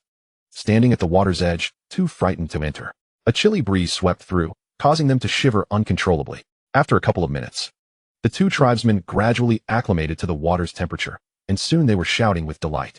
their faces transformed, adorned with blissful smiles, starkly contrasting their earlier grimaces of agony. Tongshu and the others were perplexed by the drastic shift in demeanor and instinctively developed a fear of bathing in hot water. The first two men, noticing their hesitation, eagerly beckoned everyone to join them, grinning mischievously as they extolled the pleasures of soaking in the pool. They insisted that the most exhilarating experience came from jumping in fully submerged, just as they had done, claiming it was so pleasurable that it altered their cries. Having endured the initial shock of the heat, they now felt it was only fair that everyone else partake in the experience. Skeptical yet intrigued, Tongshu and the others eventually took the plunge, each emitting cries of surprise upon entry. They too began to shout exaggeratedly to the onlookers, declaring how it was an exhilarating experience that left them breathless, their voices altered by the sensation. Believing it was only fair that everyone share in the discomfort, they encouraged one another to jump in. Thus, one by one, the tribesmen were duped into entering the water, relishing the contrasting sensations of warmth and chill. Initially, the heat caused many to feel as though they might weep, but once they adjusted, the enveloping warmth proved to be incredibly soothing. Eventually, only one person remained on the shore, Shirtu, who was desperately trying to relieve himself. Having held back for nearly an entire night, he was too embarrassed to admit his predicament. After arguing with Wang Wei about the merits of consuming raw meat without consequence, he now found himself in dire need, feeling as though he would be contradicting himself if he confessed. Therefore, he resolved to endure, believing that while bathing might be pleasant, nothing could surpass the relief of addressing his urgent need. Despite the calls from those in the pool, he remained reluctant to join them. Observing Shirtu clutching his abdomen, Wang Wei, out of kindness, inquired, "Shirtu, is your stomach bothering you? I told you that raw meat might not sit well. If you're uncomfortable, don't hesitate to take care of it." Shirtu, upon hearing this, became defensive, widening his eyes as he exclaimed, "Who said that? My stomach feels perfectly fine. I simply found their screams when they jumped in rather frightening, which is why I hesitated." To prove his point, he began to cautiously test the water with his foot, shedding his fur garment. In truth, Shirtu was now hesitant to make any sudden movements, fearing he might embarrass himself. This trepidation led him to enter the water at a snail's pace, ultimately becoming the only person, apart from Wang Wei, who remained unscathed by the heat. Witnessing their fellow tribesmen endure the discomfort while failing to ensnare Shirtu in their tricks, the group collectively sighed in unison. As Shirtu submerged his belly in the warm water, he found the discomfort easing significantly. He suddenly thought that perhaps after soaking, his stomach might feel better, and he wouldn't need to relieve himself after all. Wang Wei, being the first to enter, had already been soaking for quite some time by the time Shirtu finally joined. While everyone else was blissfully soaking, a bubbling sound interrupted the tranquility. When they opened their eyes, they discovered that bubbles were emerging near Tongshu. "Haha, look everyone, I just let out a fart. And it turned into bubbles," Tongshu exclaimed with excitement. He then, with a self-satisfied grin, poked the bubbles, declaring, "Look how big my fart bubbles are. If you all tried, yours wouldn't compare." Upon hearing this, the others expressed their disbelief, asserting that their own bubbles would undoubtedly be larger. Just then, another tribesman felt the urge to release gas and proclaimed, "Tongshu, I too must fart. Watch closely, mine will surely be bigger than yours." With that, he took a deep breath, gathering his energy. The crowd gathered around him in anticipation. Moments later, a series of small bubbles erupted from below, bursting at the surface. The onlookers waved their hands to disperse the foul odor, laughing at the size of the bubbles produced by their comrade. Seeing their childish antics, Wang Wei decided to rise from the water, no longer wanting to partake in the frivolity. As the first one to enter, he was now the first to exit. And nobody found this unusual. Observing the tribesmen competing over whose fart produced the largest bubbles, Shirtu shook his head in disdain, looking down upon such immature behavior. However, at that moment, he felt the urge to fart rise within him, and his eyes lit up with mischief. "I want to do it too. Watch me release an enormous fart, much bigger than Tongshu's," Shirtu shouted, eager to capture their attention. As the others turned to watch, Shirtu felt a rush of energy and, with a determined effort, exclaimed, "How about this? My fart bubbles are surely grander." However, to his surprise, he realized that no bubbles had manifested after his release. The group stared at him in confusion. Due to the angle of the light, no one noticed the sudden jet of yellow water that shot out from behind him. Naturally, had they looked closely, they would have seen it, but everyone was too focused on the surface to pay attention to what lay beneath. Feeling a mix of embarrassment and curiosity, Shirtu wondered why he had failed to produce any bubbles while others had. Just as he began to worry about his pride, he felt the urge to fart again. "Wait, that last one doesn't count.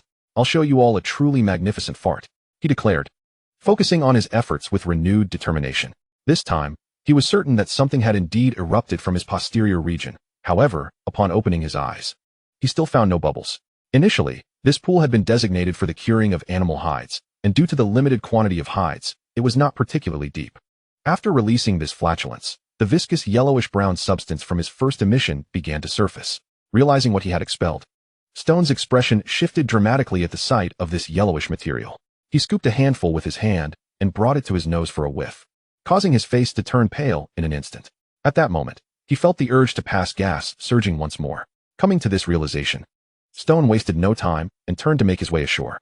The onlookers, who had been anticipating his grand release, were taken aback by his hasty departure.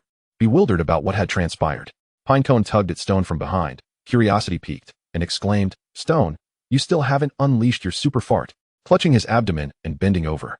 Stone struggled to contain the pressure, but Pinecone's pull from behind only exacerbated his predicament, prompting another surge from below. A jet of yellow liquid shot forth once more, catching Pinecone squarely in the face. Stunned by the unexpected deluge, he wiped his face in disbelief, nearly gasping for air. Enraged, he bellowed, "What the hell are you doing? What did you just spew out?" In his excitement, Pinecone managed to articulate his thoughts without stuttering. Stone let out a desperate cry, "I can't hold it any longer," and attempted to flee. However, the slick ground caused him to slip and fall right at the edge of the pool. Soon after, another intense wave of flatulence hit him. Ignoring the pain, he clamped his hands tightly over his backside, but to no avail. The gas erupted from between his fingers, spraying in all directions like a showerhead. The spectators in the pool were caught off guard by the deluge, their shock rendering them momentarily paralyzed. Usually unflinching in the face of wild beasts, they instinctively dove to the bottom of the water. Once submerged, they recalled that Stone had mentioned releasing gas twice in the pool, yet neither time had bubbles surfaced.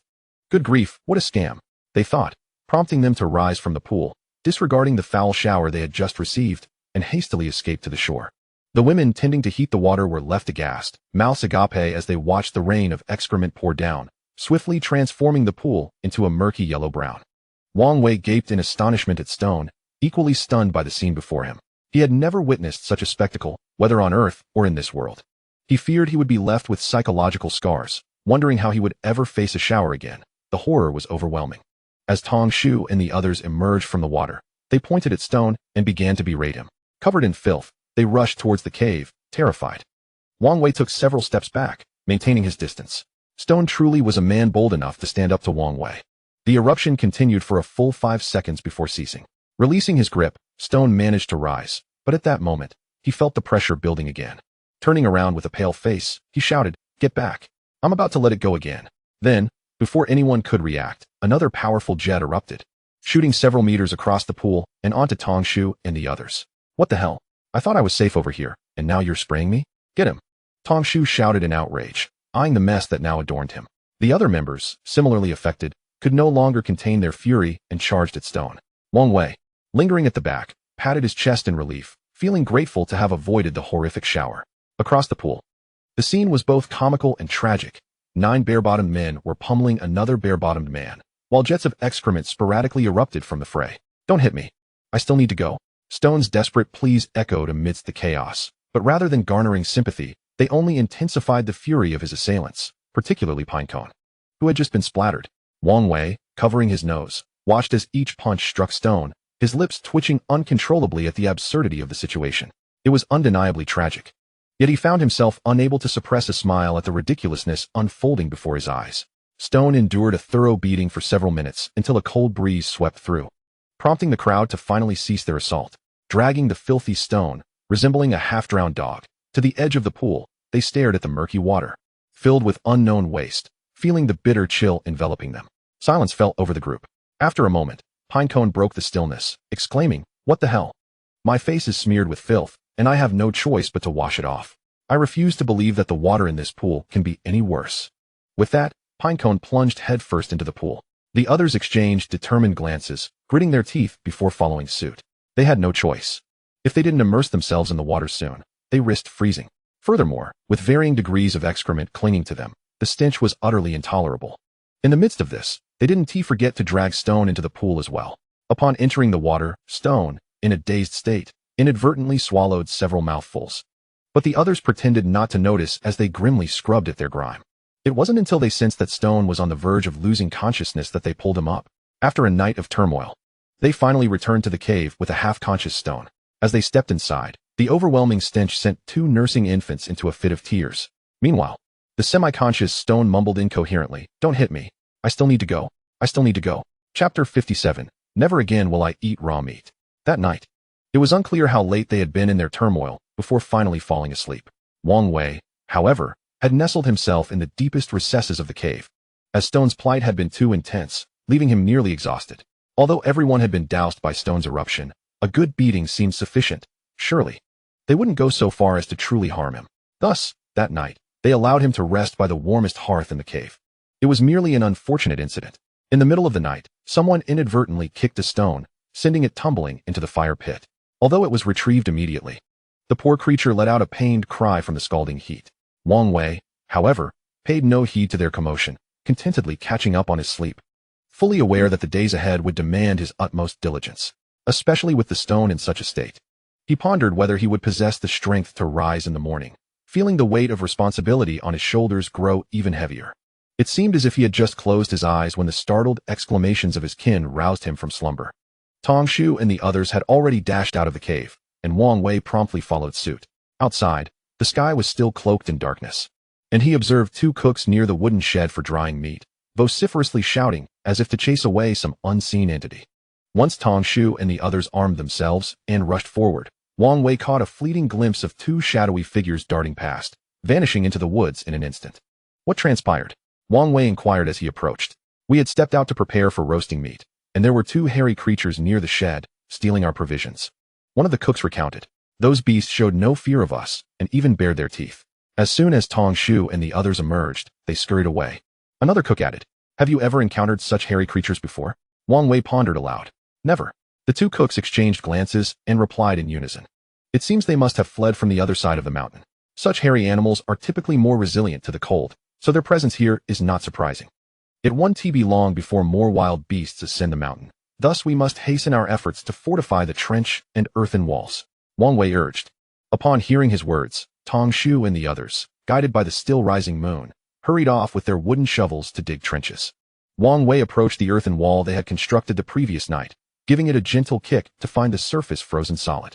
However, upon stepping on it, he discovered the interior remained somewhat loose, which was a normal occurrence. As the saying goes, 3 feet of ice does not form in a single day.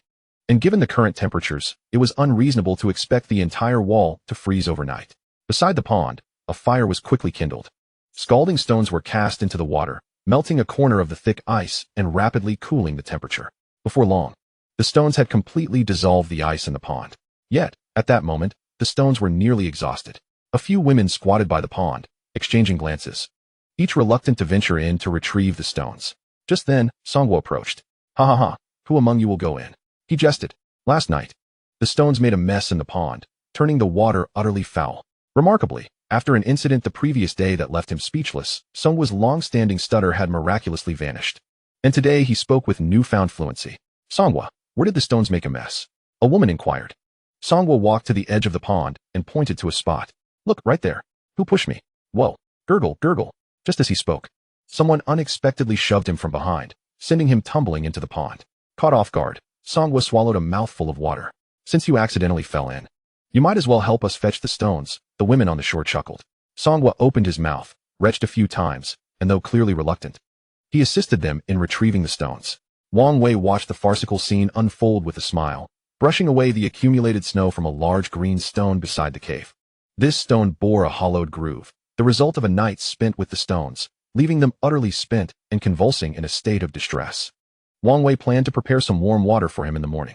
After all, with his stomach emptied of gastric acid, consuming anything too rich could lead to further distress. In an age devoid of medical resources, even something as trivial as diarrhea could prove fatal if not properly managed. A fire blazed beside the green stone as Wang Wei roasted a few flat stones over the flames. Once heated, he used a wooden stick to place them in the groove of the green stone, utilizing their warmth to melt the accumulated snow and bring the water to a boil. Soon, the water in the groove was bubbling fervently. The stones were then assisted out by a fellow clansman. Since his arrival in this realm, Wang Wei had always seen the stones lively and energetic, occasionally playfully contradicting him. This was the first time he witnessed the stones in such a weakened state. Their legs resembled limp noodles, and they frequently sagged under the support of others. Their lips were chapped and cracked.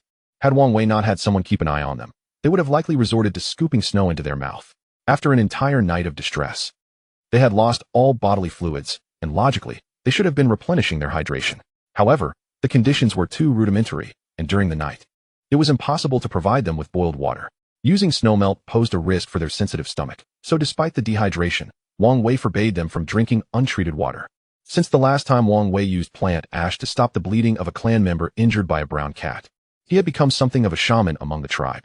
Anyone suffering from stomachaches, headaches, or even hemorrhoids would come seeking his counsel. Wang Wei advised the stones against consuming raw meat, which they had dismissed. Now, they were indeed afflicted with diarrhea. Such occurrences had solidified the tribe's unwavering belief in Wang Wei's medical prowess. When the stones were finally brought over, Wang Wei scooped some water with a curved stone and offered it to the stones, saying, "This water is safe to drink, but be cautious, it is quite hot." The parched stones, unable to wait for Wang Wei to finish his warning, gulped it down in one swift motion, only to register the last word, hot, after the fact. Observing the stones clutching their throat, tongue lolling out like a panting puppy, Wang Wei felt a wave of sympathy wash over him. "Drink slowly. There's no one competing with you for it. The water just boiled, and if you rush, you'll scald yourself." Wang Wei chided gently, with a bruised visage. The stones were on the verge of tears. What had they done to deserve such torment? Diarrhea was one thing, but to be beaten by their peers? And to be kicked into the fire pit at night, only to be burnt? They thought it was all over, but now, drinking water in the morning led to yet another burn. They felt utterly wronged. Once their throat adjusted, the stones took another scoop of water, sipping it slowly. They had no choice. They were already dehydrated, and failing to drink would be perilous. After quenching their thirst, they looked at Wang Wei with confusion and rasped, "Wang Wei, we used to eat raw meat without issue. Why did this time lead to diarrhea?" Wang Wei countered with a question. "Have you ever consumed this green-skinned dragon before?" "Never." The stones shook their head in response. "Is that so? You dare to casually feed yourself raw meat that you've never tasted before? Aren't you afraid it might be toxic?" Wang Wei continued to inquire. Hearing this, Shirtu grew even more perplexed. If this green-skinned dragon is indeed poisonous, then how come none of you have fallen ill after consuming it? He pressed on. "Because we ate it thoroughly cooked, with only a few rare exceptions. The vast majority of toxins present in organisms become harmless after being subjected to high temperatures during cooking. This is precisely why I advised you against eating raw meat. Unfortunately, no matter how much I explain, you refuse to believe me." Wang Wei sighed. Upon hearing this, Shida's lips curled in grievance. Here was Wang Wei, kindly trying to help him, yet he found himself opposing him out of selfishness. He felt utterly inhuman. Moreover, it was evident that Wang Wei's assertions were often correct. For instance, this time he had said that eating raw meat would lead to diarrhea, and indeed, Shirtu had suffered from it. In that moment, he looked earnestly at Wang Wei and declared, "From now on, I will no longer oppose you. Whatever you say, I shall heed your advice." Just then, the cook arrived with several pieces of meat. She handed a thoroughly roasted piece to Wang Wei and then presented 2 freshly cut pieces of raw meat to Shirtu, saying, "Shirtu, you mentioned yesterday that you didn't want any roasted meat. So today, I've specially cut this raw meat for you. Go on, eat up. You had quite a bit of trouble yesterday, so today, have a little more. I've prepared 2 pieces for you." Shirtu's mouth twitched as he gazed at the cook, shivering at the sight of the raw meat. What the heck? Chapter 58, The Meat-Thieving Beast. Ultimately, under Wang Wei's suggestion, Shirtu took a few small bites of the roasted meat, savoring it slowly. Ordinarily, one should avoid overly greasy foods right after an episode of diarrhea. A bowl of millet porridge accompanied by a small dish of greens would be the most stomach-soothing option. However, in this world, where could Wang Wei find millet porridge for him? He was left with no choice but to consume the roasted meat in smaller portions. Fortunately, Shida's physique was quite robust, and after ingesting a few small pieces of roasted meat, he experienced no adverse reactions. Despite his stomach being empty, and those few pieces of meat hardly filling him, he refrained from eating more out of respect for Wang Wei's instructions. After yesterday's labor, the tribespeople had each realized their respective tasks. There was no need for Wang Wei to urge them. They actively engaged in their work. By morning, the water in the pool had been changed several times and quickly became clean. Wang Wei tossed the animal hides belonging to Manhwa and the others into the pool, washing them thoroughly. After removing the soot and ash clinging to them, the hides regained their original color. Due to his diarrhea, Shirtu felt weak and unable to perform heavy labor. Thus, Wang Wei assigned him to tend the fire while roasting the animal hides for Manhwa and Songwa. The water in the pool was relatively warm, so Songwa, without hesitation, stripped down to work in the pool. However, since the hides had already become wet upon entering the water, they would easily fall ill from the cold wind if not dried properly after coming ashore. Therefore, this minor task was entrusted to Shirtu. While the tribespeople were laboring that morning, a creature, towering at least 2 human heights, with a kaleidoscope of colors yet short wings, suddenly leapt over the mountain ridge. It screeched loudly and bounded down at a rapid pace. The piercing voice and fearless demeanor startled everyone. Tongshu and the others, with serious expressions, armed themselves, preparing for the creature's approach. They then watched in disbelief as the creature, unable to stop, crashed into the base of the mountain like a javelin, twisting its stout neck into a bizarre shape before twitching a couple of times and falling still. The crowd exchanged glances before bursting into laughter. It seems this bird's brain might have frozen, Tongshu remarked after inspecting the creature, confirming that it had indeed knocked itself out. After the initial shock wore off, Wang Wei's eyes lit up at the sight of the creature, and he shouted, "Handle this bird carefully. Its feathers must not be damaged. I have great use for them. These feathers would be perfect for fletching arrows." Tongshu informed Wang Wei that many birds once inhabited the forest. These birds, along with the snakes and other small creatures, formed a complete ecological chain. However, since the weather turned cold, all the birds had migrated away, leaving hardly any feathers behind. Thus, the lack of arrow fletching had become a concern. Though one could carve such things from thin wooden pieces, doing so with just a small knife was exceedingly time-consuming. With this foolish bird crashing right before them, there was no longer any need to worry about acquiring feathers for arrows. The frequent appearances of the long-haired beast that had stolen meat in the morning and the sudden arrival of the foolish bird from the other side of the mountain signaled an increase in the movement of migrating beasts. The tribespeople worked even harder, knowing they needed to construct trenches and earthen walls before the main herd of beasts arrived, or their village would be in peril. Whether digging trenches or building walls, both tasks required immense physical exertion. As noon approached, Wang Wei instructed the cook to begin grilling meat. The tribespeople did not resist this decision. Although they had been accustomed to 2 meals a day, it did not mean they weren't hungry at lunchtime. Especially now, while engaged in heavy labor, the food consumed in the morning had long been expended by noon. Wang Wei's provision of a midday meal met with unanimous approval. After finishing their meal, Shirtu had also successfully dried the animal hides. After waiting for so many days, Manhwa and the others finally received their animal hides. They hastily set aside their food to craft clothing from the hides, eagerly donning them. Once they had eaten, Manhwa and her companions joined in the construction of the defensive works. As for the grass shoes, after several days of weaving, the tribe had amassed quite a stockpile, allowing for each person to receive 3 or 4 pairs without issue. With the newcomers joining in, progress on the project accelerated once more. Furthermore, Wang Wei had already marked the route for the trench with branches, and everyone was becoming more adept at the tasks at hand, allowing Wang Wei a moment of respite. In the afternoon, Wang Wei mixed some soil with hot water, shaping it into bowls and jars which he placed about 4 to 5 meters from the fire to dry in the shade. His intention in crafting these items was to experiment with the possibility of firing pottery or ceramics. Wang Wei had some knowledge about the firing process. The clay molds, once shaped, should be air-dried in a cool, ventilated area. However, given the current cold climate, without the warmth of the fire to maintain their temperature, the molds would soon freeze and crack.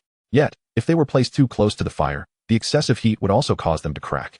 Thus, Wang Wei could only position them at a moderate distance from the fire, occasionally turning them to ensure they maintained a stable temperature without freezing or overheating. Despite Wang Wei's meticulous care for these clay bowls and jars, by the time night fell and he retired to rest, only 5 uncracked pieces remained from a heap of clay forms.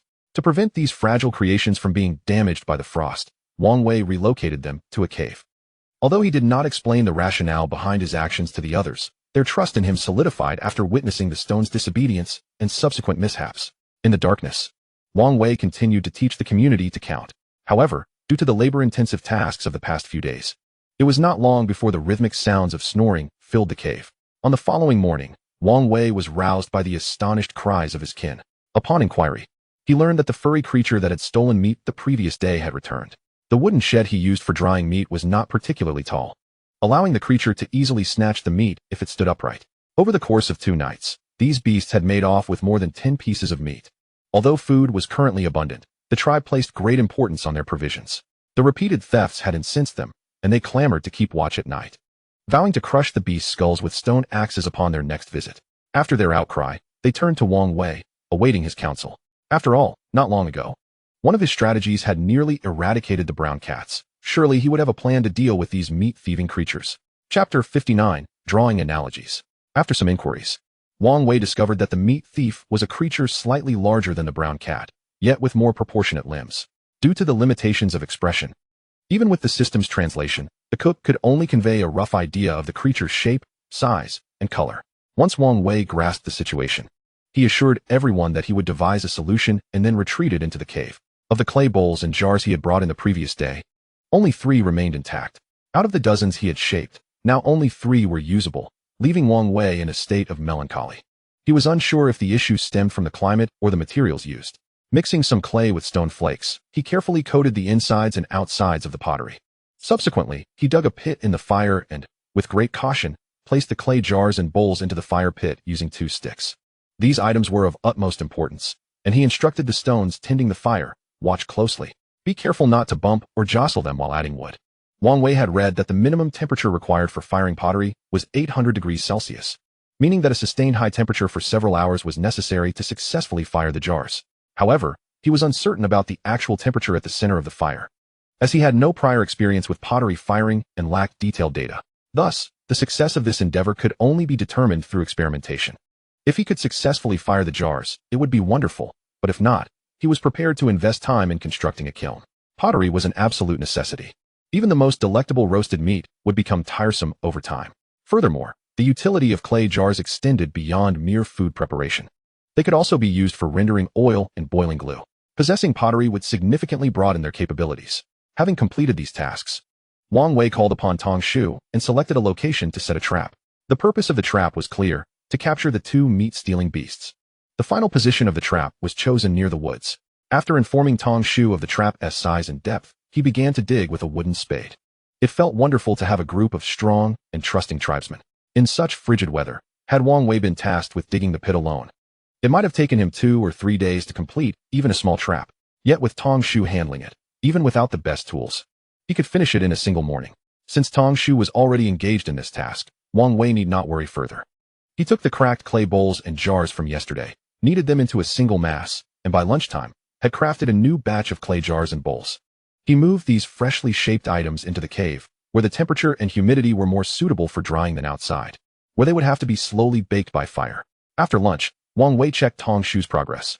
The 2-meter-wide pit was already a person's depth, with the excavated soil being used by the tribesmen to build a mud wall. Satisfied with the depth, Wang Wei instructed Tong Shu to cease digging. Next, they gathered numerous pine branches about the thickness of a thumb. After breaking them in half, they inserted the sharp ends upward, densely packing them at the bottom of the trap. Once half of the trap was filled, there was no longer any room for footing beneath. Wang Wei then called over 2 more tribesmen to hold Tong Shu's feet, suspending him upside down to fill the pit with branches. After completing this, Wang Wei and Tong Shu found some thin branches to lay across the top of the trap, covering them with leaves and snow.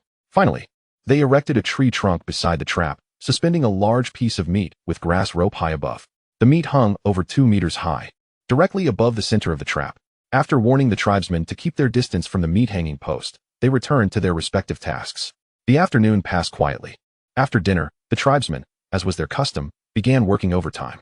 However, before this, Wang Wei first retrieved the pottery bowls and jars that had been in the fire all day. One jar cracked into 2 pieces as he pulled it out, but the remaining bowl and jar appeared intact. With bated breath, he awaited the cooling of the pottery. Wang Wei felt as if Lady Luck had smiled upon him, as he had successfully fired the pottery on his first attempt. Unfortunately, reality proved to be rather harsh.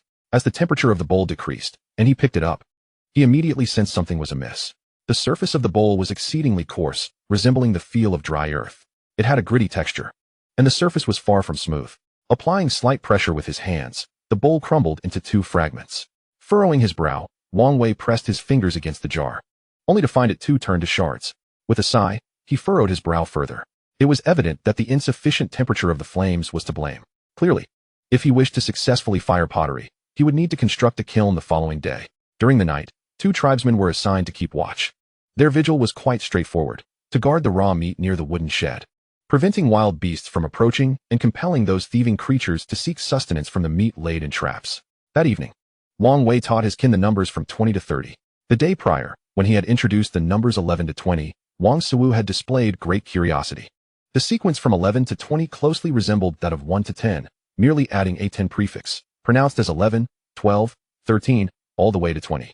Today, as Wang Wei elucidated the numbers from 20 to 30, it further corroborated his earlier thoughts. By understanding the interconnectedness of these concepts, Wang Suwu began to ponder the numbers following 30. Once the lesson concluded, he turned to Wang Wei and inquired whether the numbers following 30 were indeed 31, 32, extending to 39, and then 40. Wang Siwu's sensitivity to numbers astonished Wang Wei. Such an ability to draw inferences was indeed rare. Wang Wei was convinced that with such a sharp intellect, if Wang Siwu were to receive a proper education on Earth, he would undoubtedly excel as a top scholar. Subsequently, Wang Siwu counted sequentially from 1 to 99 in Wang Wei's presence. However, when he reached 100, lacking the concept of hundred, he simply referred to it as 10 tens. While this method was technically correct, it was rather cumbersome and lacked elegance. Thus, Wang Wei informed him that the number following 99 was termed hundred in their language, and he took the opportunity to explain the concept of the decimal system. The rhythmic sounds of snoring in the darkness contrasted sharply with Wang Wei's explanations of numbers. Lacking experience in teaching, he spoke as thoughts came to him. Fortunately, Wang Siwu was quite astute and generally understood what was being taught. For concepts he found perplexing, he took notes and would later seek clarification from Wang Wei. Chapter 60, The Wolf Cub. Since arriving in this world, Wang Wei felt as though he had not enjoyed a single restful night's sleep. It seemed that scarcely had he laid down when he was awakened by the exuberant calls of Tongshu. Wang Wei, the beasts that stole the meat have been captured, 2 in total. They both have fur, and we can make another fur coat, Tongshu exclaimed. Wang Wei responded with a groggy "oh," rubbing his eyes as he rose to head towards the cave entrance. Initially, only one beast had fallen into the trap, its leg injured and unable to escape, while the other remained nearby, circling the trap, waiting for the pine leaves. When they arrived, the other beast had not fled and attempted to bite the pine leaves, ultimately being slain by their stone axes. As Tongshu recounted the events, Wang Wei yawned and nodded. Stepping outside the cave, a crowd had gathered around the trap. As Wang Wei approached, he saw that the beast caught in the trap had just been retrieved. Unsurprisingly, both beasts had been killed. However, upon seeing the appearance of these creatures, Wang Wei was taken aback. Isn't this a wolf? He thought. The shock stemmed from his clear recollection that 47 million years ago, the small ancient cat had diverged into 2 major groups, Feliformia and Caniformia, with the ancestors of wolves emerging thereafter. Thus, wolves and dinosaurs could not possibly belong to the same epoch, making their sudden appearance truly astonishing. After a moment of bewilderment, Wang Wei chuckled at his own absurdity. If humans could coexist with dinosaurs, why could wolves not? Moreover, the emergence of wolves seemed even closer to the age of dinosaurs. On reflection, if anything were truly incredible, it was his very arrival in this world. And then there was that system, still unknown in its utility, yet on the verge of activation, truly remarkable in its own right. Typically, wolves are social creatures, often found in packs of around 7, which is why the term 7 wolves exists. However, some packs can number up to 30 or 40. Wang Wei did not delve into why only 2 appeared today. As he touched the wolf's pelt, he noted that while the wolves in this world bore a striking resemblance to those on Earth, the thickness of their fur was markedly less. No wonder they found themselves among the vanguard of migratory creatures. It is well known that many wolves on Earth are highly resilient to cold, thriving in icy environments.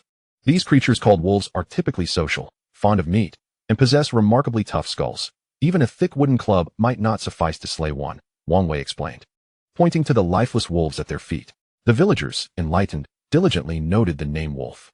As Wang Wei spoke, Songgu, who had been examining the wolf's pelt, suddenly exclaimed, "Wang Wei, this wolf's belly contains something. It appears to be pregnant." Upon closer inspection, Wang Wei confirmed this, noticing the bulge in the belly of the first wolf caught in the trap. A gentle touch revealed movement within. No wonder the other wolf had chosen to remain and fight rather than flee. It was protecting its unborn young. These soon-to-be-born cubs are considered a delicacy, tender and succulent, not requiring cooking. They can be eaten raw. I once savored a few cubs of the brown cat. The taste is unforgettable. I will extract them for everyone to try, Tongshu declared.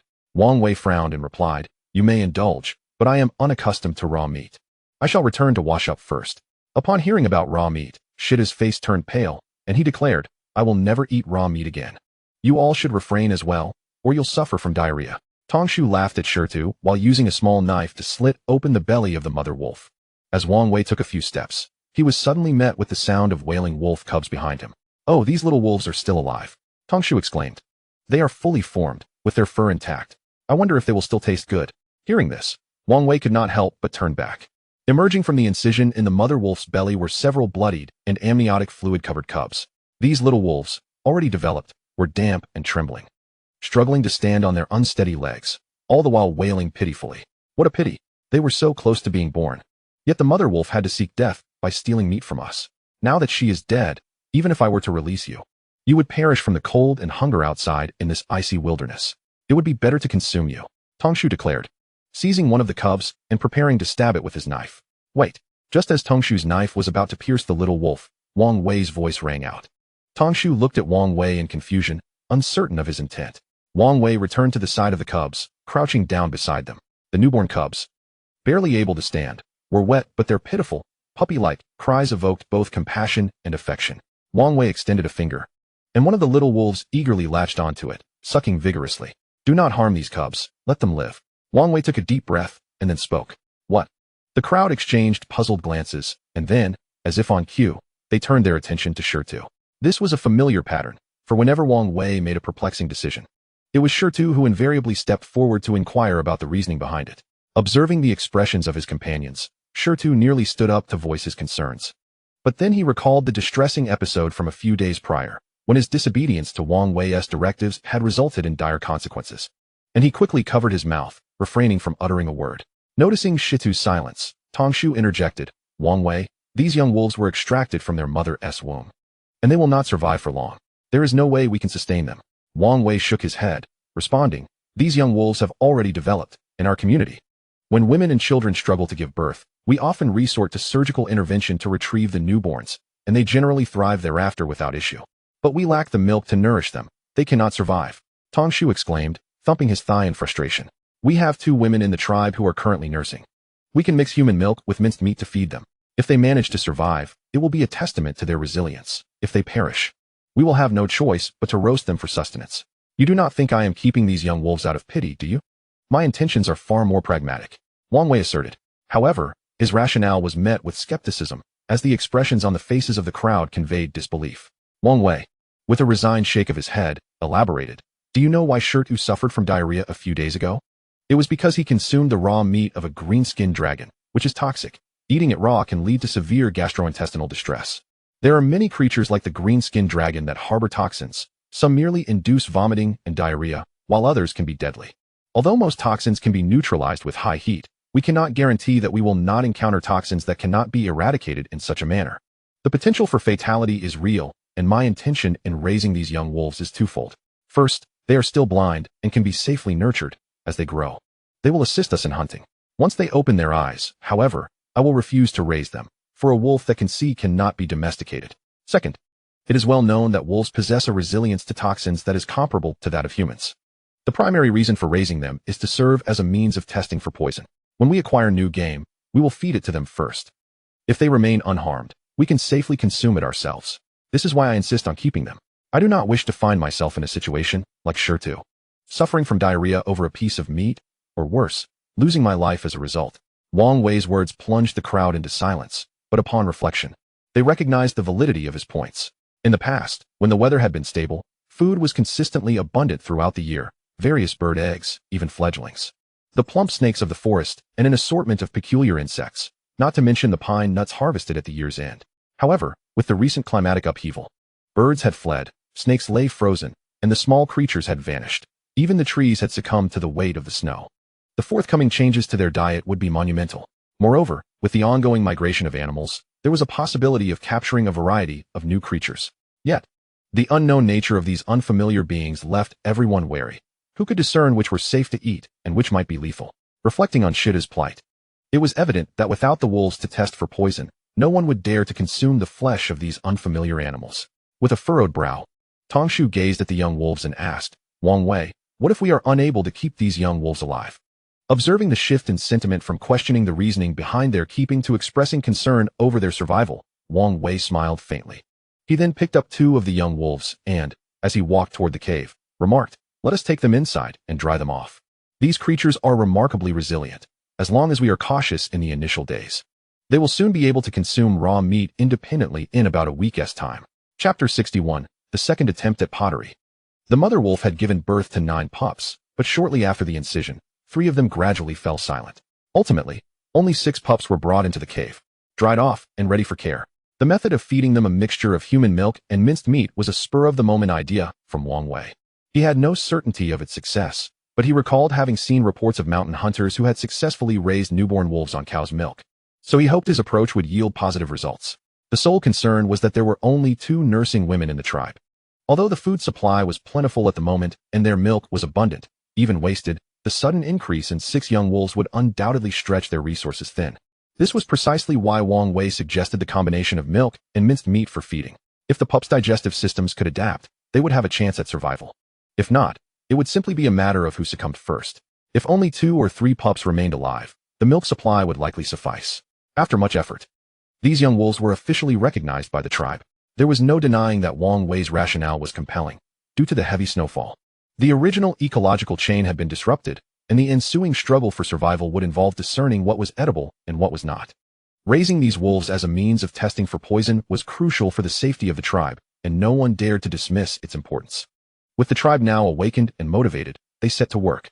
Wang Wei repeatedly reminded everyone that if they felt excessively fatigued or drowsy, they should lend their fur clothing to those without, allowing them to rest while others worked. This way, everyone would have the opportunity to recuperate, and the construction of their defensive fortifications could continue day and night without interruption. However, not a single individual possessing a fur coat agreed to Wang Wei's suggestion. They preferred to endure fatigue and exhaustion rather than part with their precious garments. Just as Shirtu had chosen to guard the fire outside rather than share his fur, the others were equally adamant in their resolve. Unable to comprehend their stubbornness, Wang Wei acquiesced to their wishes. The fire blazed brightly, melting the icy water, and work on the fortifications resumed. Wang Wei searched for a suitable spot near the cave and began digging with a wooden shovel.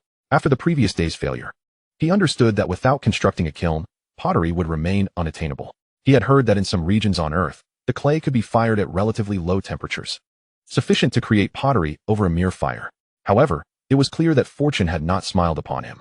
The soil near the tribe required much higher temperatures to properly set, while large kilns were not feasible at the moment, and the tribe lacked the labor force necessary to construct and oversee such structures. Wang Wei's goal was to create a small furnace capable of concentrating and enhancing the temperature. The principle of the furnace was quite simple: a hollow cylindrical structure placed over a pit dug into the ground, which would serve as a combustion chamber for burning fuel. In the center of the cylindrical structure, it is necessary to construct a grid or railing-like intercepting net using some heat-resistant materials, upon which the clay pieces intended for heating can be placed. This arrangement bears a striking resemblance to the coal stoves that were once commonplace in every household. In the coal stove, heat-resistant steel bars serve to support the coal balls. Unable to find steel bars, Wang Wei can only seek out slender, elongated stones to serve as a substitute.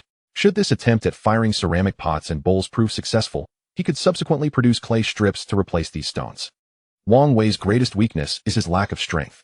After an indeterminate time of labor, he finally managed to dig a pit in the ground about the size of a pot lid. However, by this time, he was already panting and exhausted.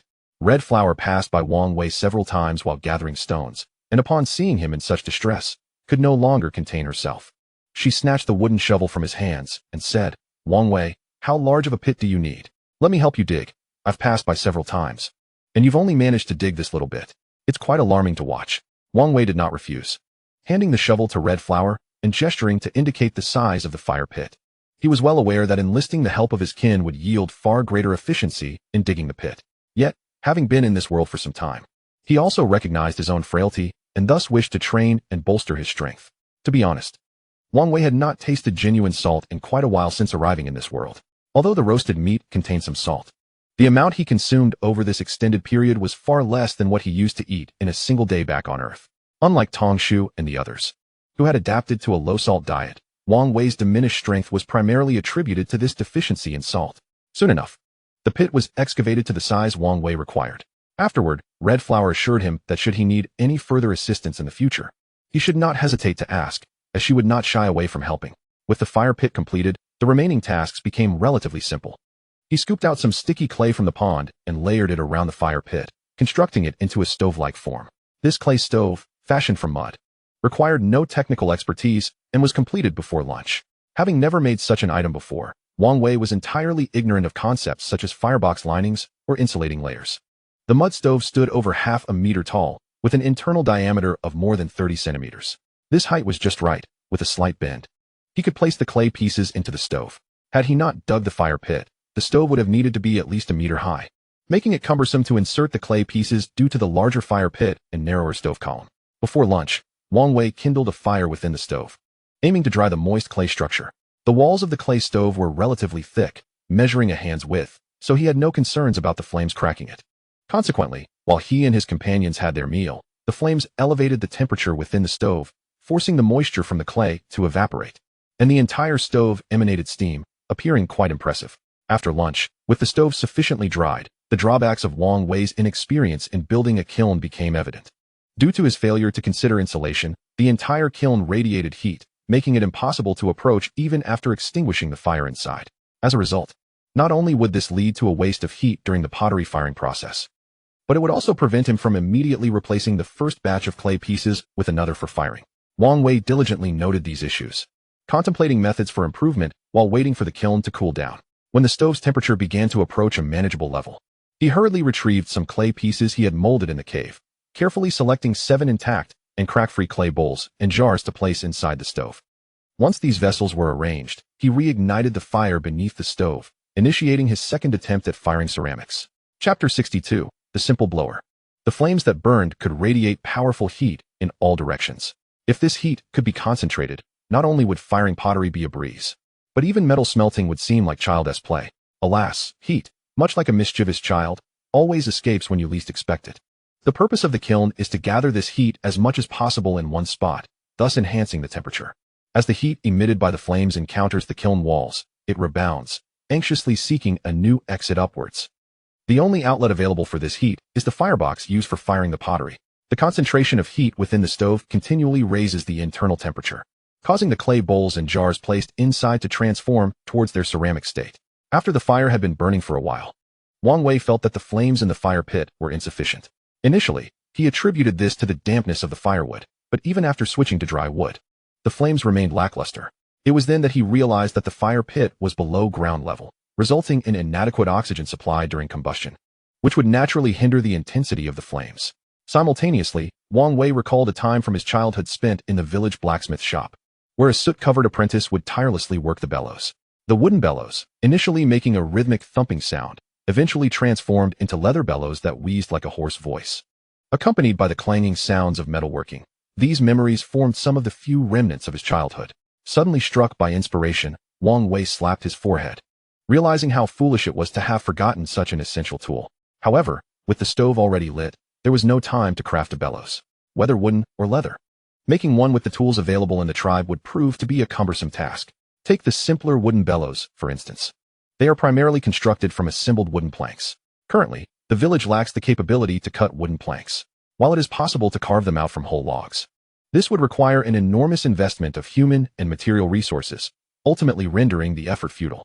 Yet without a blower, the stove would lack sufficient oxygen, leading to inadequate flames. And this attempt at firing might well end in failure. Just as Wang Wei found himself at a loss, he suddenly recalled a wilderness survival video he had watched. Influenced by Bear Grylls, Wang Wei had developed a keen interest in outdoor survival, leading him to view numerous survival videos. One particular video left a lasting impression. A foreign man creating a simple blower using sticks and tree bark. This device was quite straightforward, consisting of 2 palm-sized rectangular pieces of bark arranged in a 90-degree cross. A stick, about the thickness of a thumb, with its end split into a cross, was used to secure the bark in place with grass rope. The end result resembled the bamboo helicopter Wang Wei had played with in his childhood. By rubbing the branches with one's hands, the wind blades made from the bark at the tips begin to rotate, fanning the air in all directions. This rudimentary bellows operates on the same principle as the electric blowers commonly used. The wind blades are secured within a circular container. When they spin, the air they generate is directed out through the container's outlet. Thus, by aligning the outlet with the stove and rubbing the branch, a substantial amount of oxygen can be delivered into the fire. With the method already conceived in his mind, all that remained was to put it into practice. Rising from beside the hearth, Wang Wei happened to see Wang Siwu emerging from the cave, clad in a freshly made wolfskin coat. "Wang Siwu, come here," Wang Wei called out. Upon hearing his summons, Wang Siwu hurried over. "Watch the fire, add wood as needed, and don't let it go out. I have some things to attend to." After instructing Wang Siwu, Wang Wei hurried off to construct the bellows. In the valley, while there were few other resources, trees were plentiful.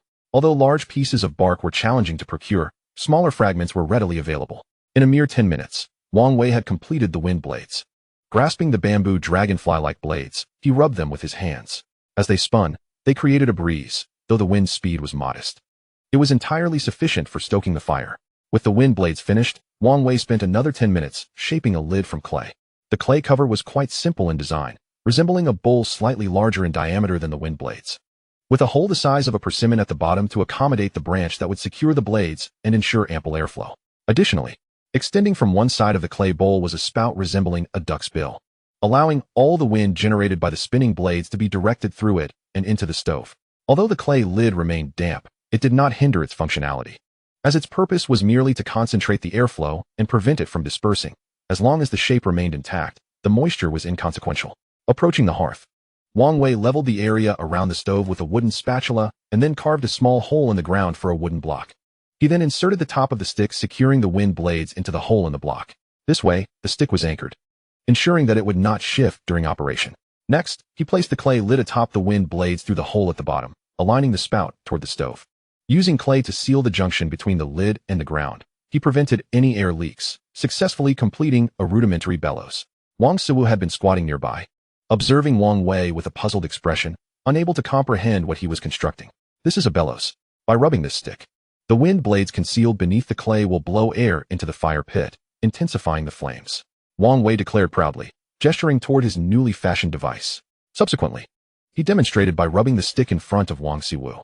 Indeed, as the air was forced into the stove, the wood inside crackled and popped, the flames surging to more than double their previous intensity. Wang Siwu's astonishment registered at a level of 21, staring in disbelief at the stove. He never imagined such a contraption could exist. After a moment, he suddenly looked up, curiosity etched on his face, and asked Wang Wei, isn't this bellows difficult to move? If the wood in the stove burns out, how will you add more? The smile on Wang Wei's face faltered, and his hand ceased its motion. He had completely overlooked that issue. It was indeed a miscalculation. The awkward expression lingered for only a second before he burst into laughter. Haha, that's simple.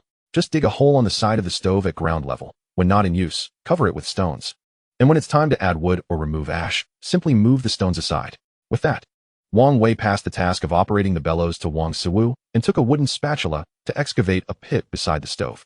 Chapter 63. The Craving for Meat Soup. Compared to a fan, the greatest advantage of the bellows lies in its capacity to concentrate airflow.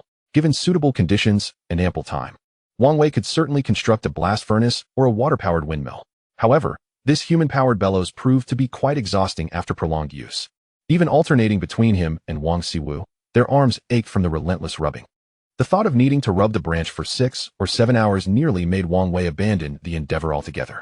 It is said that laziness is the driving force behind human technological advancement, and this statement holds a kernel of truth. Just as Wang Wei's arms grew too sore to lift, he suddenly recalled a childhood game involving bottle caps, flattening a metal beer bottle cap with a hammer. He would punch 2 holes in the center and thread a string through, securing it. By spinning the cap, the string would entwine, and with a strong pull, the cap would spin in response, only to unwind again with the subsequent tug. This back-and-forth motion brought him endless joy during his youth. Inspired, Wang Wei, with his aching hands, had a moment of brilliance.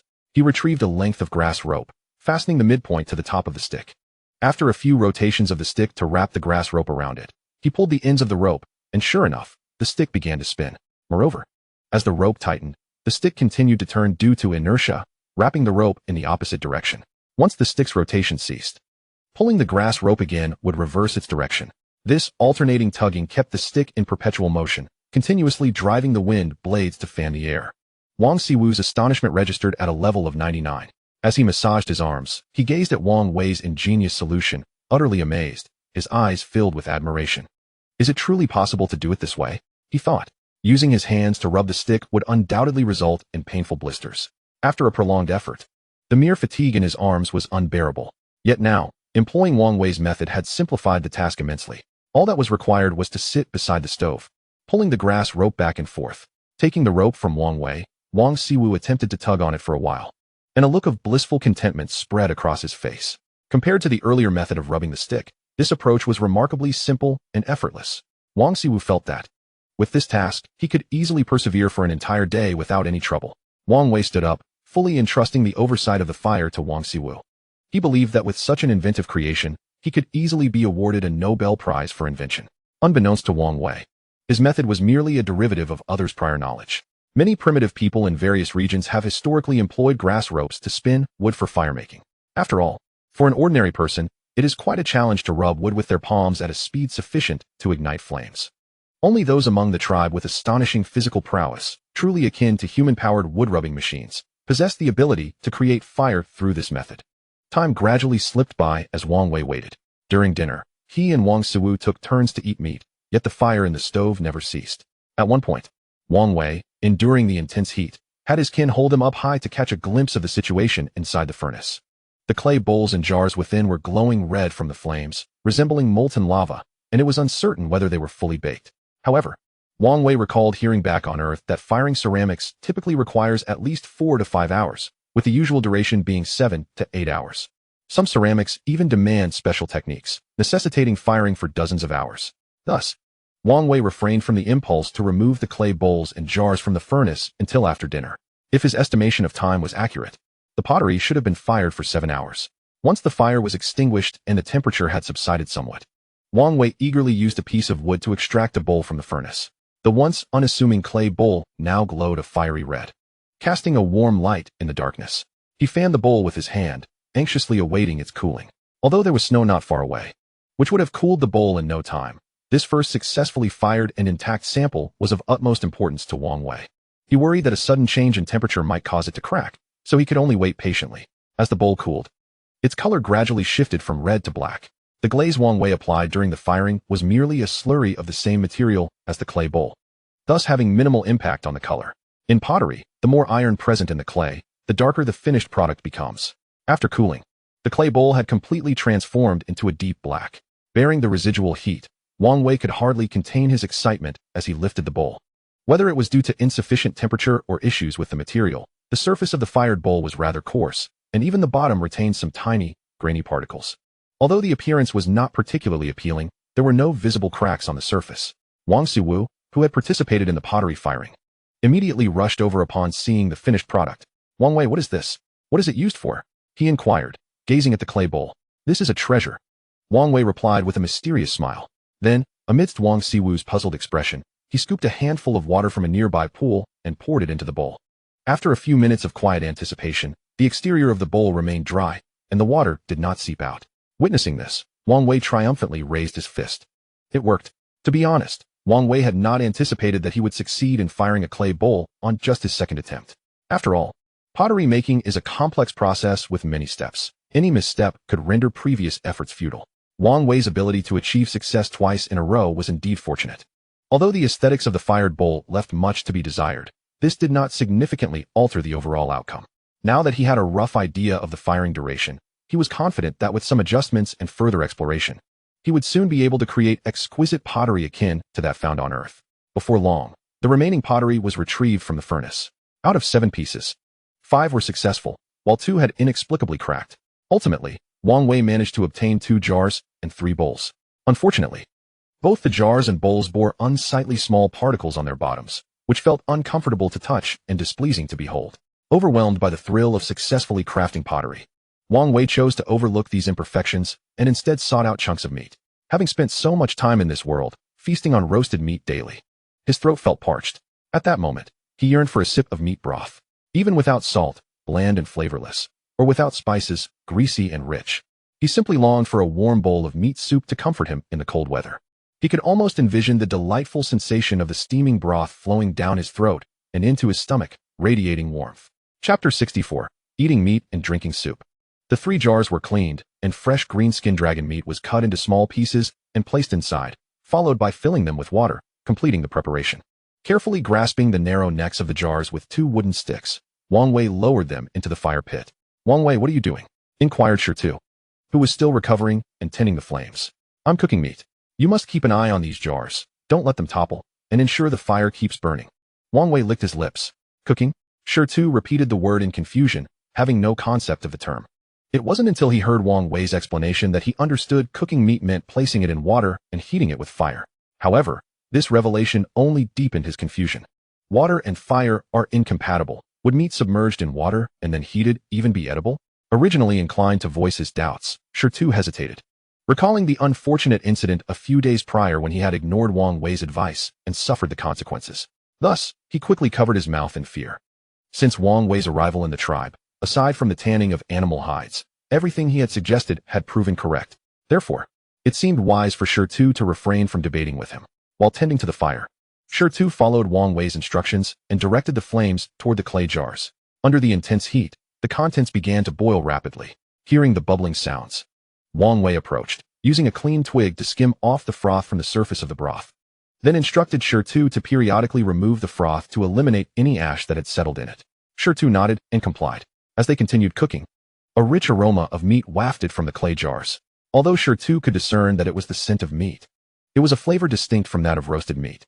Despite it being his first encounter with such an aroma, it made Shirtu's mouth water.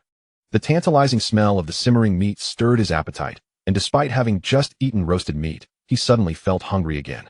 Not only Shirtu, but many of the tribe members working under the night sky also caught wind of the enticing fragrance. They set aside their tasks and gathered around. Shirtu, what is this? It smells delicious. Isn't this the black lump that Wang Wei just fired? He called it a clay jar. Is he boiling water in it?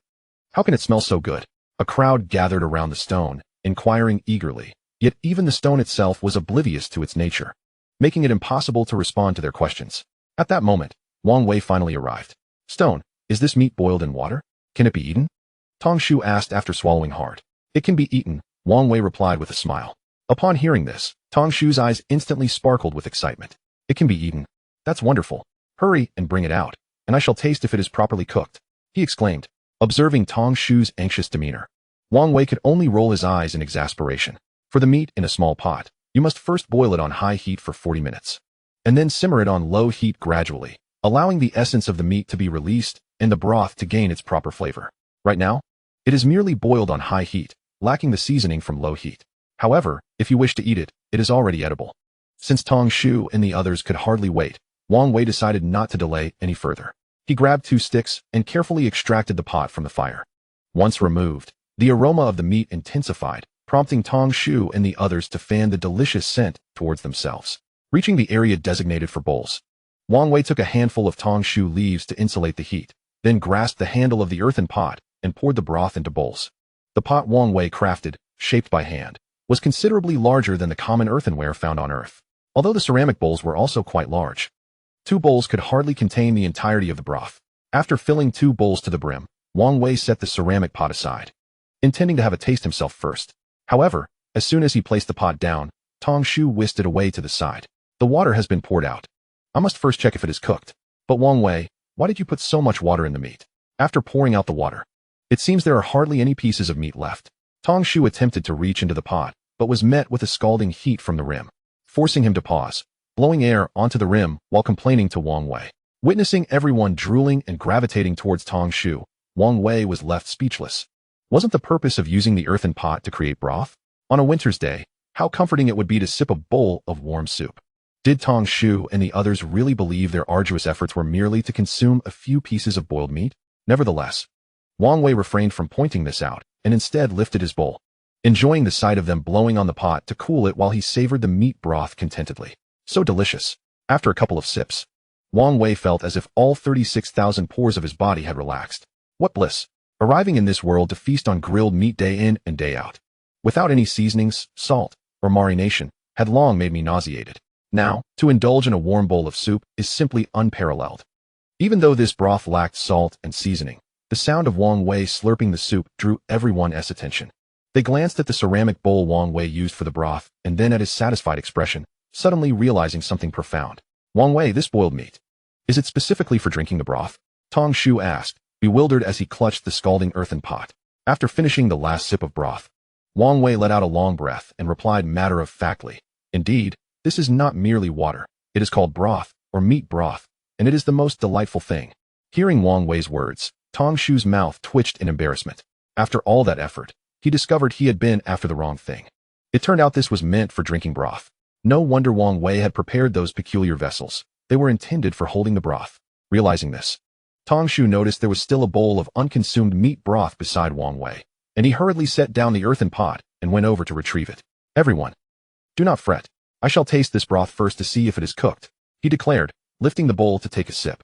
Upon tasting it, his eyes widened in surprise. Wow, this broth is extraordinarily delicious. It feels as though my belly is warming up.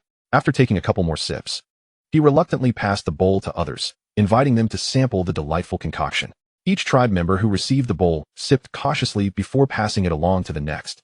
Wang Wei picked up the earthen pot Tong Shu had just set down, poured the remaining broth into the bowls, and offered it to those who had not yet had a taste. Everyone, do not rush. There are still 2 pots of broth in the fire. Today, everyone shall enjoy a taste. Someone, take care and fetch those 2 pots from the fire with sticks. but be cautious of burns and spills. Wang Wei called out from the back of the crowd. Following his words, everyone sprang into action, retrieving the remaining meat broth from the fire. Meanwhile, Wang Wei, having fashioned 2 sticks into chopsticks, began extracting meat chunks from the earthen pot to savor. So delicious. The meat is even more flavorful than the broth.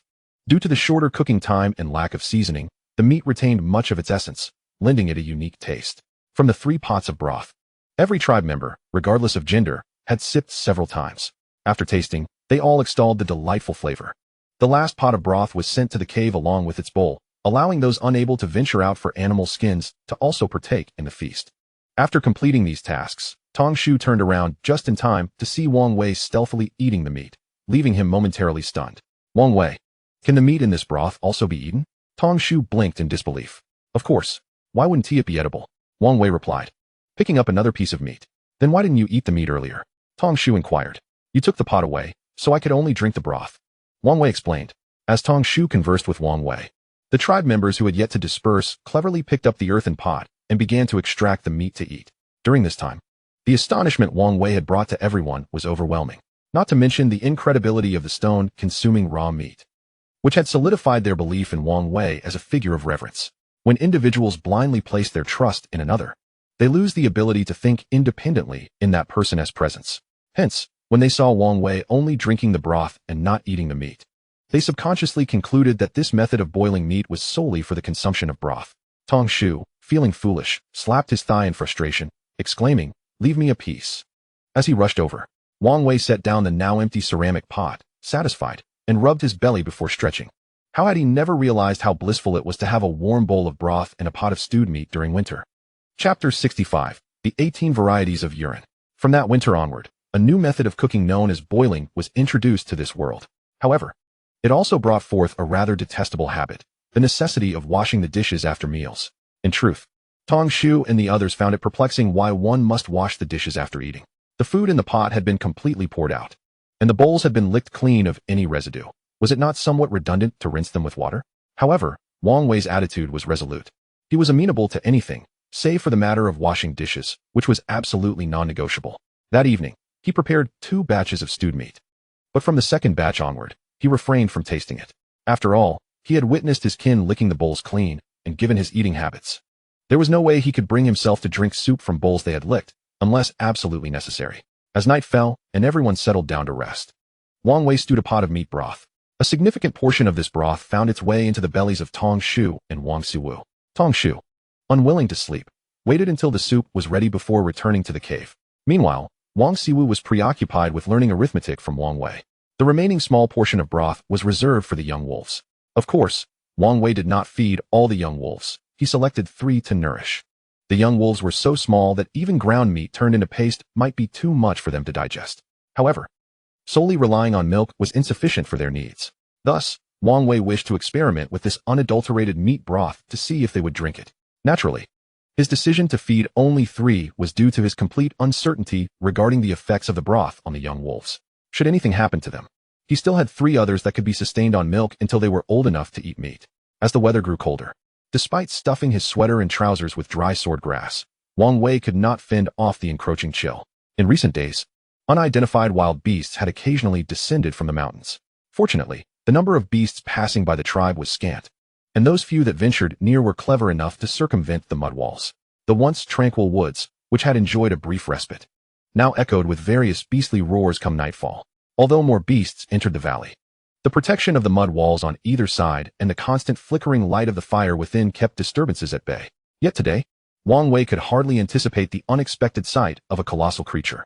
After feeding the young wolves, Wang Wei instructed Wang Siwu to take them back to the cave, intending to extinguish the fire before following suit. Just as Wang Siwu entered the cave, Wang Wei heard a commotion outside the left side of the mud wall. Curiosity, as the saying goes, can be perilous. The noise beyond the wall was likely that of a wild beast, and Wang Wei would never dare to investigate alone.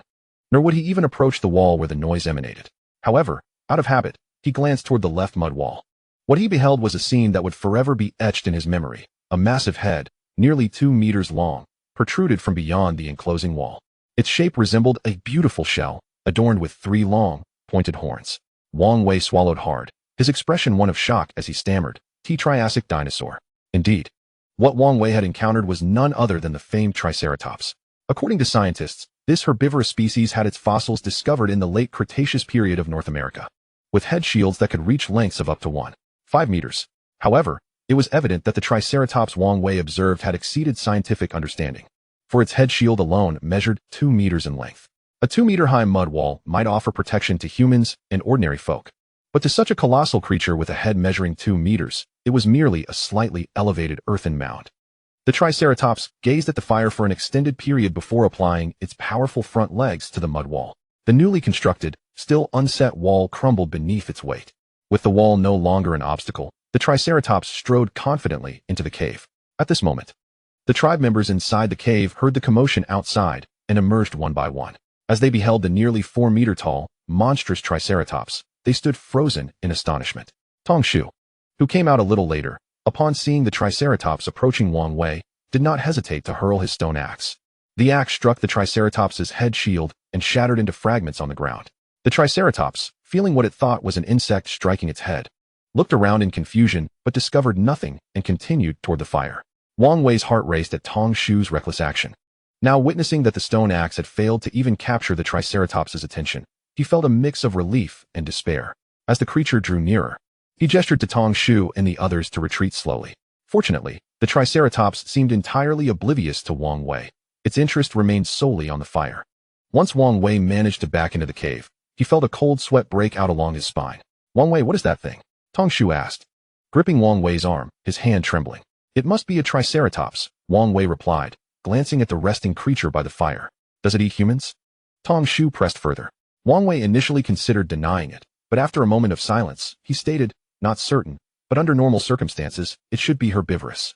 Upon hearing Wang Wei's words, a majority of those in the cave exhaled in relief. The Triceratops resting by the fire soon began to emit steady breaths. After watching for a while, Tong Shu inquired, Wang Wei, should we go out and kill it? That's a huge chunk of meat.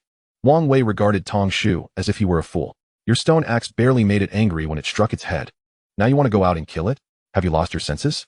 While it was likely that the rest of its body was not as sturdy as its head, the sheer size of the beast suggested that attempting to kill it would result in significant casualties among the tribe. Therefore, Wang Wei outright rejected Tong Shu's suggestion. After observing for a while longer, Tong Shu spoke again. Wang Wei, then what shall we do? We do nothing. We sleep. If it doesn't freeze to death tonight, it will surely leave in search of food tomorrow. Wang Wei replied. But I need to urinate. Tong Shu exclaimed. After consuming a fair amount of meat broth, not only Tong Shu but the rest of the tribe felt the urge to relieve themselves as well. However, with such a formidable creature guarding the cave entrance, who would dare venture out? Hold it in.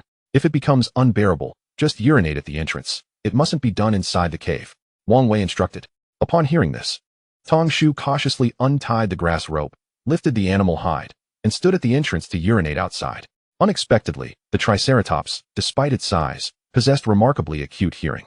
As soon as the urine splashed onto the ground, it opened its eyes and looked toward the cave. Tong Shu froze, struggling to hold back the half-finished stream. Due to the brilliance of the flames, the surrounding darkness appeared especially profound.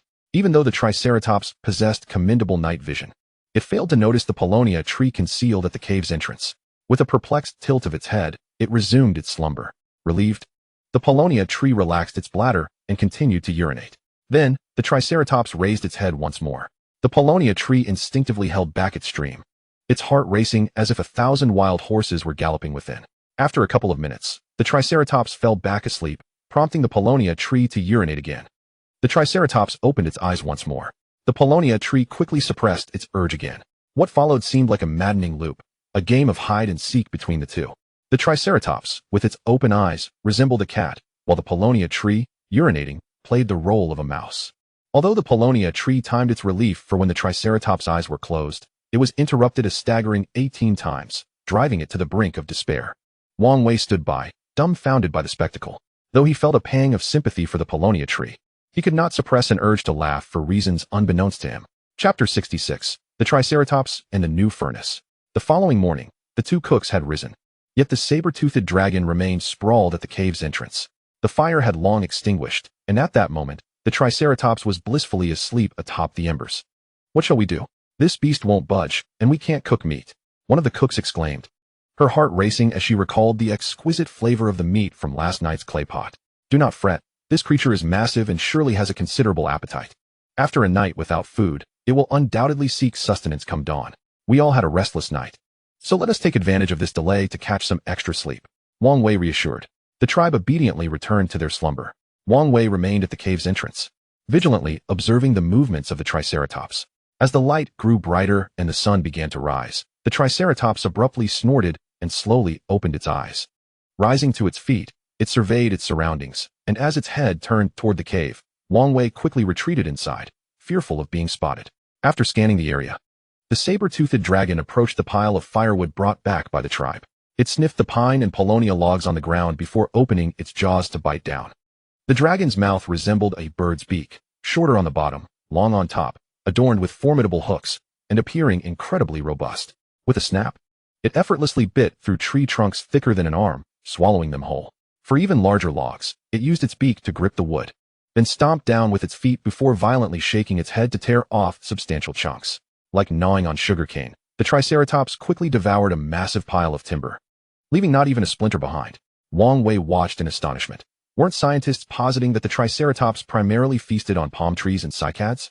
Even if there were other speculations about it consuming ferns from the plains, why on earth was it devouring the hard-earned firewood? These were pine and paulownia trees. How could it be so misguided? Yet, upon further reflection, it seemed plausible. Scientists suggested that cycads were part of the Triceratops' diet, and regardless of the accuracy of that claim, the hardness of cycads was no less than that of pine and paulownia. If the Triceratops could consume cycads, then it would not be surprising if it occasionally indulged in the local flora, provided that such trees existed in its habitat. However, these logs belonged to someone. If it desired to eat, there was a whole forest full of trees just a short distance away. It could gorge itself there without anyone to object. Wang Wei could only roar in frustration internally. Having witnessed the terrifying biting power of the Triceratops, he dared not utter a sound for fear of being discovered. He surmised that if he disturbed the Triceratops while it fed, it would be impossible for it to charge into the cave with its 3 long horns. However, collapsing the entrance and burying him and his companions alive within was entirely within its capabilities. The Triceratops' insatiable appetite resembled that of a bottomless pit, and in the blink of an eye, it had consumed an enormous pile of wood. Wang Wei and the others watched in agony, wishing they could confront the beast if only they stood a chance. After a prolonged feast, the Triceratops seemed to have satiated its hunger. It picked up a log, chewing as it ambled about the cave entrance. Upon reaching the wood shed, it finished the morsel in its mouth. Glancing around, its gaze fell upon the shed's support beams, and it sauntered over. Wang Wei's heart raced with trepidation. If you dare to consume my shed, I will make you pay dearly. Beside the shed, the Triceratops paused, initially intent on gnawing the beams, but its attention was drawn to the meat hanging beneath the shed. It lowered its body, sniffing near a piece of meat. Witnessing this, Wang Wei felt a pang of anguish. The green-scaled dragon skin laid atop the shed had just been pierced by the sharp horns of the Triceratops, leaving 3 gaping holes. How could Wang Wei not feel the sting at the loss of such precious material? Sensing the aroma of fresh meat, the Triceratops stepped back, snorted once more, and then turned away from the shed, heading outside. As the silhouette of the Triceratops gradually vanished into the forest, Wang Wei and the others exhaled a collective sigh of relief. At last, the beast has departed. Once outside, they rekindled the fire. Tasks resumed as usual. Some worked while others prepared meals. None among the tribe complained about the mud walls that had collapsed beneath the Triceratops' weight the previous night or the damage to the shed caused by the consumed firewood. In this world, dangers and unforeseen events were abundant. Even children understood that rather than lamenting over such misfortunes, it was more prudent to contemplate how to rectify them. The day swiftly passed. In the morning, Wang Wei constructed another furnace near the corner of the cave entrance against the mountain wall. This furnace was significantly improved compared to the first, with a layer of stones interspersed between the walls for insulation. If necessary, Wang Wei could even pour water over the stones to create a cooling effect. Additionally, the furnace was double the size of the first, allowing for a larger fire pit to accommodate more firewood, thus generating a greater blaze. The blower was directly connected to the furnace, ensuring that the airflow from the rotating blades was directed entirely into the furnace without wastage. The most notable difference from the first furnace was that this one was equipped with 2 blowers, meaning it required 2 individuals to operate the wooden rods to supply air to the furnace. With limited manpower in the tribe and a plethora of tasks at hand, having 2 people attending to a single furnace seemed an inefficient use of resources. However, Wang Wei has also contemplated this issue. When he finds the time, he plans to investigate the possibility of creating a mechanism using wood and grass ropes. enabling a single individual to rotate the wooden stick of the hairdryer with one hand. Akin to playing the eru, where one hand pulls, allowing both blades to turn simultaneously. This would save the effort of an additional person. Based on Wang Wei's previous design experience from his university days, such a mechanism is not particularly difficult to construct. It essentially involves converting two lateral pulling forces into a single vertical pulling force, which can be achieved with two directional transmission devices. These types of transmission devices are quite common on Earth, akin to well-known tools such as hand pliers or scissors. When one uses scissors, at least 2 fingers are required. But if a single rope were to connect the 2 handles of the scissors, pulling the rope would still cause the scissors to close in the middle. In this manner, a task that originally required 2 fingers could now be accomplished with just 1, thanks to the intermediary rope transmitting the force. Although the mechanism Wang Wei intends to create is not as simple as scissors, the underlying principle is quite similar. While it may not be overly complicated, perfecting this device will take time, and the furnace has yet to be tested. Thus, it remains uncertain whether this new furnace will function as intended. Consequently, Wang Wei has resolved to set this aside for the moment, planning to construct the transmission device after the furnace successfully produces 2 batches of pottery. The openings for fuel input and ash removal have already been thoughtfully designed, allowing for easy addition of firewood into the furnace. The new furnace stands at a height of 1 person, with 3 layers inside, and if arranged properly, it can accommodate approximately 50 ceramic jars and bowls in a single firing. Shortly after lunch, another batch of pottery emerged from the old furnace, 6 bowls and 1 jar, with only 2 jars and 2 bowls broken this time. However, this was not the most significant outcome. What truly mattered was that Wang Wei had also fired over 10 slender ceramic rods. These rods are primarily intended for use as spacers in the new furnace. Each layer of the new furnace has small stone angles left for this purpose. These ceramic rods, depending on their length, are wedged between the stones, with the clay forms placed above them for heating, ultimately transforming into pottery. The design of the new furnace consumed a significant portion of Wang Wei's night. Nevertheless, without testing, he harbored some trepidation regarding its efficacy. His primary concerns were twofold. First, whether the heat would be evenly distributed when firing 3 layers at once, ensuring that the pottery on the upper level would properly take shape, and second, whether the clay forms would adhere to the ceramic rods during firing. Considering that these rods were crafted from the same clay, of course, whether or not to worry was inconsequential. Practical experimentation would ultimately reveal the outcome. Chapter 67, Trapped. One by one, Wang Wei removed the clay bowls and jars from the cave and arranged them sequentially within the kiln. Once the bottom layer was filled, he secured the ceramic rods in place, forming a new layer, and continued the arrangement. After filling all 3 layers, Wang Wei placed all the clay bowls and jars he had shaped over the past few days. As the furnace was ignited, the moisture from the clay was forced out, transforming into a rising white mist. Manhwa and Wang Si, along with a few others, each held 2 grass ropes, specifically tasked with overseeing the boiler. This firing was crucial. If successful, everyone would be able to enjoy meat soup the following morning.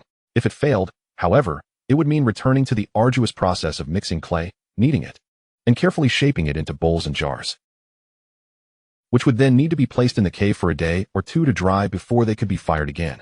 This would lead to yet another 3 to 4 days of waiting before everyone could indulge in a hearty meal of meat soup. Wang Wei imparted these instructions to them with great emphasis. The afternoon passed swiftly as Wang Wei began attempting to sculpt larger clay pots. Unfortunately, due to their considerable size, the pots tended to crack midway through the shaping process. After an afternoon of trials, Wang Wei came to understand that in order to successfully create the pots, he would need to construct a potter's wheel. Even as darkness enveloped the sky, the tribe continued their labor. The gap that had been collapsed by the Triceratops was repaired by morning. Today, an increasing number of beasts descended from the mountains, many of which traveled in packs. However, the initial formation of the walls on either side of the tribe has thus far deterred many predators from intruding. The only creatures that seemed particularly curious about the interior of the walls were small dinosaurs, approximately half the height of a person, agile and armed with sharp teeth. This unknown species of small dinosaur moved in groups, with 7 or 8 leaping onto the walls, and it was uncertain how many more lurked outside. Their agility surpassed even that of a cheetah, capable of leaping distances of 5 to 6 meters in a single bound, a remarkable display of explosive power relative to their size. These inquisitive little dinosaurs clearly were not harmless. The leader stood atop the wall, cocking its head to observe a catalpa tree for several seconds. The tree did not hesitate, hurling a stone axe that knocked the creature off the wall and onto the ground outside. Subsequently, the remaining small dinosaurs quickly followed suit, leaping down and fleeing without a backward glance, evidently startled by the catalpa tree. In addition to these small dinosaurs, A long-necked giant dinosaur left a lasting impression on Wang Wei. However, it was too far away for him to see anything beyond its neck. He could not discern its body, leaving him uncertain whether it resembled any dinosaur he had encountered in his readings. If left undisturbed, the walls would likely be completed in 2 or 3 more days. With more and more beasts descending from the mountains, the tribe intensified their efforts and labor. After all, the majority of these creatures did not appear to be easily provoked. Without the walls, they were uncertain how they would manage to exit the cave when the beast tide, as Wang Wei had described, arrived. After dinner, Wang Wei estimated that the pottery had been firing for about 6 hours. Given the furnace's size, he decided to extend the firing time to ensure it was adequately cooked. The night was filled with the echoes of beastly roars reverberating through the forest, rendering nighttime work increasingly unsettling. Wang Wei decided to allow everyone to cease their night shifts and instead taught them counting. Wang Xi had already become proficient in basic addition and subtraction, with a budding understanding of multiplication and division. However, the rest of the tribe had yet to learn numbers beyond 100. Wang Wei took charcoal and inscribed the numbers he had taught on the wall, instructing everyone to memorize them. As the community develops, it will not only require numbers, but also a substantial amount of written language for documentation and dissemination. Therefore, starting today, Wang Wei would not only teach numbers, but also introduce 2 simple Chinese characters each day. The tribe indeed possessed its own linguistic heritage. Yet this oral tradition could only convey simple concepts, falling short of expressing more complex ideas. In the tribe, Wang Wei frequently observed that 2 clansmen would encounter communication barriers due to their inability to articulate their thoughts clearly. Surprisingly, Wang Wei has become the most sought-after confidant within the tribe. Regardless of what they express, through systematic translation, he comprehends their intentions. And even if they struggle with his pronunciation, they grasp the essence of his words. Thus, conversing with Wang Wei has become a source of joy for all, devoid of worries about misunderstandings. However, this is not a sustainable solution. Without a profound and nuanced language, communication between individuals remains obstructed, ultimately stifling societal progress. Therefore, disseminating the thoroughly developed Chinese language to this world and promoting it is of paramount importance, with far-reaching implications for the future. As Wang Wei was conducting a lesson by the flickering light at the cave entrance, a commotion arose near the surrounding walls. Yet, the blinding brightness of the fire pit obscured his view of what was transpiring beyond. 2 clansmen stood to investigate, but in the blink of an eye, they rushed back, their faces etched with terror. The Triceratops, the one from yesterday, has returned, they shouted in panic. Subsequently, everyone hastened to burrow into the cave. In the ensuing chaos, Wang Wei found himself seized by an unknown hand and dragged into the cave, his head being pressed down. After a flurry of noise, all the clansmen had entered the cave. Tong Shu, ever vigilant at the entrance, turned back to say, "The Triceratops has settled down by our fire, but it is not sleeping." Upon hearing that the creature had not pursued them into the cave, the clansmen collectively sighed in relief. "Is it possible that this beast considers our tribe its home?" one remarked. As soon as the words left his mouth, a buzz of discussion erupted among the others. The behavior of the Triceratops clearly indicated a remarkable level of intelligence. Typically, wild beasts fear fire. Even if a few rare exceptions exist, they cannot harness it. Yet this Triceratops not only showed no fear of the flames, but appeared to understand their use for warmth. If it truly regarded this place as its territory, future troubles would undoubtedly multiply. The agitated clansmen voiced various opinions, some suggesting ways to kill it, while others proposed crafting a long wooden spear to pierce it while it slept. Amidst the discussions, Wang Wei felt an unsettling void. Suddenly, it struck him, and he exclaimed, "Manhwa, have Wang Siwu and the others returned?" Silence enveloped the cave for a moment, with no response from Wang Siwu or Manhwa, causing the atmosphere to grow heavy with apprehension. At that moment, Tong Shu, risking detection by the Triceratops, extended his head outside. After a brief pause, he turned back and reported, "They are still by the furnace. They have not returned." Chapter 68. The Possibility of Taming. "Wang Wei, what shall we do? Wang Siwu and the others have not come back. To rescue them, we must kill the Triceratops, but its head is too hard. We can only harm it from behind." Tong Shu pondered. Wang Wei approached the cave's mouth and peered outside. The Triceratops was kneeling beside the fire, leisurely chewing on something with its large mouth, reminiscent of an old cow ruminating. He leaned out, glancing towards Wang Siwu's direction, illuminated by the glow from the furnace. Wang Wei saw Wang Siwu and Manhwa still tugging at the fan. However, their frequent glances back betrayed their awareness of the Triceratops's approach. Given the creature's loud entrance into the village, Wang Siwu and the others could not have missed it. If they had noticed the Triceratops and returned to the cave immediately, they would have had ample time. Yet their absence indicated a deliberate choice on their part. The kiln was on the brink of completion, needing just one last fire to produce the ceramics. At this critical juncture, they chose to remain amidst danger rather than abandon the furnace. Realizing this, Wang Wei felt a pang of guilt. Had he not warned them before the kiln was lit, perhaps they would not have risked their lives to guard it. Given another chance, he would tell Wang Siwu and the others that, compared to life itself, even 100, 1,000, or even 10,000 pots of ceramics were utterly insignificant. As Wang Wei pondered how to divert the Triceratops's attention to allow Wang Siwu and the others to enter the cave, a sudden sharp crack echoed from their direction. While pine trees often crackled during combustion, such a sound resembling firecrackers was rare. Inside the cave, anxiety gripped everyone, and those at the entrance held their breath, gazing at the Triceratops. The creature, startled by the noise, stood on its front legs to scrutinize the kiln's vicinity. At that moment, Wang Wei was certain that the Triceratops had indeed spotted Wang Siwu and the others. Tong Shu shifted the bone club to his left hand and drew out a stone axe with his right. "What do you intend to do?" Wang Wei asked, eyes wide with alarm. "I will go out and distract the Triceratops. You must ensure Wang Siwu and the others hurry into the cave." Tong Shu replied resolutely. "Wait. Now is not the time. Wait until the Triceratops moves towards Wang Siwu and them, presenting its rear to us. Then you can act. Remember, once you divert its attention, do not confront its head directly. If you can outrun it, flee. If not, take to the woods and circle around it. Its head is shaped such that it can only see directly ahead. Once you evade its line of sight, you may find safety," Wang Wei cautioned. Tong Shu memorized Wang Wei's words and fixed his gaze on the Triceratops, waiting for it to rise. However, much to everyone's surprise, 10 long seconds passed, and the Triceratops remained motionless. Not only that, but upon recognizing Wang Siwu and the others, it disdainfully snorted and resumed its ruminating posture by the fire. Wang Wei's anxieties began to dissipate, and Tong Shu exhaled in relief. Had the Triceratops attacked Wang Siwu and the others, Tong Shu would have rushed out to fight. Yet without provocation, no one desired to engage in a futile struggle. Since the Triceratops showed no interest in Wang Siwu and the others, the crisis appeared to be averted. Whether it believed humans posed no threat, was inherently non-aggressive, or simply wished to remain by the fire, the danger to Wang Siwu and the others had seemingly passed. Through the cave's entrance, Wang Wei observed the Triceratops lost in contemplation. Its ability to consume the trunks of Tong Shu and Song Shu indicated that its food chain was quite diverse. It likely could digest most plants. Its earlier avoidance of the dried meat shed suggested a distaste for the scent of blood. A robust physique, with a back shielded by a protective crest, is exceptionally suited for riding. Its 3 elongated horns are truly formidable assets in battle. At that moment, Wang Wei suddenly contemplated the possibility of taming the Triceratops. Once this thought crossed his mind, it spread like a vine, almost impossible to contain. Gazing at the Triceratops outside the cave, Wang Wei pondered the feasibility of subduing it.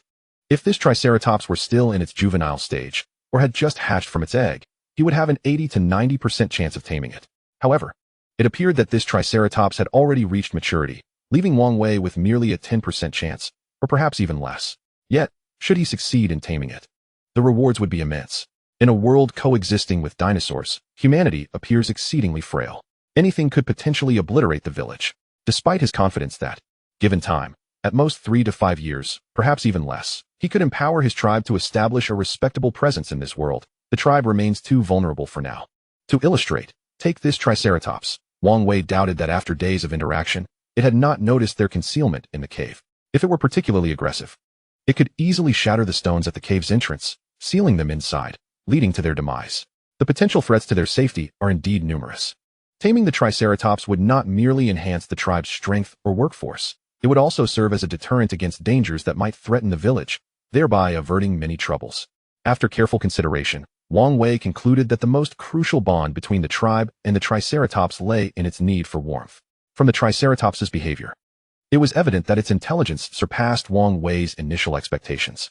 If he could leverage fire to convey to the Triceratops that staying with them was mutually beneficial, and through prolonged interaction gradually understand its preferences, it could begin to see them as allies. However, if he aimed to train this adult Triceratops to be as obedient as a modern-day cat or dog, that was nearly impossible, a thought Wang Wei did not entertain even for a moment. As time passed in his contemplation, nearly 2 hours later, the Triceratops laid down beside the remnants of the fire, seeking warmth even on the dwindling embers. Meanwhile, Wang Si and the others extinguished their fire and stealthily returned to the cave. Chapter 69, System Activation. The following morning, the sky was already bright. Yet the Triceratops remained unmoving. Upon closer inspection, one could discern a thin layer of frost coating its back. The Triceratops did not depart. and the tribe dared not venture outside. Should they awaken it, the consequences could be dire. If this creature were to awaken in a foul mood, who could predict how it might unleash its fury upon the tribe? Is it frozen to death? One tribesman inquired within the cave. His words prompted a flurry of discussion among the others, as this possibility was not entirely unfounded. For the past few days, the Triceratops had been a source of disturbance, severely impacting the tribe's daily life. Thus, if it were indeed frozen to death, it would be a welcome occurrence. However, amidst their chatter, Wang Wei, positioned at the cave entrance, observed the Triceratops lifting its head from the ground. Silence. The Triceratops is waking. Tong Shu exclaimed loudly. Inside the cave, the tribesmen hushed, crowding near the entrance, anxiously watching the unfolding scene. The Triceratops raised its head but could only maintain the position for a few seconds before crashing heavily back to the ground. Renowned for their large heads, these creatures possess 3 sharp horns and a head shield that can exceed 2 meters in length. This head shield serves as both a weapon for defense and a tool for courtship. Yet, it is also a burden. The solid, thick skull that comprises the shield, while offering formidable protection, is also immensely heavy. When a Triceratops can no longer lift its head shield, its life is effectively at an end. Lying on the ground, the Triceratops gasped for breath. Yesterday, the steam it exhaled was scalding, but after a night in the cold, its body temperature had plummeted to a perilously low level, rendering its breath nearly invisible. After gathering its strength for what felt like an eternity, the Triceratops finally managed to raise its head shield. Yet, this was already its limit. For the next half hour, it struggled in vain to rise, ultimately crashing its head heavily against the ground once more. With its mouth agape, the Triceratops emitted a mournful roar. Even Wang Wei could discern the despair and unwillingness in its voice. It seems this creature is nearly frozen to death. It can't even stand, Tong Shu exclaimed with a mix of surprise and delight. The other tribesmen, hearing Tong Shu's words, shared his exhilaration. If the Triceratops were to freeze to death, they would not only gain a substantial supply of fresh meat, but also eliminate the threat it posed to their lives. It was indeed a fortuitous turn of events, and their happiness was palpable. However, Wang Wei did not share in their excitement. Instead, he furrowed his brow in contemplation, fixated on the Triceratops outside. Time continued to pass slowly. The Triceratops's cries grew weaker, its voice increasingly frail. Watching the Triceratops from the cave entrance, Tong Shu, eager to act, finally spoke. Wang Wei, the Triceratops is dying. Let me go out and give it a few blows to finish it off. Wang Wei shook his head in response. No, let us wait a little longer, then we can go out and start a fire to save it. From Tong Shu, a shock point of 99 was recorded. Shock points reached 10,000. Energy requirements met. The system successfully unlocked its first stage of functionality. For details on the functionality, please refer to the system manual.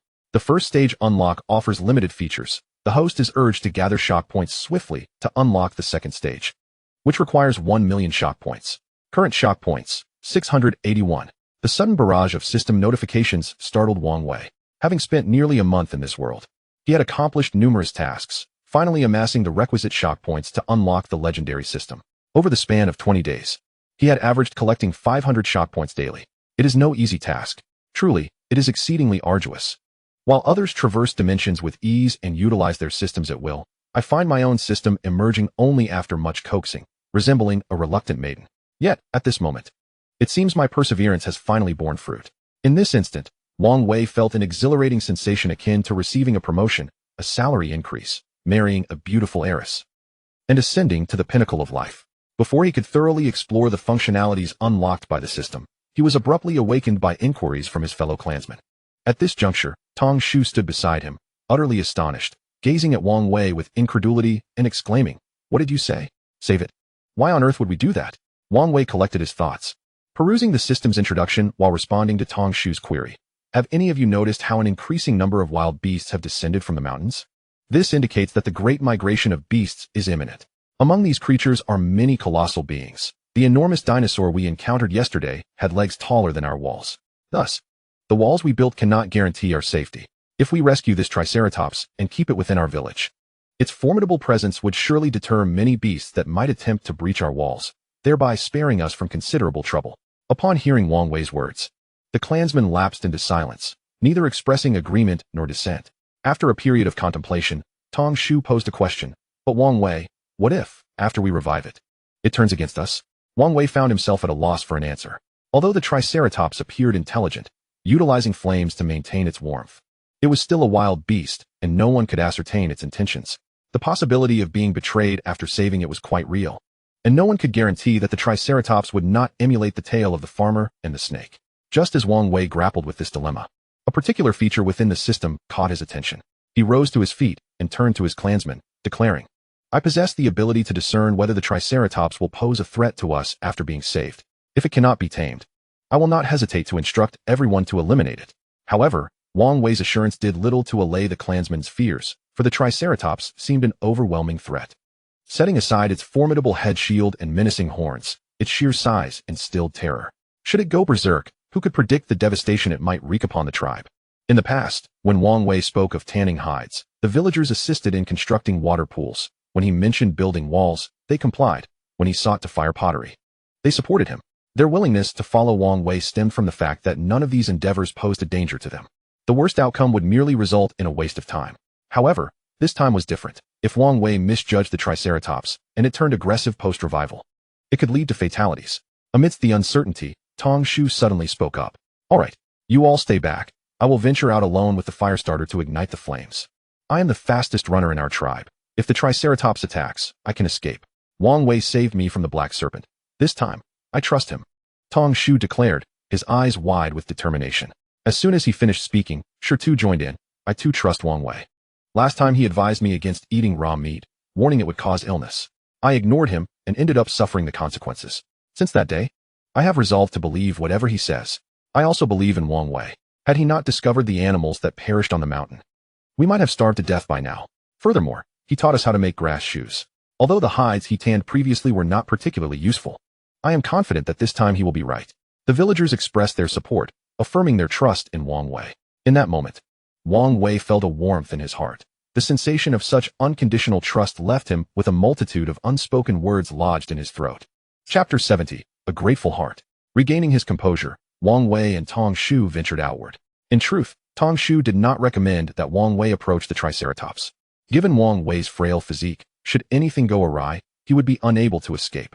Tong Shu, having endured many trials in this world, had grown resilient. As a child, he had once evaded a pterosaur's gaze by hiding in the forest. If the Triceratops were to become aggressive, he was confident in his ability to flee. It was Wang Wei who needed protection in the event of an emergency.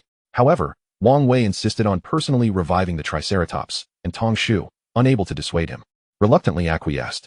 It was not that Wang Wei sought danger. Rather, he knew he needed the system's assistance to ascertain whether the Triceratops could be tamed. The system unlocked in the first phase offered two primary functions. The first function was species identification and analysis. This capability was immensely powerful for Wang Wei. Having arrived in this world, it felt as though he had been transported back to a pre-liberation era, his vision clouded with ignorance. Familiar animals and plants had become almost unrecognizable. Even with knowledge that surpassed the indigenous understanding accumulated over millennia, he struggled to apply it effectively. For instance, Wang Wei understood that steel is extracted from iron ore. However, he had never actually seen what iron ore looked like. Thus, even if a mine stood before him, he would not recognize it. Without recognizing iron ore, he would have no idea how to locate it. If he could not find it, even the most sophisticated methods for metal smelting would be rendered useless. Now, however, with the system unlocked, he could conduct identifications. Regarding minerals, he could discern various mineral properties and their respective values. In terms of plants, he would know which were edible, which were toxic, which could serve as medicinal herbs, and which were entirely useless. The benefits regarding animals were equally significant. Humanity has spent millennia accumulating knowledge through trial and error to determine which animals can be tamed, which are more amenable to domestication, and which, once tamed, can significantly enhance human life and productivity. In Wang Wei's case, he could ascertain this information in a remarkably short time. Of course, the system would not directly inform him whether a creature could be tamed. After all, in the natural world, while it cannot be claimed that 100 of species are tameable, at least 80 can be, setting aside those with higher intelligence. Even creatures with negligible cognitive ability, such as aquatic shellfish, theoretically possess the potential for domestication. However, humans, being intelligent, are adept at selecting species suitable for taming. Firstly, domesticated animals must provide assistance to humans. Otherwise, regardless of their ease of care, they become mere burdens. Particularly in eras when human civilization is underdeveloped and survival is arduous. The luxury of keeping pets is one that few would entertain. The Triceratops, with its immense size, tough hide, and extraordinary strength, surpasses ordinary creatures. And its unique physique makes it suitable for riding. Whether employed in battle or for transporting heavy loads, it is an exceptional choice. As Wang Wei and Tong Shu approached the Triceratops, they noted that it lay on the ground, seemingly resigned to its fate. The prolonged low temperatures had proven unbearable for the Triceratops, which requires a warm climate. Upon seeing Wang Wei and Tong Shu nearing, it struggled futilely to respond. But its strength had waned. Wang Wei, gazing at the colossal creature that dwarfed even elephants, felt a tremor of excitement in his hands. Suppressing his exhilaration, he placed his hand on the Triceratops and utilized the system's identification function to assess its suitability for domestication. Previously, he had asserted that the key to taming animals lies in their utility. However, it is equally crucial that the costs of raising and domesticating them remain manageable and that they pose minimal danger. Consider ancient hunters. Why did they tame hunting dogs rather than tigers, despite the latter's superior hunting prowess? The answer lies in the costs and risks associated with domestication. Though tigers possess extraordinary abilities, their daily food consumption is excessively high. In ancient times, hunting for sustenance was commonplace, yet it was not a daily endeavor. A day without hunting translates to a day of feeding a tiger at a loss, rendering it a poor investment. Moreover, tigers' digestive systems are exclusively carnivorous, without adequate food supply. They may turn on their owners, significantly increasing the associated risks. In contrast, hunting dogs, descended from wolves, are omnivorous. Contrary to popular belief that wolves are solely carnivorous, they also consume insects and small animals, making them primarily carnivorous omnivores. Humans chose to domesticate wolves due to this dietary flexibility, as they can adapt to human food, presenting far less threat than tigers or lions, and thus enhancing their chances of survival. Of course, after thousands of years of evolution, wolves and dogs have diverged into distinct species. Dogs' digestive systems have become more suited to human food, while wolves have undergone little change. Wang Wei's desire to domesticate the Triceratops stems largely from its broad dietary sources. Able to feed on tree trunks, it requires minimal sustenance in this world and era. Towering trees abound, and merely selecting a few from the forest atop the mountain would suffice to nourish this Triceratops for an extended period, beyond the cost of upkeep. The final consideration in taming the Triceratops is its potential danger. Should the Triceratops prove overly aggressive and intolerant of non-conspecifics, the challenge of taming such an adult creature would be monumental. Wang Wei understood his limitations and would not harbor unrealistic expectations of having the time, energy, or resources to tame such a beast. However, after reviewing the system's assessment, a radiant smile spread across Wang Wei's face. He felt as though this Triceratops was a gift from the heavens, sent to him in this desolate place. The system's evaluation clearly stated that this creature, known as the terrible Triceratops, was anything but fearsome. Its temperament was gentle, exhibiting enthusiasm and curiosity towards beings of different species. Yet, these traits were of secondary importance. The most crucial revelation was that the system indicated the Triceratops possessed a heart filled with gratitude. Gratitude is commonplace among humans, manifesting in various forms. From the proverbial a drop of kindness repays with a fountain to heroic rescues leading to deep devotion. Even filial piety can be viewed as a form of gratitude. In the animal kingdom, such sentiments are rarer but not entirely absent. Numerous reports recount instances of animals expressing gratitude, such as owls bringing dead mice or snakes to those who saved them, or dogs sacrificing themselves to warn their owners of poisonous food. Although such acts of gratitude are infrequent, they are reported annually. The reason these creatures express gratitude is their capacity for it. Now, with the Triceratops possessing a grateful heart, the prospect of taming it became exceedingly simple. This Triceratops, nearly frozen to death, would owe its life to anyone who saved it, making the subsequent task of winning its loyalty a mere formality. Chapter 71. Experimentation and Documentation. Having understood the Triceratops's habits, Wang Wei no longer hesitated and began to kindle a fire beside it. As the temperature continued to plummet, the Triceratops's eyes remained open for increasingly shorter intervals. While its eyelids grew heavy with the weight of impending death, it understood that its demise was imminent. Just as the Triceratops awaited the arrival of death, it suddenly felt a flicker of sensation returning to its numbed body, accompanied by the warmth of a long-forgotten heat. With a laborious effort, it opened its heavy eyelids to see small figures bustling around it, conjuring flames that danced in the air.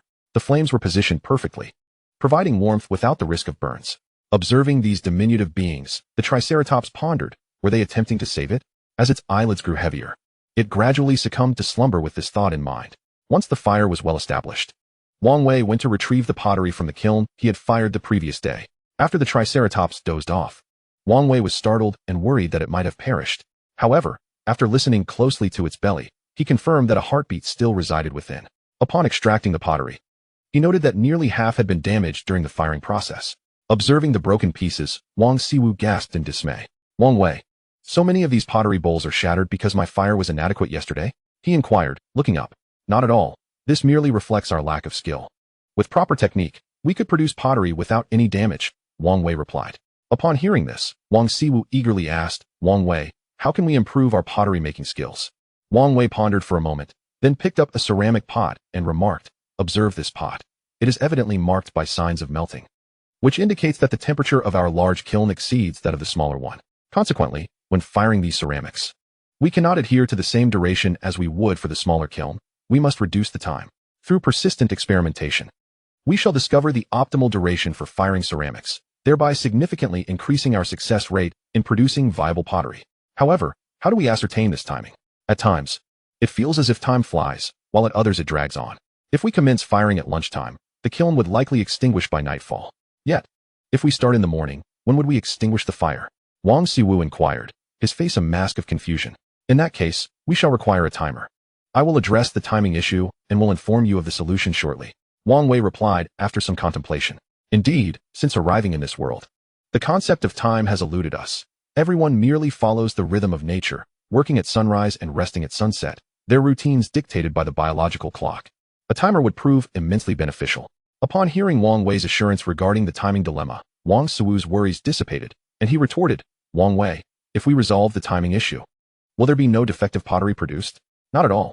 Wang Wei chuckled. Beyond determining the firing duration, we must also explore the most suitable formula for the clay.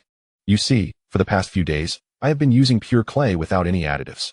However, if we were to incorporate some wood ash or stone powder, might it facilitate the shaping of the pots? If not, perhaps we could mix the clay into a slurry and after drying, utilize only the top layer of pure clay for our molds. Through repeated experimentation to uncover the ideal clay formula for pottery, and by adhering to this methodology, we will undoubtedly enhance the success rate of our finished products. Wang Siwu was astonished, his eyes wide as he processed Wang Wei's words. This revelation opened a new door for him. He had never considered the myriad complexities involved in the seemingly simple act of pottery making. After a moment of contemplation, he inquired again, Wang Wei, if we discover the most appropriate timing and the best clay formula, will there be no defective pieces in our pottery? Not entirely. Wang Wei clarified, what I propose merely enhances the likelihood of success. Given our current conditions, it remains challenging to eliminate all defective pieces. For instance, these clay forms were crafted by hand, and while I endeavored to ensure uniform thickness, discrepancies inevitably arise. Additionally, cracks may form internally during the shaping process, invisible to the naked eye. Consequently, areas of uneven thickness may succumb to destruction under high temperatures, while those with cracks are doomed to be deemed defective from the moment they enter the kiln. If we can resolve these issues, we could achieve a success rate of 8 or 9 out of 10. Wang Wei continued while selecting intact ceramics from his collection. This is known as 9/10, as you taught me yesterday. However, does that not mean we cannot attain a perfect 10 out of 10? Wang Siwu pressed further. A perfect 10 is referred to as a whole, or you may interpret it as 100%. Otherwise, saying 10 out of 10 sounds rather awkward. In this world, perfection is a rarity. Factors such as splintering firewood or a gust of wind entering the kiln can lead to uneven heating of the pottery, or unforeseen circumstances may arise, all of which could result in subpar products. Our goal should be to minimize the number of defects, striving to bring our success rate as close to 100% as possible. Wang Wei smiled. After sorting through the pottery, they ultimately produced 23 intact pieces, including 6 pots, with the remainder being bowls. The scarcity of pots was attributable not only to their complex crafting, but also to the excessively high temperatures and prolonged firing time, resulting in some pots melting. Meanwhile, Wang Siwu, absorbing Wang Wei's insights, remained silent for a moment before declaring, Wang Wei, I shall undoubtedly produce perfect pottery, no, 100% flawless creations. Upon hearing this, Wang Wei laughed heartily. Excellent. Since you are so determined, I shall entrust you with the task of pottery making from now on.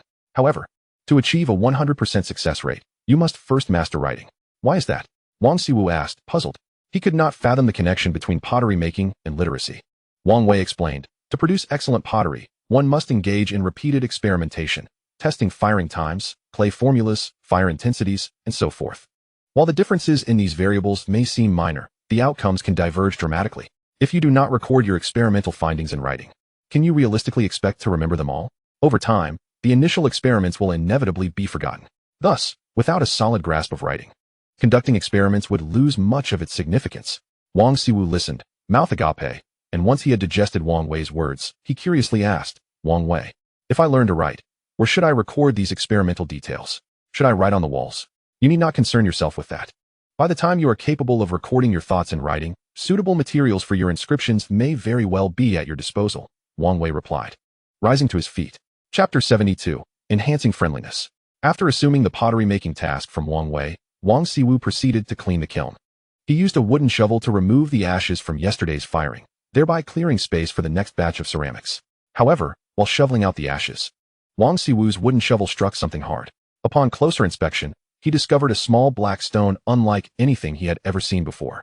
This stone was remarkably smooth on the surface, reminiscent of a polished river stone, while its underside was rough, mixed with coarse soil and ash.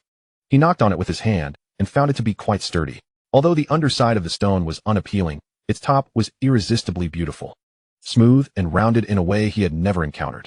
After examining it further, he secured the stone with a grass rope tied around the animal hide and resolved to polish it when time permitted, intending to present it to Wang Wei. Unbeknownst to Wang Wei, after finishing breakfast, he resumed shaping the clay. This time, however, the clay forms were somewhat different. They resembled cylindrical buckets. Crafted with a focus on thickness, he inserted a slender twig into the side of the bucket and fashioned a spout around it. After a while, he completed 3 similarly sized clay buckets. Once these were finished, the Triceratops also awoke from its slumber. Wang Wei's motivation for creating these clay buckets was simple: to develop a timing tool.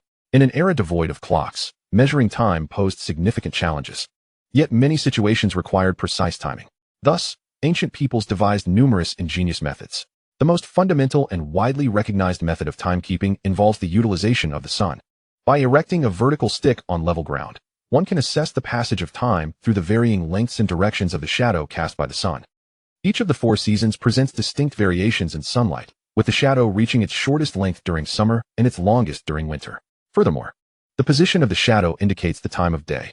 Additionally, the varying positions of shadows in accordance with the different seasons represent different hours. The scale used to measure midday time, define the seasons, and discern directions is known as a gnomon, while the instrument for measuring hours is referred to as a sundial. When these 2 elements are combined, they form the ancient solar clock. Although the sundial provides a relatively accurate means of measuring time and can delineate the cardinal directions, its construction is quite complex and fraught with limitations. It necessitates a dedicated individual to continuously record the shadows throughout the seasons and to make comparisons accordingly. Moreover, on overcast days and during nighttime, the sundial proves ineffective. Consequently, ancient civilizations devised numerous more convenient timekeeping devices, such as water clocks and hourglasses. And even the common folk sought simpler methods, using incense or candles to measure time. This gave rise to the saying of a stick of incense in later generations. Wang Wei's endeavor, however, is the water clock, also known as a clepsydra, which involves a vessel with an aperture allowing water to flow from it into a receiving container. Inside this container, a ruler marked with time indicators stands erect. When one wishes to measure time, the water clock is opened, directing the flow of water into the container. Thus, one can observe the time indicators on the ruler based on the water level within the container, achieving precise timekeeping. Typically, the water clock is employed during summer, as water tends to freeze in winter, prompting the invention of the hourglass, which does not solidify. However, due to limited resources and the absence of sand in the vicinity, Wang Wei's intention to create an hourglass is unattainable. Fortunately, the water clock is to be utilized near the kiln, where the flames, once the kiln is in operation, will elevate the surrounding temperature, alleviating concerns of freezing. Wang Wei's decision to construct 3 water clocks stems from the fact that the speed of water flow varies with differing water levels, thereby affecting measurement accuracy. When the water clock is filled, the pressure is greater, resulting in a faster flow of water. Conversely, when the water level is low, the pressure diminishes, leading to a slower flow. By arranging the 3 water clocks in a tiered manner, adjustments can be made to synchronize their flow rates. The water from the top clock will drip into the middle clock, which in turn will drip into the bottom clock, ensuring a consistent flow from the lowest water clock.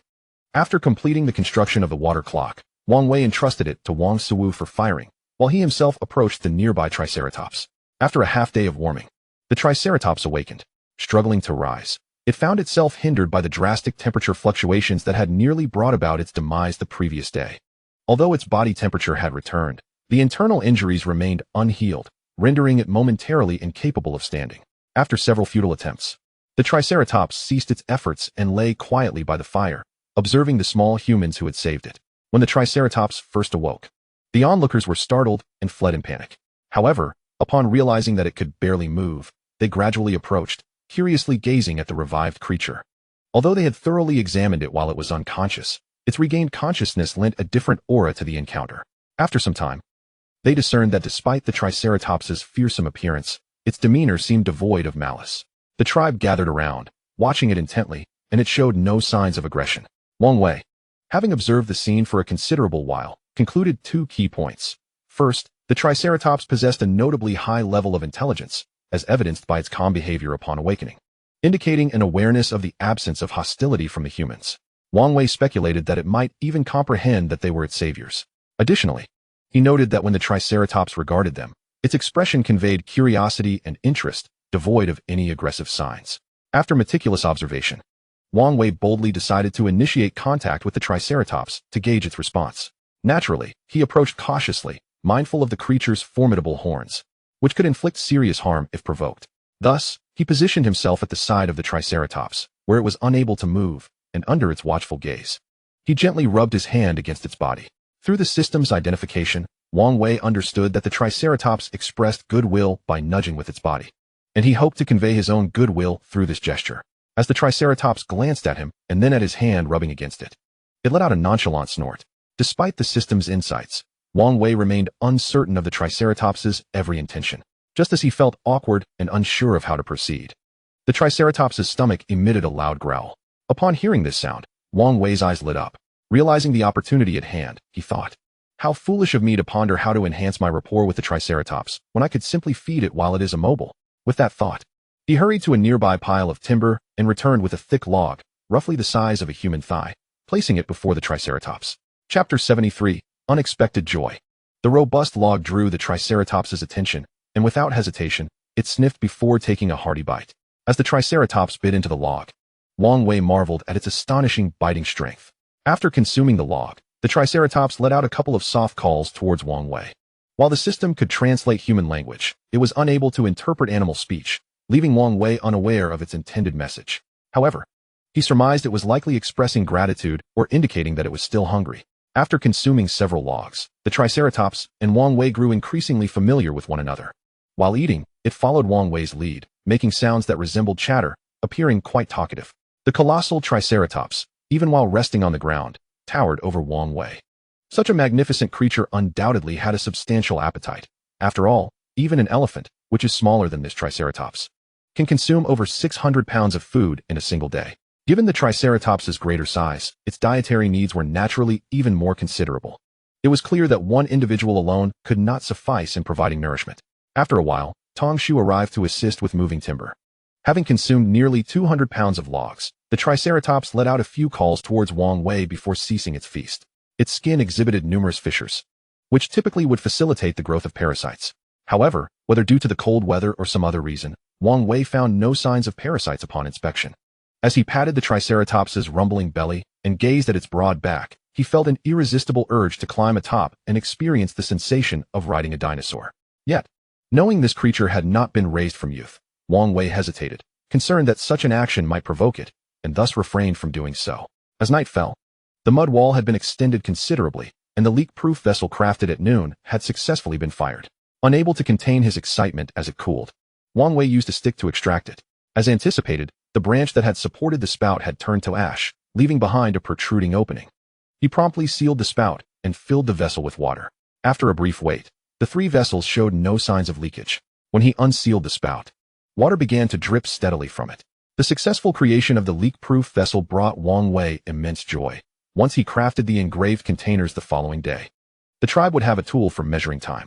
However, unbeknownst to Wang Wei, even greater delight awaited him. After inspecting the vessel, Wang Siwu mysteriously produced a dark object and placed it in Wang Wei's hand, exclaiming, "Wang Wei, I have a beautiful stone for you." Initially indifferent to Wang Siwu's description of the stone, Wang Wei's eyes widened in astonishment upon closer inspection. Was this not a small iron ball? After recovering from his shock, he meticulously examined it and soon discerned traces of scorching and melting on its surface. Yet, upon further scrutiny, he realized that labeling it merely as an iron ball was somewhat inaccurate, for it contained an abundance of impurities. Lacking any testing instruments, Wang Wei could not ascertain the precise iron content. He even hesitated to definitively conclude whether the metal within was indeed iron. Did this come from the furnace? Wang Wei inquired. I am not sure, but I dug it out of the ash this morning.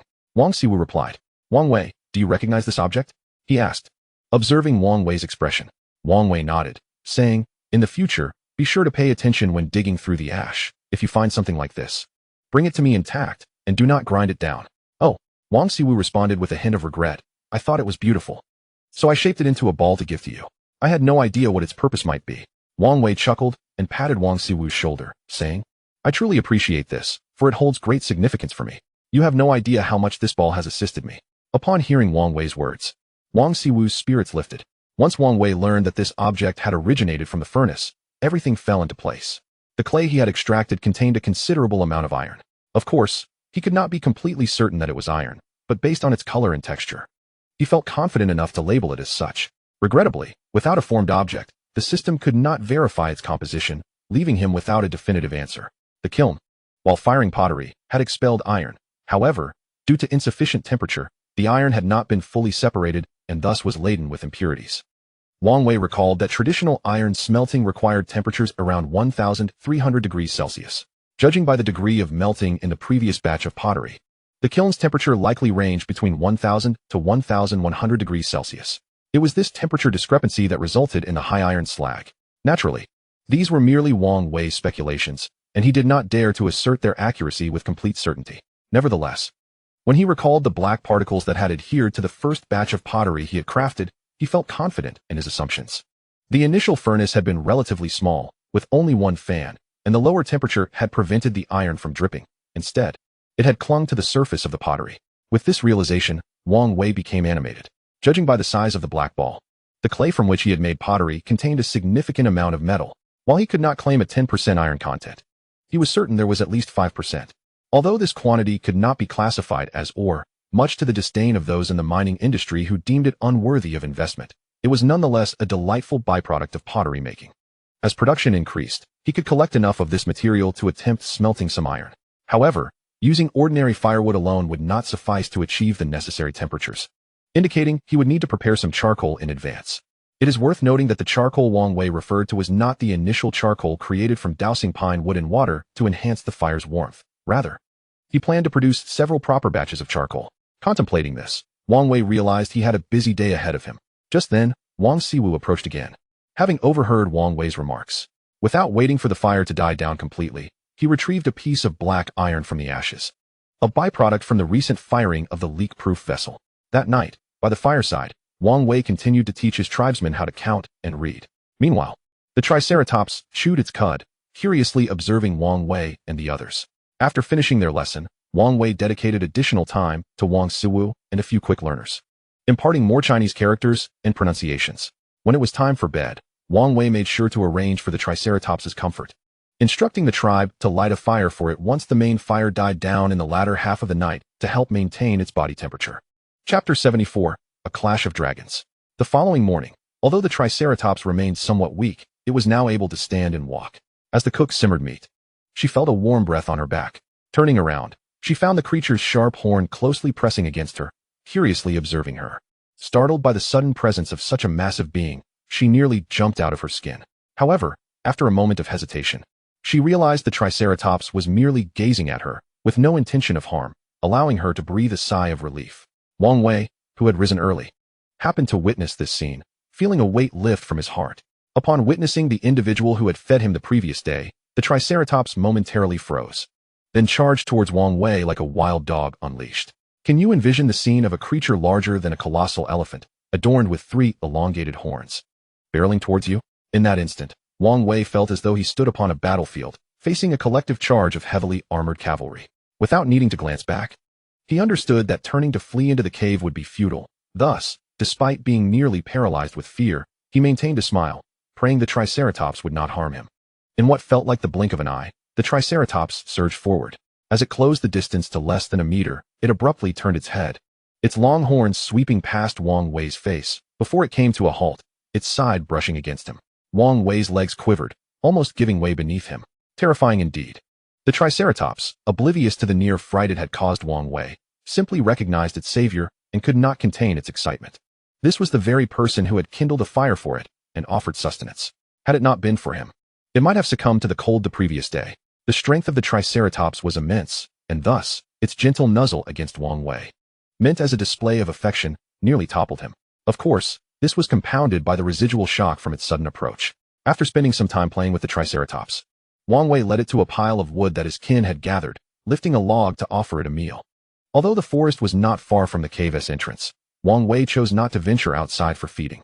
Beyond the fact that the Triceratops was still recovering and quite weak, his primary concern was that it might wander off and never return.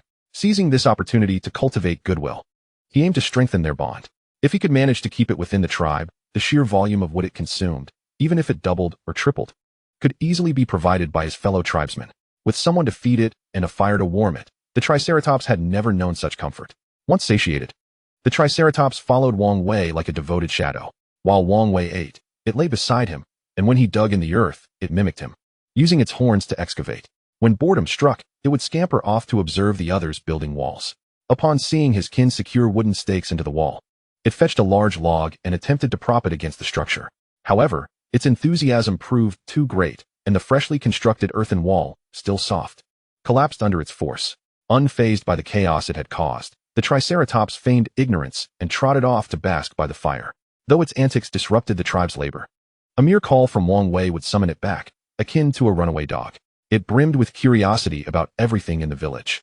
Much like a husky exploring a new environment, the Triceratops was adapting to this life alongside humans, demonstrating intelligence as it recognized that without the warmth of a fire, it would not survive the winter, thus striving to integrate into village life.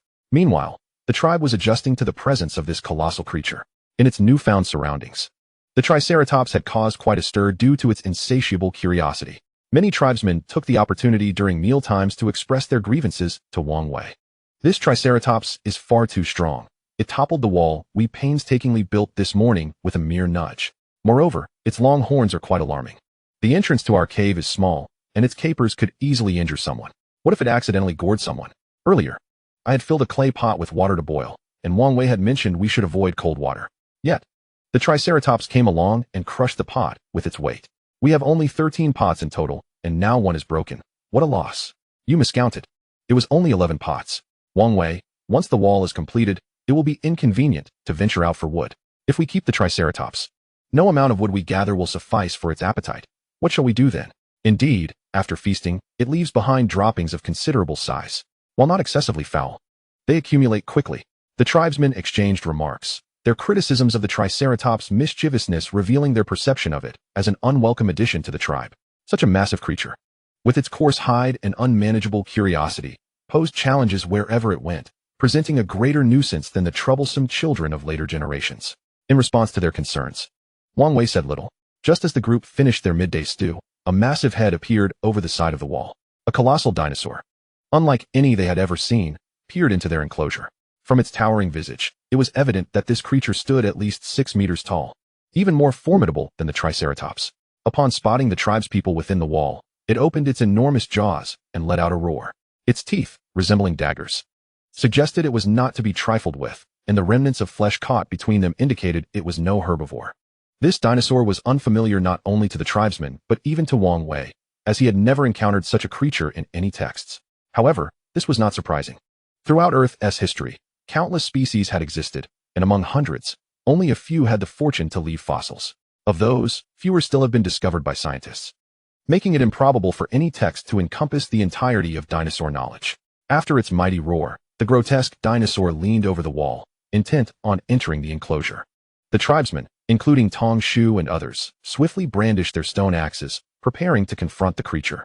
Meanwhile, the women, shielded by their male counterparts, hurriedly gathered their food and retreated into the cave. Although they possessed considerable strength, in a formal battle, they felt it more prudent to rely on the men. Yet, as the tension mounted and the villagers braced for an impending clash, the Triceratops let out a thunderous roar and charged alongside the wall. The monstrous creature perched atop the frozen wall visibly recoiled before the advancing Triceratops. Though it was taller, it had no intention of engaging in a direct confrontation. Thus, the two dinosaurs faced each other, one atop the wall and the other below, exchanging roars in a dramatic standoff, playing out a scene of you come up, and I'll come down. However, in the end, the newly arrived monstrous dragon could not stand against the might of the Triceratops, and, after uttering a torrent of harsh words in an incomprehensible draconic tongue, retreated in frustration. Chapter 75, The Confrontation.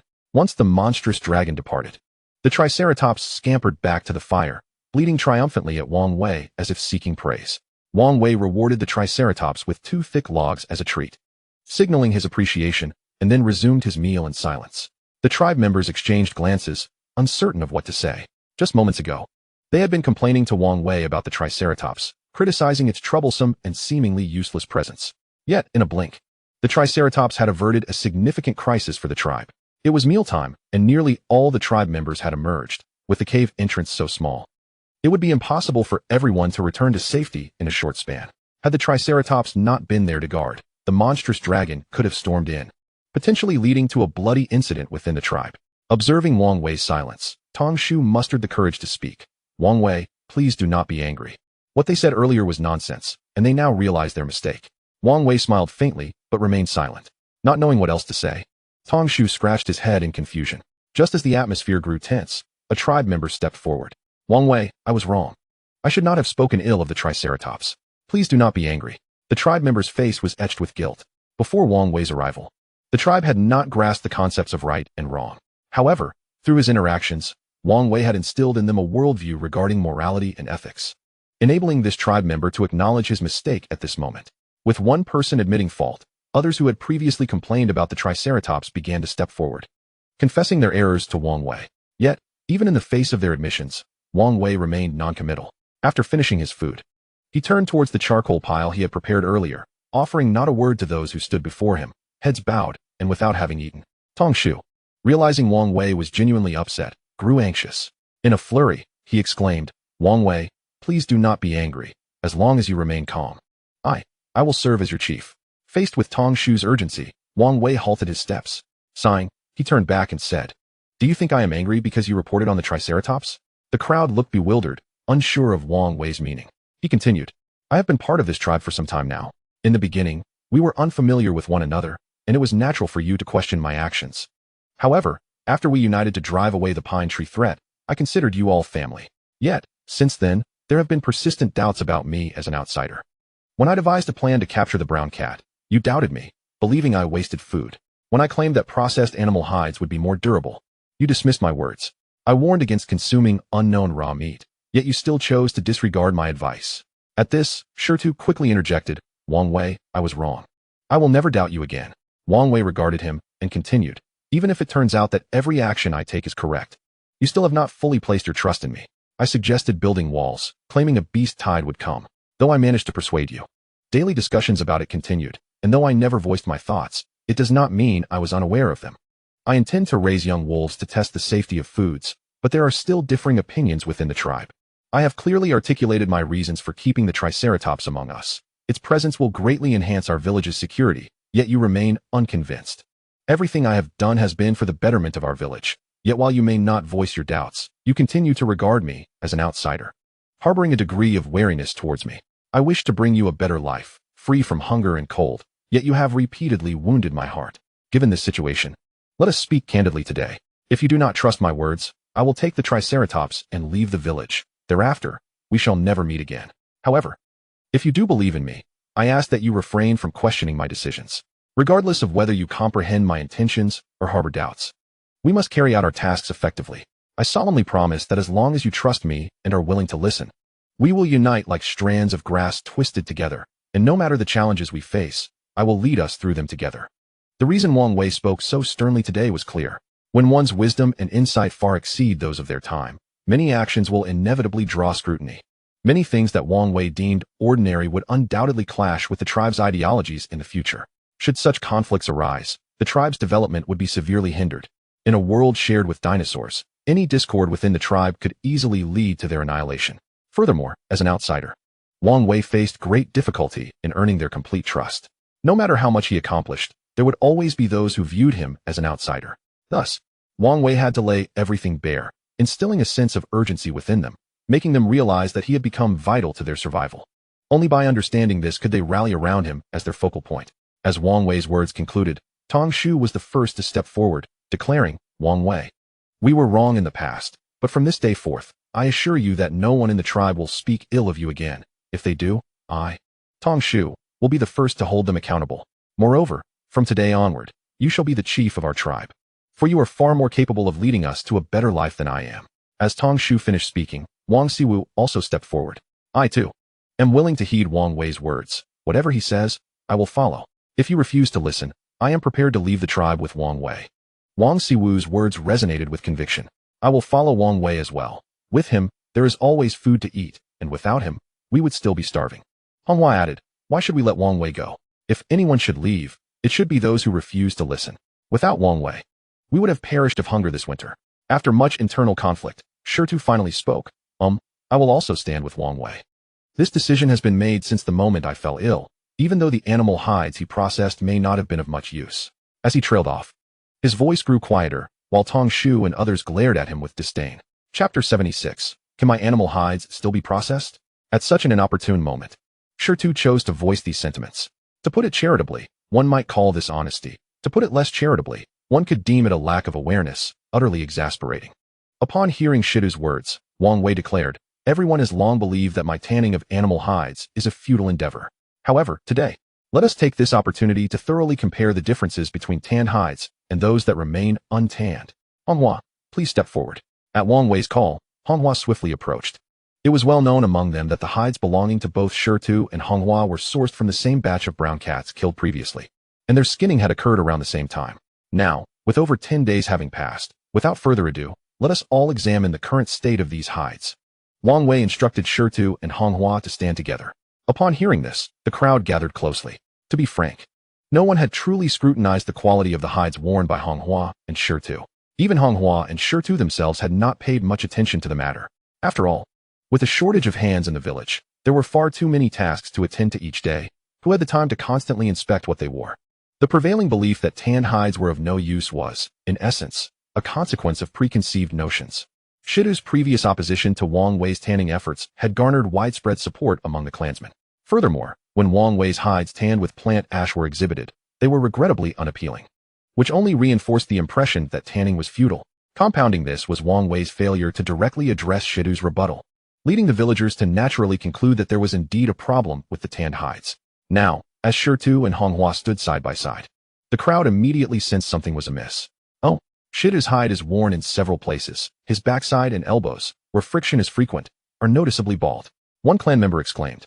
Moreover, Shitu's hide appeared rather unappealing, the brown fur seeming to have turned gray, while Manhwa's hide looked as pristine as if freshly stripped from the brown cat.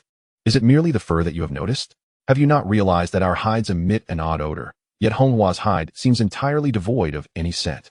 This remark prompted many clansmen to sniff around Manhwa, and after doing so, astonishment spread across their faces. Although the weather was cold and fresh hides were less prone to decay, human body temperature is significantly higher than the external environment, making it entirely normal for hides worn on the body to possess an odor. However, the absence of any scent from Manhwa's hide left the clansmen in disbelief. Not only were others observing, but Shirtu was also taking note. He discovered that, despite the same source of brown cat hide, his own hide had lost considerably more fur over time compared to Manhwa's. Gently tugging at his own fur, he found a substantial amount coming away. In contrast, when he attempted to do the same with Manhwa's hide, he found the fur tightly secured, showing no signs of shedding whatsoever. After examining the surface, the clansmen began to scrutinize other aspects. One clan member grasped the hem of Manhwa's hide and rubbed it in his hands, exclaiming in shock, "Goodness!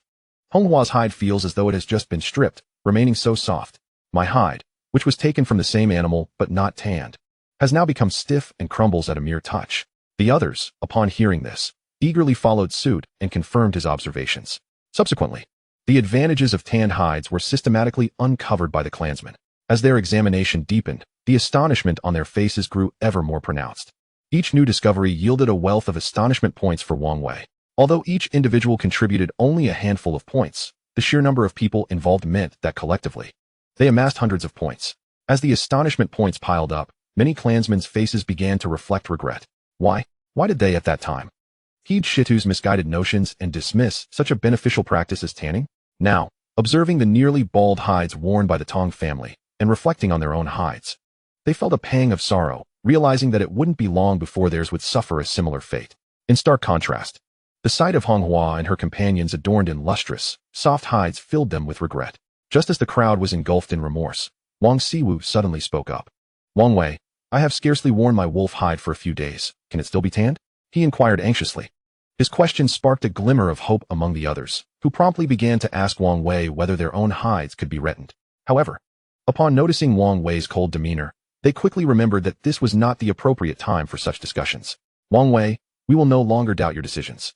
It was our fault for treating you as an outsider. We were mistaken, and we ask for your forgiveness, one clan member spoke up. His words resonated with many. Reflecting on all that Wang Wei had done for the tribe, and considering their journey from hunger and inadequate clothing to having food, drink, and garments, they all felt a sense of shame. They realized they had been excessively harsh in their treatment of Wang Wei. Observing the sincere pleas of the crowd, Wang Wei lowered his guard.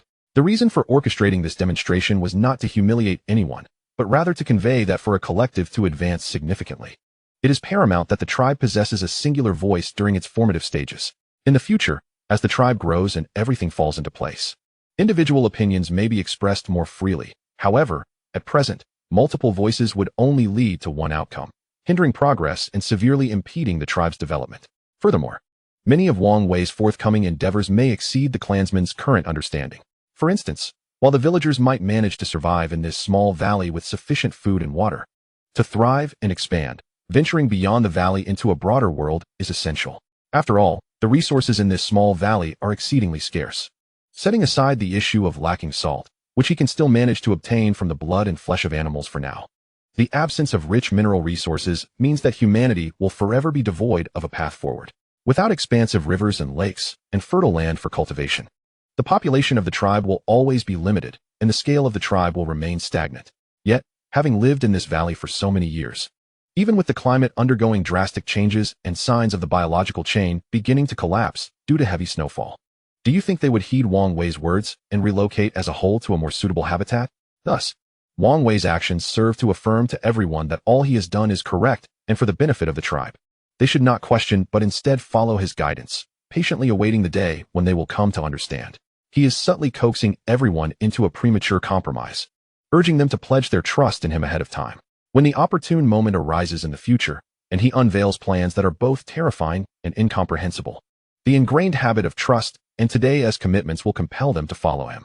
Chapter 76. The Sang Tribe and the Zhu Tribe. Ultimately, swayed by heartfelt pleas, Wang Wei and the Triceratops chose to remain. In the past, Wang Wei had been captured as an outsider, struggling desperately for survival, always at risk of being devoured. However, the situation has now transformed. He is sought after and welcomed, creating a stark contrast in perception. Human nature is often ungrateful. Even the finest free offerings are seldom cherished. Yet, when one expends substantial resources on an item of genuine value, it is bound to be meticulously cared for and treasured. Life has returned to its previous course. On the surface, everything appears unchanged, yet beneath, everything feels distinctly different. Wang Siwu and his companions continued the pottery work, setting up a separate kiln solely for crafting leak-proof containers. The others resumed their tasks, although many lamented the shedding fur of the animal hides. While these hides could still be tanned, the results were significantly inferior to the initial attempts. Moreover, with time running short, the absence of hides hindered their productivity. Thus, prioritizing the construction of the walls became essential over tanning the hides. Meanwhile, Wang Wei persisted in building his charcoal kiln. Charcoal making is a familiar endeavor for many rural children. Even when Wang Wei traversed into this realm, numerous elders in the villages still upheld the tradition of charcoal production from years past. The process is straightforward. Select branches the thickness of sugarcane. Cut them into arm-length pieces. Though longer or shorter lengths are acceptable, this size proves most suitable for personal use. Then, find an open space to stack these branches tightly upright. Surround the stacked sticks with wet mud, shaping it into a circle and leaving 3 or 4 small air holes at the base. The final structure resembles a diminutive yurt, with a fist-sized fire hole at the top to ignite the wood. Once the wood is ablaze, the fire hole is sealed with earth. After several hours, the lower air holes are also sealed, allowing the wood to smolder within the mud structure for several days, resulting in charcoal. In his youth, every autumn, Wang Wei assisted his grandfather in producing charcoal for the new year, thus gaining familiarity with the craft. He recalls his grandfather advising him that the best wood for charcoal comes from chestnut trees, as it yields dense, solid charcoal that is both practical and marketable. Although he later moved to the city, he never forgot this skill. By afternoon, 8 Mongolian yurt-shaped charcoal kilns had been constructed by Wang Wei. Once ignited, these kilns emitted thick plumes of white smoke. The mischievous Triceratops, its eyes clouded by the smoke, mistook it for an adversary. After several tense standoffs, It could no longer withstand the irritation and scurried behind Wang Wei, trembling in fear. What could this frightening white smoke possibly be? Within the village, although busy, there was a sense of order, everything proceeding harmoniously. However, at the cave entrance on the opposite side of the valley, a fierce battle was underway.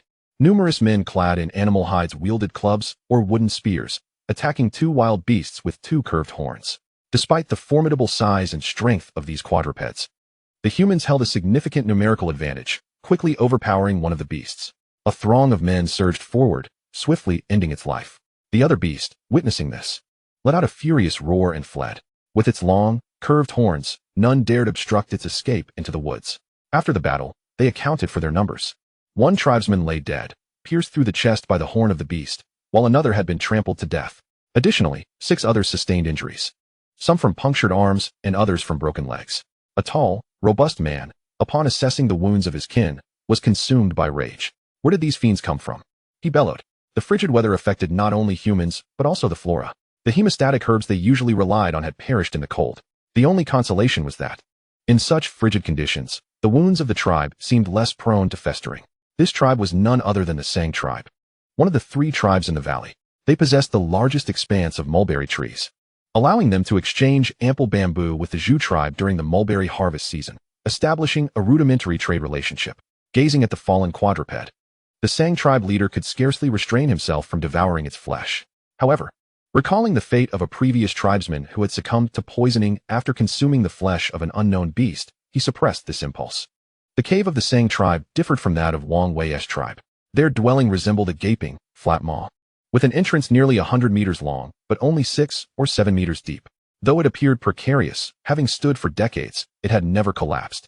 Due to its shape, the dwelling was well ventilated, allowing the tribe members to kindle fires at night without fear of toxicity. Additionally, the cave's configuration ensured ample daylight, contrasting starkly with Wang Wei's tribe. Inside the cave, the walls were adorned with an array of peculiar drawings made with charcoal. Aside from the abundant depictions of mulberry trees, the remaining illustrations illustrated little figures hunting beasts or being hunted themselves.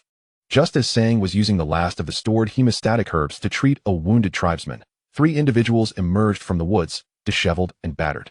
Leading the group was a figure whose feet were wrapped in animal hides. A closer inspection revealed that animal hides were plentiful in the Sang tribe, with nearly everyone draped in them and wearing hide shoes bound with grass ropes beneath their feet. The footwear that had eluded the tong tree for days had finally been fashioned in their tribe. Great leader, the Zhu tribe has agreed to our plan to unite against these beasts, but they insist that someone must stand in the front line to bear the brunt of the bloodshed. The pine tree reported, a hopeful expression on his face as he addressed Sang. Since the opportunity to join the Sang tribe was secured by exchanging the news of numerous frozen beasts on the hillside, Songshu has shed his former violent persona and learned the art of flattery and ingratiation. Initially, his goal was to one day leverage the Sang tribe's strength to seek vengeance, intending to mercilessly flay and consume Wang Wei and the others, ultimately reclaiming his position as the chieftain of his tribe.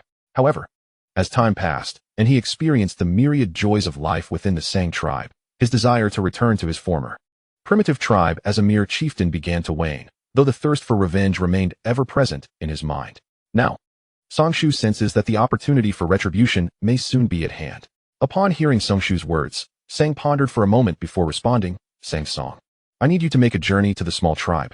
As their former chieftain, take a few individuals with you tomorrow morning and invite your tribesmen to join mine. I shall provide them with food and furs, but they must fight for us. After joining the Sang tribe, Songshu was bestowed the surname Sang, becoming Sang Song, which filled him with immense pride. The tribe where Wang Wei resided, lacking a name of its own, was derisively referred to as the small tribe by the Sang and Zhu tribes. Upon hearing Sang's words, Sang Song rejoiced. Sang, what if they refuse to comply? Sang cast a disdainful glance at him and replied, what do you think I have instructed you to take a few people for? Should they refuse to listen, simply eliminate them and bring back only those who are willing to fight for me. Upon hearing this, Songshu was overwhelmed with joy. He felt that the long-awaited moment for vengeance had finally arrived.